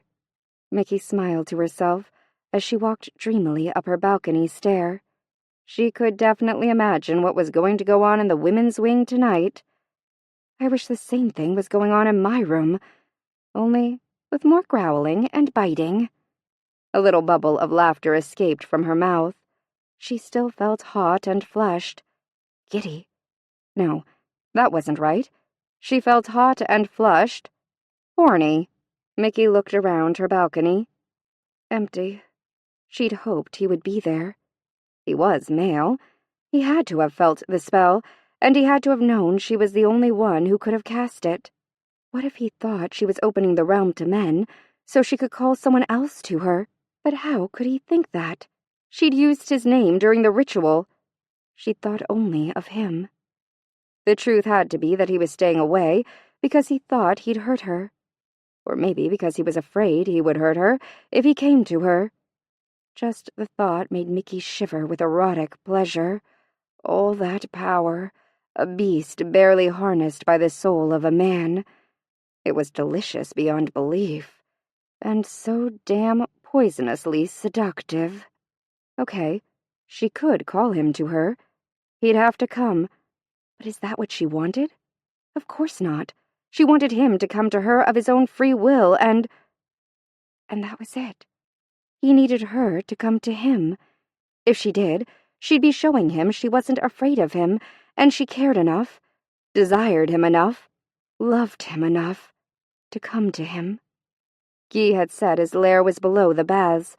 Mickey didn't stop to primp or think.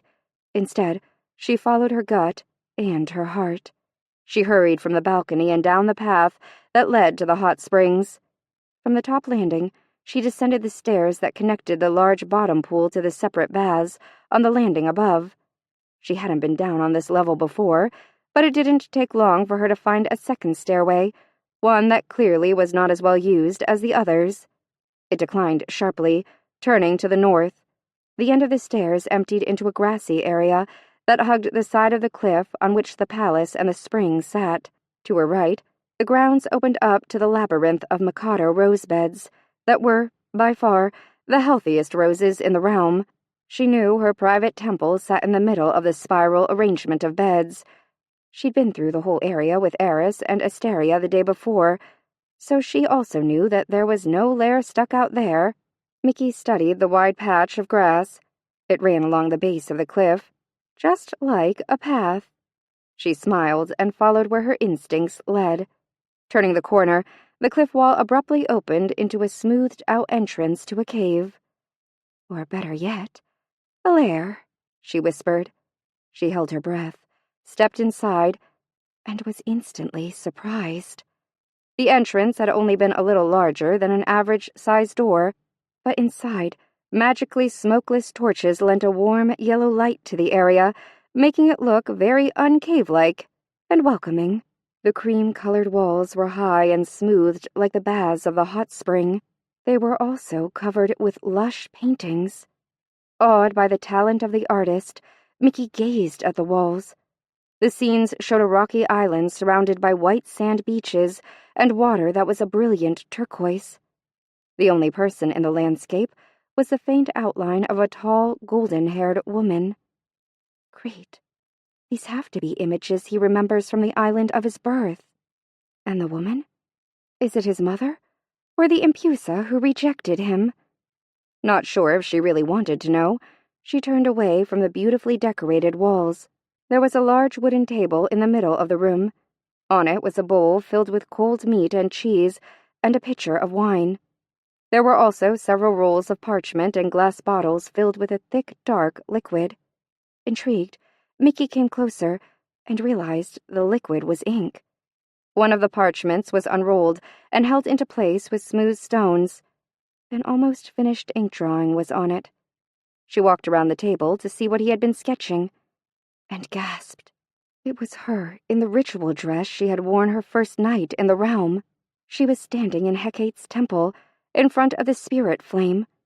He'd somehow captured the aura of power she felt within the sacred circle, as he depicted her hair flying around her and the look of rapture on her face. It was a beautiful sketch, obviously drawn with loving attention to detail, as well as a master's talent. A beast didn't do this. A man did this, and one who might be very much in love. "You should not be here," he snarled. Chapter 28. The power in his voice caused the torches to flicker madly, but Mickey didn't cringe or start in surprise. Slowly, she raised her eyes from the sketch, and then her stomach lurched. He was standing in a rounded doorway that led to another room deeper within the cave, and he was almost naked. The leather cuirass was gone, as was the tunic. All he had on was something that looked like a short linen towel slung low and tied around his hips. She licked her lips and reminded herself that if she didn't speak, he would assume fear had paralyzed her. "You wouldn't come to me, so here I am." She could see his angry facade falter, and when she smiled, he seemed at a total loss as to what to say. She tried to ignore his almost nakedness, and instead nodded at the walls of the cave. "The paintings are beautiful. Is that Crete?" "Yes." "You're very talented. Just looking at these makes me want to go on a long Mediterranean vacation."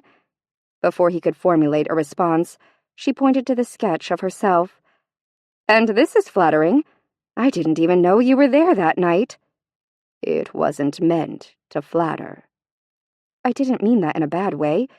I meant you made me look pretty and powerful, and that's flattering." "That is how I see you," he said. "Really?" "I will never lie to you." "Some people would say evasion and omissions are lies," she said bluntly. "Mikado, if the goddess has commanded me to do or not do something, or to say or not say something, I must obey her. I have given her my oath." "Okay, I understand that. I'm sorry. It's just extremely frustrating for me to be in a situation where I don't know all the facts." "If I could answer all your questions, I swear to you that I would," he said. "Well, that's something, I guess." She sighed and looked back at the walls of the cave. "How about you show me around? This place is incredible." He didn't move from the doorframe. "Is that why you came here, Mikado? To have me show you my lair?" "No. I came because I wanted to see you." "Why?" "Because you didn't come to me today. I missed you, especially after I cast the spell that would allow men into the realm." "I am not," he began. "Jeesh, enough. Didn't we go over this yesterday? I know you're not a man, but man or not, when I was casting the spell, you were who I thought of," she said. He looked away from her, and she could see the tension in his jaw and the way his hands kept clenching into fists. "I know." His voice sounded strained. "I felt the spell, and I felt you thinking of me. I wish you would not." "Why?" It was her turn to ask. "Because I cannot bear it." Mickey thought it sounded like he had to grind the words between his teeth to get them out. "I wasn't afraid of you last night," she said abruptly. "I saw the fear and loathing in your eyes. But I do not blame you. I wanted only to hold you in my arms and kiss you, and I couldn't do even that small, ordinary thing without becoming a beast." "You didn't want to do any more than to just kiss me?" she asked, smiling seductively at him. His eyes narrowed. "If I show you my lair, will you leave me in peace, Empusa?" "Probably not." "I thought you were not mean-spirited. I see that I was mistaken," he said woodenly. "I'm not being mean-spirited. I'm just doing a really awful job of trying to explain myself. I'm nervous, and I don't know how to put what I'm feeling into words." She wanted to fidget or pace, but she forced herself to be still and look him in the eye. "You didn't hurt me last night, and I wasn't afraid of you. I wanted you, even more so when it got a little rough between us. I liked it, Asteria.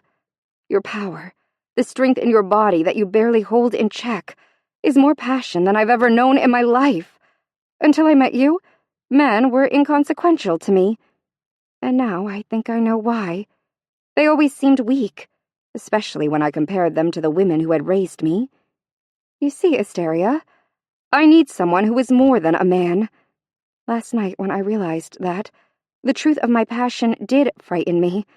My fear had been formed by the voices I'd heard all my life, the voices of a mundane world that would be shocked by what I feel for you.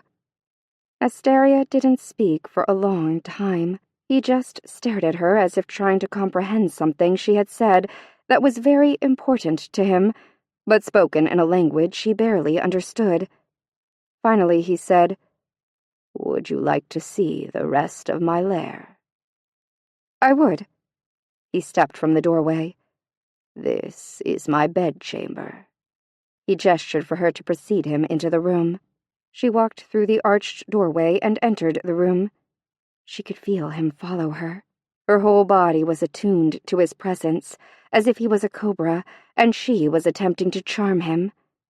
Then the beauty of the room registered. It was smaller than the main room, and it, too, had torches that gave off no smoke. Only here, there were fewer of them, so the room was dimly lit.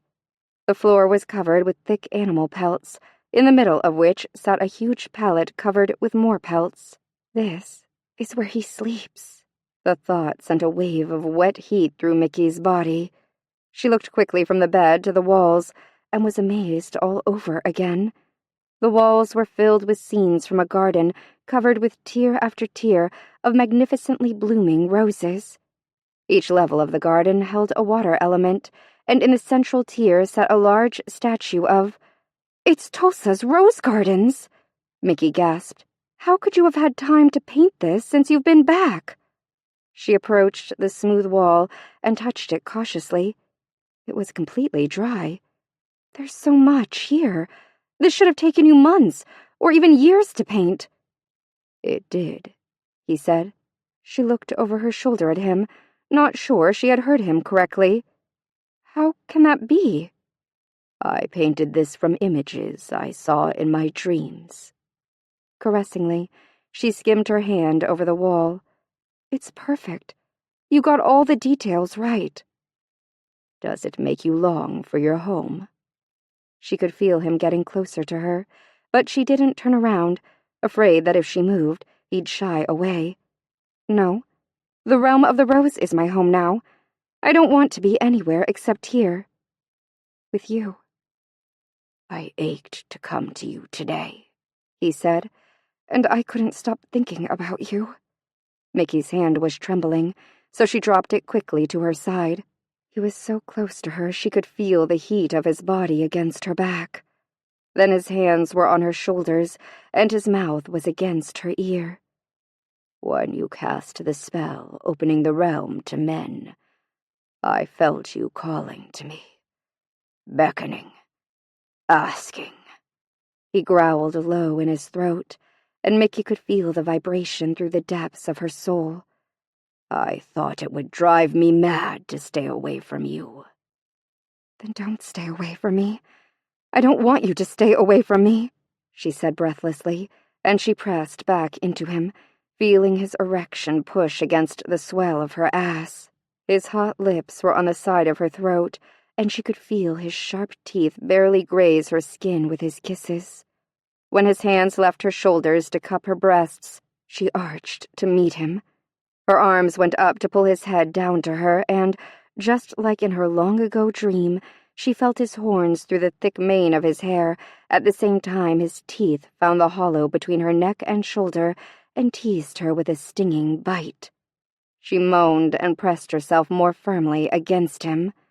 Suddenly, he froze. "No, don't stop," she pleaded. It's gone." With the words, his breath came out in a rush, and she could feel his body begin to tremble violently. Worried, she turned in his arms. He was staring at her with an expression of mixed joy and shock. "What's wrong? What's gone?" He took her face between his hands. "You love me." His voice broke on the words, and tears dripped silently down his cheeks. She smiled. "Yes, I love you. But what's gone?" He closed his eyes, trying to contain the raw joy of his emotions. "The last of the spell, my Mikado, and the last barrier between us. No matter what the fates may bring, I will love you until the end of time." He bent and kissed her gently. Fisting her hand in his hair, she pulled his mouth more firmly against her. His growl moved through her already aroused senses like a knowing caress. He lifted his head and opened his eyes. They were dark and fierce with desire. His bronze skin was already slick with sweat. She ran her hands down his body, from his shoulders over his chest to the cords of his abdominal muscles, which quivered under her touch.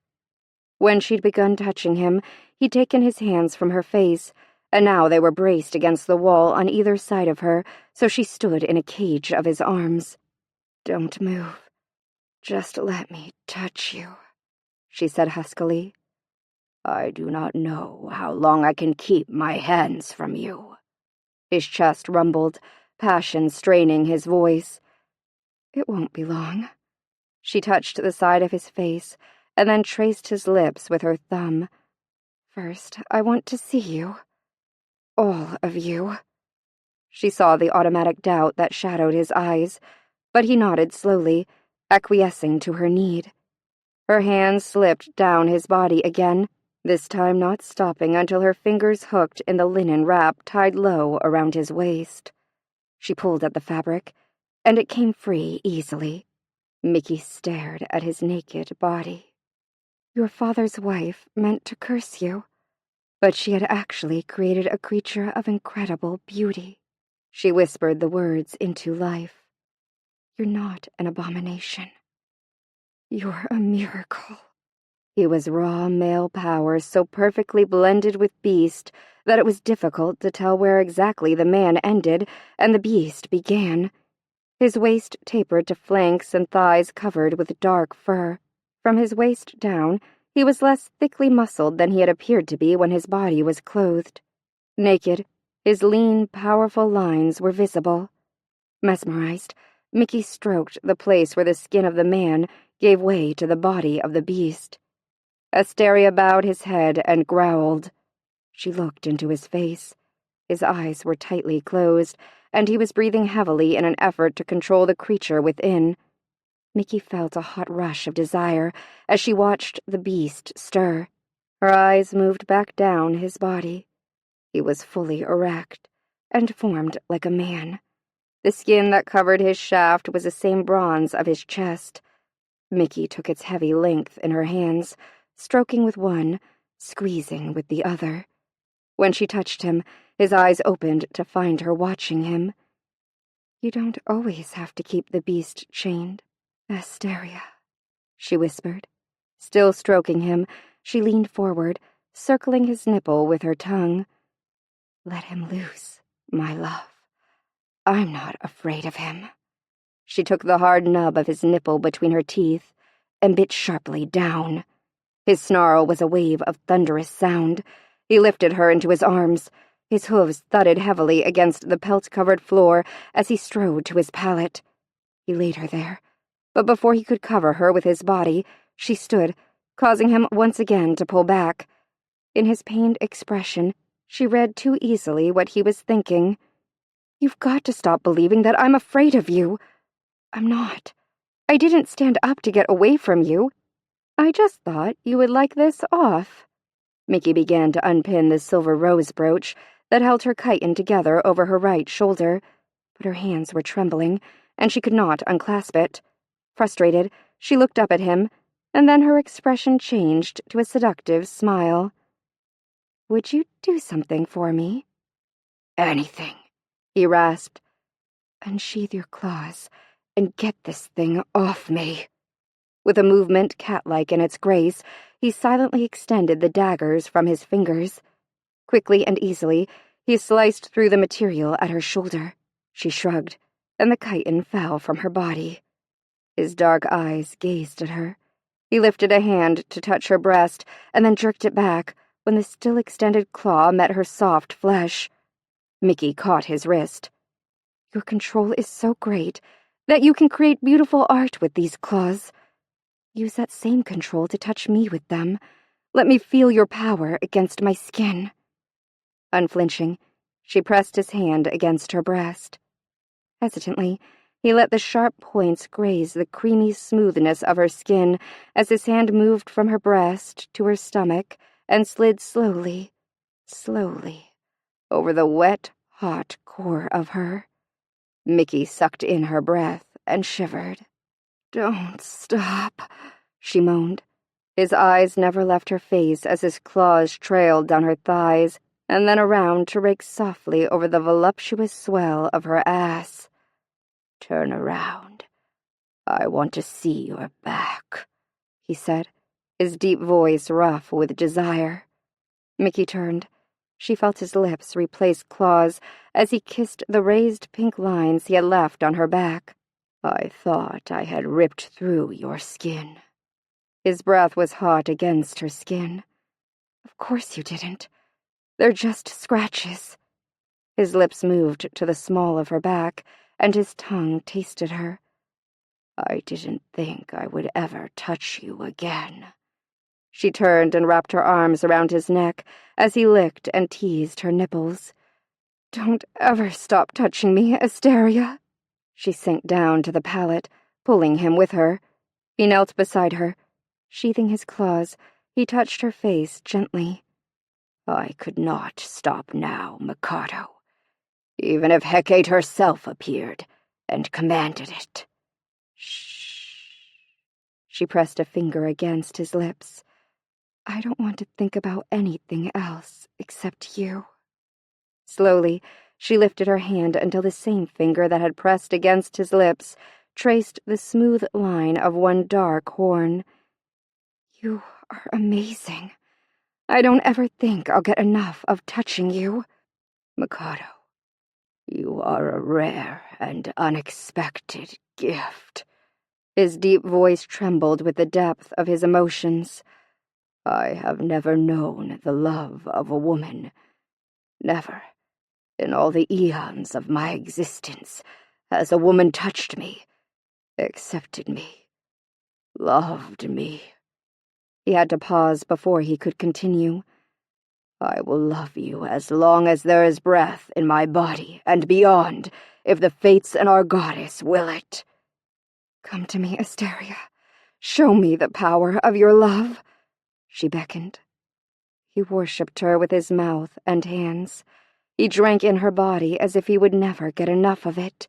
He explored her and, with the superhuman senses of a beast, he read the flushes and changes in her body, learning what brought her the most pleasure. And then, when he thought he could never know anything sweeter than watching the passion he had built within her, she pressed him to the palate and began her own exploration. When her tongue teased him and she whispered against his skin that the hard length of his body was magnificent and how much she desired him, Asteria thought he would die of such exquisite pleasure. "I need to feel you inside me." Mickey opened herself to him. He trembled with the effort of controlling himself as she wrapped her legs around him and arched against him. Blood rushed painfully through his body, and the roar of the beast filled his mind. The beast wanted to pound violently into her, to bury his aching hardness in her wet heat. He clenched his teeth, sliding carefully in and out of her, trying to focus on her soft sounds of pleasure through the tumult in his mind. And then he realized that she was meeting his gentle thrusts with a fierceness that blazed in her eyes. When he bent to kiss her, she bit his lip. He growled. She smiled. "Let the beast loose." "I want him," she said in a deep, sultry voice. Her words ignited a flame of lust within him that he was afraid would consume them both. Unable to fight against the combined force of her desire and the power of the beast, Asteria grabbed her ass and lifted her up to meet him as he impaled himself within her, over and over again. Mikado didn't shrink from him. She answered his passion with a strength that was goddess-touched. The beast and the priestess blazed together, until finally the man within could no longer stop the raging force, and he poured a lifetime of need into her, as beast and man together roared her name. Chapter 29. He couldn't stop looking at Mikado. She was asleep, her naked body pressed against him. She was using his arm to cushion her head. One of her long, smooth legs was thrown intimately over his inhuman one. Her hand lay limply on his chest. He drew a deep breath, letting her scent imprint upon his senses. He'd never imagined this, even when he'd wildly hoped that the other Empusa might care for him, love him. He'd only thought about the sweet softness of her hands touching him. It was only in his dreams that he'd allowed himself to imagine making love to a mortal woman. But his dreams never came true. Until now. Until Mikado.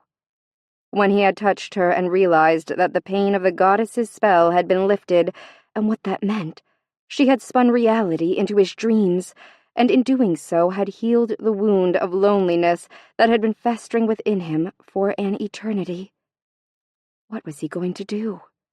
She had saved him. Could he do any less for her?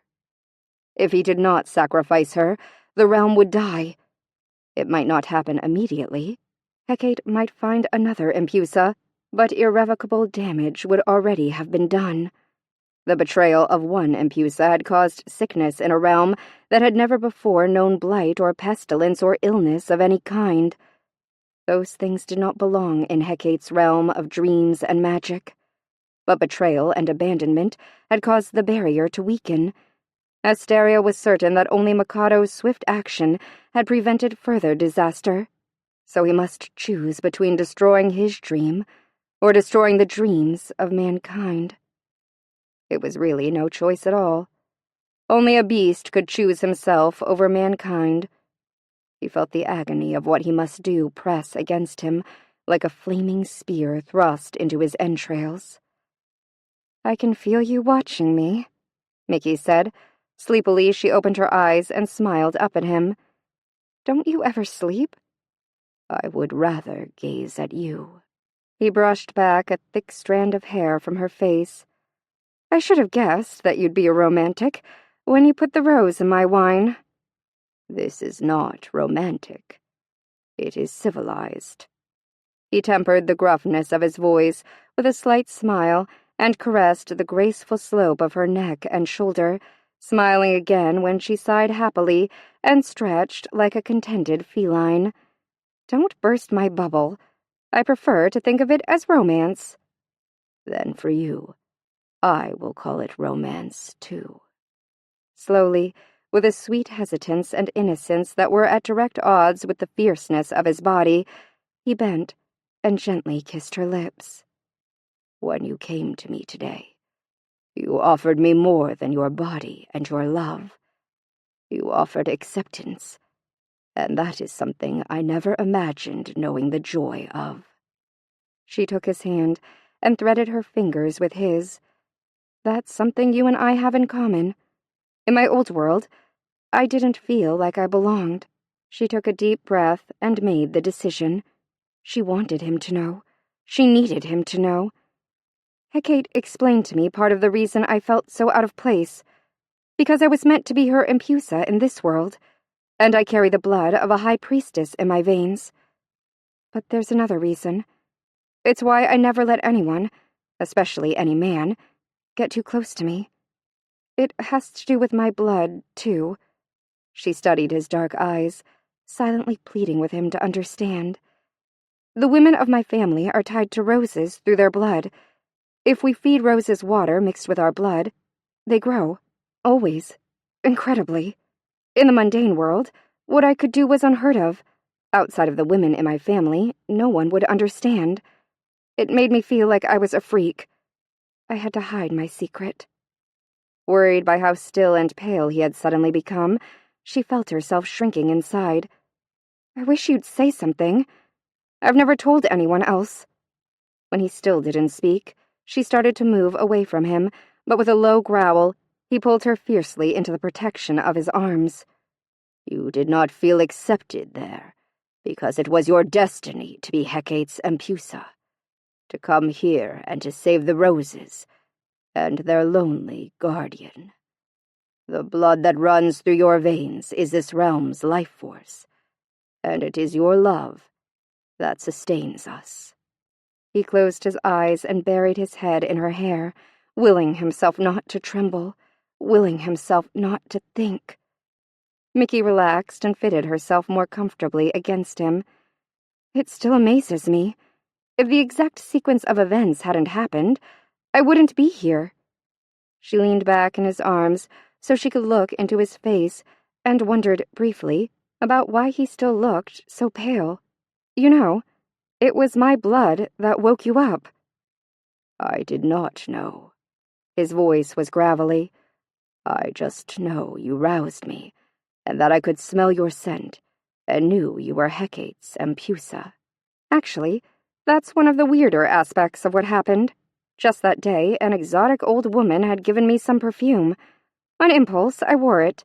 As strange as this sounds, it is the same scent I'm wearing now. He calls it the Empusa's anointing oil. He frowned. "How can that be?" Mickey shrugged and nestled back against him. I have no idea, but she was really eccentric and beautiful, even though she was old. She had the most incredible blue eyes. She was foreign, but I couldn't place her accent. She said she got the perfume. Mickey had to stop and think about what the woman had said. Somewhere in Greece, if I remember correctly. What I do remember for sure is her name, because, like me, she's named after a rose. Civiliana. She felt the jolt of shock jerk through his body.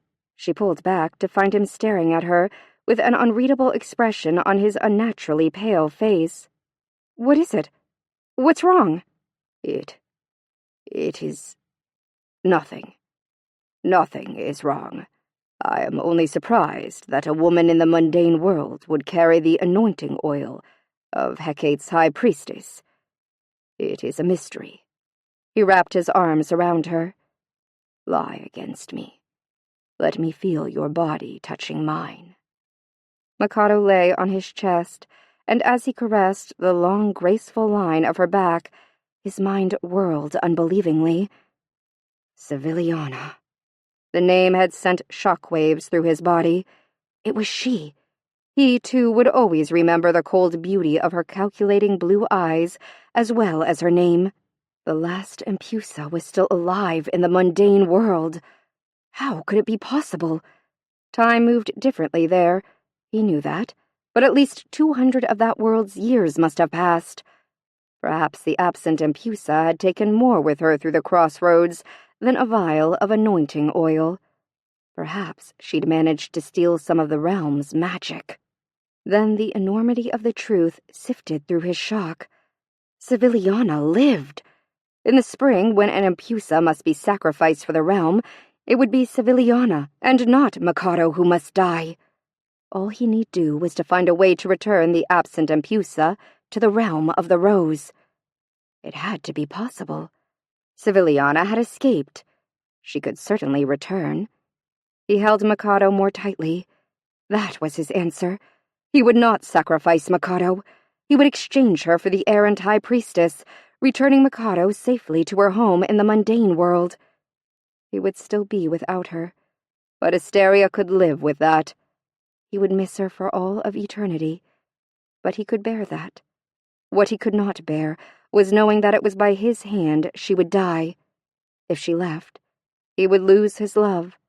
If he sacrificed her, he would lose his soul. He wouldn't sacrifice his love, nor would he lose his soul. He had his answer, and he had the powers of the son of a Titan. He would turn that vast store of magic to achieving his end. But not now. Not tonight. Tonight he would revel in the miracle of Mikado's love, and he would not think about the endless empty dawns to come. Mickey leaned against the smooth entrance to the cave and gazed out at the misty morning while she chewed a piece of bread. Asteria came up behind her, and she leaned comfortably into him. "Rain," he said, sounding surprised. "It does not often rain here." I did it. It's what I commanded water to do when I cast the health and protection spell yesterday. Every fourth morning it's going to rain for a little while. It's good for the roses, and it's good for the realm, too. Rainy mornings are restful, a perfect time to sleep in and rejuvenate the soul. She turned in his arms.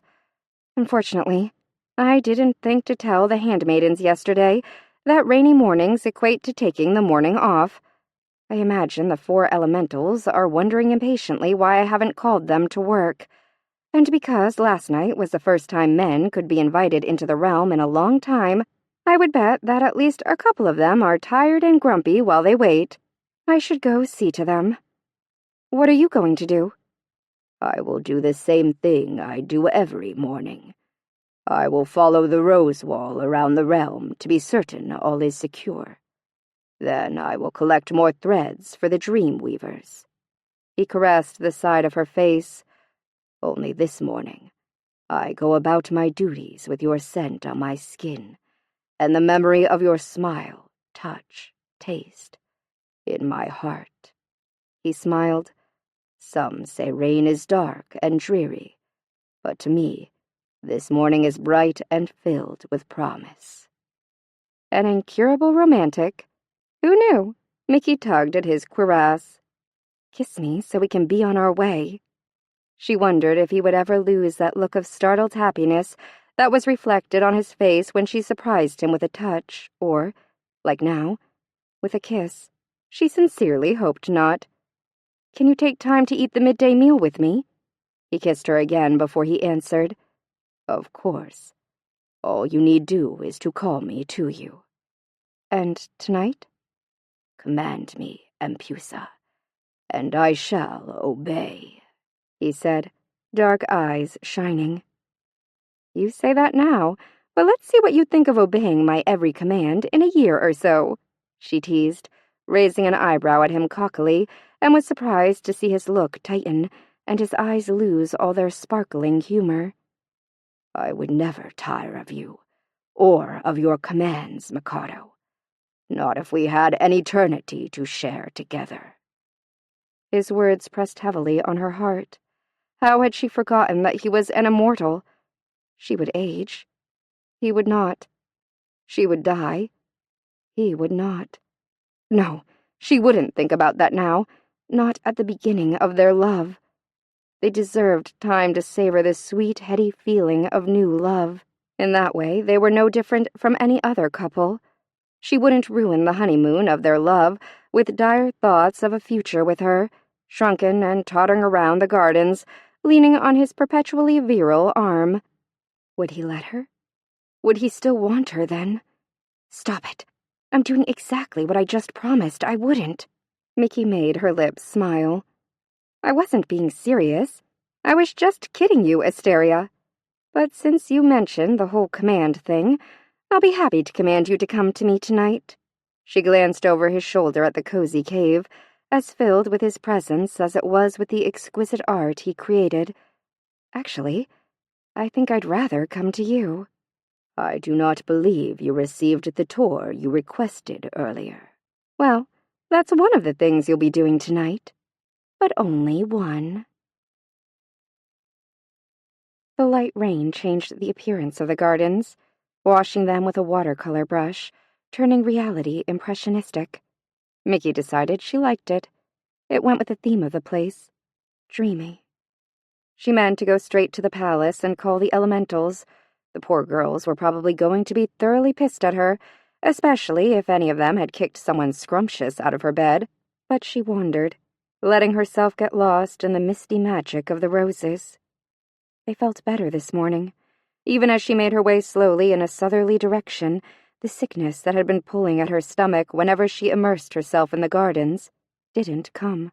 She even saw several hardy floribunda lavenders she recognized as angel face in full bloom, where yesterday they had just been weak buds. Mickey smiled. Inordinately proud, she dubbed herself Goddess of the Rose. And she daydreamed about him. Her body felt deliciously sore in places she'd forgotten she had. It had been almost a year since the last time she'd had sex, but she'd never experienced anything like making love with Asteria.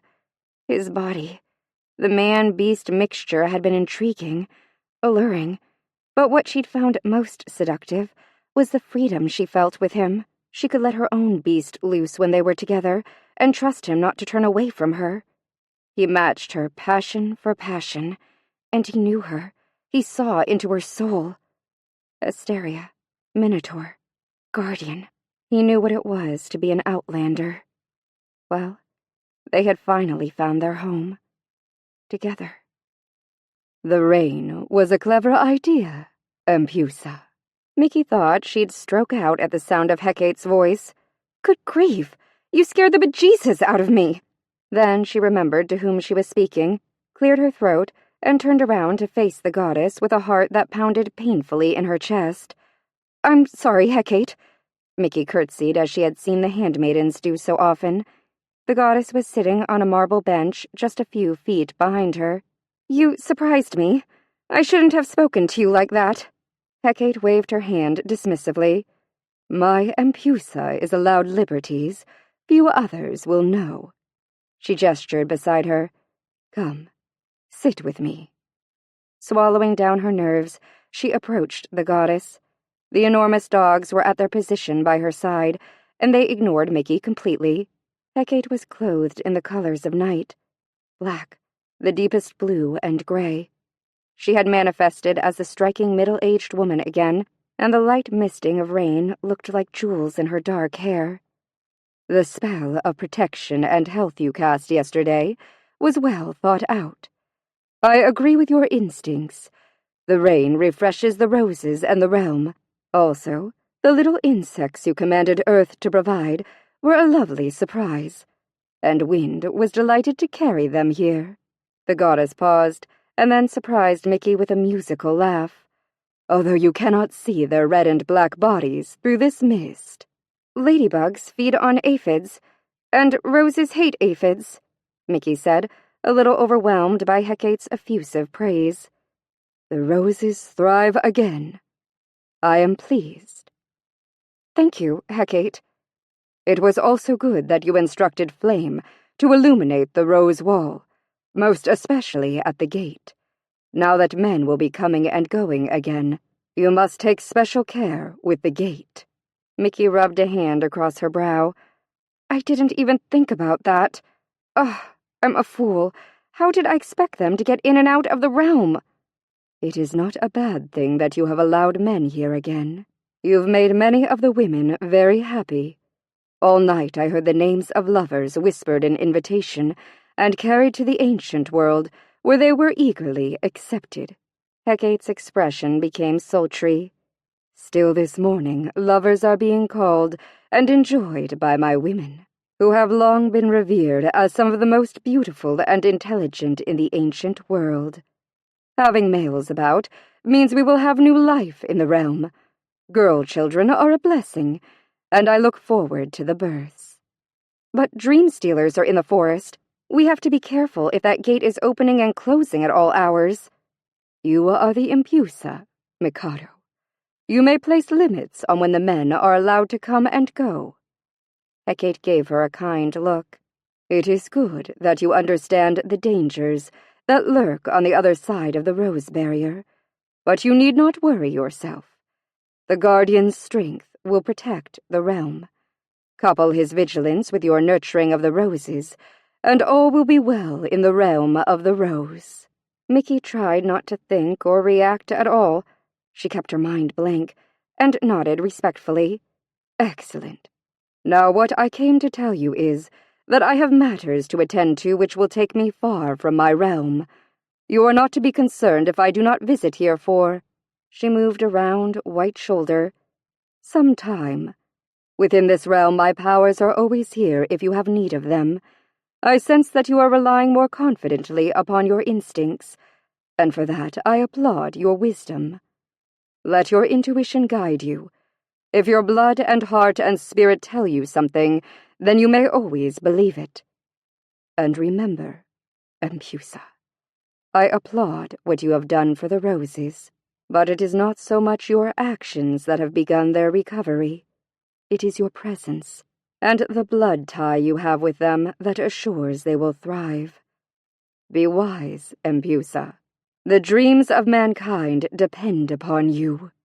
Hecate raised her hand and disappeared in a glittering of mist. Chapter 30. Mickey couldn't say she wasn't relieved that Hecate would be gone for a while. Of course, she'd have to tell the goddess about her relationship with Asteria. Telling her would be ever so much better than Hecate reading her mind or finding out on her own some other way. Mickey wanted to run and hide just thinking about it. So she'd tell her, but she sure as hell didn't want to do it soon. It wasn't that she was ashamed that she loved Asteria, and it wasn't that she was afraid of Hecate, though the goddess was definitely intimidating. It was just that Mickey wanted to keep Asteria to herself. Why couldn't they have privacy to discover the shared secrets of new love? Even had she fallen in love with a man back in Tulsa, Mickey would have wanted time for the two of them to get over the newness of love before she hauled him around and opened their lives up for everyone to poke and prod. She was private, and the more important something was to her, the more private she was about it. Asteria was very important to her. When Hecate returned from wherever, she would have a conversation with her about Asteria. Then she'd deal with the goddess's response, whatever it may be. Until then, she would cherish this honeymoon period they had been granted and thoroughly enjoy the fact that she had finally fallen in love. Satisfied with her plan of attack, Mickey left the bench and checked the surrounding beds and fountains to make sure she was heading in the right direction. Hecate's comments about the men coming and going through the Rose Gate had worried her, and no matter what the goddess said, she was going to keep that worry fresh. Right now her instincts were telling her to check the gate for herself, then announce a curfew, even though she loathed the thought of acting like a den mother at a naughty sorority. She'd like to talk with Asteria about it, but it only made sense to place some limits on when the gate could be open. And also, she needed to find out who exactly could open it. Asteria could, of course, and he'd said she could too. The Dreamweavers had mentioned that the elementals had collected the threads of reality while he had been bespelled, so they had to be able to open the gate. But who else? It would be a massive headache if every woman in the realm could wave her fingers and have the damn thing part like the Red Sea. Clearly, there was a lot of work for her to do. Checking her mental watch, Mickey picked up her pace. She really did need to get a move on and call her handmaidens. She could, of course, call them right now and have them meet her out here in the gardens, but it seemed too Nurse Ratched-like. She'd much rather get the gate checked, hurry back to her room, change out of her wet, and torn, then pieced back together this morning, chitin, have Daphne bring some lovely tea, and eventually have a comfortable meeting with the girls over a late brunch. And anyway, it was still early. The handmaidens weren't stupid. They could certainly look at the weather and realize that there was little work in the gardens they could do in the rain. Maybe they would even climb back in bed. Mickey smiled to herself, hoping they weren't climbing back into lonely beds. Tonight, she certainly wouldn't be. The rain had moved lazily from drizzle to mist to a moon-colored fog that drifted over the roses as if they were in the Lake District of England. The fog thickened the farther south she walked, and Mickey was preoccupied with thoughts of the evening to come, trying to decide if she could sneak Asteria up to the hot springs for a whole new meaning to "scrubbed clean," when multi-floor roses reared in front of her nose, and she almost smacked into the wall. "Remember next spell tell wind to blow away the fog after the rain," she mumbled to herself, while she scanned the gate for signs of wear and tear. "You look good," she pronounced, patting part of the foliage. "Priestess, can you help us?" Mickey looked around, trying to see where the deep voice was coming from. It was unmistakably male, which seemed out of place in the gardens. "Here, priestess! We're out here!" Mickey realized that the voice was coming from the other side of the rose wall. She bent a little so she could look through a less dense part of the climbing branches, and her eyes widened in surprise. 4 men stood just outside the gate, surrounded by thick gray fog. 3 of them were dressed as she imagined ancient Greek men should dress, in toga-looking outfits, with one arm bare, and regal purple-embroidered cloaks tossed over their broad backs. They were all tall, well-built, and youthfully handsome. The 4th man was clearly their leader, and the one who had spoken. He stood in front of the others, and was dressed in much the same style she was used to seeing Asteria wear, with a cuirass over a short pleated tunic. But there is where his similarity to her lover ended. The man was beautiful, tall and golden. Even in the foggy morning, he shined. His skin was tanned to that singular color only a few true blondes get naturally, a healthy, burnished brown that looked like the purest of honey. It covered a body that was perfection.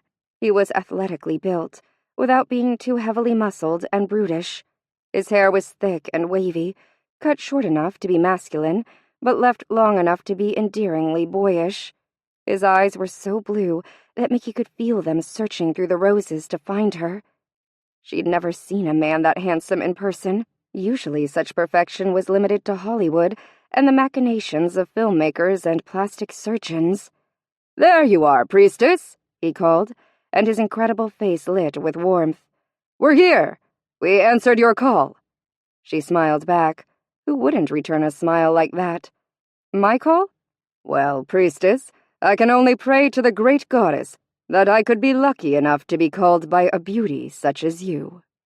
Ridiculously, Mickey felt her face flush. "I've heard that blue eyes are weaker than brown or green. I think you've just proven the rumor true." He laughed, and the sound was as catching as it was seductive. "Ah, I see my prayers have been answered. The goddess has granted me a priestess who has wit as well as beauty." He took a few steps toward the rose gate. His friends followed. Mickey watched him move with a natural confidence that was easy and attractive, and so unlike Asteria's inhumanly feral grace that the comparison was jarring. She didn't desire the golden man, but she did feel a sliver of envy for the woman who had called him, followed instantly by a rush of guilt. What the hell was wrong with her?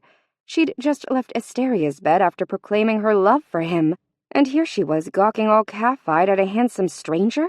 Maybe the rain had seeped through her head and into her brain, waterlogging it. "Priestess, will you open the gate for us? Or shall my comrades and I woo you through the prickly wall?" "No," she said a little too loudly, and then, feeling like an idiot, she added, "I didn't call you, so you don't need to woo me at all." His expression showed honest disappointment. "I must apologize, gracious lady. I assumed you were one of the elementals. Flame, perhaps, with your wealth of fire-kissed tresses and your extraordinary beauty. It was, after all, Flame who called me here. I would have been a fortunate man had you been she." "Sorry, I'm not an elemental." Mickey smiled. She wasn't being unfaithful to Asteria by being polite to him. She was doing her duty as Empusa. After all, she was the one who cast the spell to allow men within her realm. "I'm the Empusa." The man's aquamarine eyes crinkled endearingly at the edges with his joyous smile. "Empusa!" He bowed with a lovely chivalrous flourish, which the other men copied, each calling gallant greetings to her. "What a fortunate coincidence that you were passing at this moment. There is word that a new Empusa reigns in the realm of the rose. We are honored to meet you." His smile was boyish with good humor, though the meeting was shouted through a barrier of roses. "You say Floga invited you?" "She did, Empusa." "Did she invite your friends, too?" Mickey tried to keep the mischievous grin from her face, but she failed miserably. She could all too easily imagine the flame elemental needing 4 men to extinguish her passion, even if one of them did look like Adonis. For an instant, Mickey felt a stab of jealousy as she thought about the elemental's freedom and the ease with which she could walk side by side with any man she chose. "She did not, Empusa," said one of the toga-wearers, who had thick dark hair and a well-defined face, bringing her thoughts back to their conversation. "The earth elemental is a priestess whose call I answer." "Water called me, Empusa," another man said. "I am fortunate to be summoned by air," said the 4th man, who had long auburn hair and remarkably green eyes. Damn, but they were 4 deliciously handsome men. Her elementals definitely had made good choices.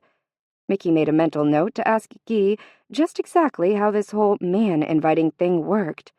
It was a little weird that they had been called by the girls this morning, but then again, maybe it wasn't. She hadn't called them to work. It was rainy. They'd decide to busy themselves in their own way. Clearly they were as smart as Mickey had given them credit for being. "I'm sure the elementals will be here any second. I'll be happy to let you guys in." Their leader's eyes lit, and he bowed again to her. "To be invited within the realm of the rose by its Empusa is truly an honor we do not deserve." "Oh, it's no problem. We can walk back to the palace together. I was just going to head in that direction." And being escorted by 4 to-die-for handsome young men was definitely not a hardship. Neither was it wrong. She felt an unexpected surge of anger. Hell no, it wasn't wrong. She was in love, not dead, and all she was doing was taking the men to her handmaidens. The only ulterior motive she had was maybe to engage in some harmless flirtation. And why not? She felt amazingly pretty and completely loved. But that didn't mean she wanted to be controlled and caged. Asteria could just think again if he expected to put his brand on her and treat her like a prize heifer. Is that what Asteria would expect from her? To allow him to own her every movement? She was suddenly afraid that he might. He was, after all, a beast. She couldn't expect him to know how to treat a woman. Somewhere in the depths of Mickey's mind, a warning tried to cry its way through the cacophony of unnaturally defensive thoughts that bubbled and brewed like a rancid stew. But they could not be heard over the hatred and envy, selfishness and fear that were shouting so loudly. Feeling totally pissed off, she moved to the middle of the gate and frowned at it.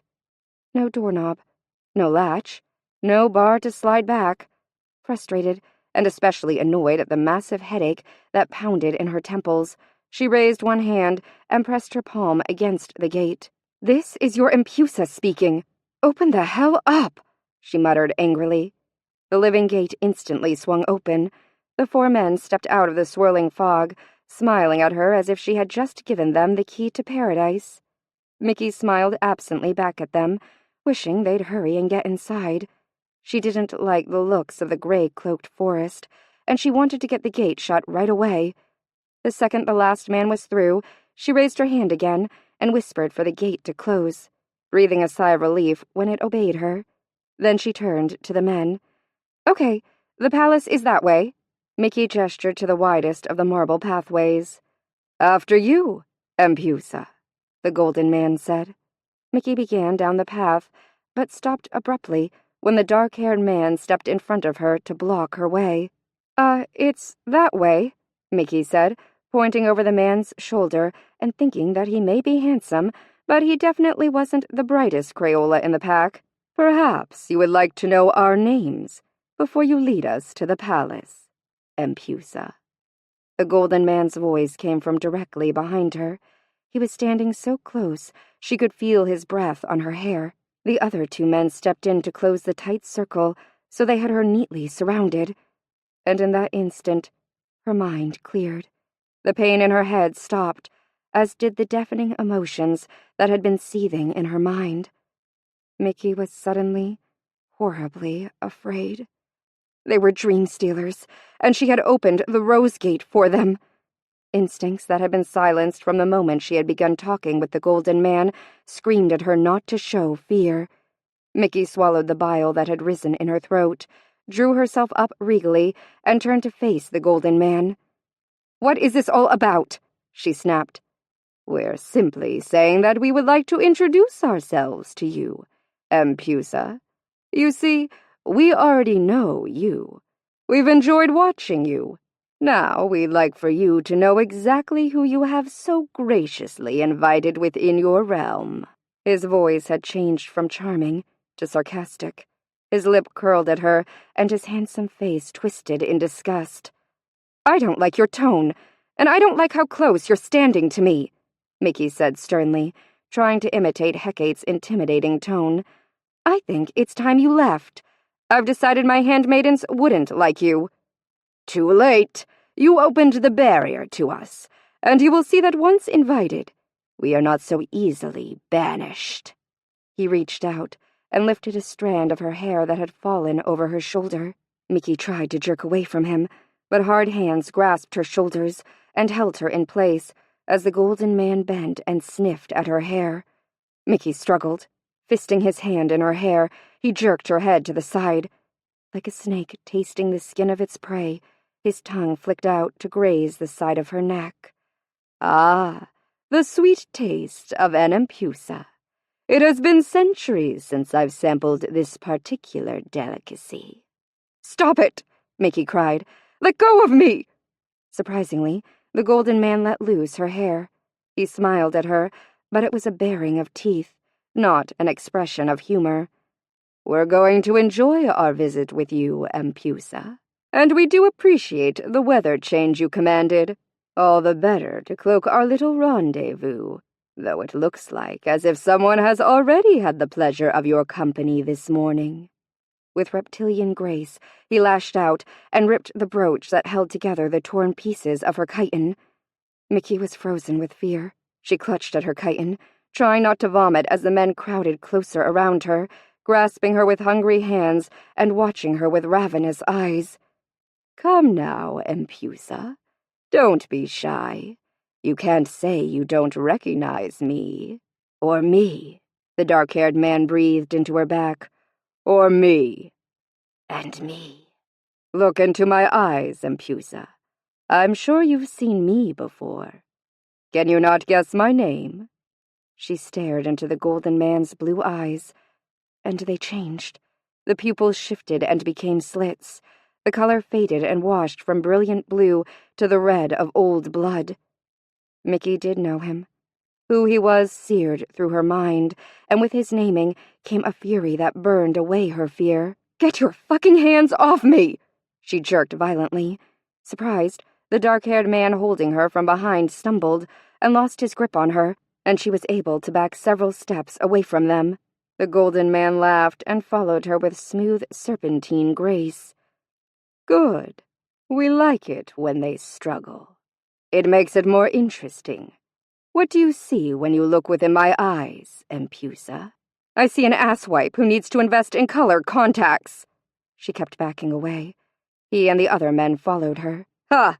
I will have to teach you better things to do with that sharp tongue of yours. But for now, tell me, empusa, what name would you give me?"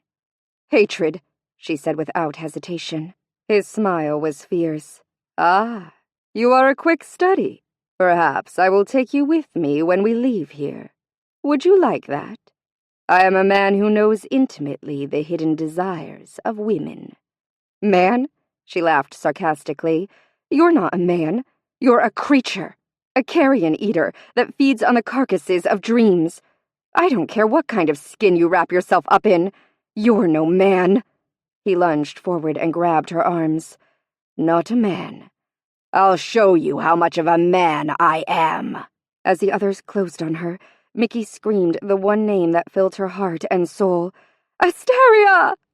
"Your lover, whoever he is, will not save you now.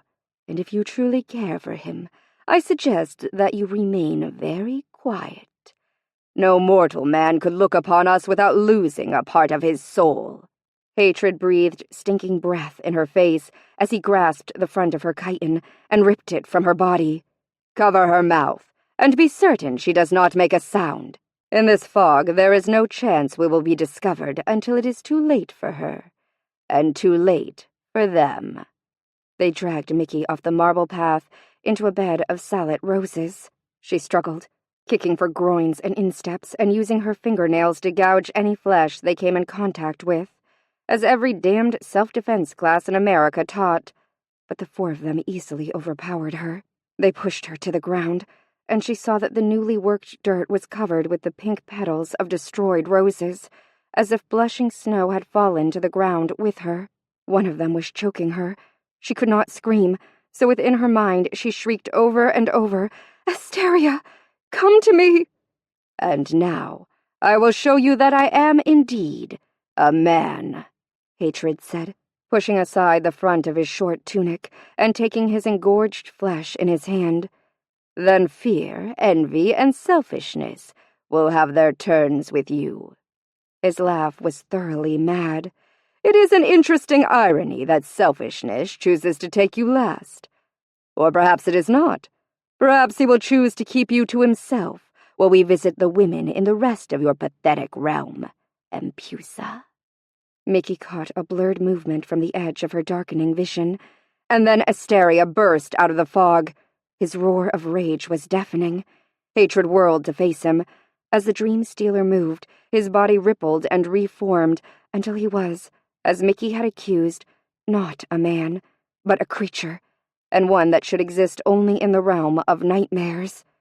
His skin was scaled, and his snake-like eyes bulged from a head shaped like a cobra's flared hood. His body had remained humanoid, but he crouched on all fours, hissing black froth from his open mouth like an evil reptile. Asteria's hand whipped out as he charged past the creature, slicing a bloody trail across Hatred's chest. Mickey heard angry hisses from the creatures who were holding her, and then she was suddenly free, as fear, envy, and selfishness hurried to stand beside their leader. They were truly a horrifying group. Each had retained something of his man form, but with monstrous mutations. Fear was a rotting corpse, with long, filthy claws and misshapen features. Envy's all-too-human body was covered with a sickening plant, whose spikes burst through his skin like deadly thorns. He crouched, hissing, reminding Mickey of a poisonous swamp creature. Selfishness's body had elongated, and he had grown several sets of snake-like tentacles. He gnashed gruesome teeth, while his arms writhed independently of one another. They all faced Asteria as the Guardian charged them. Fear went down first, disemboweled neatly by the great beast's claws. The dream stealer's body crumbled and then dissolved, turning into scarlet smoke that hovered in an oily cloud over the rose beds. Mickey scrambled to her feet. "Eris, come to me!" she cried. Moments later, the wide-eyed wind elemental rushed up to her Empusa. "Oh, goddess, save us from—" "Hecate's not here. We have to save ourselves. Eris, I command your element present. Blow in a mighty wind from the north, and rid us of the smoke of fear. Now, Eris!" White-faced, Eris flung her arms wide. When she lifted them, a blast of cold wind hurled past them, carrying the morning fog as well as the red smoke over the rose wall and into the forest. A scream of agony wrenched Mickey's eyes from the dissipating cloud and back to the battle. Asteria's dark eyes flashed, and he roared his fury as he dealt blow after powerful blow against the evil creatures. Each movement he made was controlled by a grace that was as beautiful as it was deadly. She thought Asteria was the most magnificent thing she had ever seen. He lunged and struck, and selfishness was writhing on the ground, sliced tentacles spurting dark blood in a scarlet arch across the roses. Envy clinging to his back, Asteria lowered his head. With one blindingly swift movement, he impaled the fallen dream stealer, and at the same moment, he reached around, plunging his claws into the base of Envy's spine. Both creatures' bodies shivered, and then they, too, disappeared into clouds of blood-colored smoke. "Again, Eris!" Mickey commanded. Eris called the north wind, which banished envy and selfishness far into the ancient forest. "You interfering bitch!" Hatred shrieked at Eris. Like a viper, he struck at the wind elemental, but Mickey was quicker, shoving Eris out of the way. The dream stealer collided with the Empusa instead of her handmaiden. Mickey felt a searing line of pain explode across her shoulder and arm as she went down beneath him. Then Hatred screamed. His body bowed as Asteria clawed his back to scarlet ribbons. With a terrible snarl, the dream stealer wrenched Mickey from under him. He spun around, holding the Empusa before him like a shield. Instantly, Asteria checked his attack. Hatred hissed evil laughter. "Why do you hesitate, Guardian? I am shielded from your rage by only a weak mortal woman. Are you not willing to sacrifice your Empusa, even to rid the realm of hatred? I suppose that's hardly surprising. I seem to recall you have a weakness for Hecate's high priestesses." The creature rubbed his groin against Mickey. "Not that I blame you. Her fruit is ripe and sweet." Asteria's growl lifted the hair on her arms and the back of her neck. His voice was that of a deadly predator. "I will make you suffer for an eternity for touching her." I think not, Guardian. Instead, you are going to open the gate for me, and I am going to pass through it unharmed." The creature began pulling Mickey before him as he backed toward the rose wall. "If you get too close, I will play Destiny and slice her throat right now." He pressed the point of one jagged claw against Mickey's neck. "This is not finished between us," Asteria snarled, moving carefully with the Dream Stealer and his hostage to the gate. "If it takes an eternity, I will make you pay for touching her." "Hatred is never finished, Guardian. You should know that by now." He halted, his back to the gate. "Now open it for me, and I will return your Empusa to you, though I would enjoy having her entertain me for a while." Hatred bared his teeth at the Guardian as he bent so he could flick his tongue out and taste the High Priestess's salty sweet neck. And that was it. Mickey had had enough. More than enough. "Oh, hell no!" she yelled, driving her thumb into the bulging, insect-like eye that he had been foolish enough to get close to her. The Dream Stealer's scream of pain was deafening, and he hurled her from him, but not before Mickey felt his talon pierce her skin, and the rush of wet heat that followed the wound. She grasped her neck and fell to the ground, watching through a haze of pain as Asteria picked up the writhing creature and bent his evil body back farther and farther until the Dream Stealer's spine was broken with a sickening crack. Asteria lifted Hatred and threw him over the rose barrier. Then he was on his knees by her side, crying her name, touching her face, stroking her hair. She tried to smile at him. "It's okay. It's not your fault. I let them in." Mickey thought she was saying the words aloud, but she couldn't seem to make them come out. Then her 4 handmaidens were suddenly there, too. They were crying, even Floga, who Mickey thought hadn't liked her at all. She wanted to comfort them, to tell them she wasn't afraid, and to ask them to please treat Asteria nicer because she knew, without any doubt, that she was dying. Chapter 31. Asteria refused to lose her like this. Not to Hatred. Not when Mikado had brought love, desire, kindness, and acceptance, everything that was Hatred's opposite, into his life. He lifted her in his arms and faced the distraught elementals. "Let us take her to the fountain, Guardian. There we will wash her clean, and then lay her in Hecate's temple, where we will offer prayer to the goddess for her soul," Gi said through her tears. "She is not dead," he said, and snarled a warning as Gi tried to approach him. "Not yet, but her wound is mortal. Soon her spirit will be in Hades' realm," Nera said brokenly. "No, it is not her destiny to die today." "The fates have deemed otherwise," Eris said softly. "Then I defy the fates." "Guardian, what will you do?" Floga asked.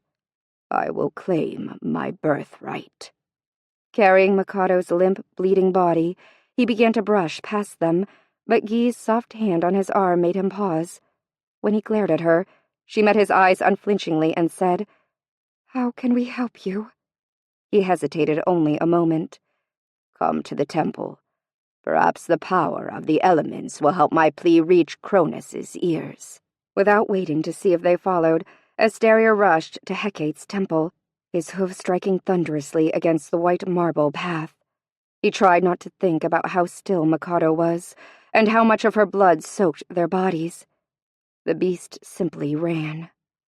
He took the temple steps 3 at a time, and then drew himself sharply to a halt in front of Hecate's sacred flame. Asteria dropped to his knees and gently placed Mikado beside the flame. He heard the handmaidens hurry into the temple after him. They quickly took their places, surrounding him in their familiar circle. "Does she live?" Gi asked. Asteria looked down at his love. Her eyes were closed, and her face was colorless. Blood still pumped freely from the long, slender slash that dissected her neck, while her chest rose and fell in shallow pants. "She does," he said, Then do what you can, Guardian. We do not want to lose another Empusa before destiny requires it, Guy said. He lifted his eyes to meet hers. Then summon your elements and form the sacred circle. You love her, don't you? Flogus said suddenly. His gaze swiveled to flame. I do. And are you going to save her just to steal her away from us? The fire elemental asked. On Beltane, the realm's Empusa will meet her destiny. I give you my oath on that, he said. Even though you love her? Eris asked. Not long ago, you watched me battle selfishness. It is not the first time I have faced that particular dream stealer. This time I was victorious. I will not sacrifice the dreams of mankind for my own needs ever again. He looked back at Mikado and gently touched her cheek. You are not a beast, Guy said softly. I am, he said, without looking at the earth elemental. But I am also a man, and Mikado's love has made the man the stronger of the two. Then the 4 elements will help you save your love. Guy nodded at Eris. Begin, Wind. The elemental threw her arms wide. I call wind to the sacred circle. Instantly, the air began to stir. Like an electric chain reaction, Floga flung wide her arms, embracing her element. Come to me, flame. Water, I call you to attend me, Nera cried. Earth, I call you to complete the circle, and to magnify the powers of our guardian, who we shelter within, Guy said. Asteria felt the power of the elements sizzle across his skin. He bowed his head and raised hands stained with his lover's blood. In a voice magnified by wind, fire, water, and earth, as well as by the beast within him, he shouted to the faraway reaches of the heavens. Cronus, great god of the world and of time, Titan divider of the heavens and earth, Father, I call you by your ancient names, as well as by the one my blood has earned me. I have lived for ages, and never before have I asked anything of you, not acknowledgement or power, not love or acceptance. But today I call upon you by right of birth, and ask that you grant me the power to save this mortal. Her life's thread has been cut before its time. Her string is not yet unwoven to its end. The sacred flame stirred, and within its flickering light, a man's face appeared, ageless, but well-lined, as if it had been chiseled from young rock by time and experience. It was a face he would have recognized anywhere, for it mirrored his own so completely. Father, Asteria said, bowing his head. The Titan did not acknowledge Asteria. Instead, he jerked his chin at Mikado. Is this the mortal you would save? It is. She is Hecate's Empusa, Cronus said. Yes. Then her salvation will be only temporary. She has not lived her allotted time. It is not yet Beltane, Asteria said. What did this to her? The Titan asked. The leader of the Dream Stealers. Hatred. I would not have her die from that creature's touch. Cronus shifted his attention to his son. Hatred has killed her, and you want love to save her. Asteria's jaw tightened, but he nodded. I do. Love, Cronus chuckled. I am surprised by your weakness, Guardian. I have learned that love is only weak when it is selfish, he said, a clear challenge in his voice. Surprise flashed over the Titan's face. You remind me of your mother. That is probably because she, too, understood the weakness of those who love selfishly. Cronus frowned. I am not accustomed to being insulted when my aid has been asked. I meant no insult. I only spoke the truth, Asteria said quickly. Regardless, I grow weary of this conversation. Cronus, forgive me. I did not— Silence! The flame flickered madly, and the floor of the goddess's temple shook. I have not finished. I grant your request. You may share a piece of the immortality that lives in your spirit with the priestess. A very small piece, mind you. It will steal her from Hades' realm only this once. But know that there is a price for the spark of immortality you share with her. Even after she dies, she will carry that piece of your spirit. You will only feel whole when she is beside you, and your spirit is whole. When she no longer walks this realm, your heart will be empty, and your days filled with loneliness. Think carefully before you make this choice. I have already made my choice. The cost is something I knew I would pay if I allowed myself to love her. I accepted it then. I do not mind accepting it again for her life. Very well, then. It is your birthright to ask a boon of me, but do not trouble me again. You chose Hecate, and it is the goddess you must beseech in the future. Without another word, the Titan disappeared from the flame. Asteria looked down at Mikado. His father had granted him the ability to save her, but how? He had to give her a piece of his immortality, a piece of his spirit. And then he knew. Slowly, he bent forward and touched his lips to hers. As he kissed her, he willed her to live, to share what he offered her, and to accept him all over again. Mikado stirred and sighed softly against his mouth, and then she opened her lips and their kiss deepened. When Asteria finally pulled away, her eyes were open, and she was smiling up at him. "She lives!" Guy cried, and then the handmaidens were laughing and crying together as they closed the circle and rushed to their Empusa's side. Mickey sat up and blinked in confusion, not sure where she was or why Asteria knelt beside her and was holding her hand right in front of the elementals. She looked around. They were in Hecate's temple? That wasn't right. She wasn't supposed to be here. She was supposed to be checking the rose wall to make sure that— And it all came rushing back to her. "The Dream Stealers!" she gasped, trying to get to her feet, but finding that she was so lightheaded that any abrupt movement made the temple pitch and roll sickeningly around her. "Shh," Asteria reassured her.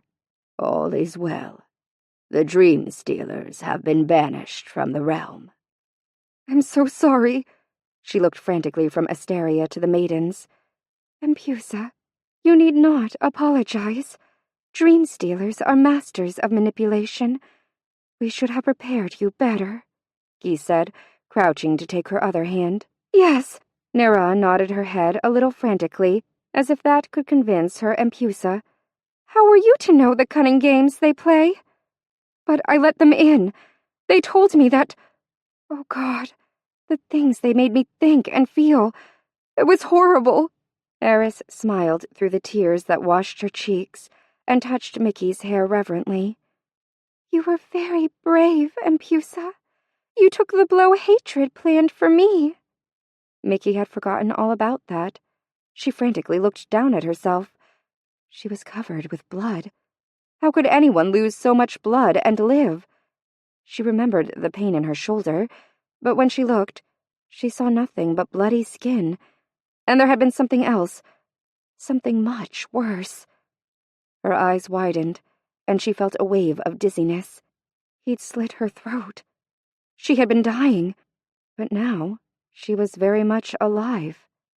Slowly, she lifted her eyes to meet her lover's.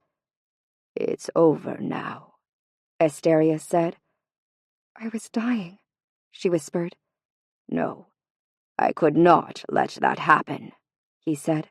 "He saved you," Guy said, with a little sobbing hiccup. "He saved all of us," Eris said, wiping her face. "We will never forget it," Floga said. "Never," said Nera. Mickey smiled at the elementals.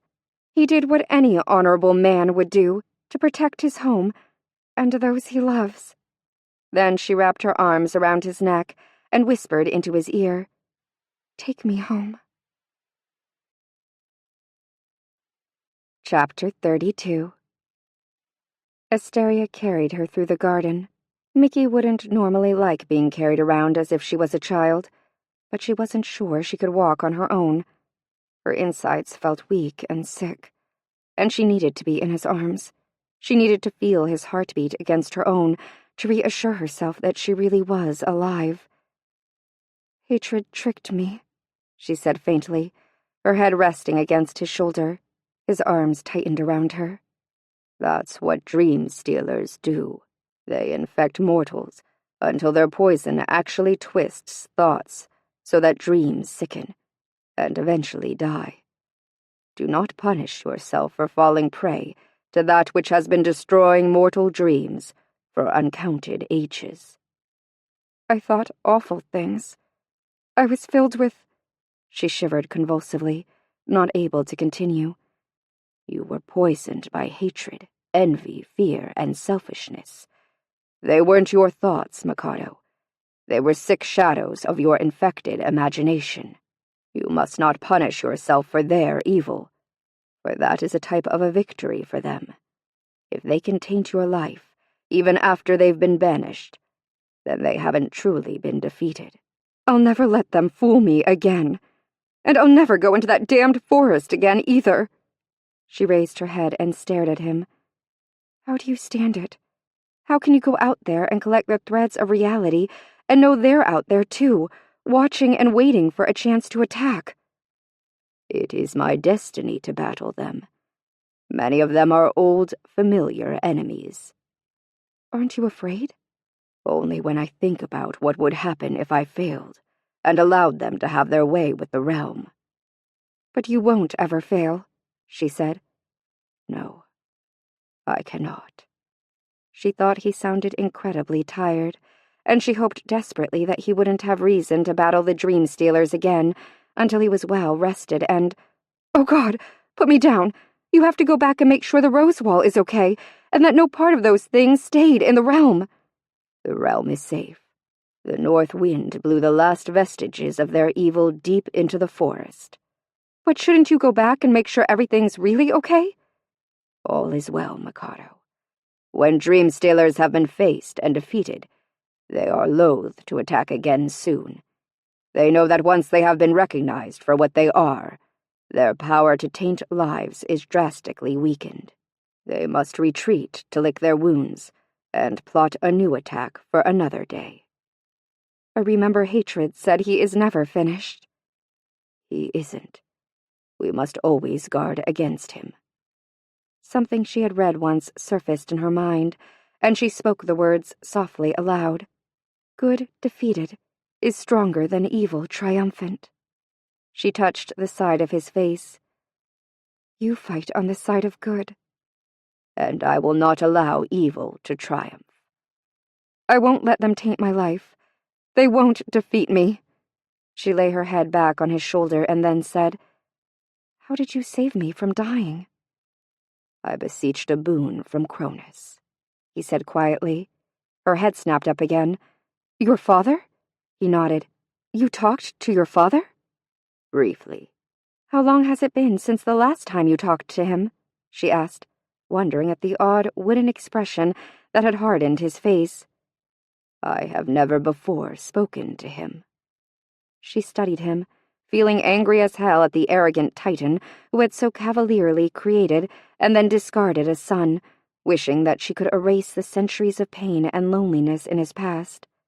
Not knowing what else to do, she kissed him gently on the cheek. "Thank you for saving my life," she said. His face softened into a smile.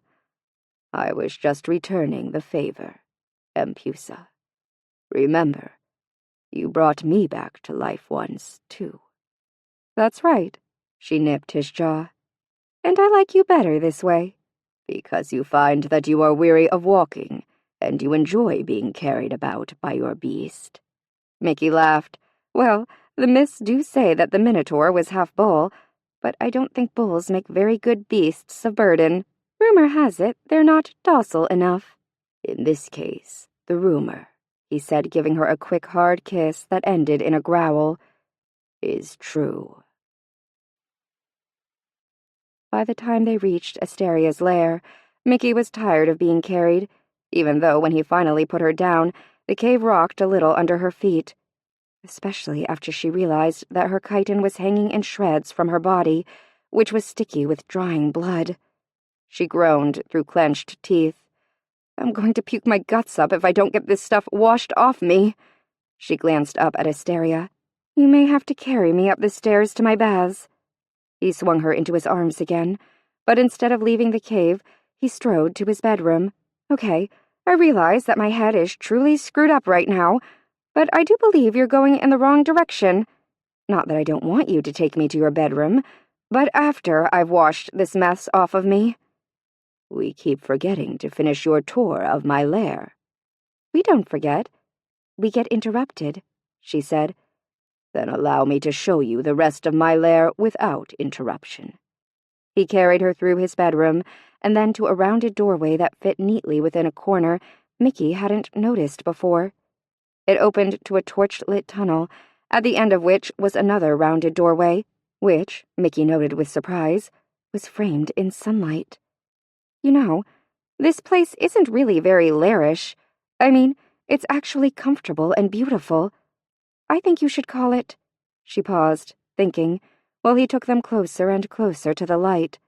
Then he stepped from the tunnel and into a large round room, the ceiling over the center of which was open to show the clearing morning sky, and also to allow the rising steam from the contained hot spring bath to escape. "I think you should call it paradise," she breathed. He laughed and put her down. In seconds, she'd stripped off what was left of her chitin and, with a satisfied groan, walked down the smooth steps and sank into the deliciously hot water. From behind her, she heard him speaking quick, sharp commands in the magical language he used to call things to him, and she turned her head in time to see 2 baskets burst into being. One was filled with soaps, clean towels, and links of soft chitin material. The other, she sighed happily, was full of food. Asteria lifted a crystal goblet from the first basket and then smiled at Mickey. She grinned back, wondering at why he suddenly looked so shy. "What is it?" she asked. "Your soap," he said, holding up the bottle. "I didn't mean the bottle. I meant, what's that expression on your face about?" "I would like to ask you something." "Okay." Then she laughed. "You look a little mischievous." Feeling much revived by the warm mineral water, she gave him a sexy smile. "Are you feeling like being a little bit naughty?" I would like to bathe you," he said in a rush, and then he thoroughly shocked Mickey by flushing a deep red against the bronze of his skin. "I would love that." He walked to the edge of the rock pool and put down the crystal bottle. Then he took off his leather cuirass and the short tunic he wore underneath. She looked lovingly at his body, watching as more and more of it was exposed. He was so physically powerful, such an amazing blending of extremes, man and beast, just as his mind was a blending of extremes too. He was fierceness and compassion, childlike innocence, and ancient knowledge mixed together to form a being truly unlike any other who would ever exist in any world. She was so distracted by her happy contemplation that it wasn't until he entered the pool that she realized the blood that spattered his body had come from more than her wounds. His arms were covered with slashes and bite marks. "They hurt you!" She pulled him down so she could begin soaking the wounds in the hot water. "I'm such an idiot. Do you have bandages? Ugh, some of these look like they need stitches. There has to be a doctor in the realm. Let's get these cleaned up and I'll call for her and—" Asteria caught her wrists. "I do not need the healer." She frowned at him. "Look, I worked at a hospital. Just take my word for it. You need a doctor." He smiled and kissed her gently. "Your care for me warms my spirit." "Lovely. I'm glad it does. It would warm my spirit if we'd get the doctor in here." "Mikado, I am an immortal. I do not require a healer. The wounds already heal themselves." Still frowning, Mickey lifted his arm and stared at it. "You're right. They are healing." "Are you satisfied?" he asked. "I'm dumbfounded," she said, "but definitely relieved."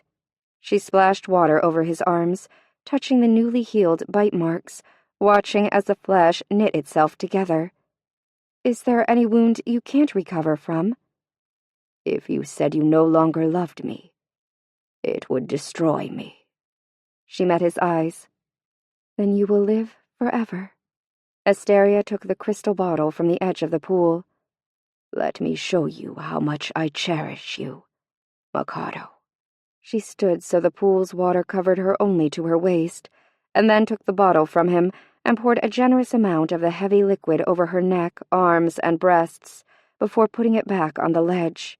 The heady fragrance of the Impusa's anointing scent mixed with the heat of Mickey's skin, subtly changing it and making it unique to her. Slowly, Asteria slid his hands over her slick skin. He caressed her neck and shoulders before moving to her breasts and the seductive flesh of her stomach. His hands dipped below her waist, carrying the rose-spiced scent to her thighs. Mickey felt as if she had turned to liquid heat as his hands slicked over her skin. His fingers found their way briefly between her legs, where he used his thumbs to stroke her with quick, circular motions. But then those knowing fingers would glide away to tease her stomach or breasts before returning again to her core. She felt as if his touch was calling awake sleeping parts of her body that the warmth of the water continued to caress, even when his touch had moved on. He turned her, and this time took the bottle himself and poured the soap in a thick line down her spine. Weak-kneed, Mickey leaned forward against the edge of the pool while his hands caressed her back and then dipped down to knead and cup her ass. "Remember the last time I came to your dreams?" She felt his breath hot against the middle of her back as he stayed on his knees and worked his clever hands across her skin. "I remember," she said huskily. Both of his hands slid around her body.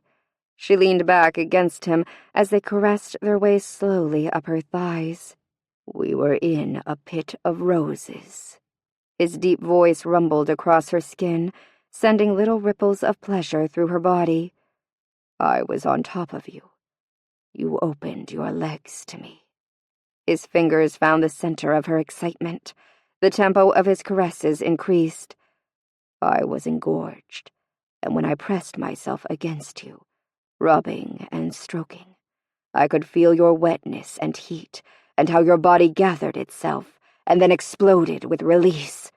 With a choked cry, Mickey climaxed, hard and fast. And then he turned her to him, and in one swift motion, lifted her through the water and impaled her while her body still pulsed and throbbed. Mickey arched to meet him, using the edge of the pool as support. His hands gripped her hips, and with a throaty growl, he extended his claws. His sex plunged in and out of her, exquisite in the barely controlled strength of his thrusts. Mickey didn't close her eyes. She wanted to see him, to watch the terrible beauty of his face as he loved her.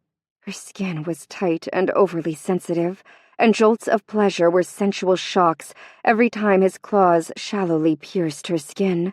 The liquid sound of him moving in and out of her, coupled with his growls and the husky way he moaned her name, and it became an erotic symphony, the crescendo of which broke through her body with pleasure so intense it verged on painful. She collapsed against him, breathing hard and feeling limp and replete. She was smiling contentedly against his chest until she realized it wasn't just his breath that was causing his chest to shake. He was trembling violently. Mickey pulled back to see that his eyes were closed, and tears were slowly tracking their way down his face. "Asteria?" She put her hand against his cheek. "What's wrong?" He opened his eyes and kissed her palm.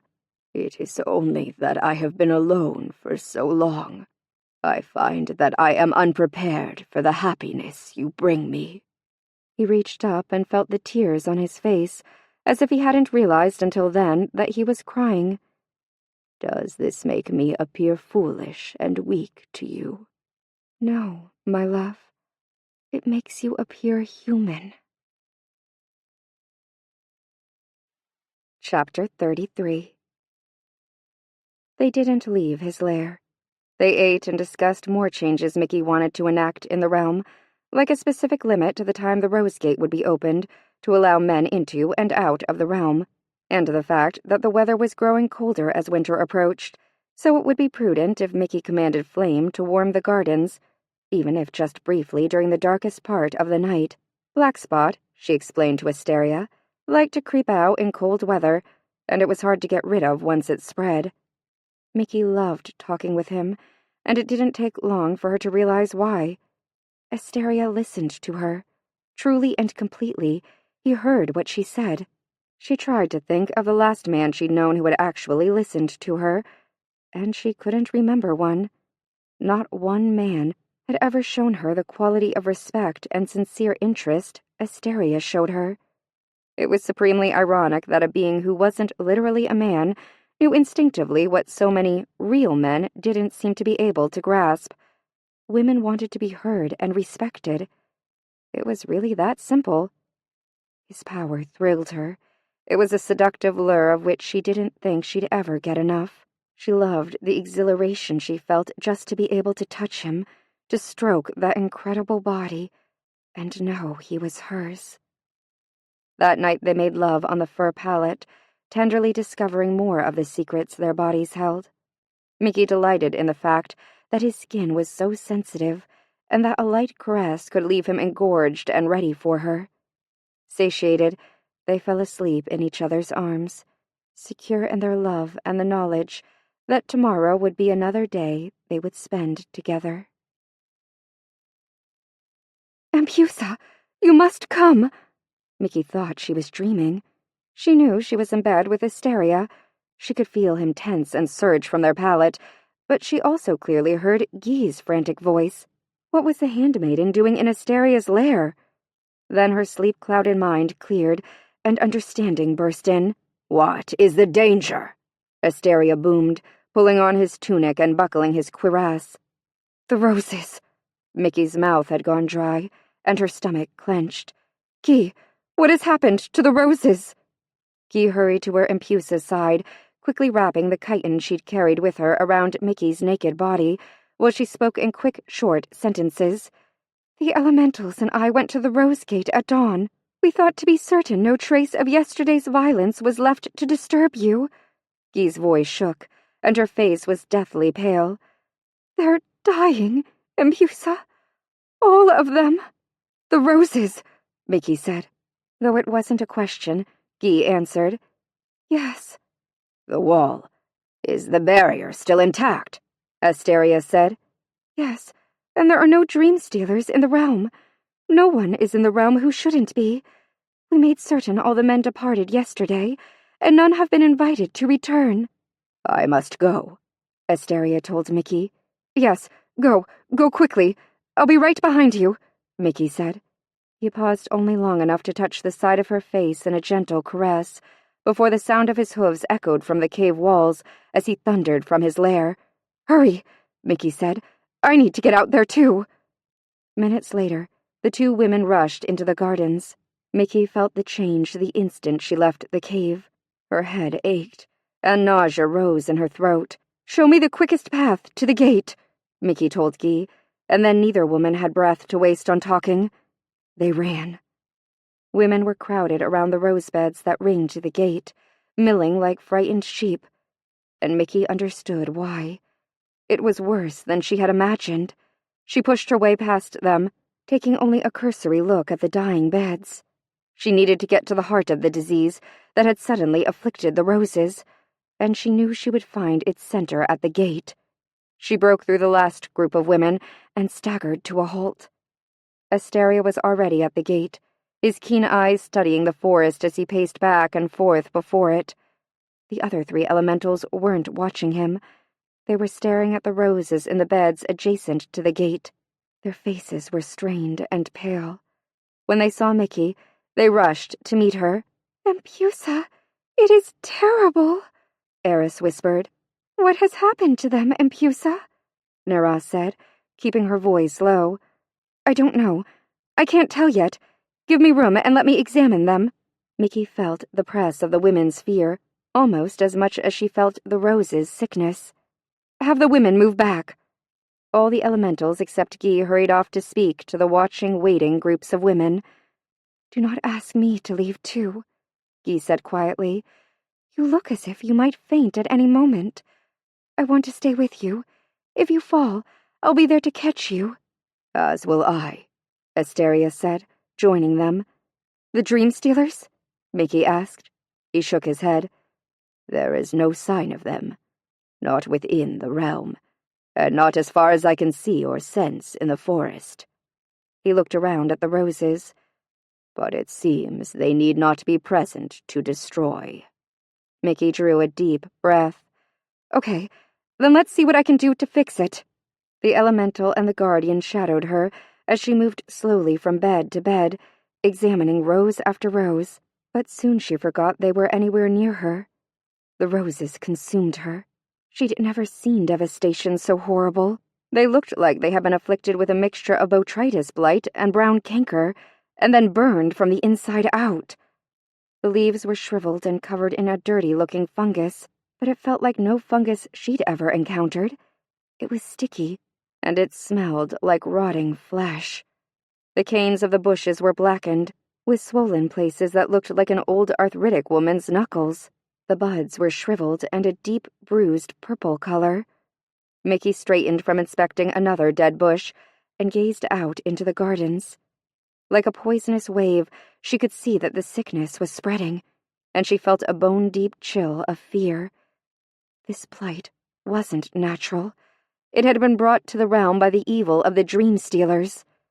Intuition told her that the disease had been in the oily cloud of evil each creature had dissolved into. They hadn't really been dead. She didn't imagine that creatures like that could ever really be killed. Hatred, envy, fear, and selfishness were emotions that would always slither around the fringes of mankind, waiting for their chance to strike and destroy dreams. It was true that they had been banished from the realm, but not soon enough, and Mickey had no idea how to battle something that had infected her roses through creatures of nightmares. "Pusa?" he asked timidly. "What would you have us do to save them?" Mickey looked from the earth elemental to her lover. Both were watching her with expressions that were concerned, but she could also see the hope in their eyes and the confidence they had in her. I have to think. Just stay here and leave me alone for a second." Abruptly, Mickey walked away from them. She left the dying beds and went down the wide marble path that led to the rose gate, thinking she'd sit under the ancient oak and try to come up with a plan. Any plan. A splash of color caught at the corner of her vision, and she stopped and stared. Pink blossoms, in full and healthy bloom, filled two plants that sat in the middle of an otherwise blighted and dying bed. She hurried to the bushes, breathing their sweet scent and caressing the vibrant green of their leaves, as if they were prodigal children newly returned. Sallet roses. She recognized them easily. They were one of her favorite old garden varieties, with their double blooms and abundant mid-season and fall repeat blossoming. But why had these two bushes been spared from the killing blight? She looked around, searching for spots of brightness within the ocean of rot and disease. She found a splash of red in the bed closest to the rose gate. Quickly she made her way there. 3 bushes there, all at the edge of the bed, were in full bloom. Their color and the deep, true rose fragrance of the blooms identified them as Chrysler Imperials. What did the 2 types of roses have in common? Chrysler Imperial was a hybrid tea rose. Sallet was one of the old garden variety. One was red, the other pink, and they weren't even near each other. Mickey stared at the healthy pink where it sat, blooming contentedly, seemingly unfazed by the death around it. Mickey shivered. Hadn't the sallet bed been the one the Dream Stealers had forced her down in the middle of? They'd meant to rape her there. Thankfully, Asteria had arrived in time and... Mickey's breath caught. She knew why these roses lived, thrived even in the midst of others that had succumbed to death and disease. She knew what all 5 bushes had in common. Her blood had touched each of them. Mickey walked unsteadily to a nearby bench, making it just in time for her to sit as her knees gave way. She had been in the salad bed when she had taken the blow on her shoulder. Absently, she touched her shoulder, remembering how freely it had bled. Then, near the gate, that was where hatred had sliced through the vein at her throat. She vaguely remembered lying there, half in the bed, half on the marble path, as blood pumped from her body. Her blood had saved the roses, had protected them from the dream stealer's poison. She put her face in her hands and tried to understand the enormity of her discovery. Over and over the words, "My blood saved them," played in her head. "Mikado, the women await your command." She looked up, blinking her vision clear. Asteria knelt beside the bench and wiped the tears from her cheeks. "Trust yourself, my love. You will find a way to heal them." She stared into his dark, expressive eyes and knew what he said was the truth. She knew how to heal the roses, and she did trust herself.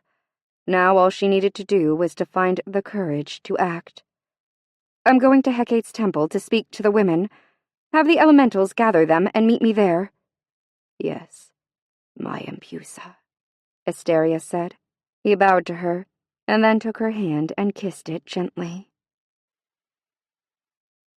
Mickey stood within the raised temple. The 4 elementals had formed a semicircle behind her. Asteria stood behind them, near the goddess's ever-burning flame. Mickey looked out at the large group of women. They were silent, their faces set with worry and fear, every particle of their attention focused on their Empusa. She lifted her chin and drew a deep breath, projecting her voice into the crowd.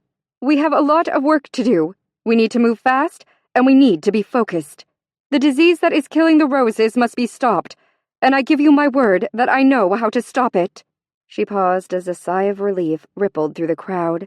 "There'll be no dividing into the 4 groups this time. All of us need to focus on the area closest to the Rose Gate and work our way out from there. First, I want buckets of the strongest wine we have brought out to the gardens." She saw the looks of surprise on the women's faces, and it almost made her smile. "What you are going to do is to cut the diseased roses down to the ground. Then take the canes and pile them outside the rose wall, where Floga will burn them. As you move from bush to bush, be sure to dip your shears in the buckets of wine. It will help stop the disease from spreading to parts of the plants that have not been infected. Your shears must be razor sharp, and you need to make each cut at an angle." Her eyes passed over the group, looking confidently into the women's eyes. "Are there any questions?" No one spoke. "Then let's get to work." The women hurried off in groups to gather cutting tools and wine, and Mickey turned to face her handmaidens. "I wasn't exaggerating. We have to work hard and fast. The disease is spreading at an unnatural rate." Her eyes found Asteria in the shadows. "Asteria, as much as I don't like the idea of opening that damned gate, my instincts tell me that burning the sick roses inside the realm would be a terrible mistake." "Then we follow your instincts, Empusa," he said, "and I will be there to guard the open gate." "I know you will. That's why I'm not afraid to open it." She smiled at her handmaidens and had to work hard to keep the tears from her eyes. "And I know each of you will do whatever it takes to help heal the roses. I'm proud of you, and I believe in you. The realm of the rose will thrive again. I promise." "We believe you, Empusa," Guy said. She walked to Mickey and kissed her gently on the cheek, before curtsying and hurrying out to the roses. "We trust you, Empusa," Eris said. She too kissed Mickey, before dropping into the familiar, graceful curtsy and departing. The water elemental walked forward to take her turn kissing the high priestess, but Mickey's question made her pause. "Nera, I seem to remember that someone told me that the fountain—" Mickey nodded her head in the direction of the massive water feature that bubbled and frothed beside Hecate's temple, "is the main source of irrigation for the realm. Is that true?" "Yes, Empusa." "So water in those troughs actually reaches all the rosebeds?" "Of course, Empusa." Nera smiled and continued. Before you commanded my element to visit every fourth morning, it rarely rained here. Mickey made herself return Nera's warm smile. Thank you. That's good to know. We support you, Empusa, Nera said. She kissed Mickey, and then departed. We love you, Empusa, Floga said. The last to kiss Mickey, Floga hesitated before curtsying. A tear trailed slowly down her smooth cheek as the elemental said, Forgive me for doubting you, Empusa. As my element, I am sometimes too rash, and my thoughts burn too brightly. Mickey hugged her. There's nothing to forgive, she whispered. When they were alone, Mickey went to Asteria and stepped into his arms. For just a moment, she let herself absorb his strength and his love, knowing the peace that comes with finding that one person to whom you were meant to be bound. But she didn't allow him to hold her for long. She couldn't. Time surprised Mickey by passing slowly. Maybe it was because the work of cutting the rotting, diseased roses and dragging them outside the wall to their pyre was so damn hard and depressing. Or maybe it was because Mickey's mind couldn't stop thinking about what the future held. Either way, it seemed that several eternities had passed in that one endless day. Mickey had fallen into a hypnotic rhythm of cut-dip, cut-dip. So she was surprised to look up and see that, finally, the sky had darkened enough for Floga to light the torches up and down the rose wall. Gi? She called to the earth elemental, who hurried to her side, smiling even though her eyes were bruised with shadows and her arms were pink with thorn scratches. That's all we can do today. Have the women finish dragging what they've cut through the gate, and let's call it a day. Yes, Empusa, Gi said, looking relieved. Mickey didn't blame her. Her own shoulders were aching, and her hands were bruised and sore from the shears. Thankfully, they were razor-sharp. A group of women had spent the day doing nothing but sharpening and resharpening blades. Mickey glanced down at the shears. Carefully, she dipped them in the bucket of wine and then cleaned them in the grass before hiding them at the base of the rose she'd just finished pruning. The women are finishing their tasks as you commanded, Empusa. Gi's voice made Mickey jump guiltily, which she covered with a small laugh. Then she took the handmaiden's arm and said, Walk with me a little? Of course, Gi said. They walked together silently, taking a meandering path back toward the rose gate. Mickey was satisfied by what she saw in the rose beds. The diseased bushes had been purged. It looked stark now, but she knew that in the spring they would grow back and be healthier and hardier than before. Roses were survivors, not the delicate fainting flowers too many people believed them to be. Mickey knew better. She knew about hidden strength and resilience. Too often people had misjudged her, discounting her as a pretty face and nothing more, or worse, considered her opinions inconsequential because she was only a woman. She thought about Asteria. He too had been misjudged solely on his appearance. Little wonder they fit so well together. You were wrong about him, Mickey said softly. He glanced at her, surprised by the High Priestess's words. Him, Empusa? The Guardian. He's not a beast, and he doesn't deserve to be treated like one. Gi stayed carefully silent. I don't know what happened before. I don't know what he did, and now I don't want to know. But let me tell you what I do know. He saved this realm yesterday, when my mistake could have destroyed it. He would do the same today and tomorrow, or for every tomorrow until eternity. He's honorable, Gi, and he's kind. Do you know that he's an artist? No, Gi said. He is. He loves you, Gi said hesitantly. I know. I love him, too. Mickey drew a deep breath. And that's why I want you to promise me something. I want you to promise me that you'll treat him better. Don't ostracize him, She paused, struggling against a wave of emotions. He gets lonely, and I don't want him to spend eternity alone. If you change the way you react to him, so will all the handmaidens who come after the four of you. Would you do that for me? Gi stopped and gazed into the High Priestess's eyes. What she saw there made her breath catch. Then, slowly, she nodded. Yes, Empusa. You have my oath. Thank you, Key. Now let's get out of here. It's been one damned long day, she said with forced cheerfulness. They reached the rose wall in time to see Asteria closing the gate, much to Mickey's relief.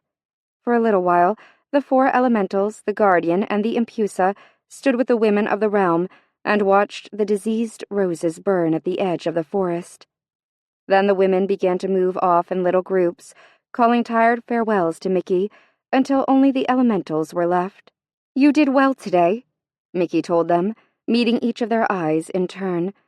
I want you to know how proud I am of you. The handmaidens smiled wearily at their impusa. Tomorrow, I want you to sleep past dawn. We'll all need the rest. Then eat breakfast and meet me at Hecate's temple. We'll start again then, doing the same things we did today, pruning and burning the disease from the roses. But I believe they will be better tomorrow. Is that what your instinct tells you? Guy said, grinning at her. That's most definitely what my instinct tells me. Mickey smiled through the tight, hot feeling in her chest. Then, impulsively, she hugged each of them before saying, If you need me, you can find me in the Guardian's home. She enunciated home distinctly, deciding then and there that she would never call it a lair again. Good night, Mickey called, turning to join Asteria where he waited in the shadows. Sleep well, Empusa. Guy hesitated only a moment and then added, Good night, Guardian. Mickey was facing him, so she saw the look of pleased surprise that crossed his powerful face. Fare you well, Earth, Asteria said somewhat stiffly. Then each of the other three handmaidens called similar good nights, leaving the Guardian to gaze in wonder after them. In all the centuries I have been guardian of this realm. That has never before happened. I told you I was going to change things. Mickey linked her arm through his. Let's go home. Chapter 34. Mickey stretched out on the pallet beside Asteria. The softness of the thick pelts was soothing against her flushed, sweaty skin. Absently, she traced a finger along the ridges of his abdominal muscles, prominent even as he lay there completely relaxed, with his eyes closed. They'd made love twice, once in his bathing pool again. It had been rough and fast, and Mickey knew her skin still showed raised marks where his claws had shallowly pierced her ass during the climax of their passion. The second time had been long and slow, and incredibly gentle. He'd brought her to climax with his tongue twice before he'd entered her and slowly, rocked them to repletion. Mickey couldn't imagine leaving him, couldn't imagine never feeling his touch again, never talking with him again, or never seeing the uninhibited joy and wonder in his eyes when she reached for him. She couldn't imagine it, and so she refused to think about it. She would do what she had to do when the time came. Until then, she wouldn't waste the hours she had with him, mourning the future. I want to paint you. Mickey jumped and made a little squeeze sound. Eyes still closed, his chest vibrated with his low laughter. She smacked his belly. I thought you were asleep. I cannot possibly sleep with you touching me like that, he said. Oh, sorry, I didn't realize. She started to pull her hand back, and he caught her wrist. I do not mind. He let loose her wrist and smiled when she continued to trace a soft path over his stomach. I still want to paint you. You already sketched me. Yes, but I want to paint you, too. Just as you are now. I want your image on the walls of my bedchamber. He didn't say, so I can remember you when you're old and or dead, but Mickey's mind shouted the words in her head, along with words that whispered that he might need the painting to remind him of her much sooner than either of them expected. She pushed down her morbid thoughts, but suddenly she wanted desperately for him to paint her, for him to capture even just a piece of what they had, so he would remember. Would you do it tonight? Now? She asked. Asteria opened his eyes and studied her. Yes, he said slowly. I will paint your portrait tonight. Mickey watched as he left their bed, and began gathering bowls and brushes from niches that had been carved into the walls of the cave, and lighting more torches until the bedroom was alive with warmth and light. He hadn't bothered to get dressed beyond the linen wrap he'd slung haphazardly around his hips. She was struck again by the raw power and untamed beauty of his body. He was beast, man, and god, all mixed together to form a miracle, and there was only one thing she wanted more than to spend her life by his side. When he had readied the paints and had a brush in his hand, she sat up and smiled at him. "Okay, how do you want me to pose?" He walked over to the sleeping pallet and gently pressed her back so she was lying on her side, as she had been when he'd been beside her. He spread her hair out around her so it made a copper veil on the cream-colored pelt. He positioned her hands so one was draped over her head and the other lay, palm down, on the pallet next to her, as if she had just caressed him. Then he pulled the blanket that had been covering her from her waist down off her, leaving her naked. She raised an eyebrow at him. His lips tilted up. "Are you cold?" "If I am, will you warm me up?" His laugh rumbled between them. "When I am finished. For right now, just lie still and close your eyes." He went back to the clay pots and brushes. "Do I have to close my eyes? I'd rather watch you." He looked over his shoulder at her. "It will forever be a surprise to me that you enjoy looking at me." "I like to do more than look." She smiled seductively. "Do not move," he chided, but his smile was clearly indulgent. He began painting, working with bold, fast strokes, which he painted right over the top of the Tulsa Rose Garden scene, causing the garden to be cast in the background, as if he was superimposing one view of reality over another. "Can I talk to you while you do that, or do you need to concentrate?" Mickey whispered, a little awed by the beautiful, glistening version of her that was taking form. "You may talk. I may not answer, though. Sometimes I forget where I am when I paint." "In my old world, they call that the zone. I read an article on it once. It happens to artists and authors and athletes. Something about brain endorphins. It's supposed to mean you're doing something right if you can find the zone." Asteria grunted. "Do you always get in the zone when you paint?" she asked. "Yes, usually." He squinted as he studied her, and then turned back to the cave wall and drew the long, curving line of her waist, hip, and leg.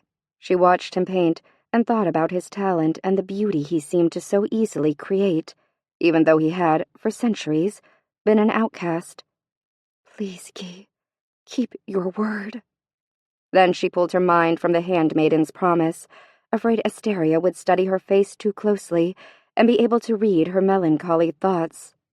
She needed to think of him instead, as he was then, as he had been earlier, passionate, tender, loving, and full of surprises like the exquisite paintings he could produce. Which reminded her, "Asteria, who is the woman you drew on the wall of the front room?" His hand stilled in mid-stroke. Without looking at her, he said, "It is Pasiphae, my mother." "I thought so," she said, and she had. Asteria wasn't adding her picture to his wall as he would a trophy. He wouldn't do that. He wouldn't even think that way. "She's very beautiful." "That is how I remember her." Mickey wanted to ask him to please remember her as beautiful, too. To please forget her faults and the pain of their parting after she was gone. To just remember how much they loved. But she knew she couldn't. All she could do was to hope that when the time came, he would forgive her for being mortal. Mickey closed her eyes, afraid if she kept looking at him, she would blurt out what she was thinking, admit everything, and beg him to help her find another way out of this mess. Somehow, Mickey slept. She only knew it because the next time she opened her eyes, the room was much dimmer, and Asteria was sleeping beside her. She lay there for a few moments, listening to him take deep, regular breaths. Then, tentatively, she eased up from their bed. Quietly, she wrapped herself in a length of chiton she'd discarded earlier. She didn't look at the wall until she had the material fastened at her shoulder. Then she stared, pressing her hand to her mouth to stop her gasp. He had made her look like a goddess. Her painted image was sleeping, with a slight upturn to her lips, as if she had been having a lovely dream. Her skin looked touchable, her body lush and inviting. And he hadn't painted her lying on his pallet. He'd painted her sleeping on a bed of rose petals. Specifically, Mikado rose petals. She turned back to the bed and looked at him, wishing she could wake him up and make love to him. But she couldn't take the chance. She had to check on the roses. If my instincts are wrong, she promised herself, I'll come back and wake him up and make love to him all morning. Without looking at him again, Mickey padded on bare, silent feet from the room. The sun hadn't risen yet, but the eastern sky was starting to turn from night's black to a gray that would soon welcome dawn. The grass was cold and damp under her bare feet as she followed the path around the base of the cliff to the stairs that would lead her up past the hot spring baths, around to her balcony, and then down into the heart of the gardens. Mickey didn't allow her mind to wander. She hurried up the stairs, barely glancing at the steaming baths, not wanting to remember how wonderful it had been to soak there in the company of her handmaidens, and how much she had been looking forward to doing so again. Her balcony was empty, as was her room, but she could see a welcoming fire burning in the hearth, and a candelabrum tree still lit beside her bed. She bit her lip and turned away from the homey sight. Mickey descended her stairs and stepped into the garden proper. She chose the path that would lead her most directly to the center of the realm and the temple and fountain that awaited her there. She was careful to keep her thoughts on the roses and away from the elementals or Asteria. She didn't want them to misunderstand and think she was calling them. What she needed to do she could only do alone, and it was easy to keep her thoughts on the roses. They seemed to be consuming her. Sick. God, she felt sick. The closer she got to the center of the realm, the worse she felt.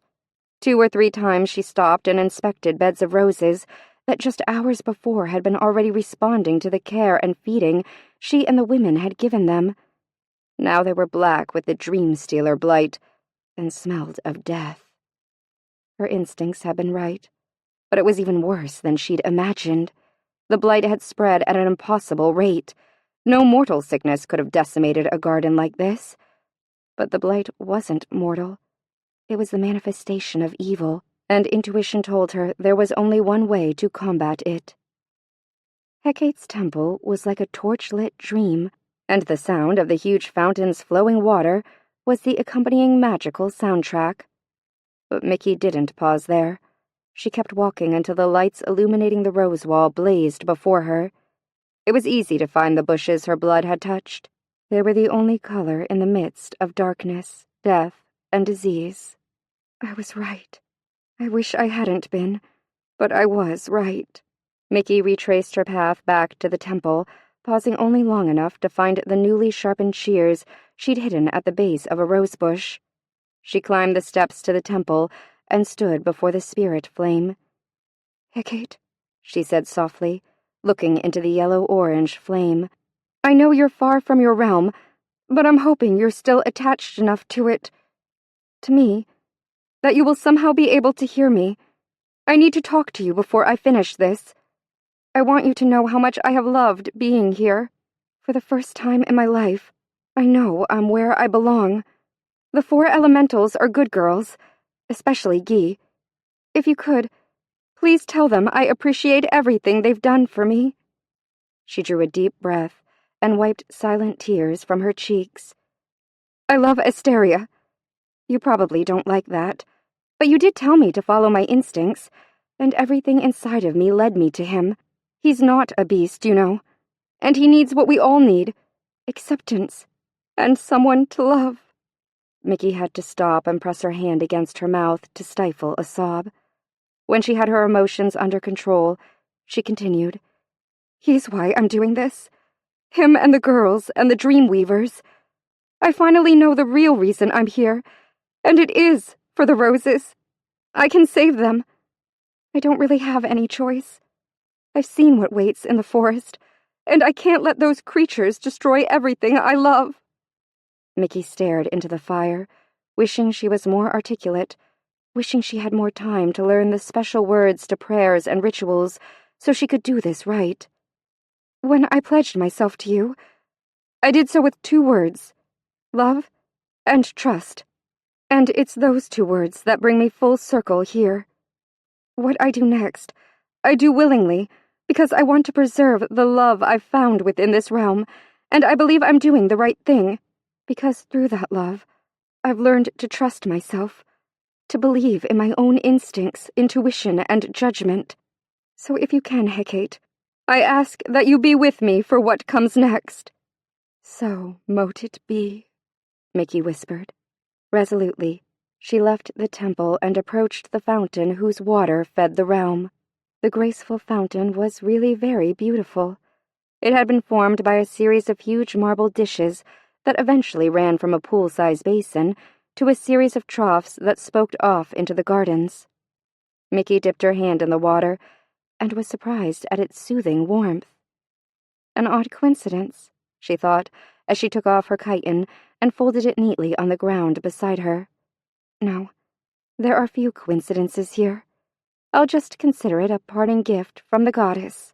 Naked, with nothing except the shears in her hand, Mickey stepped into the fountain. The water welcomed her, and she sat, settling comfortably on the bottom of the basin, which was deep enough that she was covered almost to her shoulders with clear, warm liquid. "Get it over with. Do it quickly. It's only going to hurt for a second." Mickey lifted her left wrist. She opened the shears and pressed the blade against her skin. She shut her eyes and sliced, quickly, sucking in her breath at the sudden pain. Then she changed hands. This time it was more awkward, but no less effective. Mickey dropped the shears over the side of the fountain. She winced as she submerged her wrists. But she had been right. The pain wasn't bad, and it didn't last long. Mickey rested her head back against the lip of the basin. Gazing up at the sky, she thought how right it felt that the moon had set and the sun had not yet risen. Hecate, goddess of the ebony moon. Perhaps the absence of light in the sky was a sign that the goddess approved of her sacrifice. She had done the right thing. The roses would live. The dreams of mankind would be safe, as would her love. Mickey closed her eyes. She was so sleepy, and the water was so comfortable, soft, like a big feather bed, a warm raft on a summer lake. Her mother's arms when she was a small, frightened girl who'd had a bad dream. She sighed. There shouldn't be any bad dreams. There should only be love and beauty and roses. She wasn't afraid, but she would miss Asteria. As her mind blackened softly, Mickey's final thought was of how much she loved him. Asteria woke up suddenly. Something was wrong.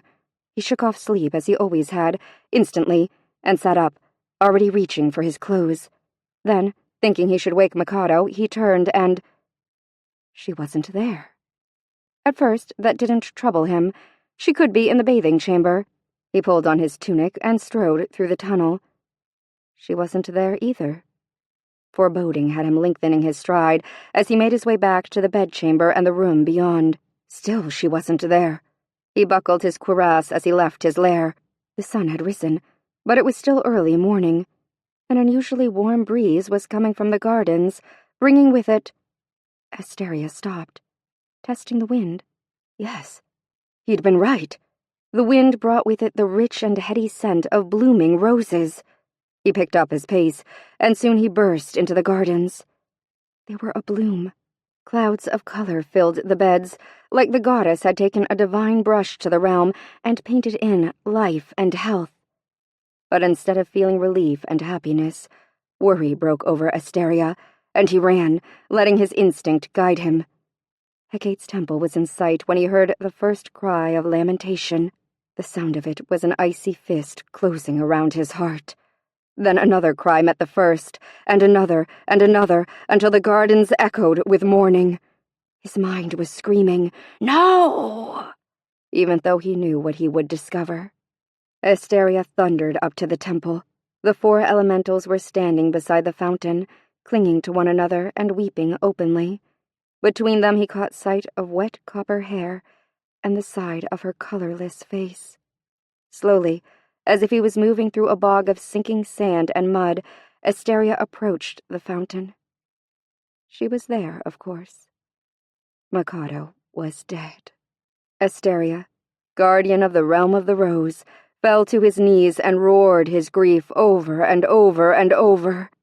One by one, the elementals, led by Yi, moved to him and placed their hands on his shoulders, until the 5 of them, connected by their grief, mourned their Empusa. Part 3. Chapter 35. God, her mouth was dry, and she felt like shit. Mickey tried to roll over, but she was too weak. All she did was twitch and make a muffled moan. "Oh, fuck! Call 911! She's alive!" Huh? Call 911? There weren't any phones in the realm of the rose. Nor did anyone besides her say fuck. So what the fuck? She tried to move again, and this time she felt the strong hands that held her in place. "Don't try to move, ma'am. It's going to be okay. I've called for help." Then he yelled, "Over here! Bring the EMTs over here!" Mickey could hear the hurried tread of heavy feet, accompanied by a vaguely familiar voice. "Oh, Christ! It's Mickey! Oh, shit! Look at all that blood!" Mickey's breath was coming in panting gulps. She placed the voice. It was Mel, the security guard at the Tulsa Rose Gardens. But it couldn't be Mel. She couldn't be at the Rose Gardens. She was... Oh, she'd forgotten. She was dead. "Mickey, hang on. The EMTs are here. You're going to make it." She tried to say that she didn't want to make it, that her intention had been to save the roses, and the only way she could do that was to give them her blood. Unfortunately, it was a damn big realm, and a few drops in a bucket weren't going to do it. But she couldn't speak. Her mind was working, but her body felt heavy and not her own. And she was wet, which made sense, because she was supposed to be in the fountain. "Okay, on 3, roll her over." They rolled her from her stomach to her back. Mickey blinked, trying to clear her blurred vision. It was morning. From what she could see of the sky over the EMT's shoulders, the sun hadn't risen long ago. Then her gaze shifted to a blob to her right. She managed to let her head flop to the side to bring it more fully into her view. It was a massive stone pedestal, and it was even more familiar than her old friend, the security guard. It was the base that had supported the great guardian statue.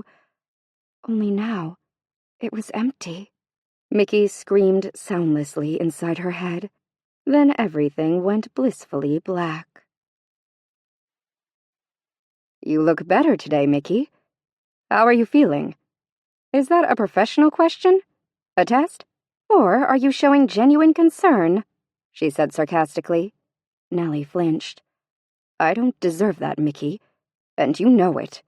Mickey chewed her lips and reached out to quickly squeeze her friend's hand. It was dead wrong of her to take out her shitty mood on her girlfriend. It wasn't Nellie's fault that nothing she could do or say would ever come close to making it better for her. "Sorry, I'm just in a wicked bad mood today." "Did something happen? Have the dreams returned?" Mickey couldn't meet Nellie's eyes. She didn't want her friend to see the desperation she carried around with her every day. "No, my dreams have been completely normal, which is to say I don't remember them. Everything else has been normal, too. I don't know what the hell's wrong. I guess it's just the weather that's gotten to me. I'm tired of the rain and the cold." She tried not to remember that once she'd commanded the rain to appear every 4th day, and that the first day rain had obeyed her, it set up the circumstances that had brought her into Asteria's bed. "Mickey?" She turned her eyes and thoughts back to the present and lifted her cappuccino, trying half-heartedly to work up a thirst. "Just daydreaming. Sorry again. I'm not very good company today, Nellie." "You're my friend. You don't have to entertain or amuse me. You know that." The psychiatrist sighed.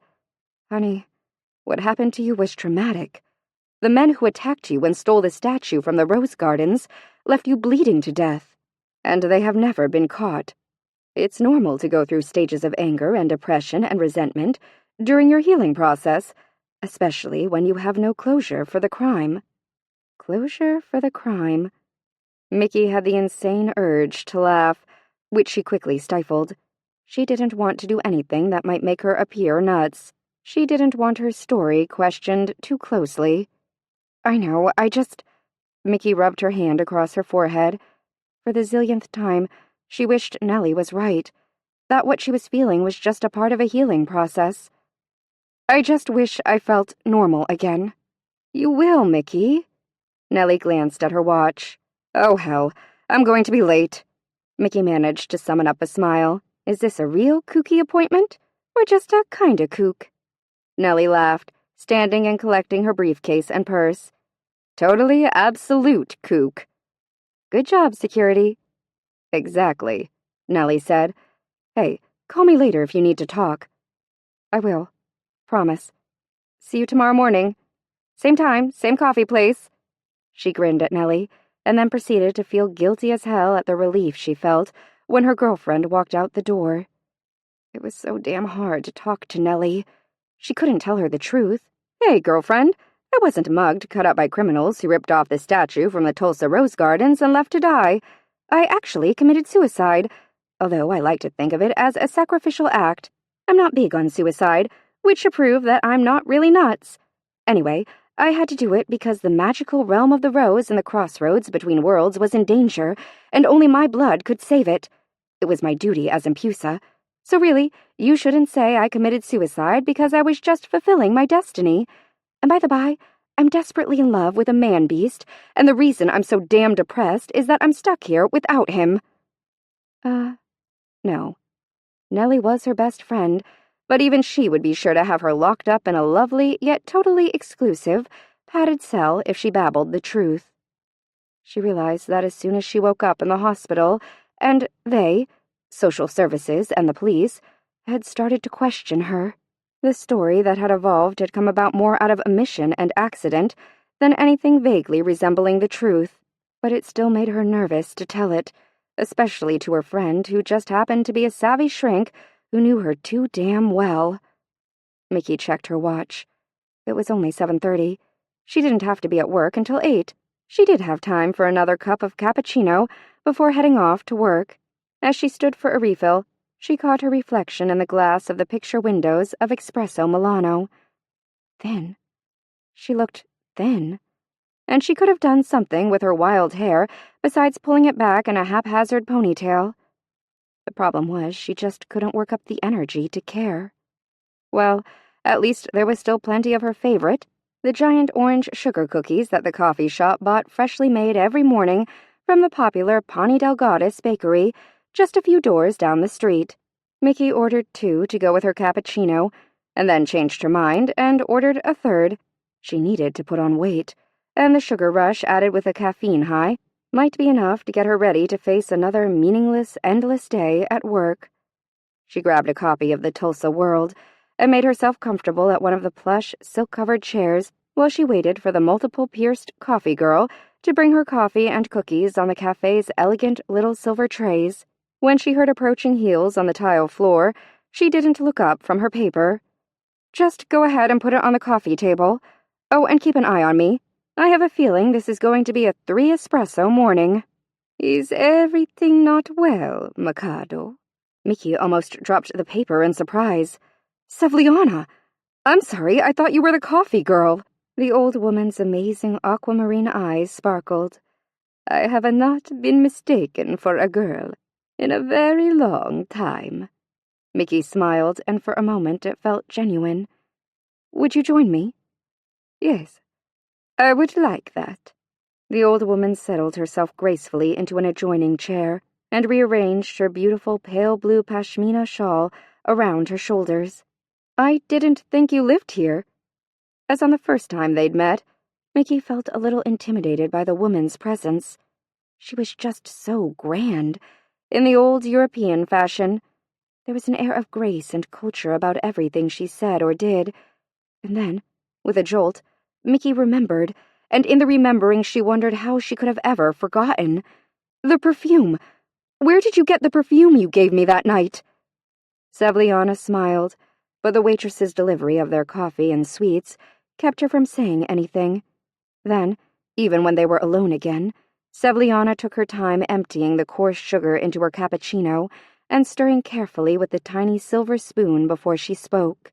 There is only one place you can find such perfume, and it is in a realm that is far from here. Mickey felt a dizzying rush of an emotion she'd been missing for 3 months. Hope. You're talking about the realm of the rose. The old woman nodded her head slightly. Oh, God, Mickey gasped. I believe, Mikado, that it would be more appropriate for you to exclaim, Oh, Goddess. How? How do you know about it? How did you get there? And how do I get back? What are you doing here? Why did you— Sevliana's raised hand cut off Mickey's torrent of words. Everything has its order and its time. Drowning me in questions will not change that. I'm sorry. Mickey pressed her hand against her chest, afraid that her heart would pound out of her body. I need to know. She ran a trembling hand over her face and began again. I have to get back. I know, child, Sevliana said softly. I know. Then the old woman's gaze went past Mickey, and when she spoke again, her voice reminded Mickey of a sad little girl. Did no one speak my name while you were there? Did they not remember me at all? Your name? No. Why would they— Mickey's eyes widened with realization. It's you. You are the last Empusa. No, I was Empusa. I am no longer Hecate's high priestess. I discarded that position when I was young and foolish, but I have paid for my betrayal. For 200 years, I have been separated from my realm and my goddess, and have walked the mundane earth, restless and unsatisfied. A true outlander. 200 years? Mickey could only stare at her. But how? I have never fully understood it myself. Obviously, I age, but I do so slowly. I used to believe it was Hecate's way of punishing me, extending my life long enough that I was well and truly sorry for my selfish actions. Then, in my travels decades ago, I visited Tulsa and happened to attend the unveiling of its new rose gardens. She paused, her expression pained. I recognized the guardian statue, and I knew it had been placed here for a reason. So I always circled back to Tulsa, waiting and watching. And then I met you, and I began to hope that perhaps Hecate had allowed me to live for so long for another reason. Sevliana's blue eyes returned to Mickey. I hoped the great goddess had meant for me to give you the anointing oil, so you could awaken the guardian and return to the realm, and fulfill the destiny I left undone. Sadness filled the old woman's beautiful eyes. Why did you make the same mistake I made? I did not mean for you to run away. But I didn't, Mickey cried. Then she lowered her voice when several heads turned in their direction. You know about the blood, don't you? Somehow you understand.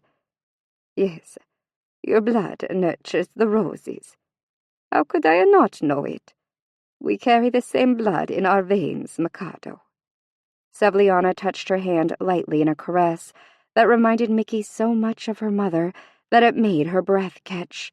At the hospital that day, I told you my name was Sevliana Kalisa, and it is. But that is only a part of my name. I rarely use my family name. It is too difficult for me to hear it, and to know that I forsook it, even though the deed was committed long ago. My true name is Sevliana Kalisa Ampusai. I was the first Empusa to flee from the realm of the rose. I had hoped when I met you, and felt the strength of your blood within you, that I was also the last." "I didn't run away," Mickey said numbly, staring at the woman who was her ancestress. "I died." "Time runs differently there, but still it could not yet have been Beltane in the realm." "It was just starting to be winter." Confused, Mickey frowned, but the weather didn't have anything to do with it. Dream stealers got into the realm. Sevliana's hand flew to her heart in a gesture that oddly mimicked Mickey's earlier one. "Oh, goddess, no!" "It was me. They fooled me. I let them in. Asteria killed them. Or, I suppose they can't actually be killed, so that's not the right word. But he got rid of them, sent them back into the forest." "Asteria?" Mickey studied Sevliana, her mind beginning to catch up with her racing emotions. This woman was the one they'd all been forbidden to talk about. She was part of why Hecate had bespelled the realm and Asteria. Well, Mickey was no longer in the realm of the rose, and she damn sure wanted to know, once and for all, what had happened. Asteria is the name given to the guardian by his mother. Watching carefully, Mickey saw the flash of surprise and unease that passed through Sevliana's eyes. "I want to know what happened between the two of you. All of it." Sevliana stared out the window as she spoke, and her voice took on a faraway sing-song cadence, as if she was retelling a story that had been passed down from generation to generation. "I was young and worse than foolish. I was selfish. I loved the power of Empusa, so much so that I was not willing to relinquish it. As the days drew closer and closer to Beltane, I convinced myself that it was only right that I escape the destiny planned for me, that I was different. But I knew I could not cross through the forest without protection. I convinced the guardian to betray his duty and escort me through the forest to the entrance to the mundane world." "You seduced him?" Mickey felt very cold. "Only with words. I would not bed a beast, but I made him believe I would. It was not a difficult thing to do. He had little experience with women. It was odd, though, that he allowed me to escape even after I rejected him." Sevliana shook her head. "I have long wondered about that. He should have turned on me and, at the very least, forced me back to face Hecate's wrath. Instead, he said one small thing, and then stepped aside and let me go free." "He thought he loved you," Mickey said woodenly. Sevliana finally met her eyes, and Mickey could see the surprise there. "That is the one thing he said, that he loved me. But it made no sense. How could a beast love a woman?" "He is not a beast," Mickey hissed under her breath, anger making her face pale. "And you're not good enough for his love if you couldn't see the man within him." "You love him?" "I do." Sevliana stared at Mickey for a long time without speaking, and then she bowed her head slightly to the younger woman. "Forgive me for speaking so cavalierly. I was a young girl then. I have come to understand since that I was wrong about many things. This, then, is simply one last lesson for me. You have my admiration, Mikado, as well as my respect. I have never known such courage as yours." Mickey took several deep, calming breaths. There was absolutely no point in getting so pissed off at the old woman. What she'd done had happened 2 centuries ago. It was over, finished, and she didn't want to alienate her. Sevliana Calissa Empusai was her ticket back to Asteria. "I forgive you. I think Asteria does too. And what I did wasn't that courageous. I didn't have any choice. Asteria had gotten rid of the dream stealers, but it was too late. They'd already poisoned the roses. All of them except the ones I'd bled on. I tried to stop the blight another way, but nothing worked. I knew it wouldn't. The only way to save the roses was by my blood, and you do not think it courageous that you went to your lover and allowed him to sacrifice you. It was not even Beltane. Yet you met your destiny early, and saved the realm." Mickey frowned. Asteria didn't sacrifice me. He didn't even know what I'd planned. I knew he'd try to stop me, so I snuck out. And what's this you keep saying about Beltane? That's in the spring, right? What does that have to do with anything? You truly do not know? No, she said, exasperated and thoroughly sick of mysteries. They must have been afraid to tell you. Afraid that you too would leave them. Mikado, the Empusa serves one true purpose. She is there for the roses. Yes, I know that. You will also know that Hecate's Empusa is bound to the roses through her blood. What you do not know is that every Beltane night, the Empusa is sacrificed by the Guardian, because her blood ensures that the realm thrives for another year. Mickey felt everything within her go very still. They were going to kill me? Not they. He was. It is the Guardian's duty to protect the roses. It all made horrible sense. Asteria's behavior when they first met and were attracted to each other, how he had said they could not be together, how he had struggled against loving her. It had been more than disbelief that she could ever see him as a man, more than the rejection of Sevliana. He'd known he would have to kill her. The thought made her physically ill. Sevliana's warm hand on her cold, numb one was a physical shock. He had no choice. And Hecate, she meant all along for me to die, Mickey said. Life and death is different for the gods. Hecate is stern and powerful, but she is also a loving goddess. She would see your sacrifice as just another link in the great circle of life. The goddess would not forsake you, Mikado, even in death. Had you met your destiny at Beltane, Hecate would have made sure you spent eternity in the endless beauty of the Elysian fields. The goddess cares for those who belong to her. She only turns away from those who betray her. It's a hard concept for my mind to grasp. Everyone I cared about, everyone I loved, they all knew I was going to die. She paused as the enormity of it hit her. So even if you could help me figure out a way to get back, I'd just be returning to die again. Yes. Do you still wish to return? Chapter 36. Did she still want to return? It was already the end of February. Wasn't Beltane the same day as May 1st? So she'd have a couple months and then Asteria would kill her. The thought was impossible to believe. Yet even in the middle of her disbelief, intuition told her Sevliana was speaking the truth. It all fit, and she suddenly felt like the piece outside the jigsaw puzzle. She knew where she belonged, and it wasn't in Tulsa, Oklahoma. I want to go back, but I don't know if I'm brave enough.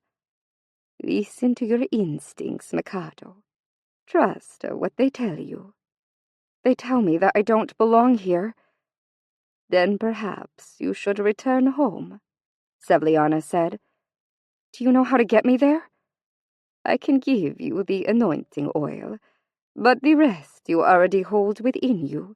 You sacrificed yourself for the realm of the rose, and you were selfless enough to love its guardian.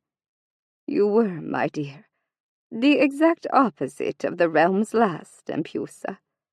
I believe Hecate will hear your call and honor it. But how? Mickey stopped herself. She knew what she must do. She had to listen to her intuition and follow her instincts. She glanced at Sevliana, who nodded approval at her introspection. Calm down and think. I'm Hecate's Empusa. There has to be a way for me to return. Suddenly Mickey smiled. That's it. I'm still Empusa. Hecate said I carry her power. That can't have completely gone away. Not even here. I mean, look at you. You've lived 200 years, and you walked away from the goddess." "Her power should still be yours to wield," Sevliana said, "even in the mundane world." The old woman reached into her leather clutch and pulled out a glass rose stem, exactly like the first one she'd given Mickey. "This is the anointing oil of a Hecate's Empusa. It is the one step in the invocation ritual with which I can aid you." "Thank you, Sevliana."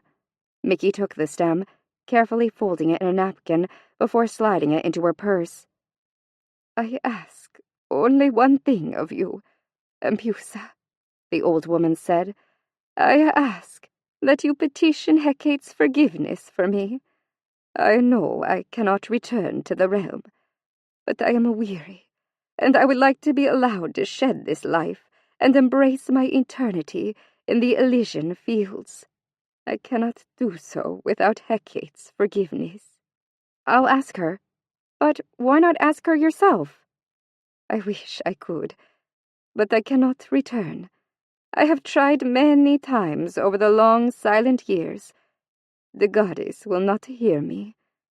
She has turned her face from me." "But Hecate hasn't turned her face from me," she said in a rush of understanding. "Why do you think I'm not a ghost in the Elysian fields? I died. I should not have woken up back in Tulsa, unless there was a damn good reason Hecate wanted me to return here." Remembering, Mickey sat straight up. "She knew you were here. I told her your name when she asked me how I'd accidentally gotten my hands on the anointing oil of an Empusa.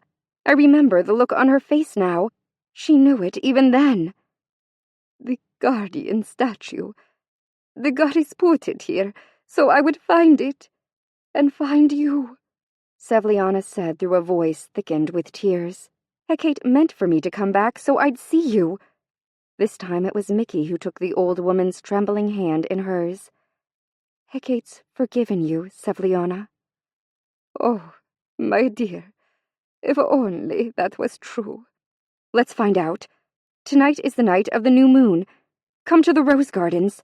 Stand inside the sacred circle with me. Let's try to go home, Sevliana." Mickey was glad for the rainy night. It was cold and miserable, but it was also so dark that even the illuminating lampposts in Woodward Park cast only the smallest halo of weak iridescent light in limited bubbles around the park. It was easy for someone who knew the park well to avoid the lights, and Mickey knew the park well. She clutched her briefcase in one hand and held tightly to Sevliana with her other, helping maneuver the old woman through the darkness. They didn't speak. They didn't need to.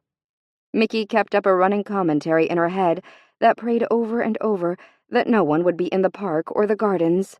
By the time they'd reached the boundary between the park and the gardens, Mickey had relaxed a little.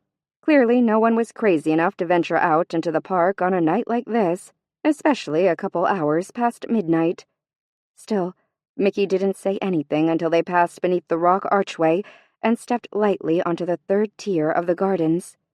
The illumination from the fountain lazily lit the area surrounding it in a watery light that, coupled with the drizzly mist that hung in the cold air, washed the tier with dreamlike color. "It's appropriate," Mickey said softly. "Yes, the lighting evokes dream images," Sevliana said in perfect understanding. "It is a good omen, Empusa." "Let's hope so," she muttered. Then she looked at the empty pedestal. She hadn't been back since that horrible morning they'd found her. She couldn't bear it. Mickey hadn't quit as a volunteer. She'd asked for a leave of absence, which was granted immediately. Everyone said they understood how hard it must be for her to come back into the gardens where she'd been attacked and left for dead. But of course, they didn't really understand. How could they? They'd never know the truth. "Mikado." Sevliana touched her arm gently. Mickey turned her back to the empty pedestal. "You're right. We need to hurry. This will definitely be impossible to explain if we get caught." "Then we must not get caught," the old woman said firmly. "Agreed. Let's get busy." Mickey chose a place near the fountain. She opened her briefcase and Sevliana helped her place a candle in each of the 4 elemental positions of the circle: yellow in the east for wind, red in the south for flame, blue in the west for water, green in the north for earth, and, finally, purple in the center of the circle for spirit. Then she took the long, narrow fireplace matchbox from the briefcase, as well as the little razor-sharp knife that usually stayed hidden in her apartment, and placed them beside the spirit candle. Stepping outside the ring of candles, Mickey took one last thing from the briefcase before she placed it in the shadows beside the empty pillar. She pulled free the cork that closed the end of the delicate glass stem and then applied the perfumed oil liberally to the pulse points at her neck, wrists, and breasts. Then she handed it to Sevliana. With only a small hesitation, the old woman took the bottle and applied the perfume to her own body. The scent of roses and spice was heavy in the damp air, and Mickey's stomach clenched with remembrance. This had to work. She had to return. "Are you ready?" Mickey asked. The old woman nodded and tugged 2 long hairpins from her elegant French knot, setting her waist-length fall of silver hair free. Then, with a flourish that showed grace and beauty that belied her years, Sevliana whirled off her long raincoat, under which she was wearing a beautiful silk chiton the color of lilacs. Mickey discarded her own coat and ignored the cold as she, too, was now dressed in a violet-colored chiton. The only difference between her chiton and Sevliana's was that Mickey's was a shade darker, and, as was proper for a new moon ritual, it left one of her breasts bare. "One thing you can say about chitons is that they are definitely easy to make," Mickey said. "I have missed them dreadfully." Looking down at herself, Sevliana smiled. Then she glanced at Mickey and dipped into a fluid curtsy. "Shall we continue, Empusa?" "Absolutely." Together the 2 women walked to the center of the circle. With the purple candle between them, they faced north. Then Mickey picked up the box of matches, thinking how much she missed the company of the elementals, especially tonight. Shaking off doubts, Mickey approached the yellow candle and lit the match. "Blowing winds, strong and everywhere, even in the realm of the mundane, I summon you, wind, as the first element in the sacred circle." Mickey touched the match to the candle and held it there until it lit. Without letting herself worry about whether or not the element actually heard her and would answer her call, Mickey moved quickly to the red candle. "Blazing force of cleansing fire, dancing flame of light, even in the realm of the mundane your power is rich and true. I summon you, flame, to the sacred circle." When the match touched the red candle's wick, the flame burst into being, and Mickey felt a surge of hope. Without hesitation, she moved to the blue candle. "Sparkling, glimmering tide of life, you bathe us, cool us, quench us. Even in this realm of the mundane, you cover more than half our world and give us life. I summon you, water, to the sacred circle." Through the lit wick, Mickey thought she saw the blue candle waver and shimmer like waves. Then she was facing the green candle. "Lush and fertile, familiar and wild, even in this realm of the mundane you hold us and care for us. I summon you, earth, to the sacred circle." Mickey moved back to her place beside the purple candle. "I summon you, spirit, to the sacred circle with the 2 words that bound me to my goddess, love and trust." She lit the purple candle and then dropped the match.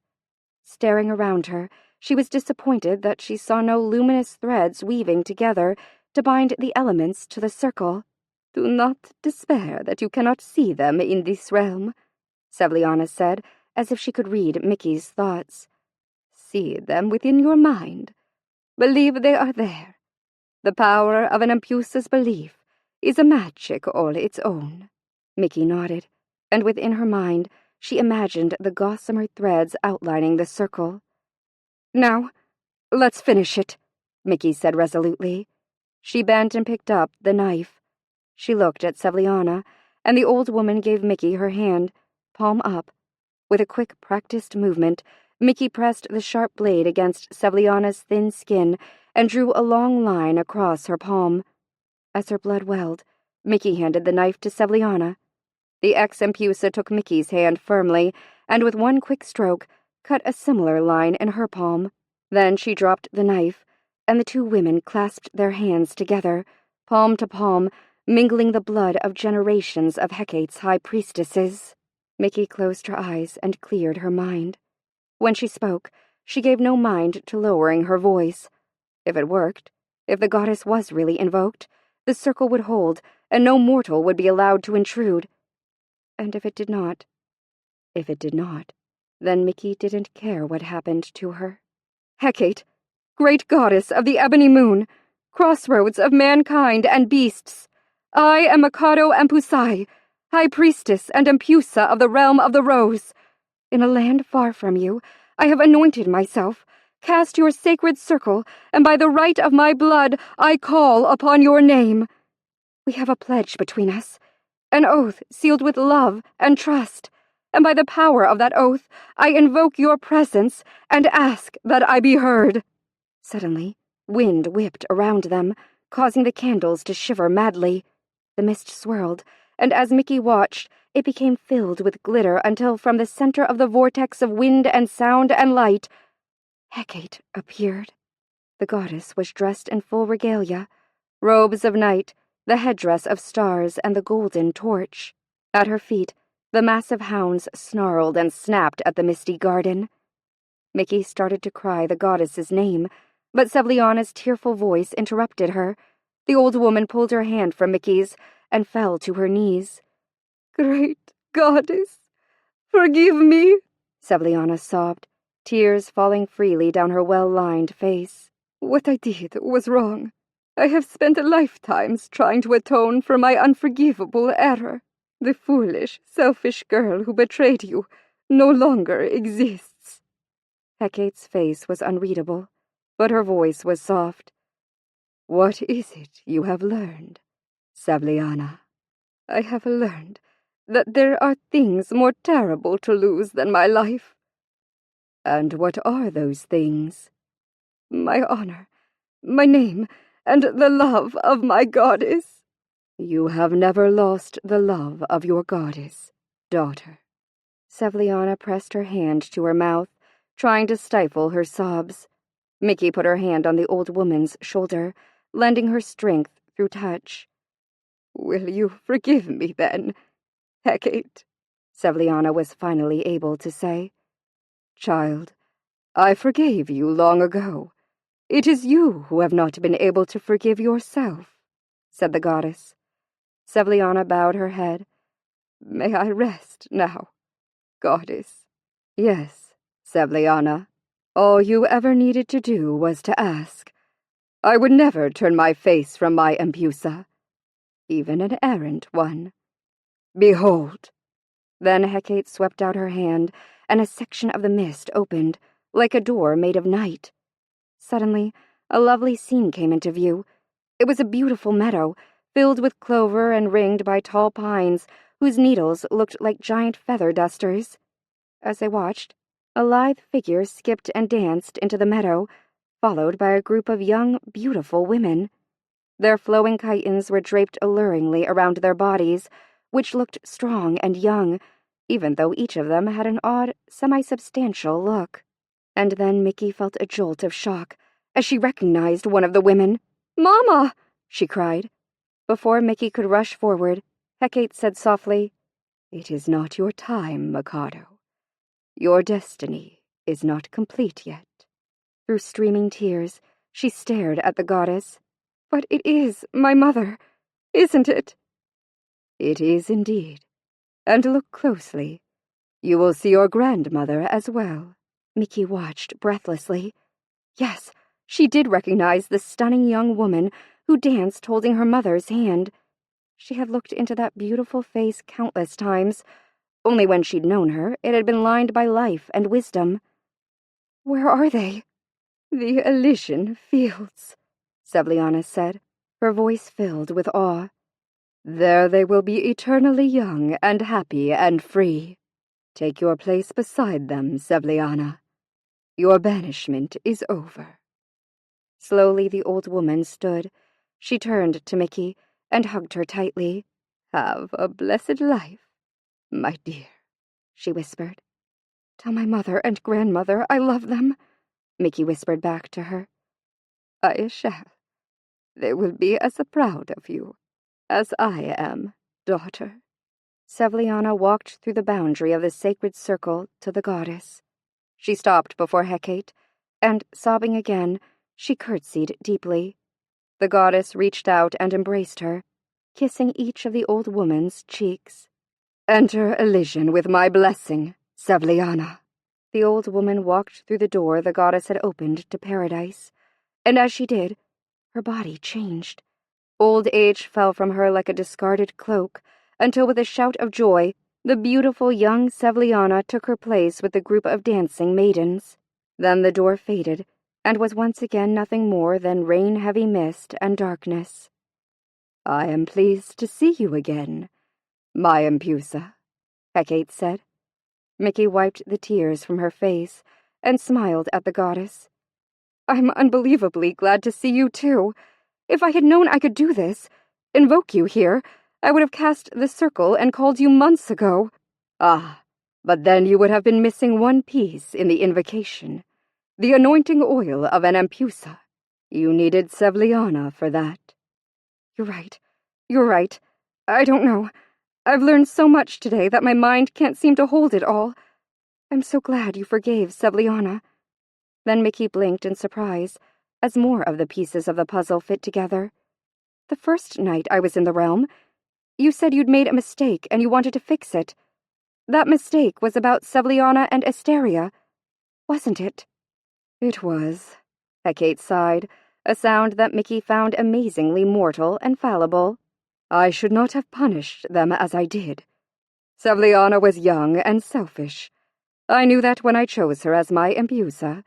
I mistakenly hoped the power in her blood would mature her. It did not. And what about Asteria? Mickey asked, feeling like she should hold her breath. That was my biggest mistake. I gifted him with the heart and soul of a man, and then refused to truly acknowledge that he was, indeed, more than a beast. In that respect, I was even more selfish than his mother, who could not see more than her own mistakes whenever she gazed upon him. I was wrong to disallow him a mate, to believe he was a creature who needed no more than duty to exist. It was my fault his need drove him to choose unwisely when Sevliana tempted him. It was anger at myself that caused me to banish her and bespell him. Unfortunately, I understood that too late. Then all I could do was to wait for the right mortal to be born, one who could see the truth and have the courage to act upon it. Then you'll let me love him, if only until Beltane? No, Mikado. Mickey's body went cold and still. Please, Hecate, I love him. Let me make him happy, even if it's only for a little while. The roses thrive, Mikado. Confused at the sudden change in subject, Mickey said, Good. I did what I felt had to be done. You sacrificed yourself willingly, calling upon the oath of love and trust with which you were bound into my service. Yes, Hecate. That has never before happened in the realm of the rose. Oh yes, for generations Empusas have given their blood to nurture the realm, but they did so because they had to, because it was the thread of life, fate, and destiny had together woven for them. But you, Mikado Empusai, a mortal woman from a land almost completely bereft of magic, willingly sacrificed yourself to save something as nebulous as the dreams of mankind. And you also saw the man within the beast, and let yourself love him, breaking his spell of loneliness and isolation. I just did what my instincts told me to do. I loved the realm. It was my home, and protecting it, and everyone in it, was worth dying for, Mickey said quickly, feeling completely overwhelmed by the goddess's praise. Asteria wasn't hard to love. She smiled and moved her shoulders nervously. Isn't there always something of a beast within every strong man? It's part of what makes them so deliciously different from us. She took a deep breath. Can't you please let me return to him? I give you my word that I will willingly go back to the fountain on Beltane night.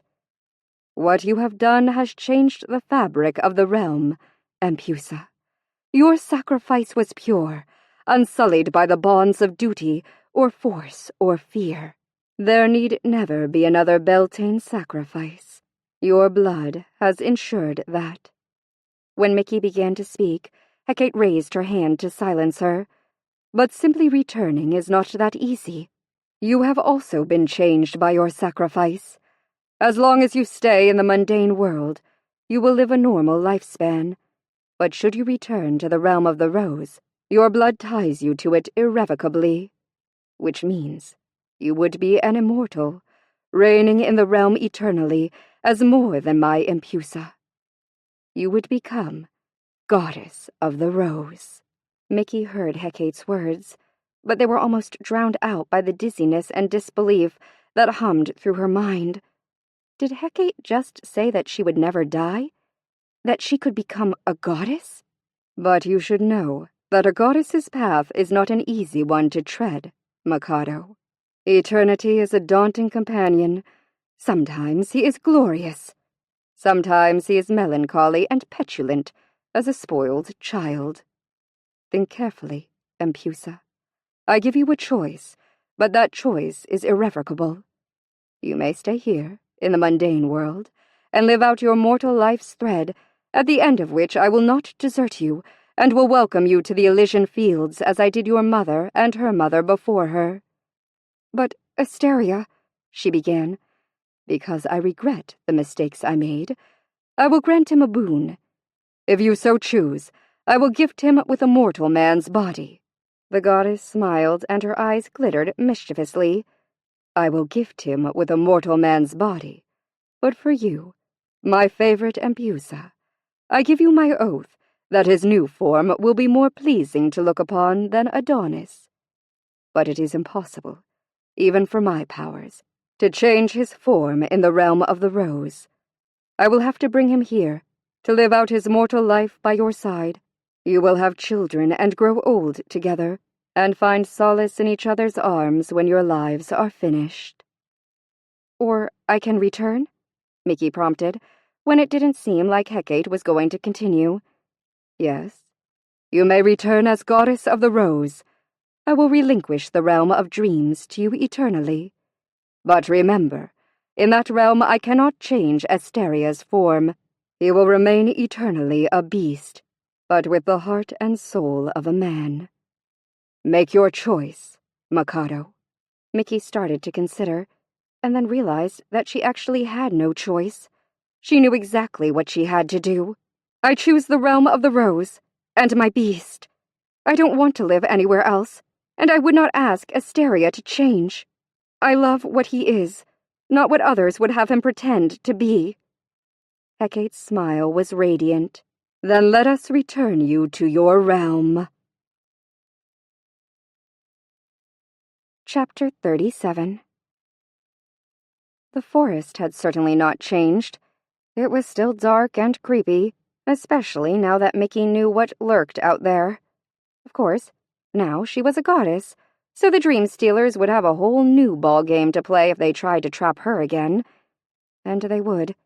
Hecate had already warned her about that. Just because she was an immortal now, it didn't mean she wasn't still fallible and able to be manipulated by darker emotions. Hecate herself had been proof of that. Mickey shivered and wrapped her purple palla around her shoulders more tightly. She'd be careful. Weird that she didn't feel any different. Or at least not that much different. She'd felt the roses when she'd returned. Really felt them. Embarrassingly enough, they had rejoiced when she entered the realm. Although now that she knew they had real emotions and bright little spirits, she felt decidedly less ridiculous about all those years she talked to her bushes. Still, it was a wonderful yet odd sensation that she'd have to get used to. The handmaidens would be really glad to see her, and Mickey was looking forward to surprising them in the morning. But not tonight. Tonight, there was only one person she wanted to see, only one place she wanted to be, and that was in Asteria's arms. Mickey could feel that he was out here somewhere, gathering the threads of reality to take to the Dream Weavers. She could have waited for him in his home. She could have called him to her bedroom in the palace. She hadn't wanted to do either. She would come to him because she loved the innocent joy he so obviously felt every time she chose him. And she wanted him to know she would keep choosing him for all of eternity. A flicker of light drew her to the right. She followed it, and the flicker became a torch. Holding her breath, she made her way slowly and silently toward it. He was standing with his back to her, combing the limbs of the ancient tree above him. Glittering threads appeared within his hands, and he pulled and spun them into a luminous mound of magic on the forest floor. She moved closer, and then stopped when he made a low moan. He turned to the side with a sudden flinching movement, as if the thread he was weaving had caused him pain. But he didn't drop it. Instead, he stared at it with an agonized expression filled with despair and longing.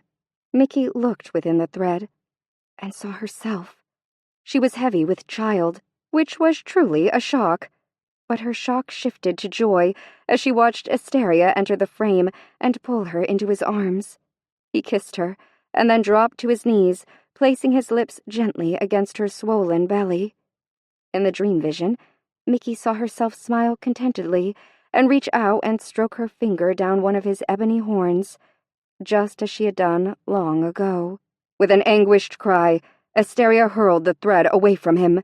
"Why do you torment me?" he roared. Mickey stepped from the shadows. It torments you to think of me being pregnant? I think I'm the one who should be tormented. I mean, the whole horns and hooves issue in utero is a little daunting. Asteria didn't move. He only stared at Mickey with eyes filled with hatred. "Begone, apparition! I will not fall prey to your evil lies." Growling menacingly, he started moving stealthily toward her, holding his deadly claws before him like blades. "Asteria! It's me! I just wanted to surprise you!" His look darkened. "I said begone, nightmare creature!" He closed on her. Mickey squealed and stepped back, blurting the first thing that came in her mind. "The first night we met, you put a rose in my wine glass!" As if he'd run against a wall, Asteria halted. "Mikado," he said tentatively. "That's what I've been trying to tell you." She sighed when he still didn't seem to thaw. "You know, as often as you've rejected me, it's a wonder we've ever gotten together at all." "Mikado!" He lunged forward, pulling her into his arms. His powerful body was trembling so hard he didn't seem to be able to do more than just hold her and repeat her name over and over again. She held him in return, touching him and murmuring wordless endearments until his shaking stopped and he was able to loosen his grip on her. She looked up into his beautiful, terrible face, which was wet with tears. "How did this happen? How can you be here?" he asked. "Hecate gave me a choice." "But the realm, your blood, it is safe eternally. The goddess said that after your sacrifice, no other Empusa's blood would be needed to make the realm thrive. Not for an eternity." "I know. I chose the eternity, and I chose to spend it with you." At first, his eyes were blank, and then understanding flashed joyously across his face. "We will never be parted?" "Never," she said. "Then the threads, they were not tormenting me. They were showing—" He broke off, unable to speak through the swell of emotions. "They were showing you our happily ever after. And yes, my love, that particular dream has finally come true." Slowly he bent and kissed her, cupping her face between his massive hands. Mickey wrapped her arms around him and held on to their future, their eternity. In the shadows, Hecate smiled and patted one of her great beasts on his dark head.